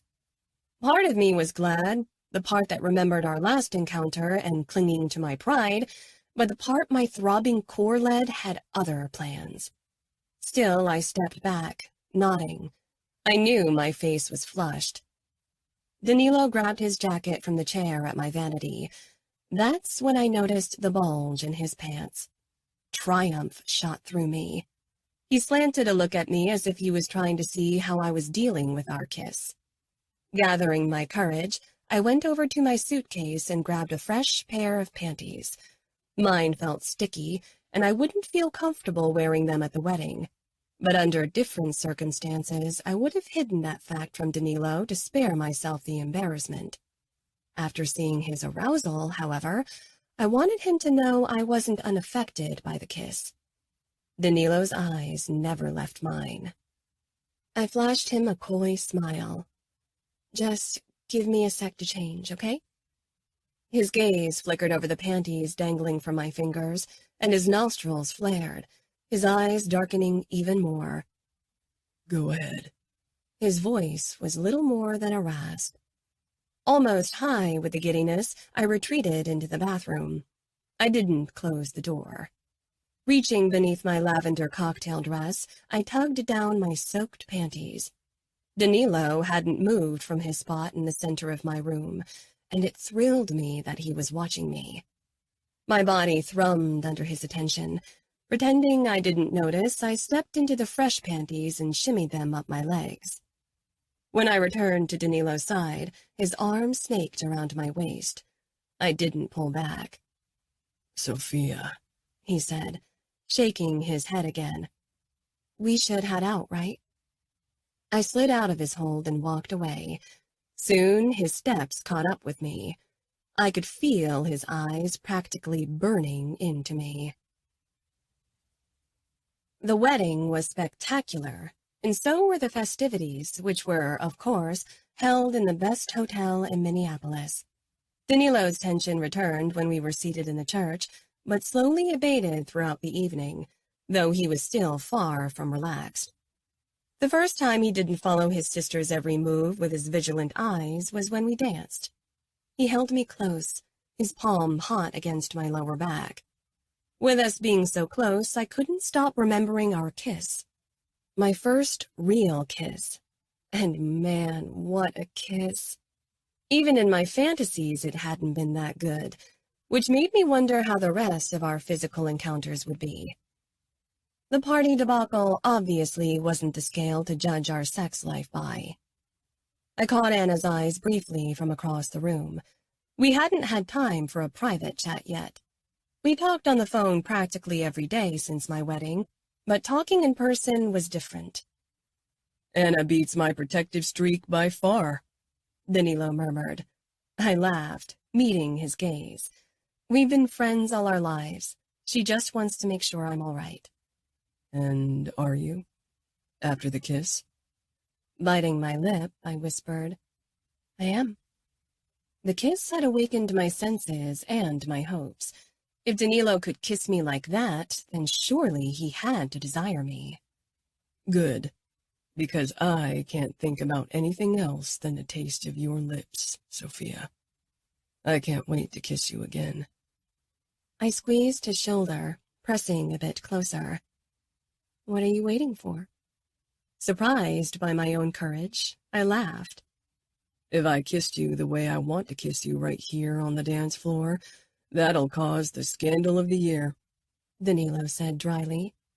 My gaze drifted over the other guests, engaged in polite conversation and dutiful dances. They'd be shocked, but maybe not. After all, the Mione sisters were prone for scandal.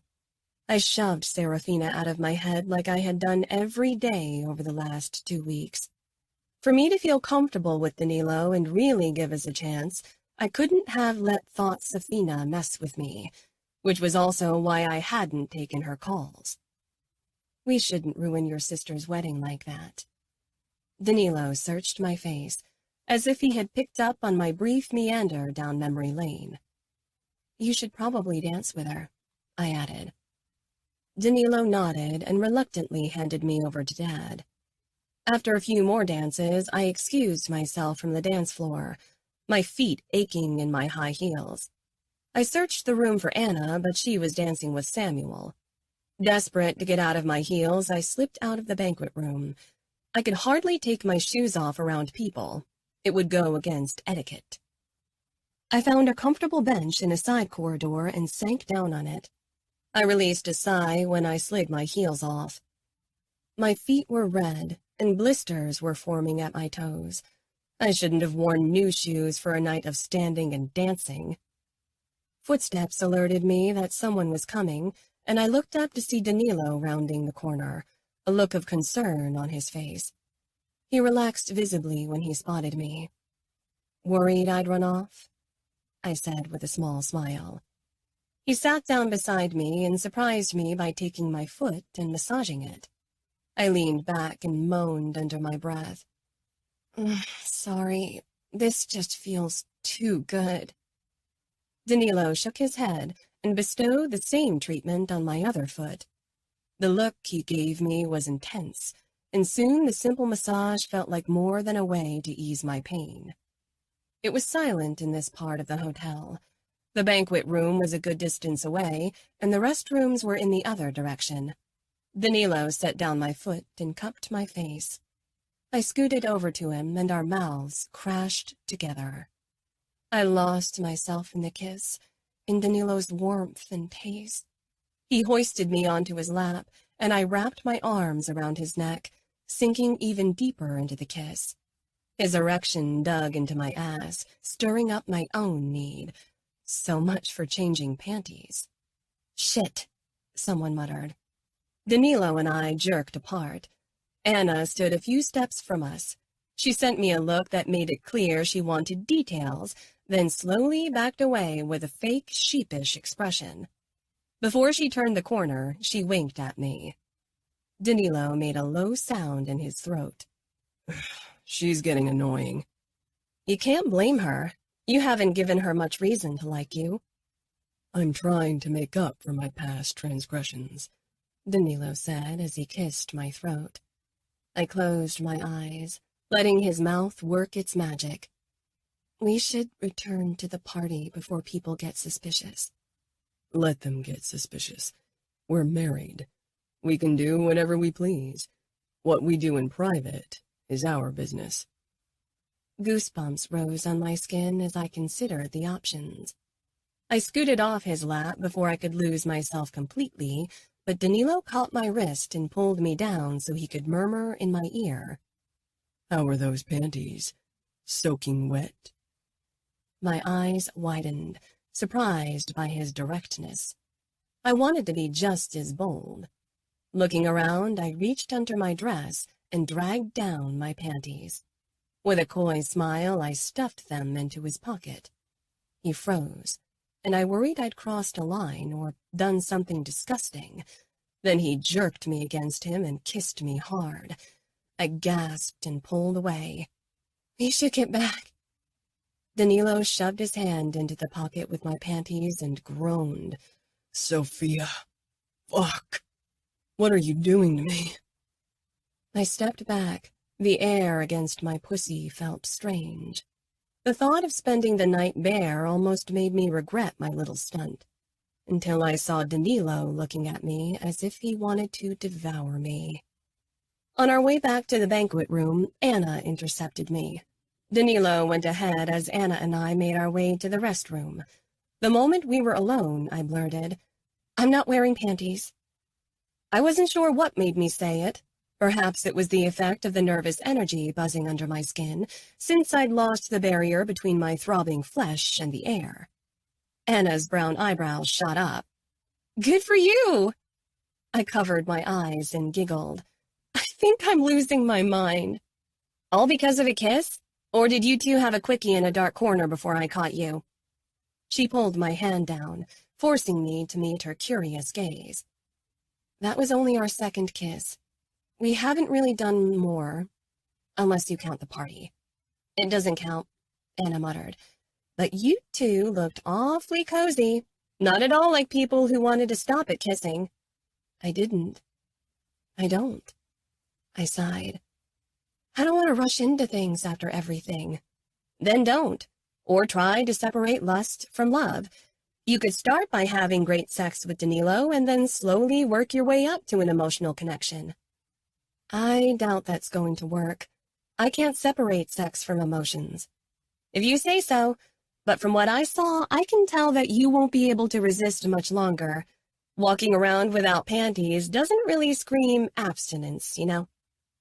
I gave her an indignant look, which turned her grin dirtier. Come on, Sofia. I'm right. Don't deny it. I wanted to tease Danilo, to make the wait harder for him. Looks like you made him hard, she winked. And made it harder for yourself as well. Your wordplays are worse than Leonas's. She bumped her shoulder against mine.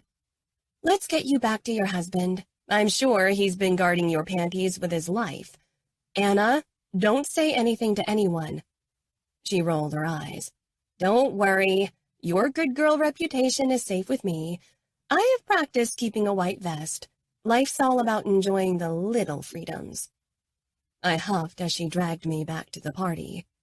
Danilo was talking to my dad and Samuel. He looked my way when we entered. Heat washed down my body, amplified by knowing my panties were in his pocket. I give it 2 weeks tops before you rip his clothes off. 18. Sofia. Anna came dangerously close to being right. Danilo and I kissed often, and it got more difficult to pull back. He never tried to further things, and I figured he was waiting for a sign from me. Danilo and I fell into a tentative routine. Every morning we had breakfast together, which Danilo made, of course. Afterward, he left for work meetings, and I took care of my social responsibilities, worked out, met with the chef who was teaching me to cook. I had a talent for desserts, especially patisserie, and worked on my college applications. When Danilo got home late afternoon, we fed the koi together and usually ended up kissing. We then had dinner, which I sometimes cooked, and then settled on the couch to talk or watch movies. Danilo liked the old classics, especially European productions, which was a new experience for me. The atmosphere always became tense when we get to bed, mostly because I became tense. That was probably why we never kissed in bed. 2 weeks after Samuel's and Emma's wedding, I decided to throw caution to the wind. When Danilo settled beside me under the covers, I scooted over to him and kissed him. He didn't hesitate to wrap his arms around me and pull me against me, deepening the kiss. Our legs became entangled, and Danilo's hands roamed my back, sliding under my chemise to my naked skin. As always, when we kissed, I was soaked. I stroked Danilo's strong back, following his flexing muscles. One of Danilo's hands slid into my panties, squeezing my ass. My body clamped up, uninvited images of the night of the party flooding my head. I tried to push those memories away, forcing myself to focus on the kiss, but soon my arousal waned. Danilo continued to stroke my ass, but pulled back, searching my face. Too much? I don't know. I was confused. I wanted more, but my mind had shut my body down. Danilo pulled his hand out of my panties and cupped the back of my head, narrowing his eyes in thought. Is this still because of what happened at the party? I nodded. This time won't be like that.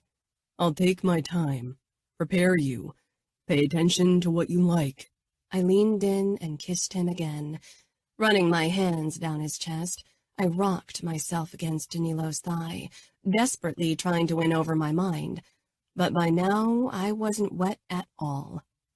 Danilo ran his palm over my outer thigh, then to the sensitive area on the inside. As his fingers came closer to my center, I tensed up.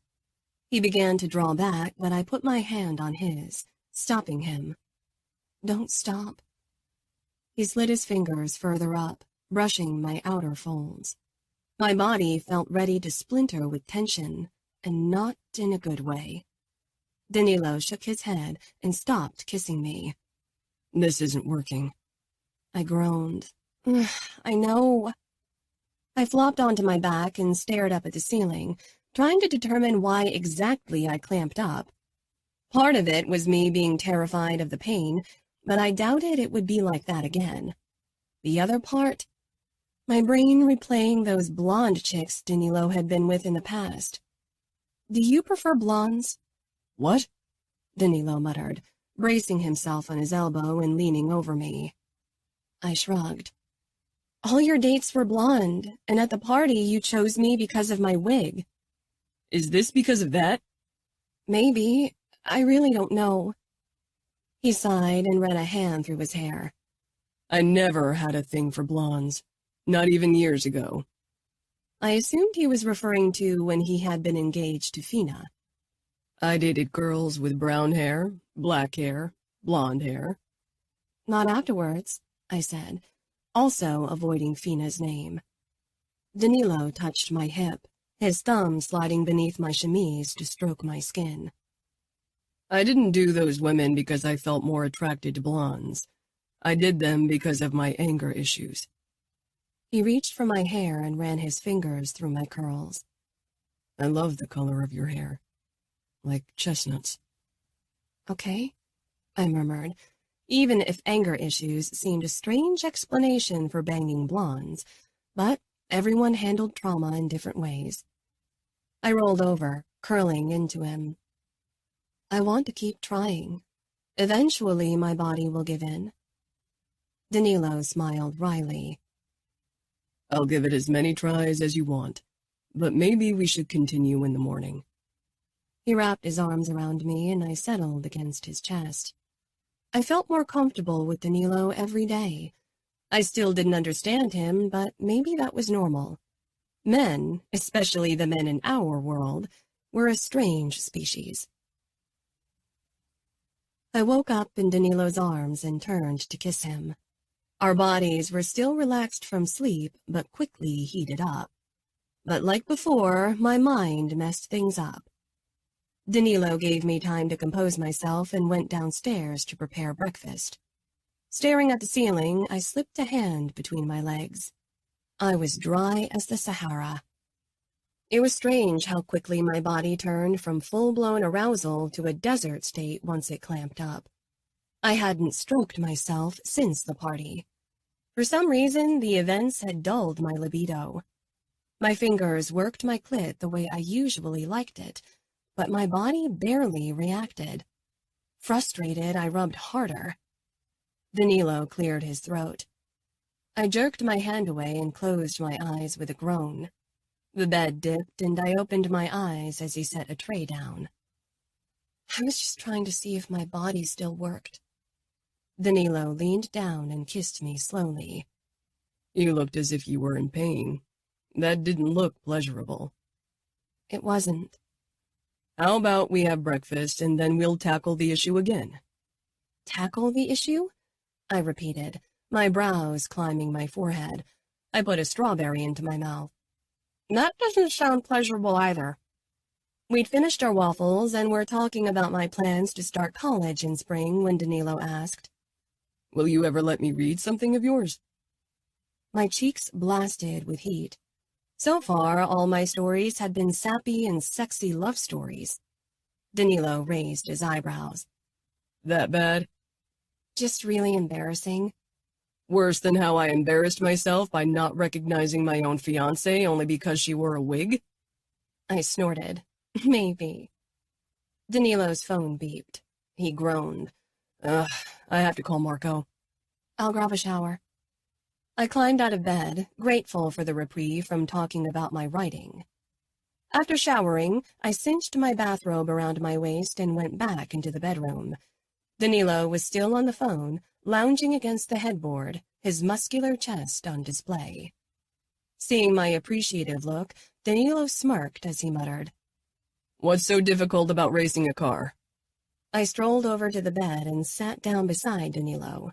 The bathrobe fell open, revealing my thighs and a hint of my pussy. Danilo's eyes darted to the slit, lingering on the apex of my thighs. Leaning back, I picked up a strawberry off the tray and pushed it into my mouth. Danilo ended the call without a word and narrowed his eyes at me. "Seeing you eat strawberries with your pussy on display like that, I can't stop wondering what you taste like." I almost choked on the piece of fruit, but quickly masked my shock. "Probably not like strawberry," I said nonchalantly, even though my cheeks flamed. He held out another strawberry. "I bet you do." I took the piece of fruit and brought it to my lips, but Danilo shook his head. I frowned in confusion. He nodded toward my most private area. My eyes widened, but then I said, "Screw it." Cheeks burning, I brought the strawberry to my folds and dipped it between them. Danilo's eyes followed the movement. His lips parted. Maybe he thought I wouldn't do it. I pulled the fruit back out, and Danilo gripped my wrist, guiding my hand to his mouth. He cupped the strawberry with his lips, humming. Arousal pooled between my legs as I watched him eat the fruit. "As delicious as I thought." I caught his lips in a kiss, but only tasted strawberry, not a hint of myself. Danilo pulled me half on top of him. Our kissing soon became heated, and his hand cupped my ass, squeezing, fingertips brushing my folds lightly. My body clamped up, despite the desire flaming up my veins. Danilo pulled away from the kiss when it became clear that I wouldn't relax. I let my head droop forward until my forehead rested on his warm chest. I hated my body for doing this to me. Danilo. It had taken all of my self-control not to take things further, but Sofia's body had still been tense when I'd stroked her lower back. Her mind was still clinging to the painful past. If I'd pushed her and done what I wanted, fingered her until she came all over my hand, she might have been too tense to enjoy it as she should. I didn't want to add another bad experience to her memory. If I wanted a fulfilling sex life, I needed to ensure Sofia only had positive encounters from now on, even if it killed my dick. "That level of intimacy," she shook her head. "I can't. Not yet. My mind always goes back to that night, and then my body clamps up. It's frustrating." I nodded. I'd suspected that. I had to pay the price for my fuck-up. Why don't you try touching yourself while I'm in the room? She raised her head from my chest, looking resigned. "I don't even enjoy it very much when I touch myself, not since that night. You said it yourself, it didn't look pleasurable. I just can't relax, and if you watched, I'd be too embarrassed to touch myself. It would feel weird." I stroked her throat, my fingers playing over her collarbone. I wanted things to progress. Being patient was hard work. Fuck, I wanted to be with Sofia. Perhaps I might have an idea how to get you to enjoy yourself in my presence without me having to touch you until you're more comfortable. Sofia gave me a curious look. I kissed her. Just wait. I'll have to get something first. The next evening after we'd gotten ready for bed, I set a pink package on the bed beside Sofia. "What's that?" she asked, curiously. I pulled the device out of its packaging. I'd found it online when I'd researched toys for couples. It was a small, curved vibrator with a pad that pressed against the clit. It's a toy recommended for women who have trouble relaxing. The ad promised every woman an orgasm. "It looks like a mini pink banana," Sofia said, horrified. "The penetration is shallow. I thought that's what you'd prefer until we've slept with each other, but the vibration stimulates your G-spot, and the small suction cup will imitate the feel of my lips around your clit. Sofia studied the device, her face turning increasingly red. Is that a satisfier? I raised my eyebrows. I think that's what it's called, yes. She shook her head and muttered, something that sounded suspiciously like Anna. I didn't ask why the girls had discussed sex toys. I held up the remote control. And this is for me, so I can control the vibration of both ends. Sofia's cheeks became scarlet. Oh, God. I think this might help you relax and get off. It's worth a try, don't you think? The mere idea of controlling the dildo in Sofia's pussy tightened my groin. I wanted to give her as much pleasure as possible, and if she couldn't relax under my touch, or her own touch, we needed to figure out new ways. Will you try it? I murmured as I kissed her. She nodded but still looked vaguely horrified. I handed her the vibrator and a small bottle of lube. She stared at it, then pushed to her feet and hurried to the bathroom. I'd hoped she'd slide it into her pussy with me present, but I'd give her all the time she needed. I'd chosen the smallest vibrator I could find, unsure about Sofia's level of comfort with penetration. She'd felt very tight at the party, but that had been mostly my fault. After a couple of minutes, I called, "Are you okay?" "Yes," she called out. The door opened and she stepped out. She was walking stiffly, and blood rushed to my cock when I realized it was because of the dildo in her pussy. With her nightgown covering her, I couldn't see anything, but just imagining the device was enough to drive me insane. She took a seat next to me, biting her lip. And? It feels strange, but not in a bad way. A bit uncomfortable at first, but it's getting better. I took the remote control and turned the clit stimulator on low. Sofia sucked in a sharp breath, her thighs twitching. "How do you like it?" "It's nice," she breathed out, looking down into her lap. I turned the vibrator on low as well, and the soft buzzing started. Fuck if this wasn't the sexiest thing I could imagine. "Oh," she whispered, pressing her thighs together. Her eyelids drooped as the device pleasured her. My boxers became uncomfortably tight. I might come in my clothes like a teenager. A brief smile flickered across Sofia's face when she saw my predicament, so I turned the clit stimulator higher, making her gasp. I wanted nothing more than to take out my cock and tell Sofia to suck me off. She surprised me when she reached out and cupped me through my boxers. My cock twitched eagerly. "Sofia," I groaned. "I'll have to take my cock out and jack off if you don't want to take care of it." It wasn't a romantic thing to say, but screw it. I hadn't been with a woman in more than 6 months. I was ready to explode. A coy smile formed on Sofia's lips. I turned her vibrator on medium. Her hold on my cock tightened. "Show me," she whispered. I didn't need to be told twice. I shoved my boxers down and curled my free hand around my cock, stroking myself and spreading my pre-cum over my tip. Sofia watched me almost eagerly. Lust flared in Sofia's gorgeous eyes as she reached for me. I pulled my hand back, allowing her to touch me. She started to rub me carefully, but soon her ministrations became more eager. Her eyelids drooped and her breathing became heavier. I upped the clit suction. Sofia's head fell back, her mouth falling open, her thighs clamping together. It took all of my self-control not to shoot my load right away, just knowing Sofia had a vibrator in her pussy and enjoyed it. I turned the vibration even higher, needing to see her get off. Sofia's lips parted in a loud moan, her eyes fluttering shut. My fingers tightened on the remote, desperate for her to come. I pushed the clit stimulator on high as well. Sofia squeezed my cock hard in her fist, her eyes flying open, her thighs clenching together. She cried out hoarsely as she came. I couldn't hold back any more. With a shudder, I released all over her hand. She shook under the force of her own orgasm, milking me almost painfully, but I relished the thrilling pain. "Too much," she gasped, loosening her hold on my cock. I lowered the stimulation to low. Sofia fell back on the bed, looking stunned and spent. I stretched out beside her, careful not to get cum on the covers. Bending over her face, I ran my thumb across her plump lower lip. It was red. She must have bitten down on it during her release. You drive me completely crazy, Sofia. She grinned, then bit her lip and covered her face with her hands. A giggle burst from her lips. I can't believe we just did that. I tugged her hands down, amused by her mortification. Don't be embarrassed. Seeing you let loose was sexy. She cleared her throat.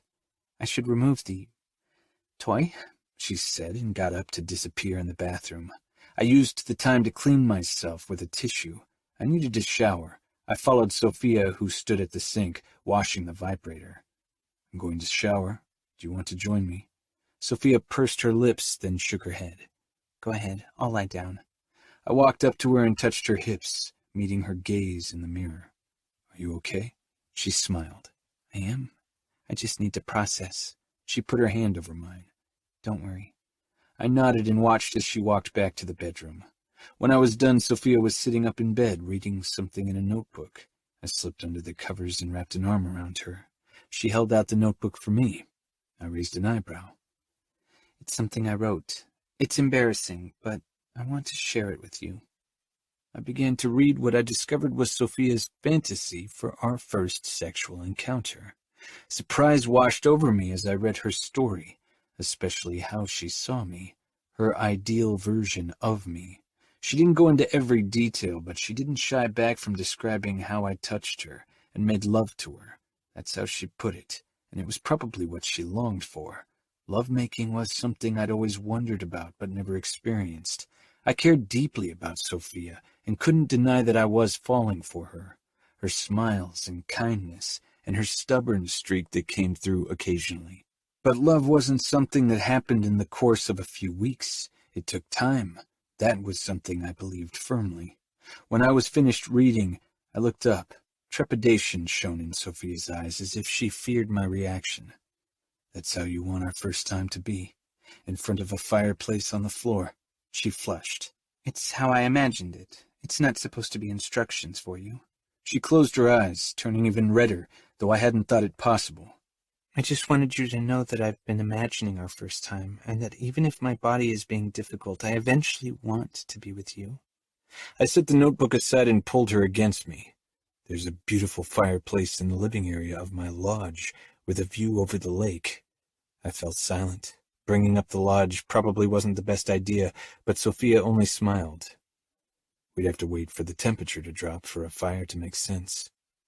I had no intention of waiting until fall to sleep with my gorgeous wife. The 5 weeks since our wedding had already proved impossibly difficult.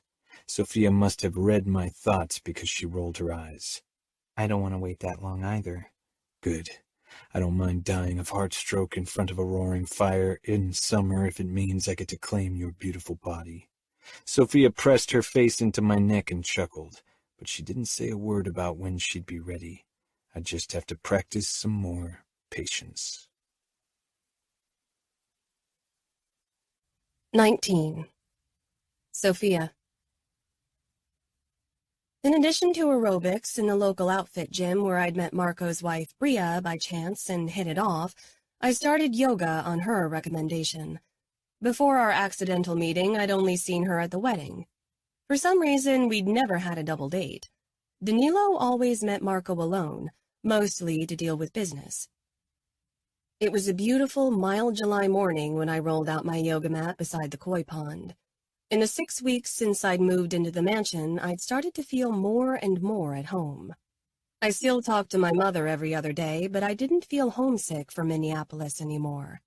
Now that I had a friend in Bria, things were looking up on that front as well. The distance between Anna and me made regular meetings difficult, even if we texted daily. I was in the downward dog position when I spotted Danilo coming down the path in his usual dark suit. He watched me as I moved out of downward dog into cobra. It was only the second time that I'd done yoga in our garden next to the koi pond, but I knew it would remain my favorite spot for as long as the weather allowed it. I loved watching the fish occasionally peek out of the surface as if they were checking on me. I didn't even feel self-conscious as Danilo watched me. Yoga helped me forget all my troubles and lingering insecurities. I'd even considered finally calling Fina. She hadn't tried to call me in 2 weeks, giving up after I never picked up.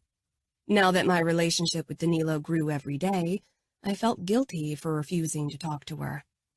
I sank down on my ass, my legs crossed. "Hey." He strolled over to me. Despite the early morning hour, he was already impeccably dressed, ready to start work early.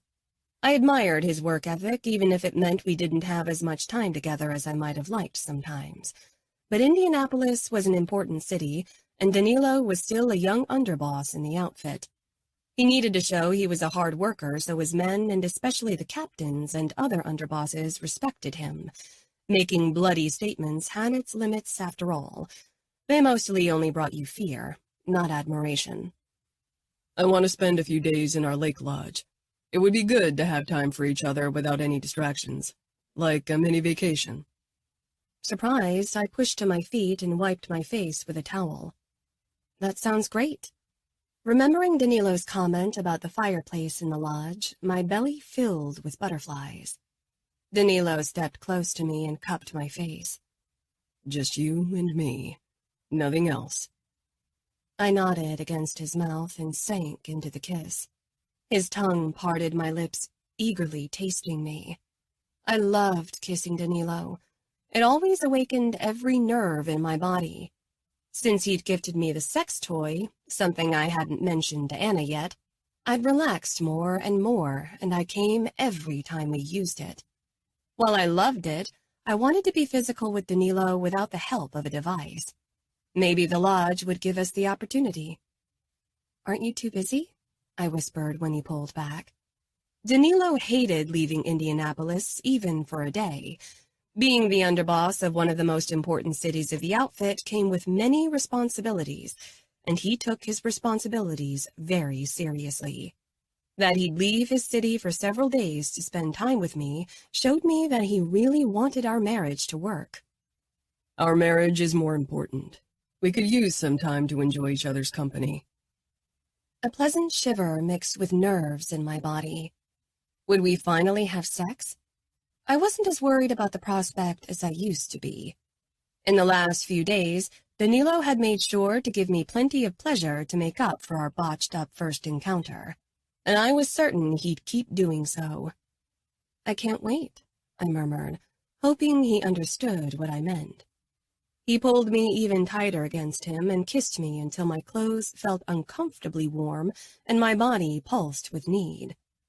"I need to get to a meeting with Marco," Danilo murmured regretfully.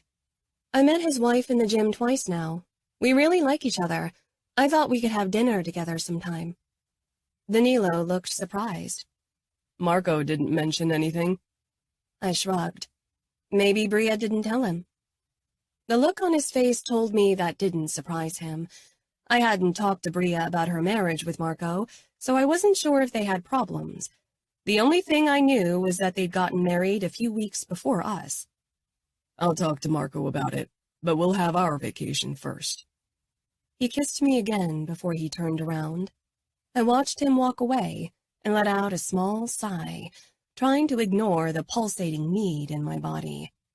I was more than ready to try again, and I knew this time would be perfect.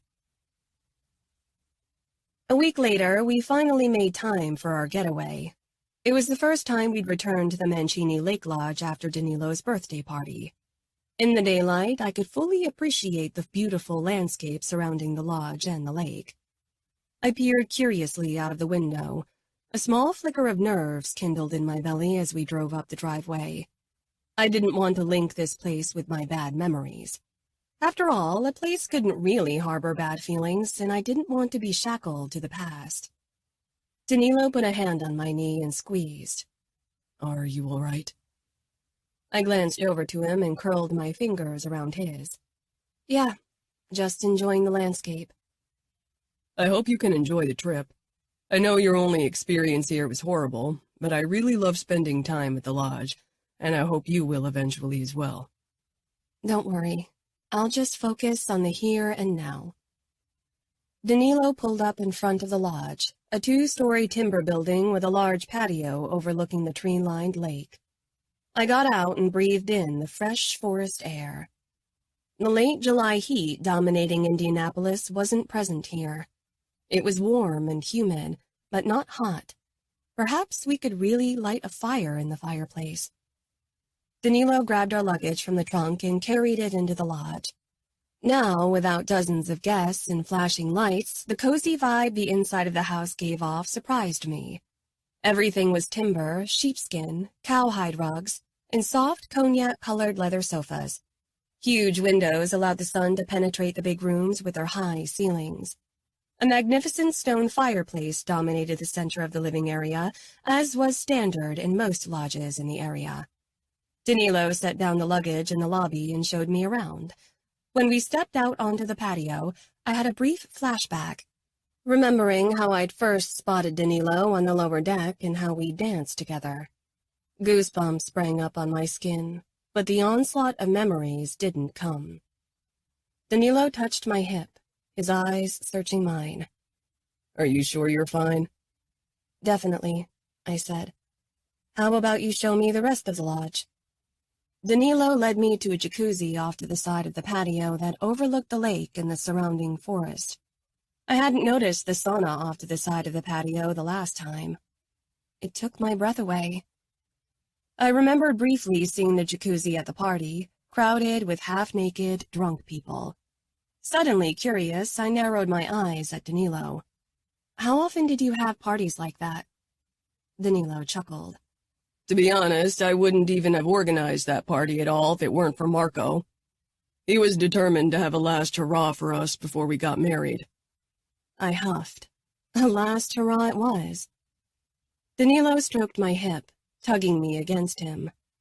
One of my least favorite birthday memories, if I'm being honest. I hope we can create many more far better memories in the future. We will, I said. Danilo had been attentive and loving these last few weeks. He'd really been trying as much as I had. Finally, I wasn't the only one who seemed invested in our relationship. Apart from that, the way Danilo looked at me often made me think he might have feelings for me. I doubted those feelings were love. I didn't want to lose myself in foolish hope again, but there was definitely something there. Why don't we have a spa evening? Danilo suggested. We'll soak in the hot tub for a bit, then go into the sauna. We can cool off in the lake. The temperatures in this part of the state were still moderately warm, but it usually cooled down in the evening. An evening in the hot tub and sauna sounded amazing. I smiled. Sounds wonderful. Let's unpack and drive to the grocer to grab food for the next few days. There's still game in the freezer from my last couple of hunting trips with Marco, so we should have enough meat for our trip. But we can't defrost it until tonight. We could cook something together. Maybe involtini or saltimbocca? Danilo nodded. Let's see what the small grocer has. They mostly have game and fresh fish. We'll make it work. After unpacking, which took far longer than usual because I was stunned by the breathtaking view through the panorama windows over the lake in our bedroom, we finally set out for the grocer. After a quick dinner of grilled fish and corn followed by grilled watermelon, something I'd never considered a possibility but was incredibly delicious, we went up to the bedroom to undress. Danilo followed my every move as I stripped and stood before him completely naked. He was naked as well, and I admired his body. My lips twitched into a smile as I watched his cock grow. His returning smile was dark and hungry. He reached for something I hadn't noticed on the nightstand before, my small bullet vibrator. It was another toy Danilo had bought for me, one that could be inserted fully without any clit stimulation. I brought this with me. It's been quite useful so far. I bit my lip. Good thing it's waterproof, I guess. Danilo slowly approached me, the small device in his hand and a look on his face that made my core contract deliciously. May I? I nodded, becoming even more aroused by the idea of Danilo doing this. So far, I had always inserted it. Danilo stroked the outside of my leg. Raise one of your legs on the bed, he instructed. I did, trying to look elegant, despite my exposed state. Danilo's fingers brushed my sensitive folds as he slowly inserted the vibrator, never taking his eyes off me. My lips fell open as he pushed it deeper and deeper. Our eyes met, and he seemed ready to devour me. He dropped his hand, but I wanted nothing more than for him to keep touching me there. How does it feel? Good, I rasped out as I lowered my leg. He reached for the remote control on his nightstand. My nipples puckered at once, anticipating what was to come.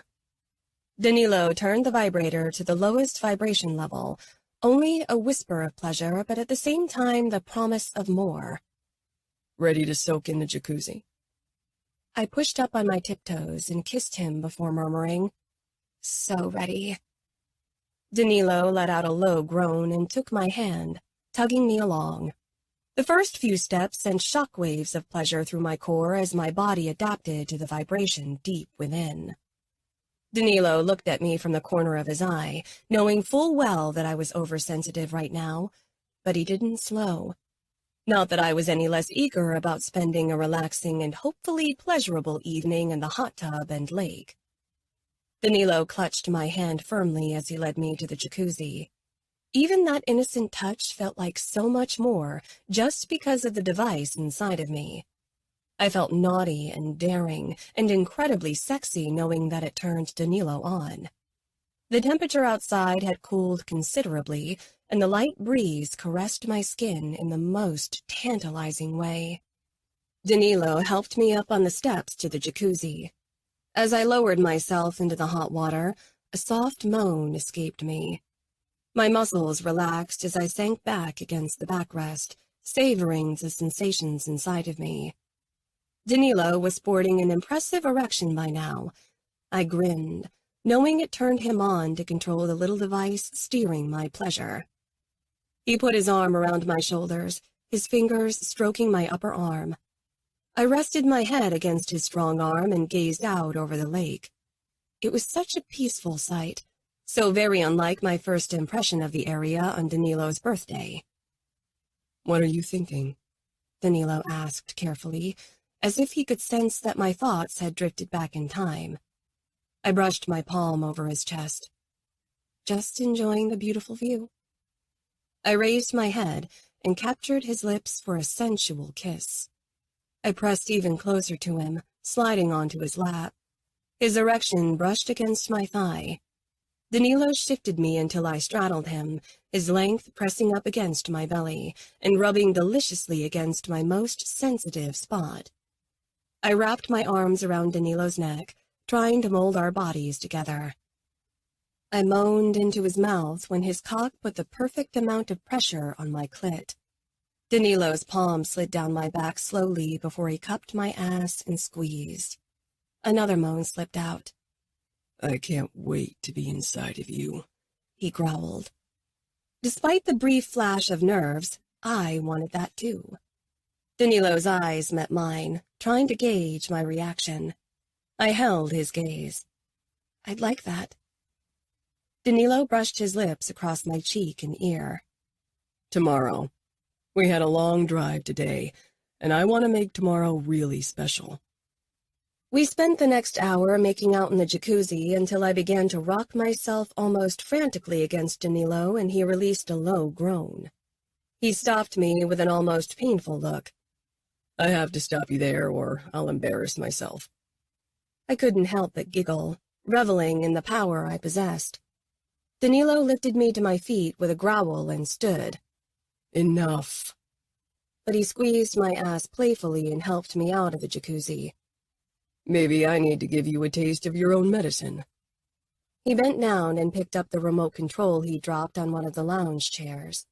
I bit my lip. He upped the vibrations, causing me to lean into him with a sharp exhale. Danilo kneaded my ass cheek again. We stepped into the Finnish sauna. Heat blasted my body. Too many sensations overwhelmed me. The vibration, the heat, Danilo's hand on my ass. We settled on the wooden benches in the sauna.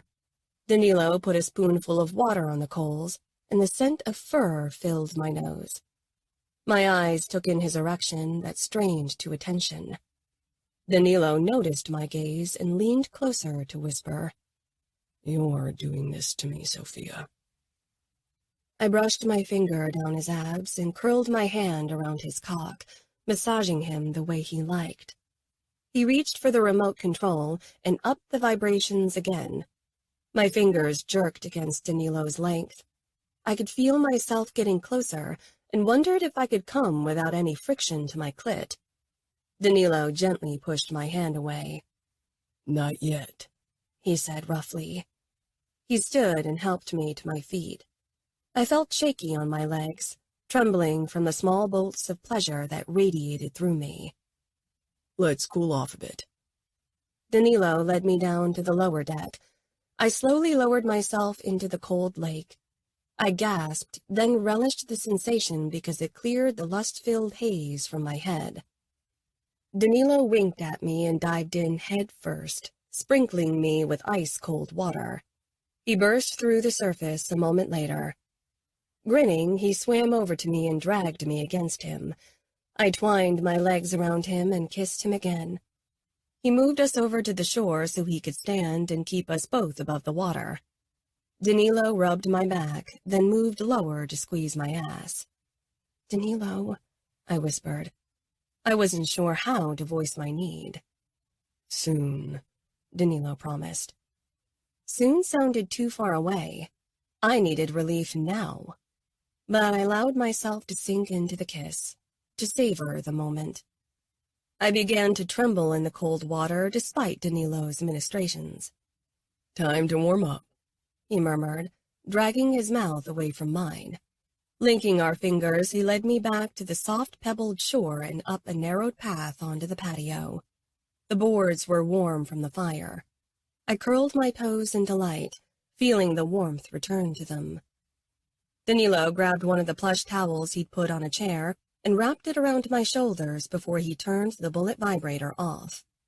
I gave him an indignant look, but he only smiled, a dark promise of what was to come.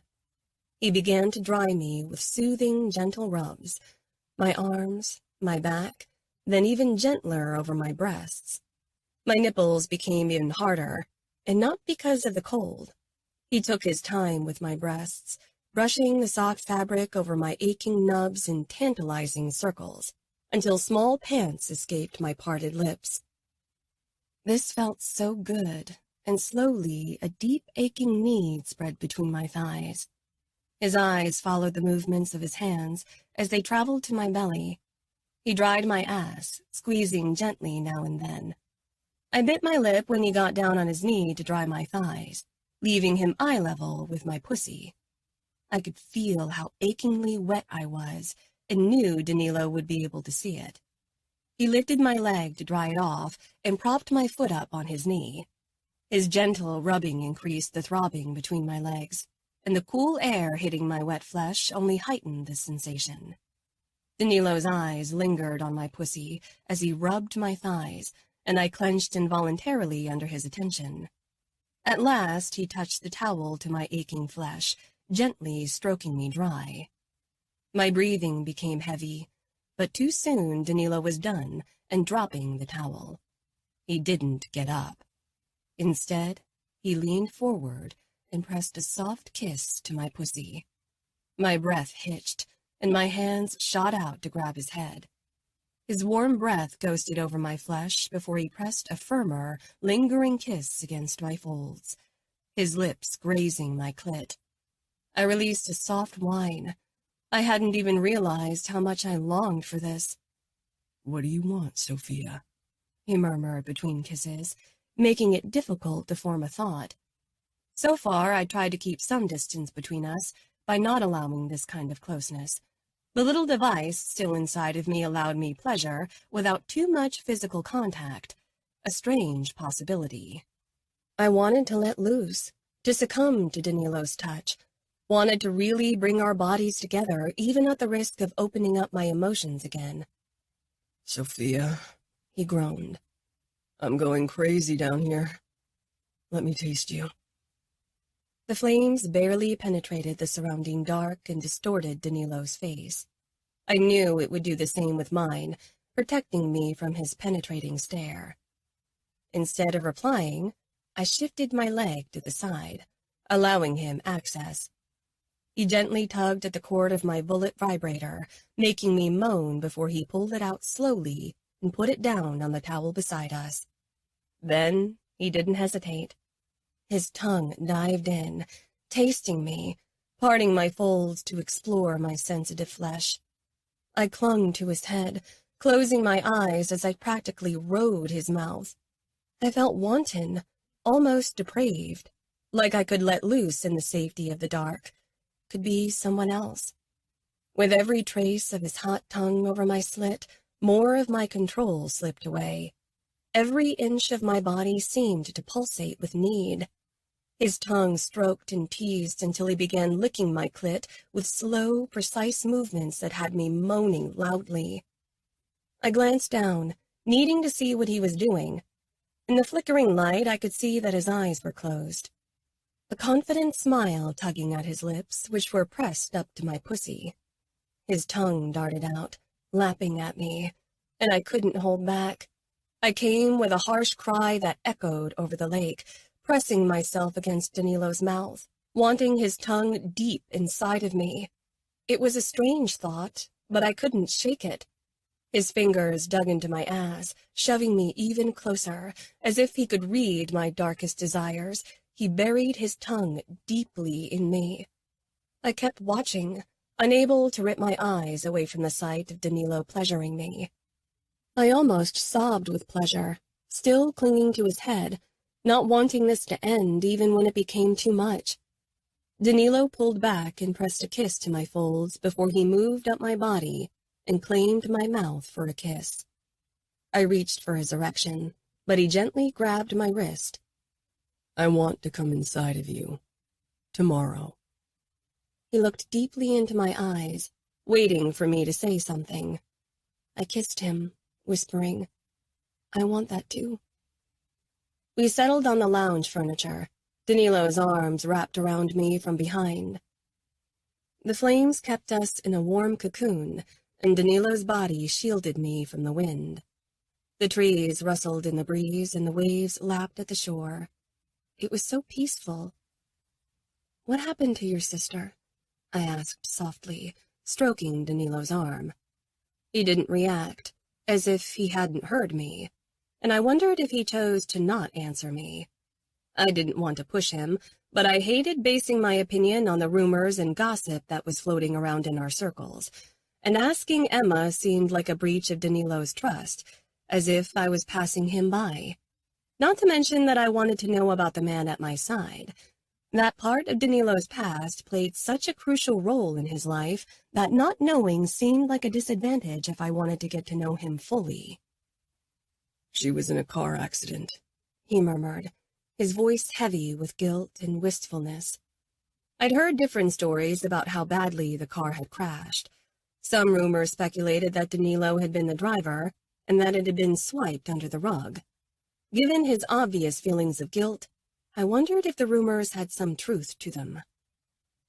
Emma had a ballet show one evening. My father was in hospital because of his cancer, and Mother spent the evening with him. He was just recovering from surgery. I went to see Emma's show, but shortly before it was over, I got a call from one of our men that there had been a bloody conflict with the Bratva. Danilo glowered into the flames as he replayed the day. I angled my body so I could see him better. Father couldn't handle it because of his sickness, so I had to deal with the matter. I chose to leave the show early and let Emma's bodyguard drive her home, so I could head out to the bar that had been attacked. An hour later, Marco called me to tell me Emma had been in a brutal crash. His voice carried so much pain and regret that my own heart felt heavy. I drove to the hospital, the same hospital where my father was recovering. She was still in surgery when I arrived. When the doctor told me that her spine was crushed, and that the chances of her ever walking again were close to zero, I thought the rug was being pulled from under my feet. And then I had to tell my parents because nobody had informed them about the crash yet. He paused, the pain of the memory palpable. I linked our fingers, wishing I could have been there for him that day. When I entered my father's hospital room and saw him and my mother both already at the edge of what they could take, I considered lying to them. But they deserved to know the truth. My mother broke down crying, and my father tried to get up from the bed, even though his surgery had only been the day before. They didn't blame me, which for some reason only made me feel worse. But you didn't drive the car. It was the bodyguard's job to protect Emma and take her home safely. You couldn't have known that he'd crash. You tried to fulfill your duty to the outfit like your father probably expected from you. You didn't do anything wrong. Danilo's smile was grim. I still feel like it was my job to keep my sister safe. She loved ballet so much, and she was really talented. And then, in one moment, it was taken from her without any fault of her own. All because the bastard of a bodyguard felt provoked by another driver and chose to participate in a street race. The asshole had drunk alcohol. What happened to him? For a second, harsh brutality reflected in his eyes, and I knew the answer. He got the death he deserved, begging for mercy but being denied just like Emma's denied a normal life. I squeezed his hand. Emma is such a positive person. She's strong. She's taking it with so much grace. I doubt she blames you. She doesn't. She's told me that repeatedly. But like you, she's too kind for this world, Sofia. I pursed my lips. Being kind doesn't mean being blind to the truth. You weren't guilty. End of the story. You don't seem to leave me any choice but to take your word for fact, he said, with barely hidden amusement. I braced myself on his chest, trying to look stern. That's right. I'm putting my foot down. He shook his head, chuckling. I guess then I have no choice but to listen to you. I leaned forward and kissed him. Do you miss her? He asked carefully. He didn't have to say her name for me to know he was talking about Serafina. I was taken aback by him bringing my sister up. So far, he'd avoided her like the devil avoided holy water. Yeah, sometimes, especially at Christmas or birthdays, but sometimes just in ordinary situations. But it's okay. She's got her life and I've got mine. I waited for his anger because it usually came quickly when Las Vegas was mentioned, even just in passing. I considered telling him the truth, that I talked to Fina on the phone a few times, but then chose not to do it. He'd take it as betrayal, which was another reason why I wasn't sure if I could talk to my sister again. What about you? His brows furrowed. Why would I miss her? I never spent time with her. I have you, and I don't want anyone else. I leaned against him, soaking up his words eagerly. They were said without hesitation. Goosebumps pricked my skin from the cool breeze. Danilo stroked my arm. Should we go in? You're cold. No, I said quickly. Let's stay for a little while. It's too beautiful. Danilo nodded, peering down to me. You were absolutely right. 20. Sofia. The sky was cloudy and dark gray clouds pressed closer on the horizon. After a lazy breakfast in bed, Danilo and I headed out for a walk through the forest before the sound of thunder drove us back to the lodge. The second we were inside, the sky opened and heavy rain fell. Perfect fireplace weather, Danilo said, kissing my neck possessively before he headed into the living room. I smiled as I watched him stack logs of dried wood into the fireplace. I changed out of my hiking clothes into a more comfortable wool sweater and a skirt before I went back downstairs. I'll grab a few snacks for a picnic on the floor, I said in passing, and headed to the kitchen. I returned 15 minutes later with a tray of champagne, assorted berries, Belgian chocolate truffles, and French cheese. The fire blazed in the fireplace, and Danilo had gathered the sheepskin rugs around the chimney. My stomach somersaulted as I walked toward him, my hunger from earlier forgotten. I set the tray down on the floor and smiled at my husband. He took my hands and kissed my palms. We sank to the ground, my back against Danilo's front, his legs to either sides of me, and snacked on cheese and fruit. Eventually, Danilo opened the champagne and we sipped at it. Danilo kissed my throat, then gently pushed down the neckline of my sweater, revealing my bare shoulder. His lips brushed over my skin. You are impossibly beautiful, Sofia. Every inch of you. Really? I whispered. Danilo had called me beautiful before, but after the years of self-doubt, I couldn't hear it often enough. Danilo met my gaze with determination. Really? I'll have to tell you more often. He kissed the top of my arm. The logs crackled as the flames ate away at them, and soon warmth cocooned us. Rain lashed almost angrily against the French doors, and the lake seemed pitch black, but from the inside, well protected and warm, the sight was mesmerizing.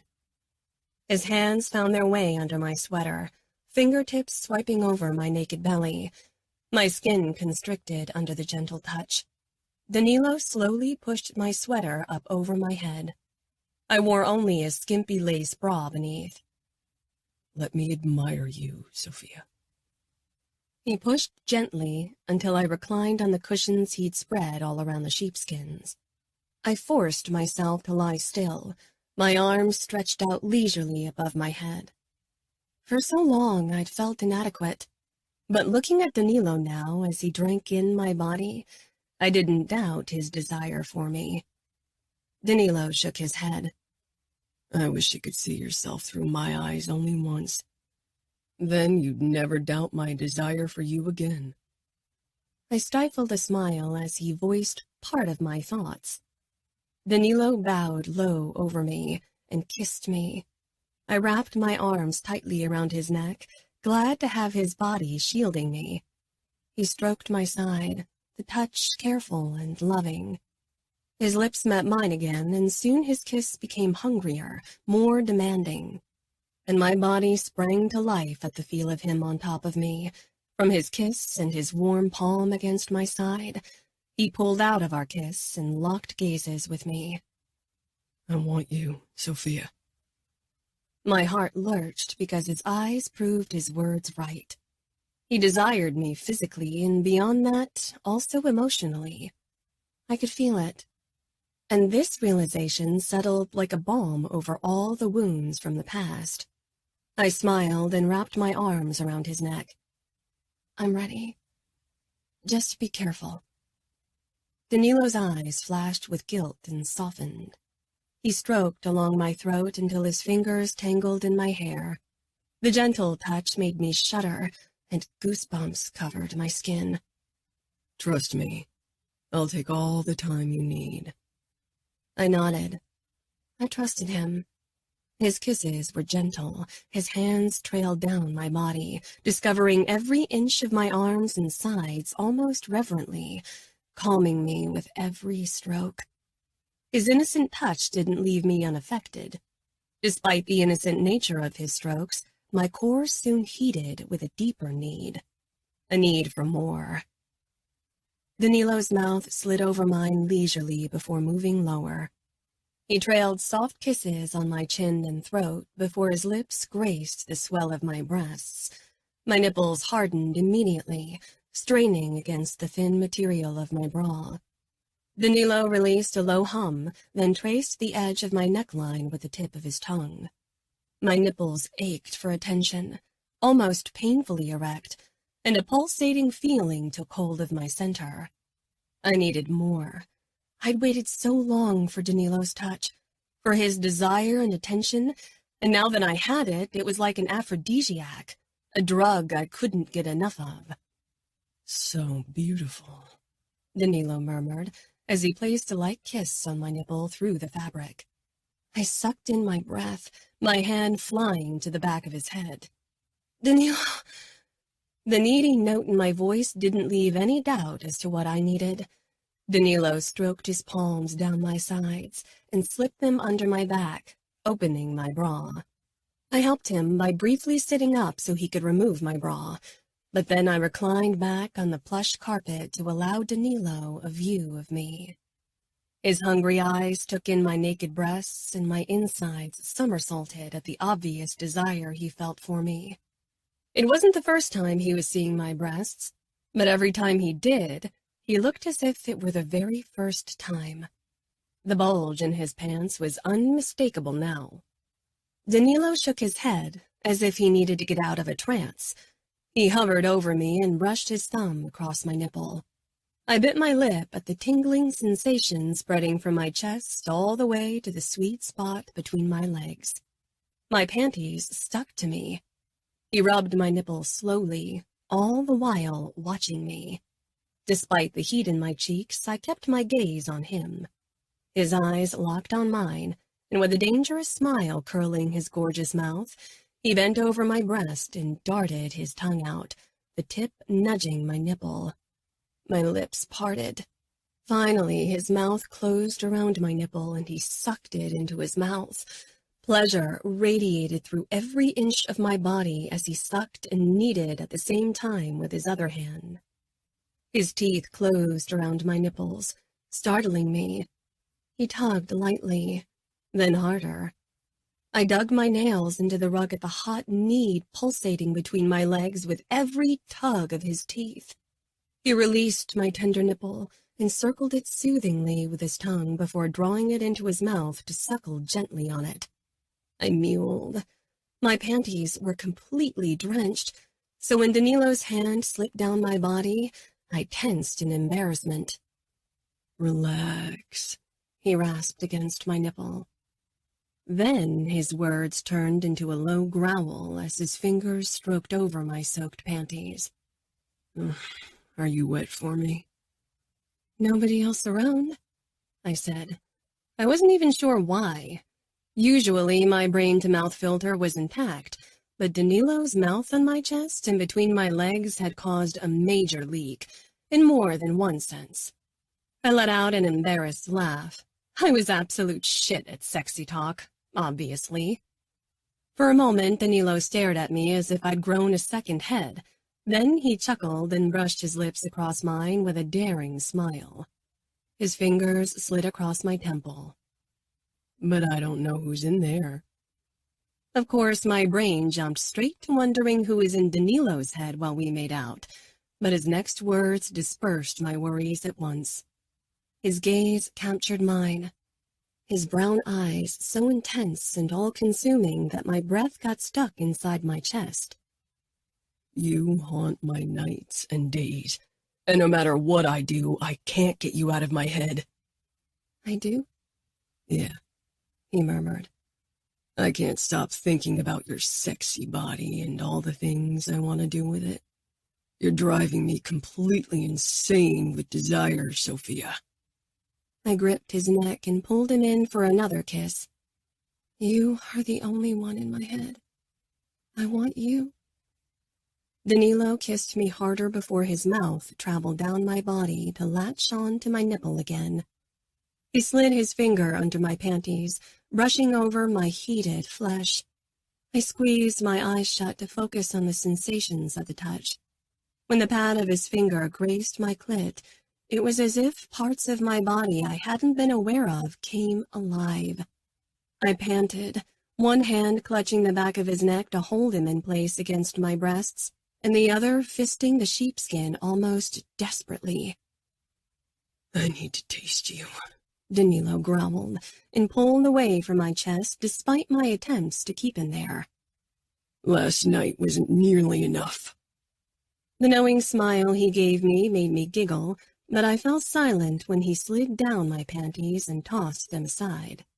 The cool air hit my heated skin, stirring up my need even more.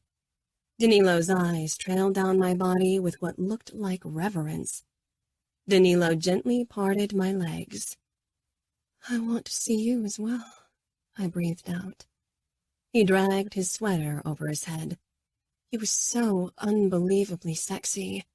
Every inch of his chest was defined, and the fine trail of dark hairs disappearing in his pants almost drove me to the brink. Your pants, I reminded him. He shook his head, focused on my pussy.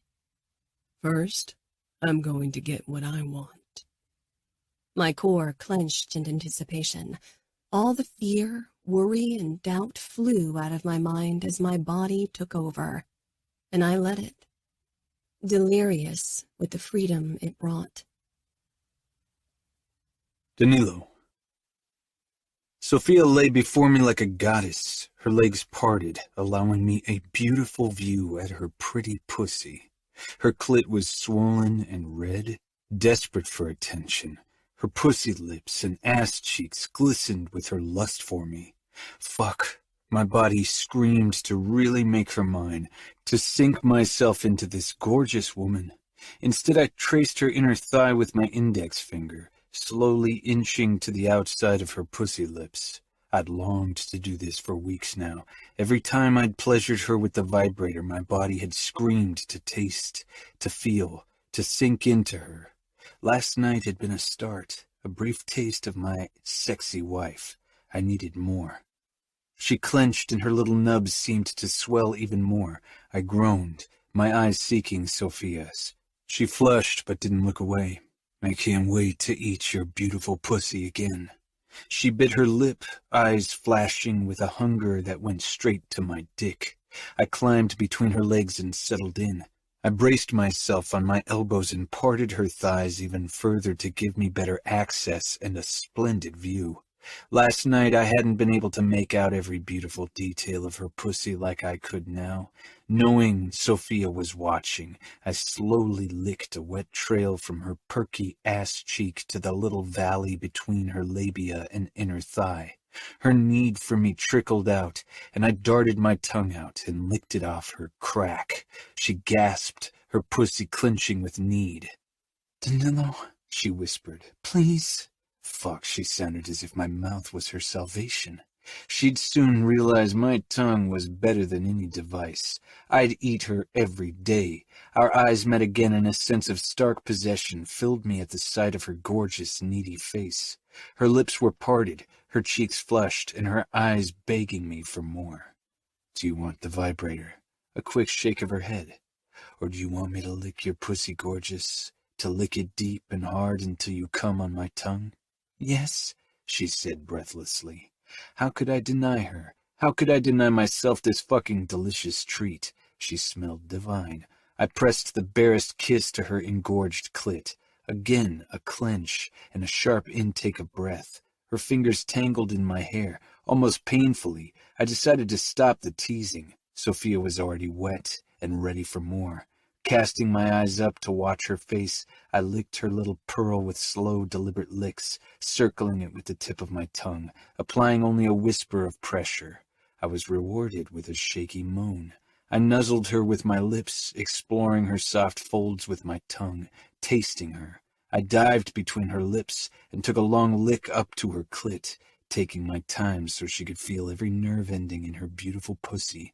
But I needed more. Fuck. I wasn't sure who of us needed this more. My mouth closed around her clit and I sucked, making her arch off the plush sheepskin with a moan. I reached up, catching her nipple between my fingers and tugging hard. It pebbled, and Sofia shoved her pussy against my face almost desperately, crying out. I pulled away to bring her down again, not wanting to make her come too quickly. "You like it better when I suck you?" I asked, resting my cheek on her soft thigh. I wanted to give her everything she desired. Last night had been fueled by primal hunger, and I hadn't paid nearly enough attention to her body's reaction, even though her orgasm had been a good indicator of her enjoying it. "No," she said. I raised my brows. A few months of celibacy didn't make me such a bad judge of a woman's body, did it? "Both," she panted. "I like both." I chuckled. "Let's find out what else you like."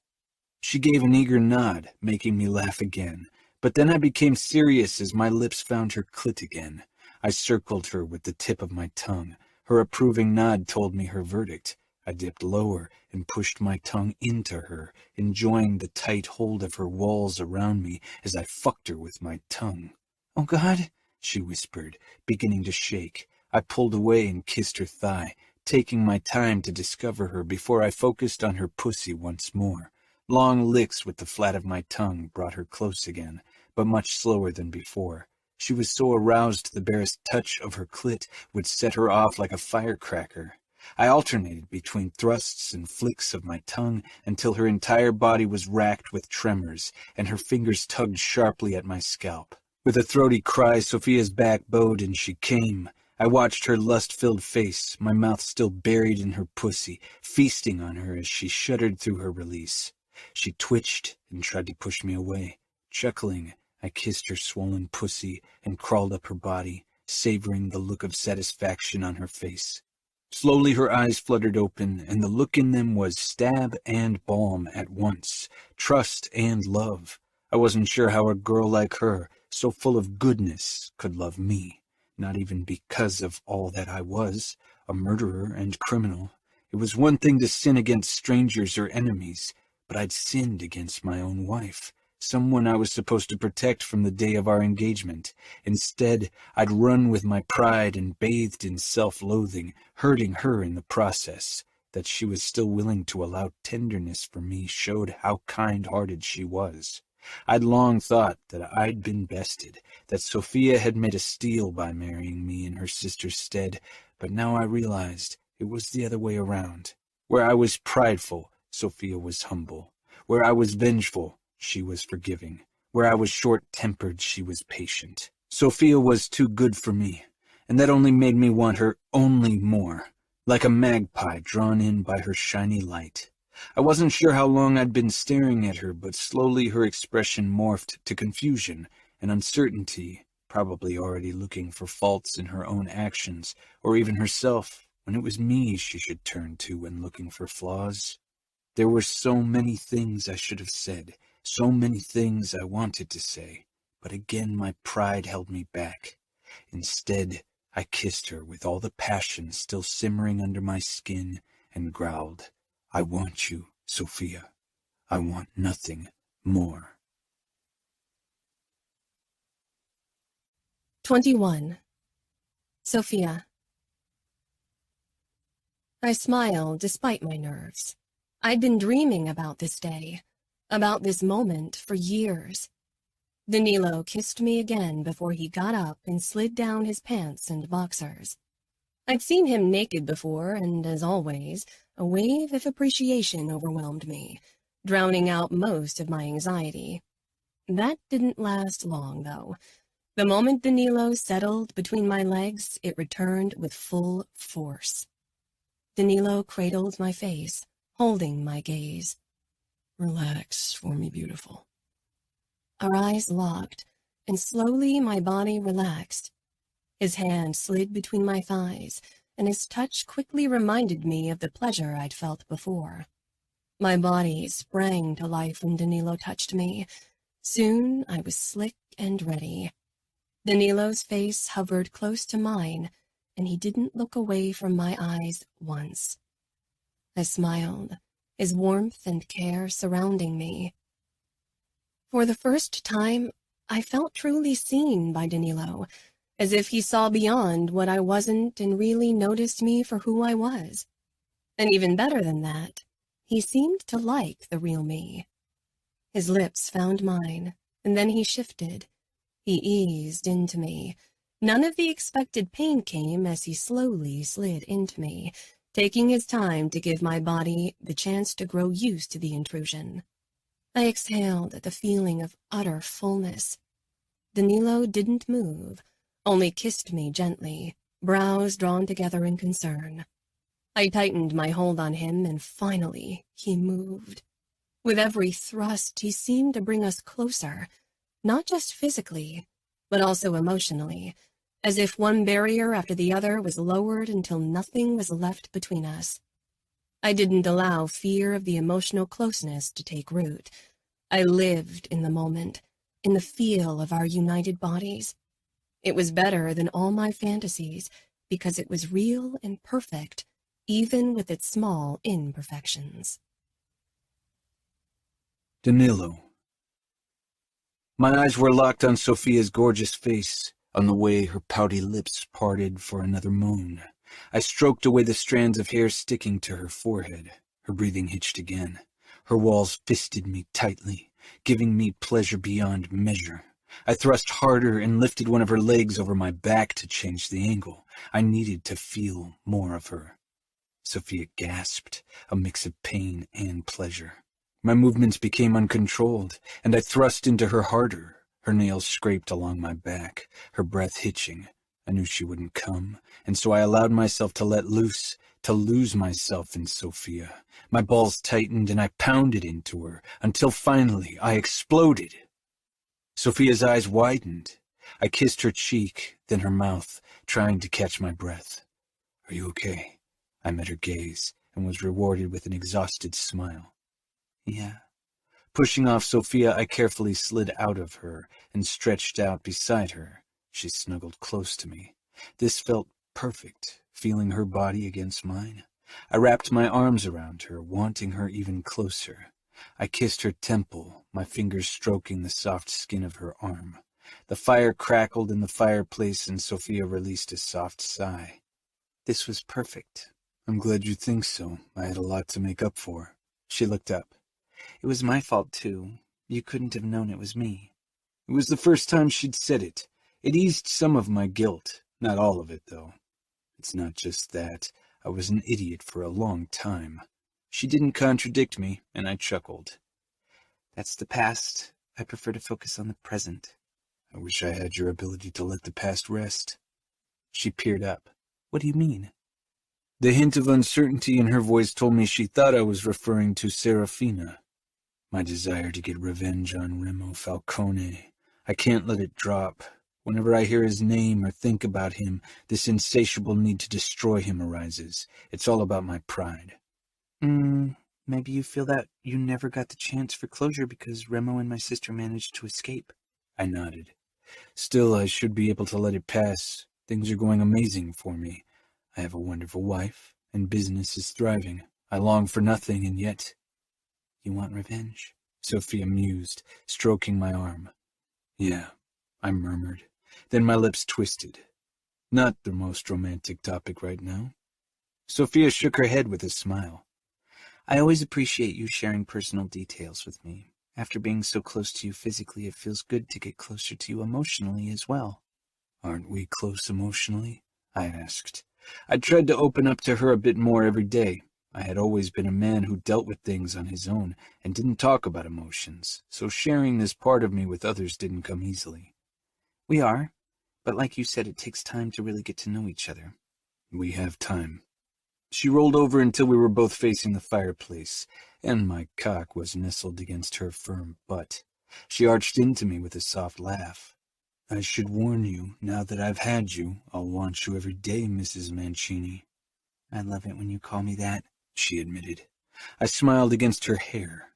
"I love that you have my name, that you're mine." She nodded and covered my hand with hers. At the feel of Sofia's ass against me, blood gathered in my cock. Sofia snuggled even closer, making me groan. She laughed. "We still have a few days, and plenty of places to test out." I kissed her shoulder. "The lake, the sauna, the pool, the kitchen, the bed?" Sofia said in a teasing voice. "Even the bed." Sofia and I spent the next 3 days doing exactly that, fucking in every room of the lodge. Even better than the sex was cooking together, taking long walks through the forest that I knew by heart, and listening to Sofia's hysteric giggles whenever she went into the cold lake. Sofia. On our last evening in the lodge, Danilo and I relaxed in the sauna. I slanted a look at Danilo's erection. He'd pretty much sported one since we'd come down here naked. I knew what I wanted to do, but I wasn't sure how to go about it. I'd given him a few handjobs, but had never gone down on him. We always ended up having sex, so the opportunity had never presented itself. I leaned closer to him and stroked the inside of his thigh. Danilo cupped my neck, his eyes boring into mine. "I've been fantasizing about you on your knees for months now. How my cock would look in your beautiful mouth." I smiled, because he always seemed to know what I desired. Every time Danilo told me he fantasized about me, my confidence swelled. Emboldened, I sank to my knees until my face was at eye level with Danilo's cock. Danilo's fingers tangled in my hair, nudging me forward. His eagerness made me giggle before I could stop myself. Sofia, He rasped, a hint of exasperation fighting with need in his voice. He was desperate for my touch. Allowing the desire the vibrator created in my center to guide me, I leaned forward and closed my lips around the tip, then sucked like I'd done with his finger. Danilo hissed, his fingers against my scalp flexing. not that hard, He grunted. let me show you. His fingers stroked my neck as he began to shift his hips, sliding in and out of me. I only lightly closed my lips around him, worried about sucking too hard again, but soon I could tell that Danilo wanted more, and so I sucked harder again. Fuck, yes. Danilo muttered, his thrusts gaining momentum. I cupped his ass cheek, enjoying the feel of its flexing. Danilo watched me the entire time as I sucked him.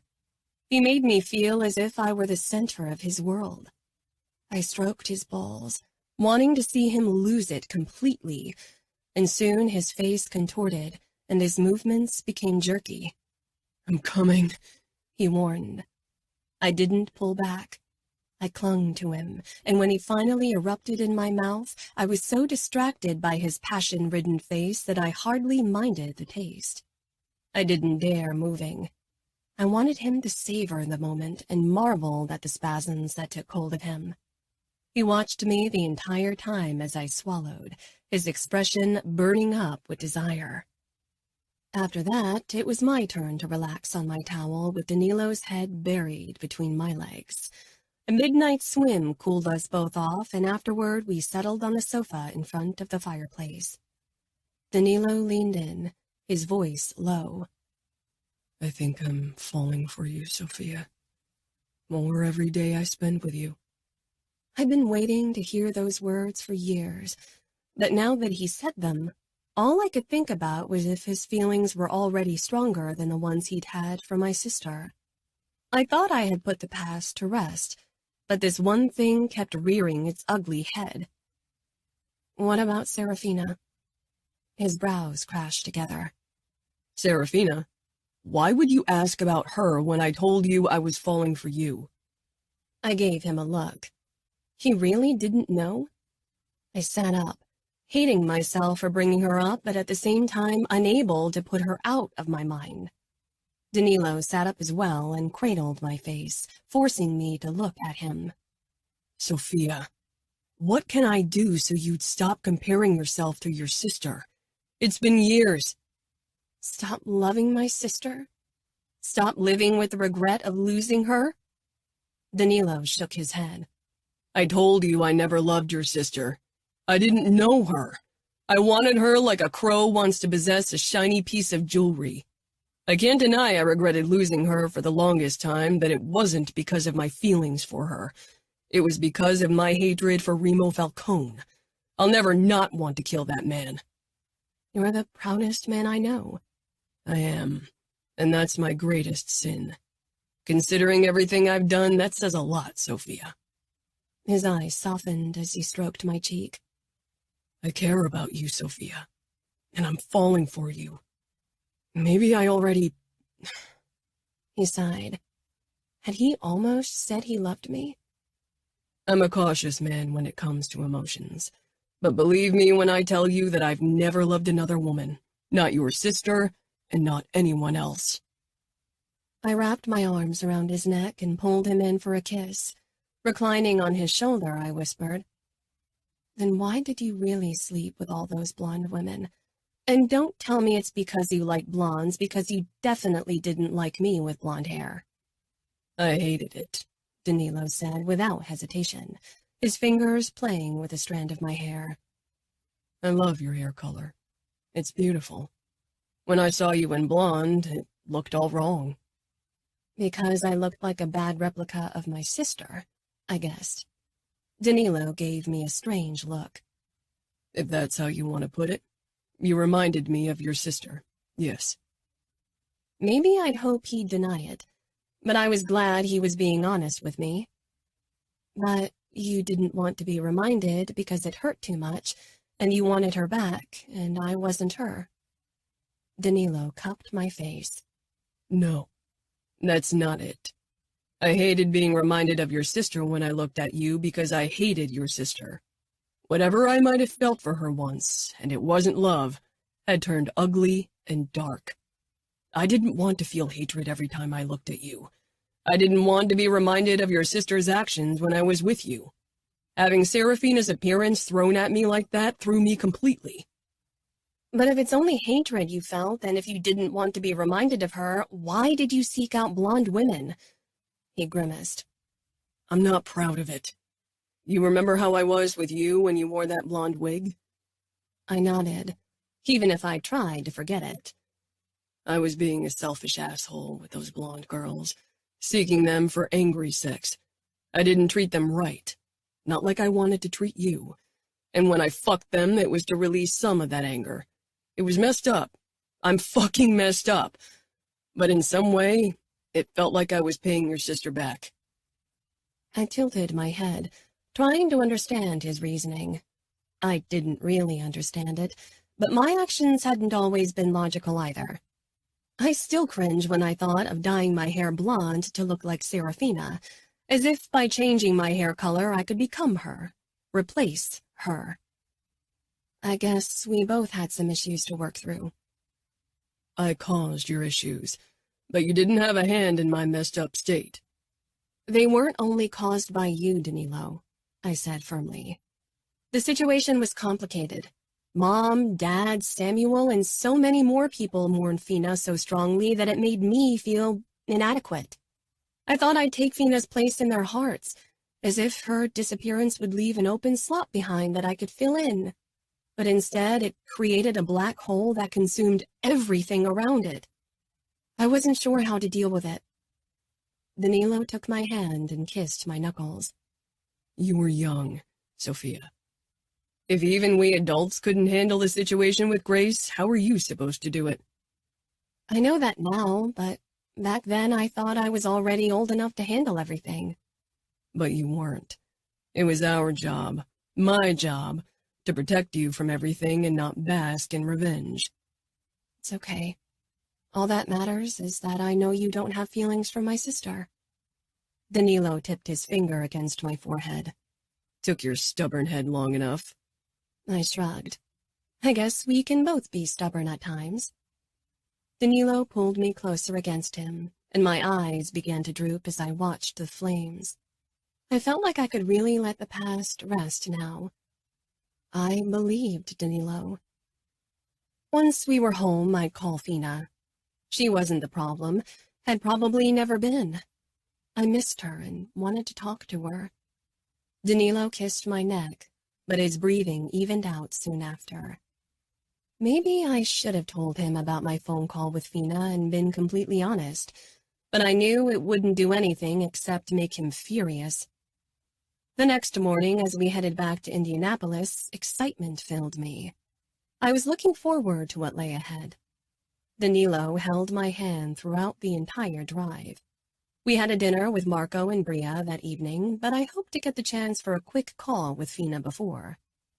When we arrived at home, Danilo headed into his office for a few phone calls, while I hurried outside toward the pond to watch the koi. The staff had fed them. I settled on a nearby bench and called Fina's number. She picked up after the third ring. Sofia? Fina, I said quietly. Oh, God, it's really you. I'm so relieved. I was so worried about you when you didn't answer my calls after your wedding. I know, and I'm sorry. I needed to figure out a few things, but now that I have, I'd like to phone you weekly, if you still want that. Of course. But tell me, are you all right? How's married life? She sounded so excited and concerned at once, full-blown older sister mode. Good. We spent a few days at the lake to relax. I really like living in Indianapolis. We talked about more meaningless details like yoga and my cooking course, avoiding topics that could be considered betrayal. When I ended the call, even the last bit of weight had lifted off my shoulder. I strolled back inside. Danilo was still on the phone from the sound of it. A brief flicker of guilt filled me, knowing I kept a secret, but I pushed it aside. 22. Sofia. I was close to dying from boredom, and I could tell from Anna's strained expression that she was close to finding the same unfortunate end.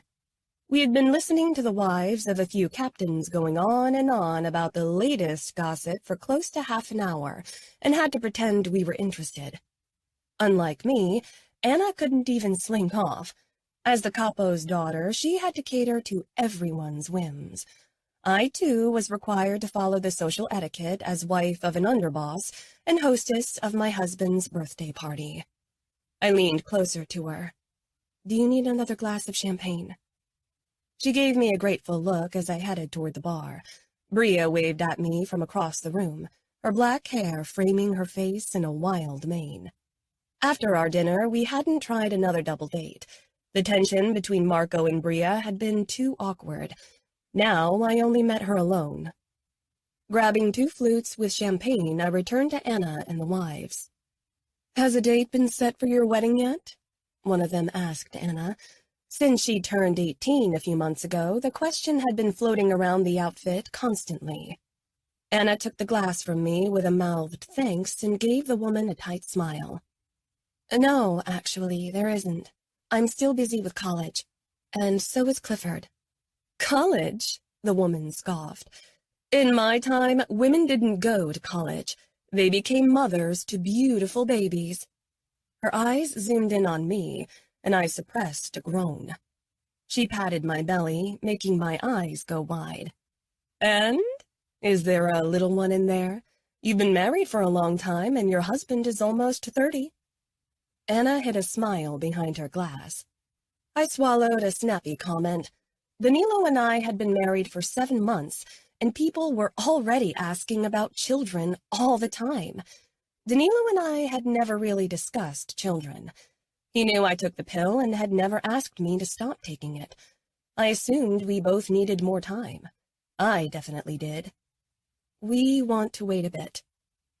Anna got me off the hook after that by steering the conversation toward a bad nose job the wife of the Cincinnati underboss had gotten. I relaxed and sipped at my champagne, zoning out of the conversation. "Busy with work again, your husband? He's such a workaholic. I never see him without his phone," Anna muttered in my ear.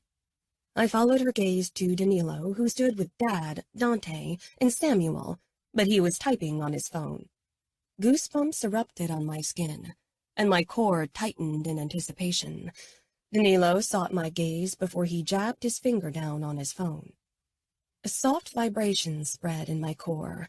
My muscles clenched involuntarily around the small, remote-controlled bullet vibrator buried deep inside of me. Stimulation was at the lowest level, a sweet taste of what was to come. The first time Danilo had asked me to put a sex toy inside of me while we were at a social function, I'd been terrified of anyone finding out. But soon I discovered the perks of our little secret. The vibrator was so quiet that nobody would ever notice it at a noisy party. And even if they heard the sound, they'd never think the sophisticated wife of an underboss had a vibrator in her pussy that her poised husband was controlling to drive her to the brink. Anna gave me a questioning look. "You look like you've just had an epiphany." I giggled and clenched when the vibration got more intense. My brain's starting to zone out. Maybe we should head for the dance floor to escape. Danilo was talking to Dante, seemingly oblivious to what I was doing, but one of his hands was casually stuffed into his pants, controlling my vibrator, my lust, and with it, my whole body. Danilo's busy. Then dance with someone else. Just because you're married doesn't mean you can't dance with others. I wasn't sure if I wanted to dance with another man while small bolts of pleasure spread through my core. I excused myself and headed for Danilo, despite Anna's rolled eyes. I grabbed Danilo's arm and gave my uncle a smile. "Hello, Uncle Dante." Sofia. Danilo touched my bare back, and the minimal contact of skin on skin intensified the sensations in my body. Are you quite all right? You look flushed, Dante said. Danilo's lips twitched, and as if on cue, he upped the vibration. I swallowed, my belly clenching. Wetness pooled between my legs, and my clit ached for attention. I smiled. "It's a little warm in here. How about we take a stroll in the gardens, Danilo?" Would you excuse us? He asked. Dante nodded and returned to Valentina. Instead of leading me outside, we headed for the dance floor. "Danilo," I whispered, "I really want to be alone with you." A dance first, he murmured, pressing a kiss to my ear. I huffed, but let him pull me against his body. We swayed to the music. I loved dancing with Danilo, loved the feel of his strong body against mine. But most of all, I loved the look in his eyes, as if he wanted to devour me. His desire burned brightly and would have ignited both of us if we weren't surrounded by people. I'd never imagined I'd experience this kind of pleasure, this almost boundless lust. I'd hoped for love and tenderness, but I'd never taken this into consideration. Maybe because Danilo hadn't seemed like a passionate man. He'd seemed controlled and only prone to angry outbursts, but not passion. You look distracted, he murmured. His controlled mask rarely cracked in public. Over the years, but especially in recent months, I had also perfected the mask of an unattainable ice princess. People considered us both to be cold and in control, character traits our families were famous for. In the past, holding up that appearance had been strenuous, as if I had to become someone else in public, an invisible prison. But Danilo had taught me to see it as a game of hide-and-seek, a masquerade where only he and I knew what was really going on behind the mask. We carved out our small chunks of freedom, undetected by anyone.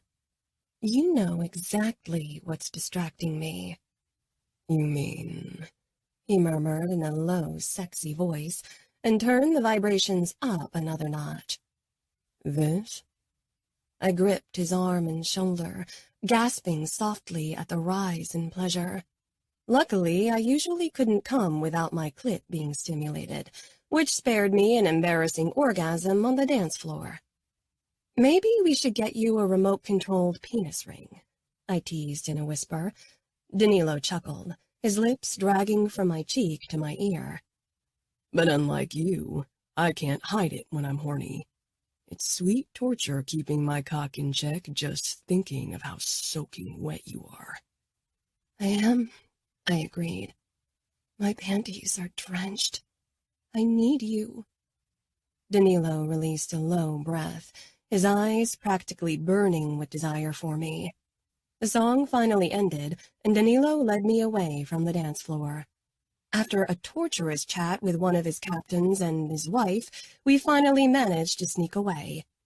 Danilo led me to the guest bathroom and locked us in. I reached for a zipper, but he stopped me and pushed my back against the sink. Lift your skirt. I grabbed the hem of my cocktail dress and pulled it up until my panties and stockings came into view. A wet spot was visible on the dark red fabric of my thong. So fucking wet, Danilo growled. He took out the remote control and lowered the vibration. Then he sank down on the closed toilet and dragged down my panties. In the silence of the bathroom, the soft hum of the vibrator was unmistakable. Your clit is begging for attention, Danilo murmured. I stepped closer. He gripped my hips. He stood and kissed me sensually until my toes curled.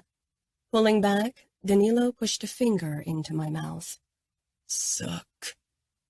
I did, my gaze frozen on Danilo's harsh face. Desire twisted his features and made him look like the man I remembered from the night of the masked party.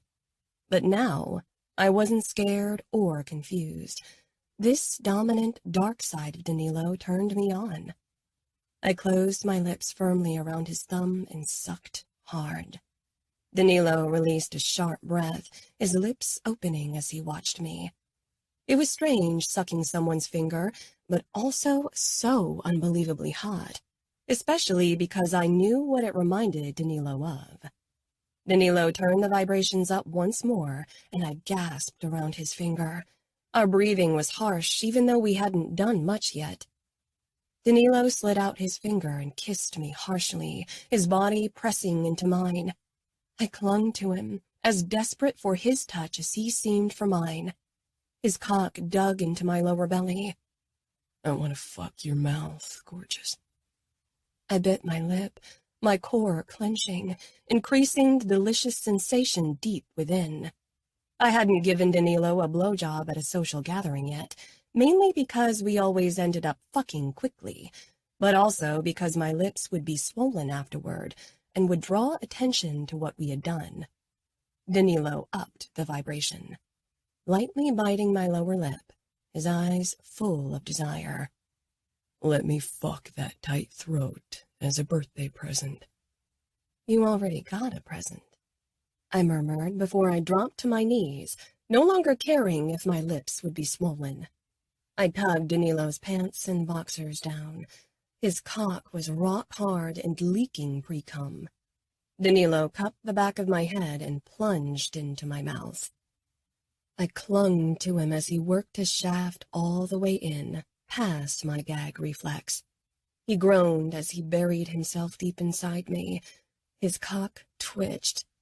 Fuck. I always have to stop myself from coming when you deep-throat me. I couldn't say anything with him inside of me, but I squeezed his balls, causing him to hiss.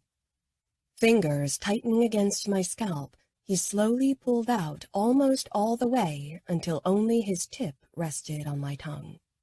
With his eyes locked on mine, he pushed back in and established a fast rhythm.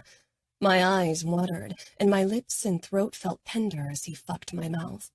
But I didn't dream of stopping.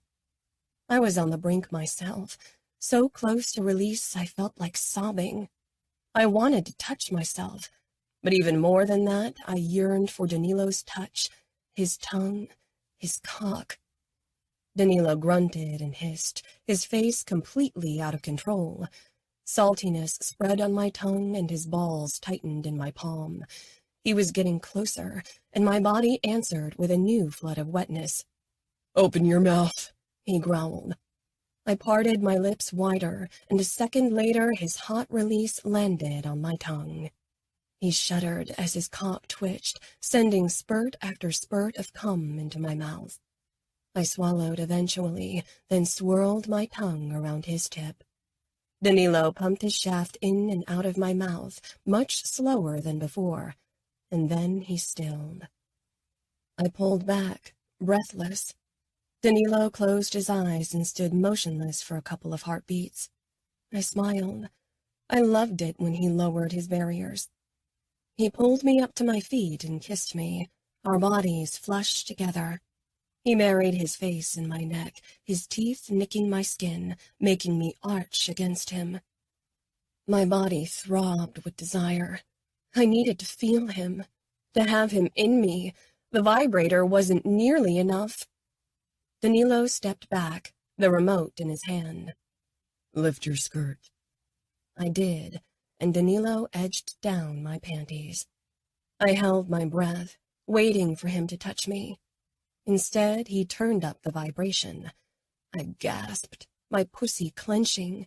He ran his knuckles over my folds, barely touching. "Danilo!" I begged. He got down on his knees, and I thought he'd finally grant me release. Instead, he turned me to face the mirror. He parted my ass cheeks and licked over my crack. I moaned loudly, then bit my lip. My face was bright red, my lips swollen, and desire swirled in my eyes. I looked completely wanton, and I loved it. I jutted out my ass, giving Danilo better access. He straightened and pressed his thumb against my ass, using his saliva to enter me. I want my cock in your ass. My lips fell open at the sensation. We'd done some ass play before, mainly Danilo tugging me or putting a finger into me during sex. Anal sex, however, we tried only twice, and it was still a sensation I had to get used to. I hadn't felt much more than slight discomfort so far, but I had never been hornier than I was now. Danilo reached into the drawer of the wash table and pulled out lube. I gave him a disbelieving look. I sincerely hoped none of our guests had peeked into our drawers. He smirked. I come prepared. He squeezed a generous amount of lube onto his cock and spread it while I watched him, mesmerized. He reached for the remote and upped the vibrations once more until I let out a soft moan, my hips rocking with the sensation. He stroked my back and made me lean forward until my ass was propped up in front of him and I was supporting myself on my elbows on the marble counter, my face close to the mirror. I was so desperate for release, for penetration, that I didn't feel a hint of dread when he pressed up to me, his shaft parting my ass cheeks. When his tip nudged my crack, he kissed my shoulder blade and cupped my sex, pressing against my clit. I moaned again, seconds from exploding. He pushed forward, sliding his tip into me at the same time as his thumb swiped over my clit. The pain sent me over the edge. I tensed, on the verge of splintering, and then the tight ball of my pleasure released like a seismic explosion. My body tightened and I whimpered as I came. Danilo grabbed my throat, jerking my face toward him for a harsh kiss to swallow my cry. As I rocked through my orgasm, almost insane from the vibrations deep in my core, Danilo worked his cock deeper into me until his balls pressed against my butt. I panted, my palms flat on the marble counter, my forehead almost touching the mirror. Fuck, Sofia. I'm balls deep in your beautiful ass. I wish you could see it, he rasped. With his hand stroking my throat, his eyes pinning me down with their possessiveness, he began to thrust into me, gently at first, but soon faster and harder, his balls slapping against the back of my thighs. Every thrust seemed to increase the vibrations of the bullet, and soon I could feel another release approaching. The knock at the door made me flinch. Hello? A male voice called. Occupied, Danilo barked.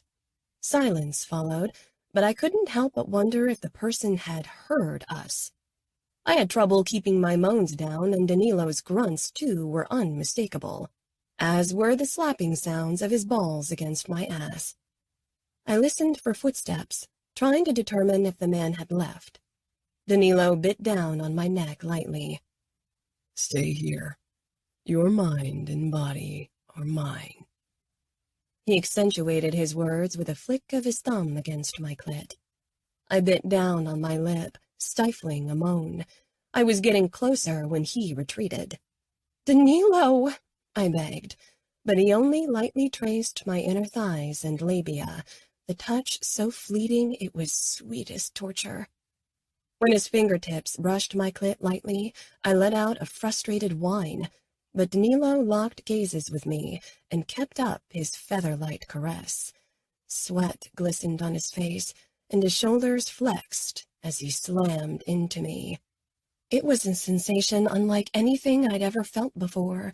The feel of his length inside this part of me, and the additional stimulation of the bullet vibrator in my pussy. My body yearned for release, my clit already pulsating with need despite the almost not there touches. Danilo. The feel of my cock inside of Sofia's ass and the distant vibration of the toy in her pussy let my pleasure skyrocket. It took every ounce of self-control not to come right away, especially watching Sofia's face in the mirror. Her lips were red from sucking me off, and her face was flushed. With every thrust of my cock, she rocked forward, her fingers digging into the marble counter. Her lips were parted, and every moan was sweet melody in my ears. I stroked her throat, then pulled her head back for another deep kiss, stilling a moment to really savor the moment of being buried all the way inside of her. The hum of the vibrator mingled with our panting. Sofia's lashes fluttered before her eyes opened, staring right back at me. God damn this woman.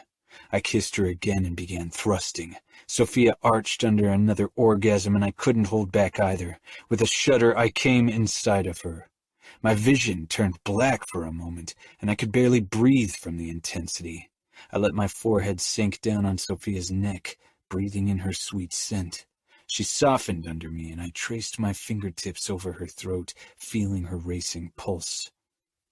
That was intense, I admitted, my voice hoarse. Remote, Sofia whispered. I fumbled for the control and turned off the vibrations. We remained connected, and when I opened my eyes, Sofia was smiling exhaustedly. A few months ago, she'd cut her hair into a bob with bangs again, and now it was all over the place. Her bangs stuck to her forehead, and the rest of her hair stood out to all ends. Her face was red, her lips swollen. I smiled. Fuck, you're gorgeous, Mrs. Mancini. I love you. I paused, surprised by the words, not by their meaning. My feelings for Sofia had grown more every day. I was shocked that my pride had allowed me to admit to them. Sofia blinked, then burst out laughing. Not quite the reaction I'd expected. When she calmed down, she said, "If I'd known it would take this to make you say it, I'd have let you have a go at my ass more often." I laughed, realizing the absurdity. I carefully pulled out of her, and we quickly freshened up. Once we were halfway presentable, I pulled Sofia against me once more. "I mean it." "I know," she said softly. "I love you too." I kissed her, then ran my thumb over her swollen lip. She traced it with her tongue, then took out a lipstick to cover up any trace of what we'd done. I liked it better when I could see what we've been doing. She gave me a coy look and unlocked the door, poking her head out. Then she opened it all the way and hurried outside. I smirked at her obvious worry of being caught and followed a few steps after her, giving her time to enter the living area alone. We'd opened the sliding doors to the dining area to create enough room for all the guests. Marco waved me over and handed me a drink. "You look fucking delirious." I smiled. Not delirious, just content. For maybe the first time in my life, I felt really content. He gave me a questioning look. "I told you marrying Sofia would have positive effects in the long run. A younger woman always gets your blood pumping." "Bria gets your blood pumping too, but you don't seem content," I joked. "Very funny. You keep your young wife happy and I'll deal with mine." My eyes darted across the room to where Sofia was talking to Bria. When Sofia noticed my gaze, she gave me one of those secretive smiles. 23. Sofia. My heart seemed to beat in my throat. I hadn't seen Serafina in so many years. I wondered if it would be like meeting a stranger.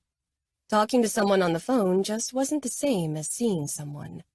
We'd been talking weekly in the year since I'd married Danilo, but there was always a bit of distance between us because so many topics were off limits. Would it be awkward? I fumbled with my purse, suddenly nervous, which was funny considering the reason I should really be worrying was because I was meeting with the enemy. Even though Fina was my sister, she was now regarded as part of the Camorra, and thus the outfits and my enemy.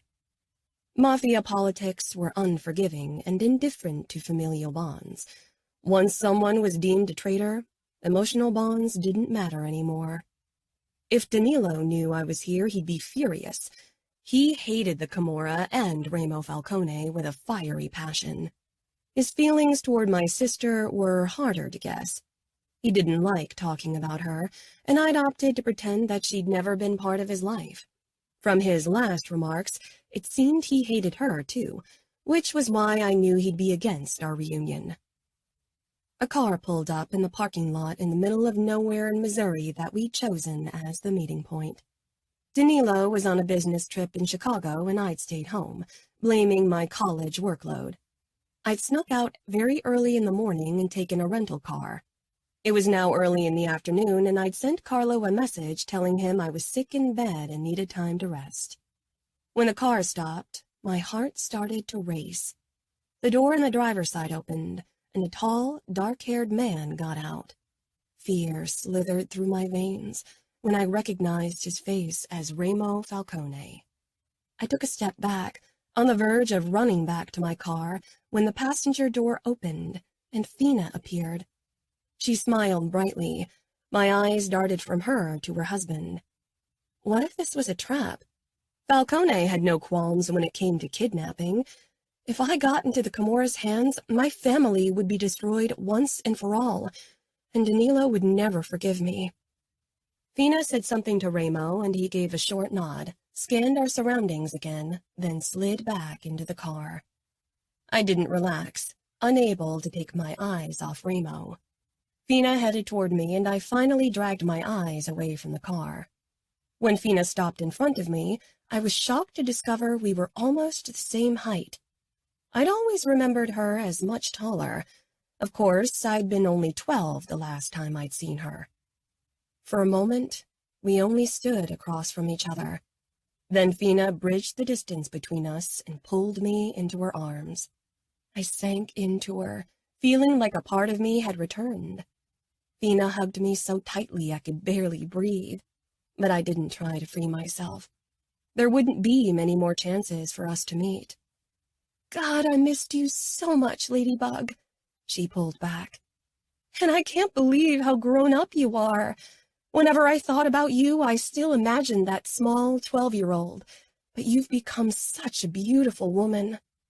She regarded my face, and I did the same with hers. She was still gorgeous, but she'd changed. In the past, she'd always held herself a certain way, always with a hint of caution, as if at any moment someone might be waiting to judge her actions. Now she exuded an air of indifference, as if she couldn't care less what anyone thought about her. I hoped you bring the twins, I said quietly. Fina sighed. You know how it is. My eyes darted to the car and Remo Falcone. Of course, I knew the rules and a made man's vigilance. Remo would have never allowed his children to be in danger, but I wasn't sure if it was only his worry that led to the decision. Fiona was a lioness when it came to her children. She probably would have been wary to have them here. We were sisters, but we also stood on different sides of the war. I know. Fina motioned at a bench nearby. Why don't we sit down for a bit and talk? We sat down, and for a moment silence reigned between us. It was strange being together again. I'd secretly hoped it would be the same between us, as if distance and time hadn't touched our relationship, but that had been foolish. We had changed, so how could our relationship have remained unchanged? How are things between you and Danilo? You've been married for, 11 months now? I nodded. Our anniversary was in a week, which was perhaps why I'd felt the need for this meeting to really bring this year to an end. Good, I said. There was so much more to say, about our struggles in the beginning, about my occasional worries and doubts, and how much it had taken for me to overcome them. But my loyalties lay with Danilo, so sharing our former problems was out of the question. Danilo had done nothing to make me doubt myself these last few months, but the seed of doubt had been planted long ago, and it was far more difficult to burn out than I'd thought. Fina regarded me. That's good to hear. I was so worried about you, and I felt terrible because you had to take my place. It felt as if I'd stolen part of your life by choosing not to marry Danilo. I linked our fingers, shaking my head. Nonsense. You know I had a crush on Danilo. For me to be promised to him was the best thing that could have happened to me. And it was. Every day, Danilo and I became stronger as a couple. I loved him, and I couldn't imagine loving anyone else. So ultimately, Fina's decisions had given me what I wanted. If she'd stayed in the outfit, her presence would have been a ballast for my relationship with Danilo. Now she had a chance at happiness with her family in Vegas, and I could be happy with Danilo in Indianapolis. It was the best option for both of us. Are you and Danilo already trying for a baby? I shook my head. Not yet. We needed to get to know each other first. That wasn't really possible before our wedding. Yeah, Fina agreed. With all of the social rules, people are forced to enter their marriage as strangers. I could hear the blatant disapproval for this system in her voice. In the past, she'd been a master of the outfit's rules, but she'd obviously grown out of them. Living in Cora territory probably left her no choice. What about you? Don't you want more kids? Fina's eyes widened and she laughed. Maybe one day. Nevio is still keeping me on my toes. If I get another one of him... She laughed again. I giggled. I get that. Another car pulled up and my stomach plummeted when I recognized a familiar face behind the steering wheel. For a moment I was frozen, unsure of what to do. Oh no, Fina whispered. This is going to get ugly. I pushed to my feet when Danilo got out of the car. Ramos shoved open the door of his car and exited. The men looked at each other like predators about to rip into each other. Danilo's face flooded with rage and utter hatred as he regarded the other man. My pulse sped up, and my mouth dried up. I staggered forward, not sure how to prevent a bloodbath. Fina rushed over to her husband. When I reached Danilo, he'd already drawn his gun and was pointing it straight at Ramo, who had his own gun directed at us. Danilo dragged me behind him in the moment I was within reach. Anger and disappointment flashed in his eyes. How could you do this? He growled. I needed to see her again. I missed her. Danilo shook his head, and his attention returned to Ramo and Fina. I followed his gaze, and suddenly dread took hold of me. Fina's blonde hair whipped in the light breeze, and with her white flowy boho dress, she looked like an angel. She glowed, an apparition straight out of the past, a memory that had haunted me, my family, and Danilo for years. In the last few months, I'd started to believe that Danilo had gotten over Fina, that he was happy in our marriage, that he loved me. But what if this set us back? What if seeing her again reminded him of what he'd lost, of buried feelings? What if this destroyed everything? I couldn't live through months or years of feeling like a replacement again. I was done being the consolation prize, done being second best. I searched his face as he stared ahead, but couldn't read the look in his eyes. His face was twisted with fury. I clutched at his arm. Let's go. I got what I wanted. I got the chance to talk to Fina. Let's leave now before this ends badly. Fina was obviously appealing to Ramo to keep this peaceful, her palms pressed to his chest. His expression didn't give me much more hope than Danilo's did. The hatred born from hurt pride didn't dominate his features, but bloodlust and the determination to eliminate a possible threat were unmistakable. Danilo's eyes flashed. You got what you wanted, Sofia? Is that so? What about me and what I want? I dropped my hand, my heart shrinking to the size of a tiny ball as his words sank in. What he wanted? Did he still want Fina?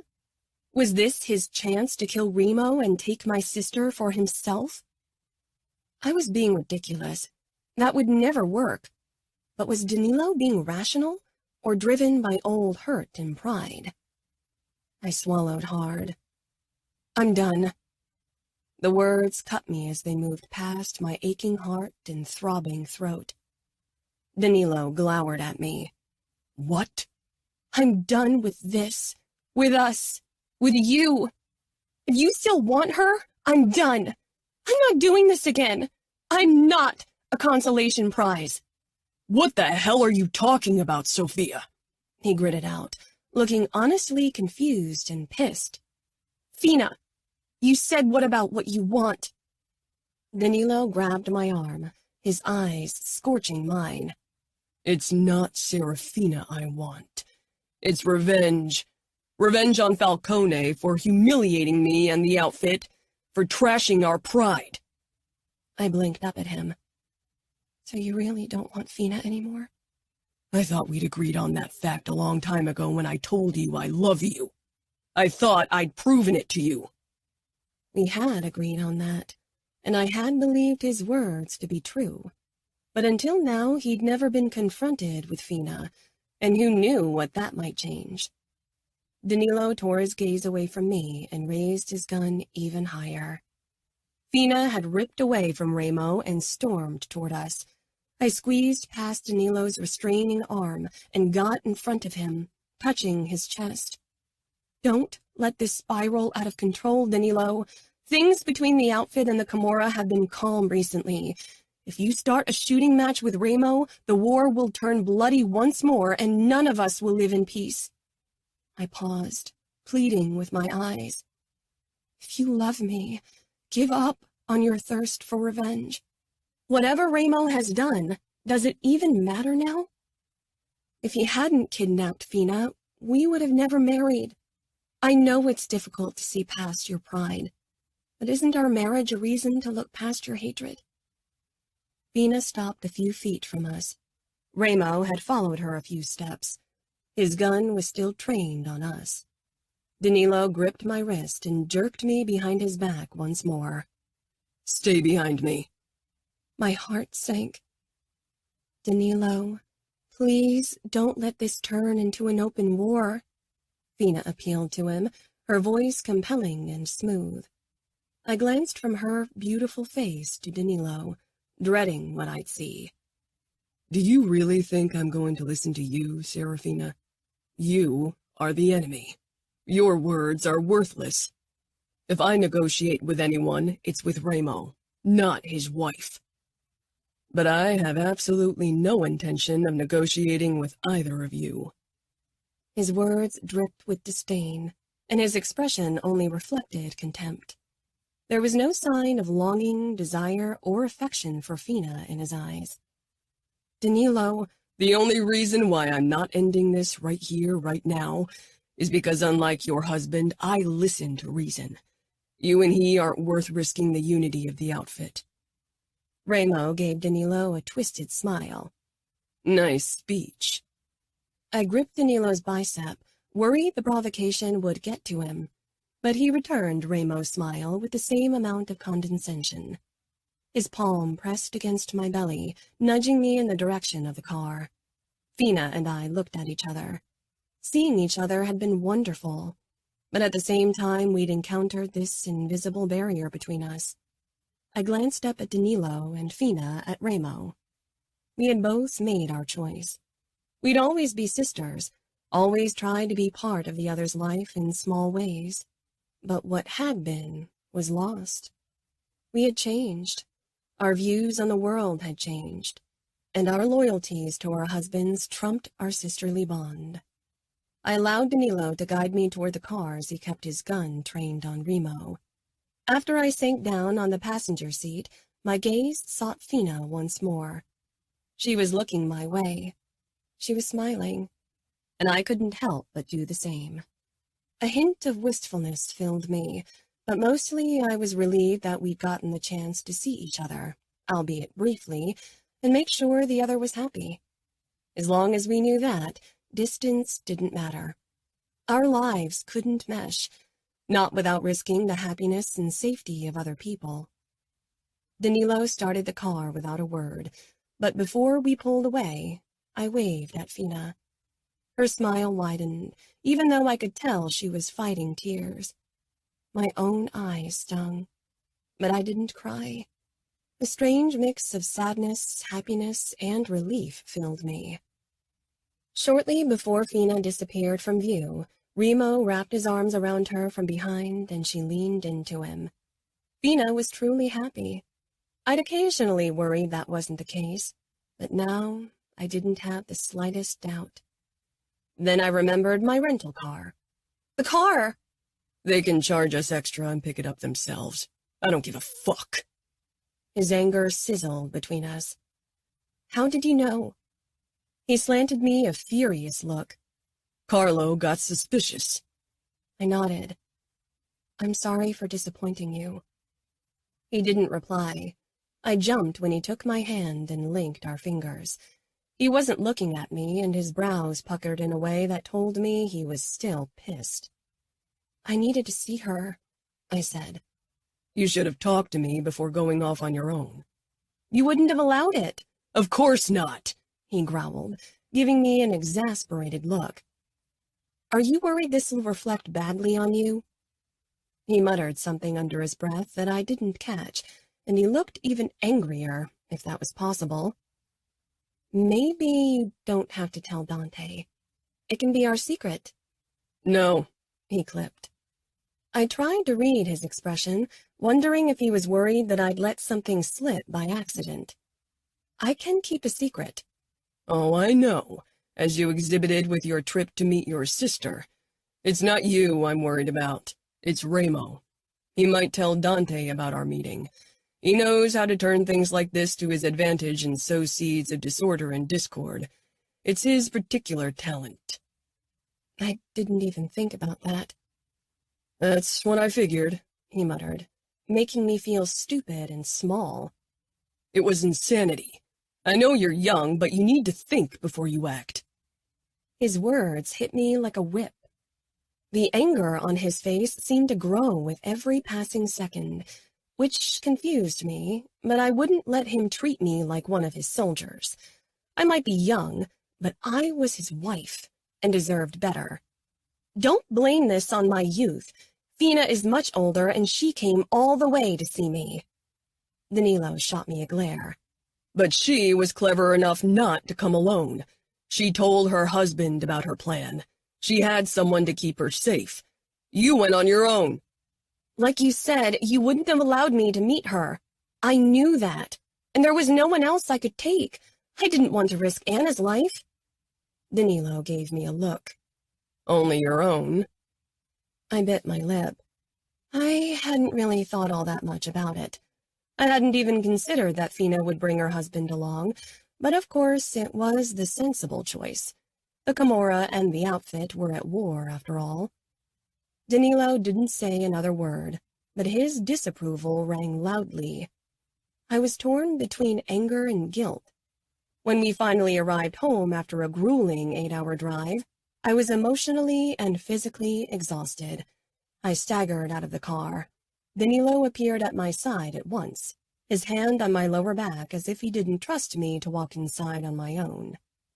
I glared at him, but he seemed lost in thought, or more likely, his anger. The moment we stepped into our bedroom, my own frustrations burst out of me. I know you're worried this'll reflect badly on you and that people will think you can't control me. You're probably worried that Remo used me to trample on your pride again. Danilo grabbed my upper arms firmly, breathing harshly. Fuck Falcone and fuck my pride. I was fucking terrified something might happen to you. Falcone is unpredictable. Even your sister couldn't stop him if his crazy mind came up with a plan to kidnap and torture you. The idea of losing you almost killed me, and you talk about pride. Finally, I recognized the emotion behind the anger. It was worry. You were scared of losing me? Danilo growled. Of course. I love you. I can't bear the thought that something might happen to you because I'm not there to protect you. Serafina and Emma got hurt when I was away, and it almost broke me. But with you,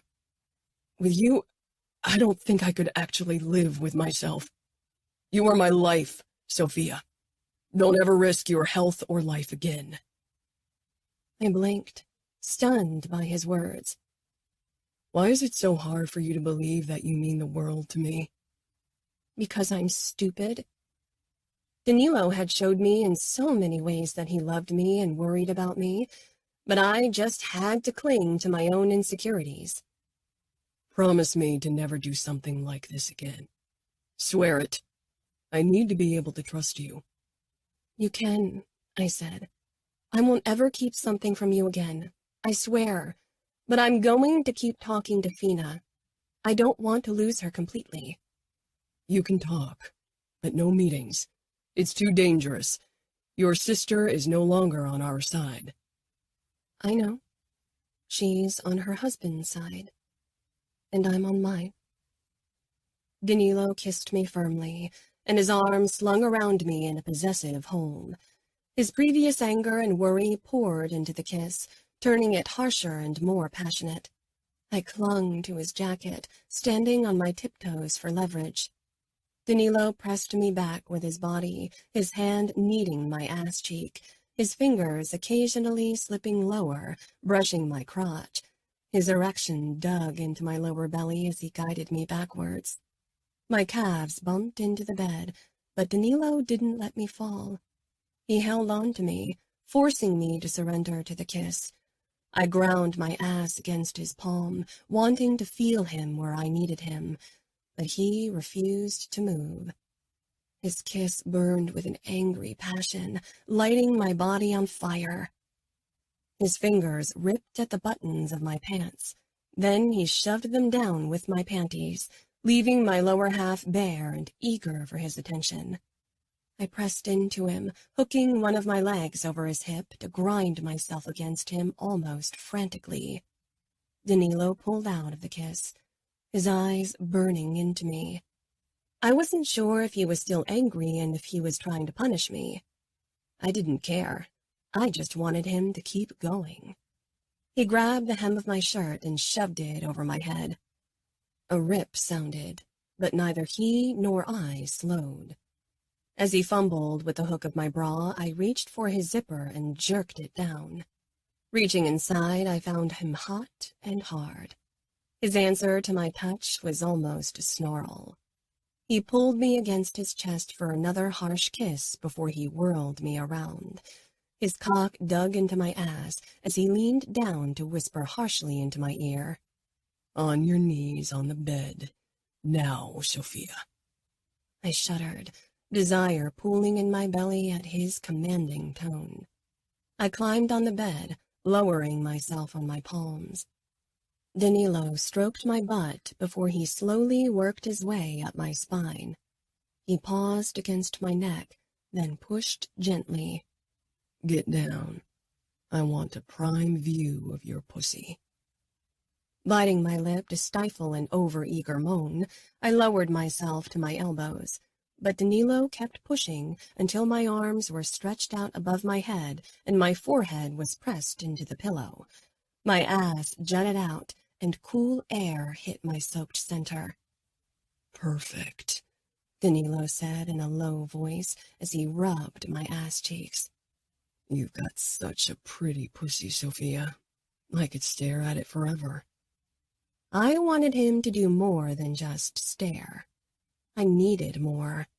I wiggled my ass in invitation. Danilo chuckled, then startled me by biting into my ass cheek. You disobeyed me once today. Don't make me angry again. If he'd stop being so damn sexy when he was angry, it would be easier. I angled my head so I could look down my body and see Danilo behind me. His pants fell to the floor, and his muscular legs came into view. Would he slam into me right away? My core clenched at the idea of his cock inside of me. While his anger had scared me off in the past, it now turned me on. I wanted his mouth on me, but I was also eager for his cock. Danilo palmed my ass and opened me up. He breathed out sharply, then got down on his knees behind me. I couldn't see his face, but then his tongue was there between my ass cheeks, lightly teasing at first, then firmer. He seemed to awaken new nerve endings I didn't know existed. His tongue traced me almost lazily, and despite the initial surprise, my body went into overdrive. I tried to push closer to his mouth for more, but his strong hands kept my ass cheeks in their hold, keeping me in place as Danilo feasted on me. Despite how good this felt, I needed friction on my clit. I wanted to come. My arms were sluggish and heavy, but I began to move one down to touch myself. No, he ordered. I need to touch myself. No, he said again. followed by a swirl of his tongue over my crack. I bit my lip, feeling wetness trickle out of me and down my inner thigh. Danilo eased back, and then his face came into view, his stubbled, manly chin. His tongue darted out, and he licked up the trail of my lust for him, but he stopped before he reached my pussy. "Danilo, please touch my clit," I whispered. It was the first time I'd uttered the word, but I wasn't embarrassed. I was horny and needed to feel his mouth and fingers on my clit. Danilo lazily licked my inner thigh. I watched his mouth and tongue, almost mesmerized, and also a bit despairing because they weren't where I needed them. And finally, when I was sure I'd lose my mind, he slid his tongue between my pussy lips, stroking, tasting. I gasped into the pillow, my eyes squeezing shut briefly from the sensation of Danilo circling my clit. He nudged my thighs further apart before he pushed his tongue into me, fucking me with it slowly. I came with a harsh cry, my nails digging into the mattress, my butt pressing against Danilo's face. Then his mouth and tongue were gone, and his hands clamped down on my hips. He slid his tip along my slit, picking up my wetness. He groaned low in his throat. I pushed up on my elbows and threw him a teasing smile over my shoulder. "Feels good?" He smirked. "Feels like paradise, but I know what'll feel even better." "What?" I cried out as Danilo slammed into me. Pleasure radiated from my core to every nerve ending in my body. "Feels good?" Danilo asked with a chuckle. "Like paradise," I got out. "It does." He pulled almost all the way out, only to slam back into me. I lowered my head back down on the pillow, my fingers clutching the pillow as I moaned into the pillow. Danilo pounded into me hard and fast. One of his hands held me by the hip, the other cupped my neck. He wasn't holding me in place, but the mere touch of his strong palm on my neck turned me on. I whimpered with every thrust. I couldn't hold it back any longer. "Yes, come for me, gorgeous," Danilo rasped. His fingers found my clit and flicked it, and I exploded with an ear-splitting cry. Danilo followed me with a groan, his movements becoming jerky and uncoordinated until he finally stopped. His fingers stroked my neck gently, then traveled over my scalp. He placed a soft kiss on my shoulder. I lifted my head, even though it felt like lead, and turned it to the side. Our lips met for a sated kiss before Danilo pulled out of me. I moaned softly again, still sensitive. I dropped to my side, exhausted and satisfied. Danilo stretched out behind me and pulled me against him, his arms wrapped tightly around my waist. "I'll protect you till the end of my days." I touched his hand. "I know." Epilogue. Danilo. I'd always wanted kids, and not just because I needed an heir who could become underboss one day. I wanted a family and the special bond a father shared with his children. I still often missed my father, the long conversations about business, sports, and pretty much anything else. He'd been my most trusted confidant. I trusted Marco and knew he wouldn't betray me, but it was still not quite the same as the bond with my father had been. I didn't discuss everything I would have discussed with my father with him. Sofia was young, and I knew she needed a few years before she'd be ready to have children. I was willing to give her the time she needed, even if I couldn't wait forever. Shortly after her 23rd birthday, Sofia bridged the subject again herself, surprising me. We'd had dinner at our favorite fine dining restaurant, and afterward taken a naked swim in the pool before making love in the shower. Now we lay in each other's arms in bed, sated in more than one way, and ready to fall asleep. "I've been thinking about not taking the pill anymore." Surprised, I pulled back to look at Sofia's beautiful face. Her cheeks were still flushed from sex, and I loved that her skin always showed proof of our lovemaking for so long. "Do you feel ready?" At 33, I was definitely at an age where questions about my childless, especially sonless state were coming up more frequently. Everyone felt as if they had a right to meddle. My mother was among them. Sofia laughed, then shrugged. Does anyone ever feel ready? Is there something like the perfect timing for children? I guess not. But you're still young. We've experienced so much in the last 5 years, and I'm glad you gave me the time to get my bachelor's degree. Some men don't want to wait for an heir. I wanted to make you happy and give us the chance to grow as a couple. I think a couple needs to be a family first before they can expand with kids. Sofia smiled widely.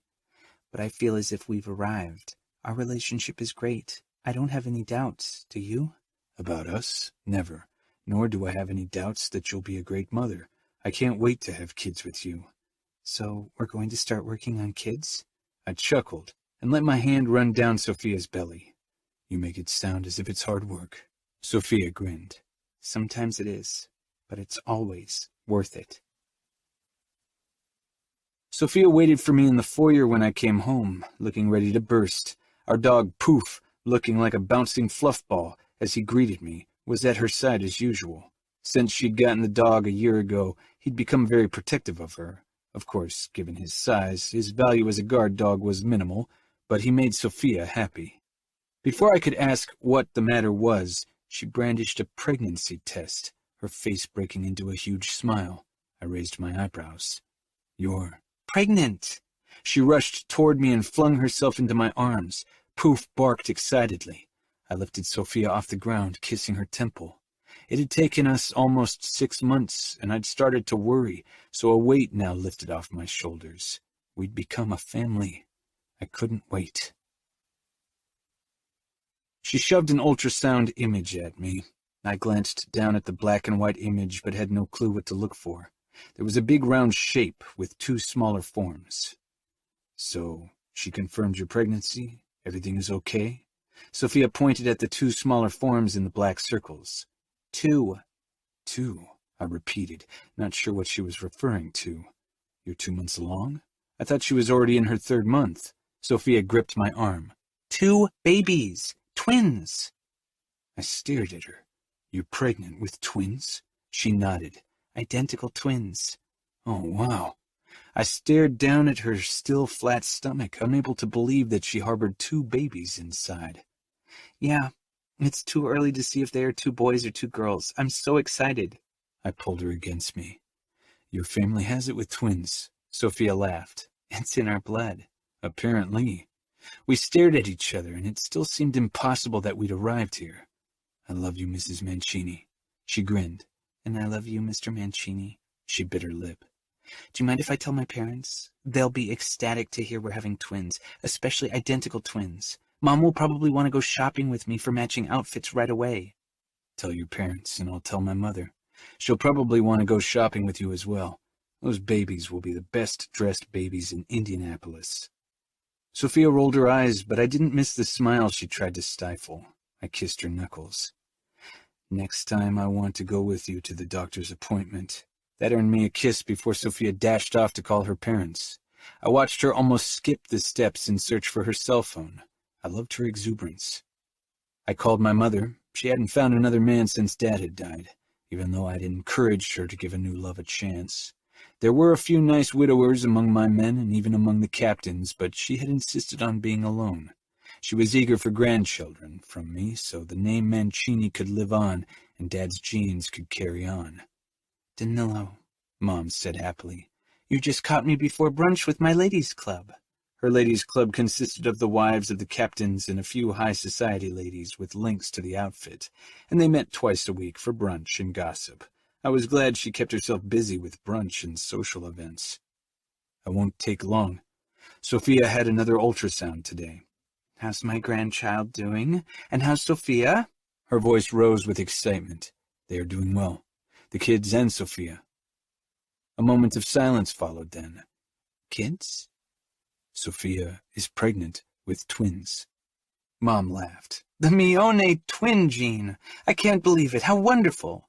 Do you know the gender yet? It's too soon, but they are identical twins, so they're either 2 boys or 2 girls.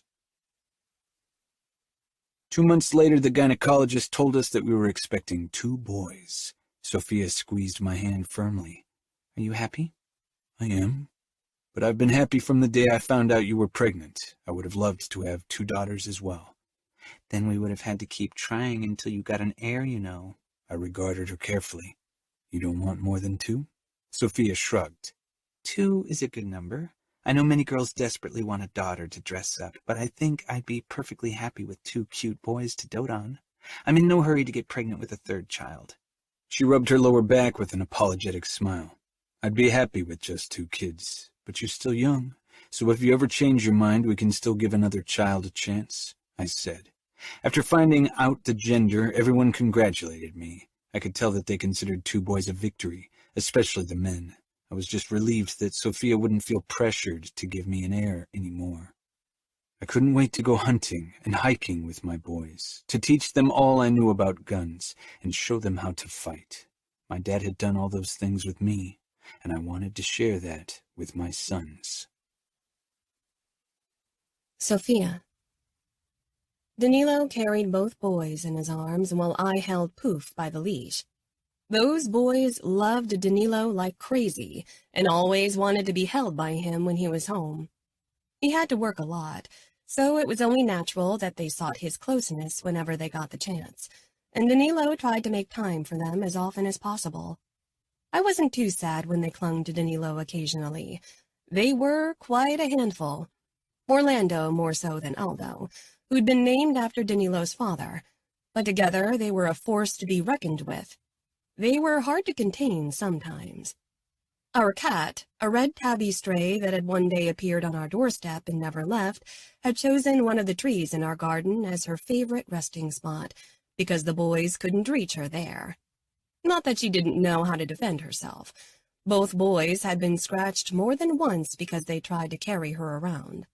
Most of the time she sat on the bench close to the pond, watching the koi, but she never tried to hunt them, which was why Danilo had allowed her to stay. Orlando gave me a huge grin from his dad's arm. They were the spitting image of Danilo. Mom opened the door before we could ring the bell, beaming at us. As usual, she was styled to perfection with an elegant updo, a woolen pencil skirt, and a flowy silk blouse. At least she wasn't wearing long earrings or thin necklaces.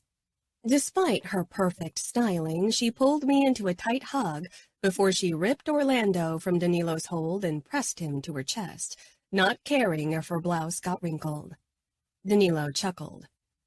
Good day to you too, Ines. Danilo, she said with a laugh, and gave him a quick kiss on the cheek before she turned to Aldo. I don't think Grandma's strong enough to carry both of you boys. He pouted, but Dad saved the day, appearing in the doorway. The gray streaks in his dark hair were now more dominant, and the wrinkles around his eyes had deepened. But to me, he still looked like the man who had walked me down the aisle to the altar. He hugged me tightly. You look beautiful as always, Ladybug. I don't know how you find time with those 2 boys. Some days I don't, I said with an exasperated laugh. It had gotten better now that they were a bit older and could keep each other entertained, but leaving them to their own devices always posed a risk to our furniture. I'd learned not to leave Poof alone with them because they turned him red and blue with watercolor last time. Dad took Aldo from Danilo, then shook his hand. I hope you're hungry. We've prepared a big feast for tonight.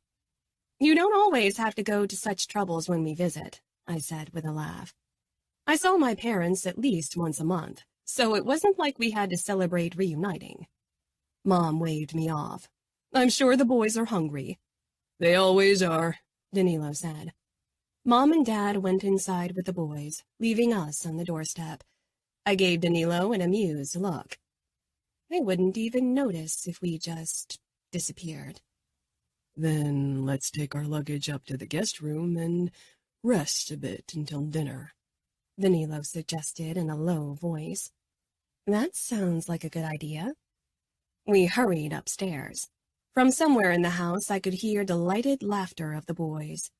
The moment Danilo and I were behind closed doors, we ripped our clothes off, enjoying our time off.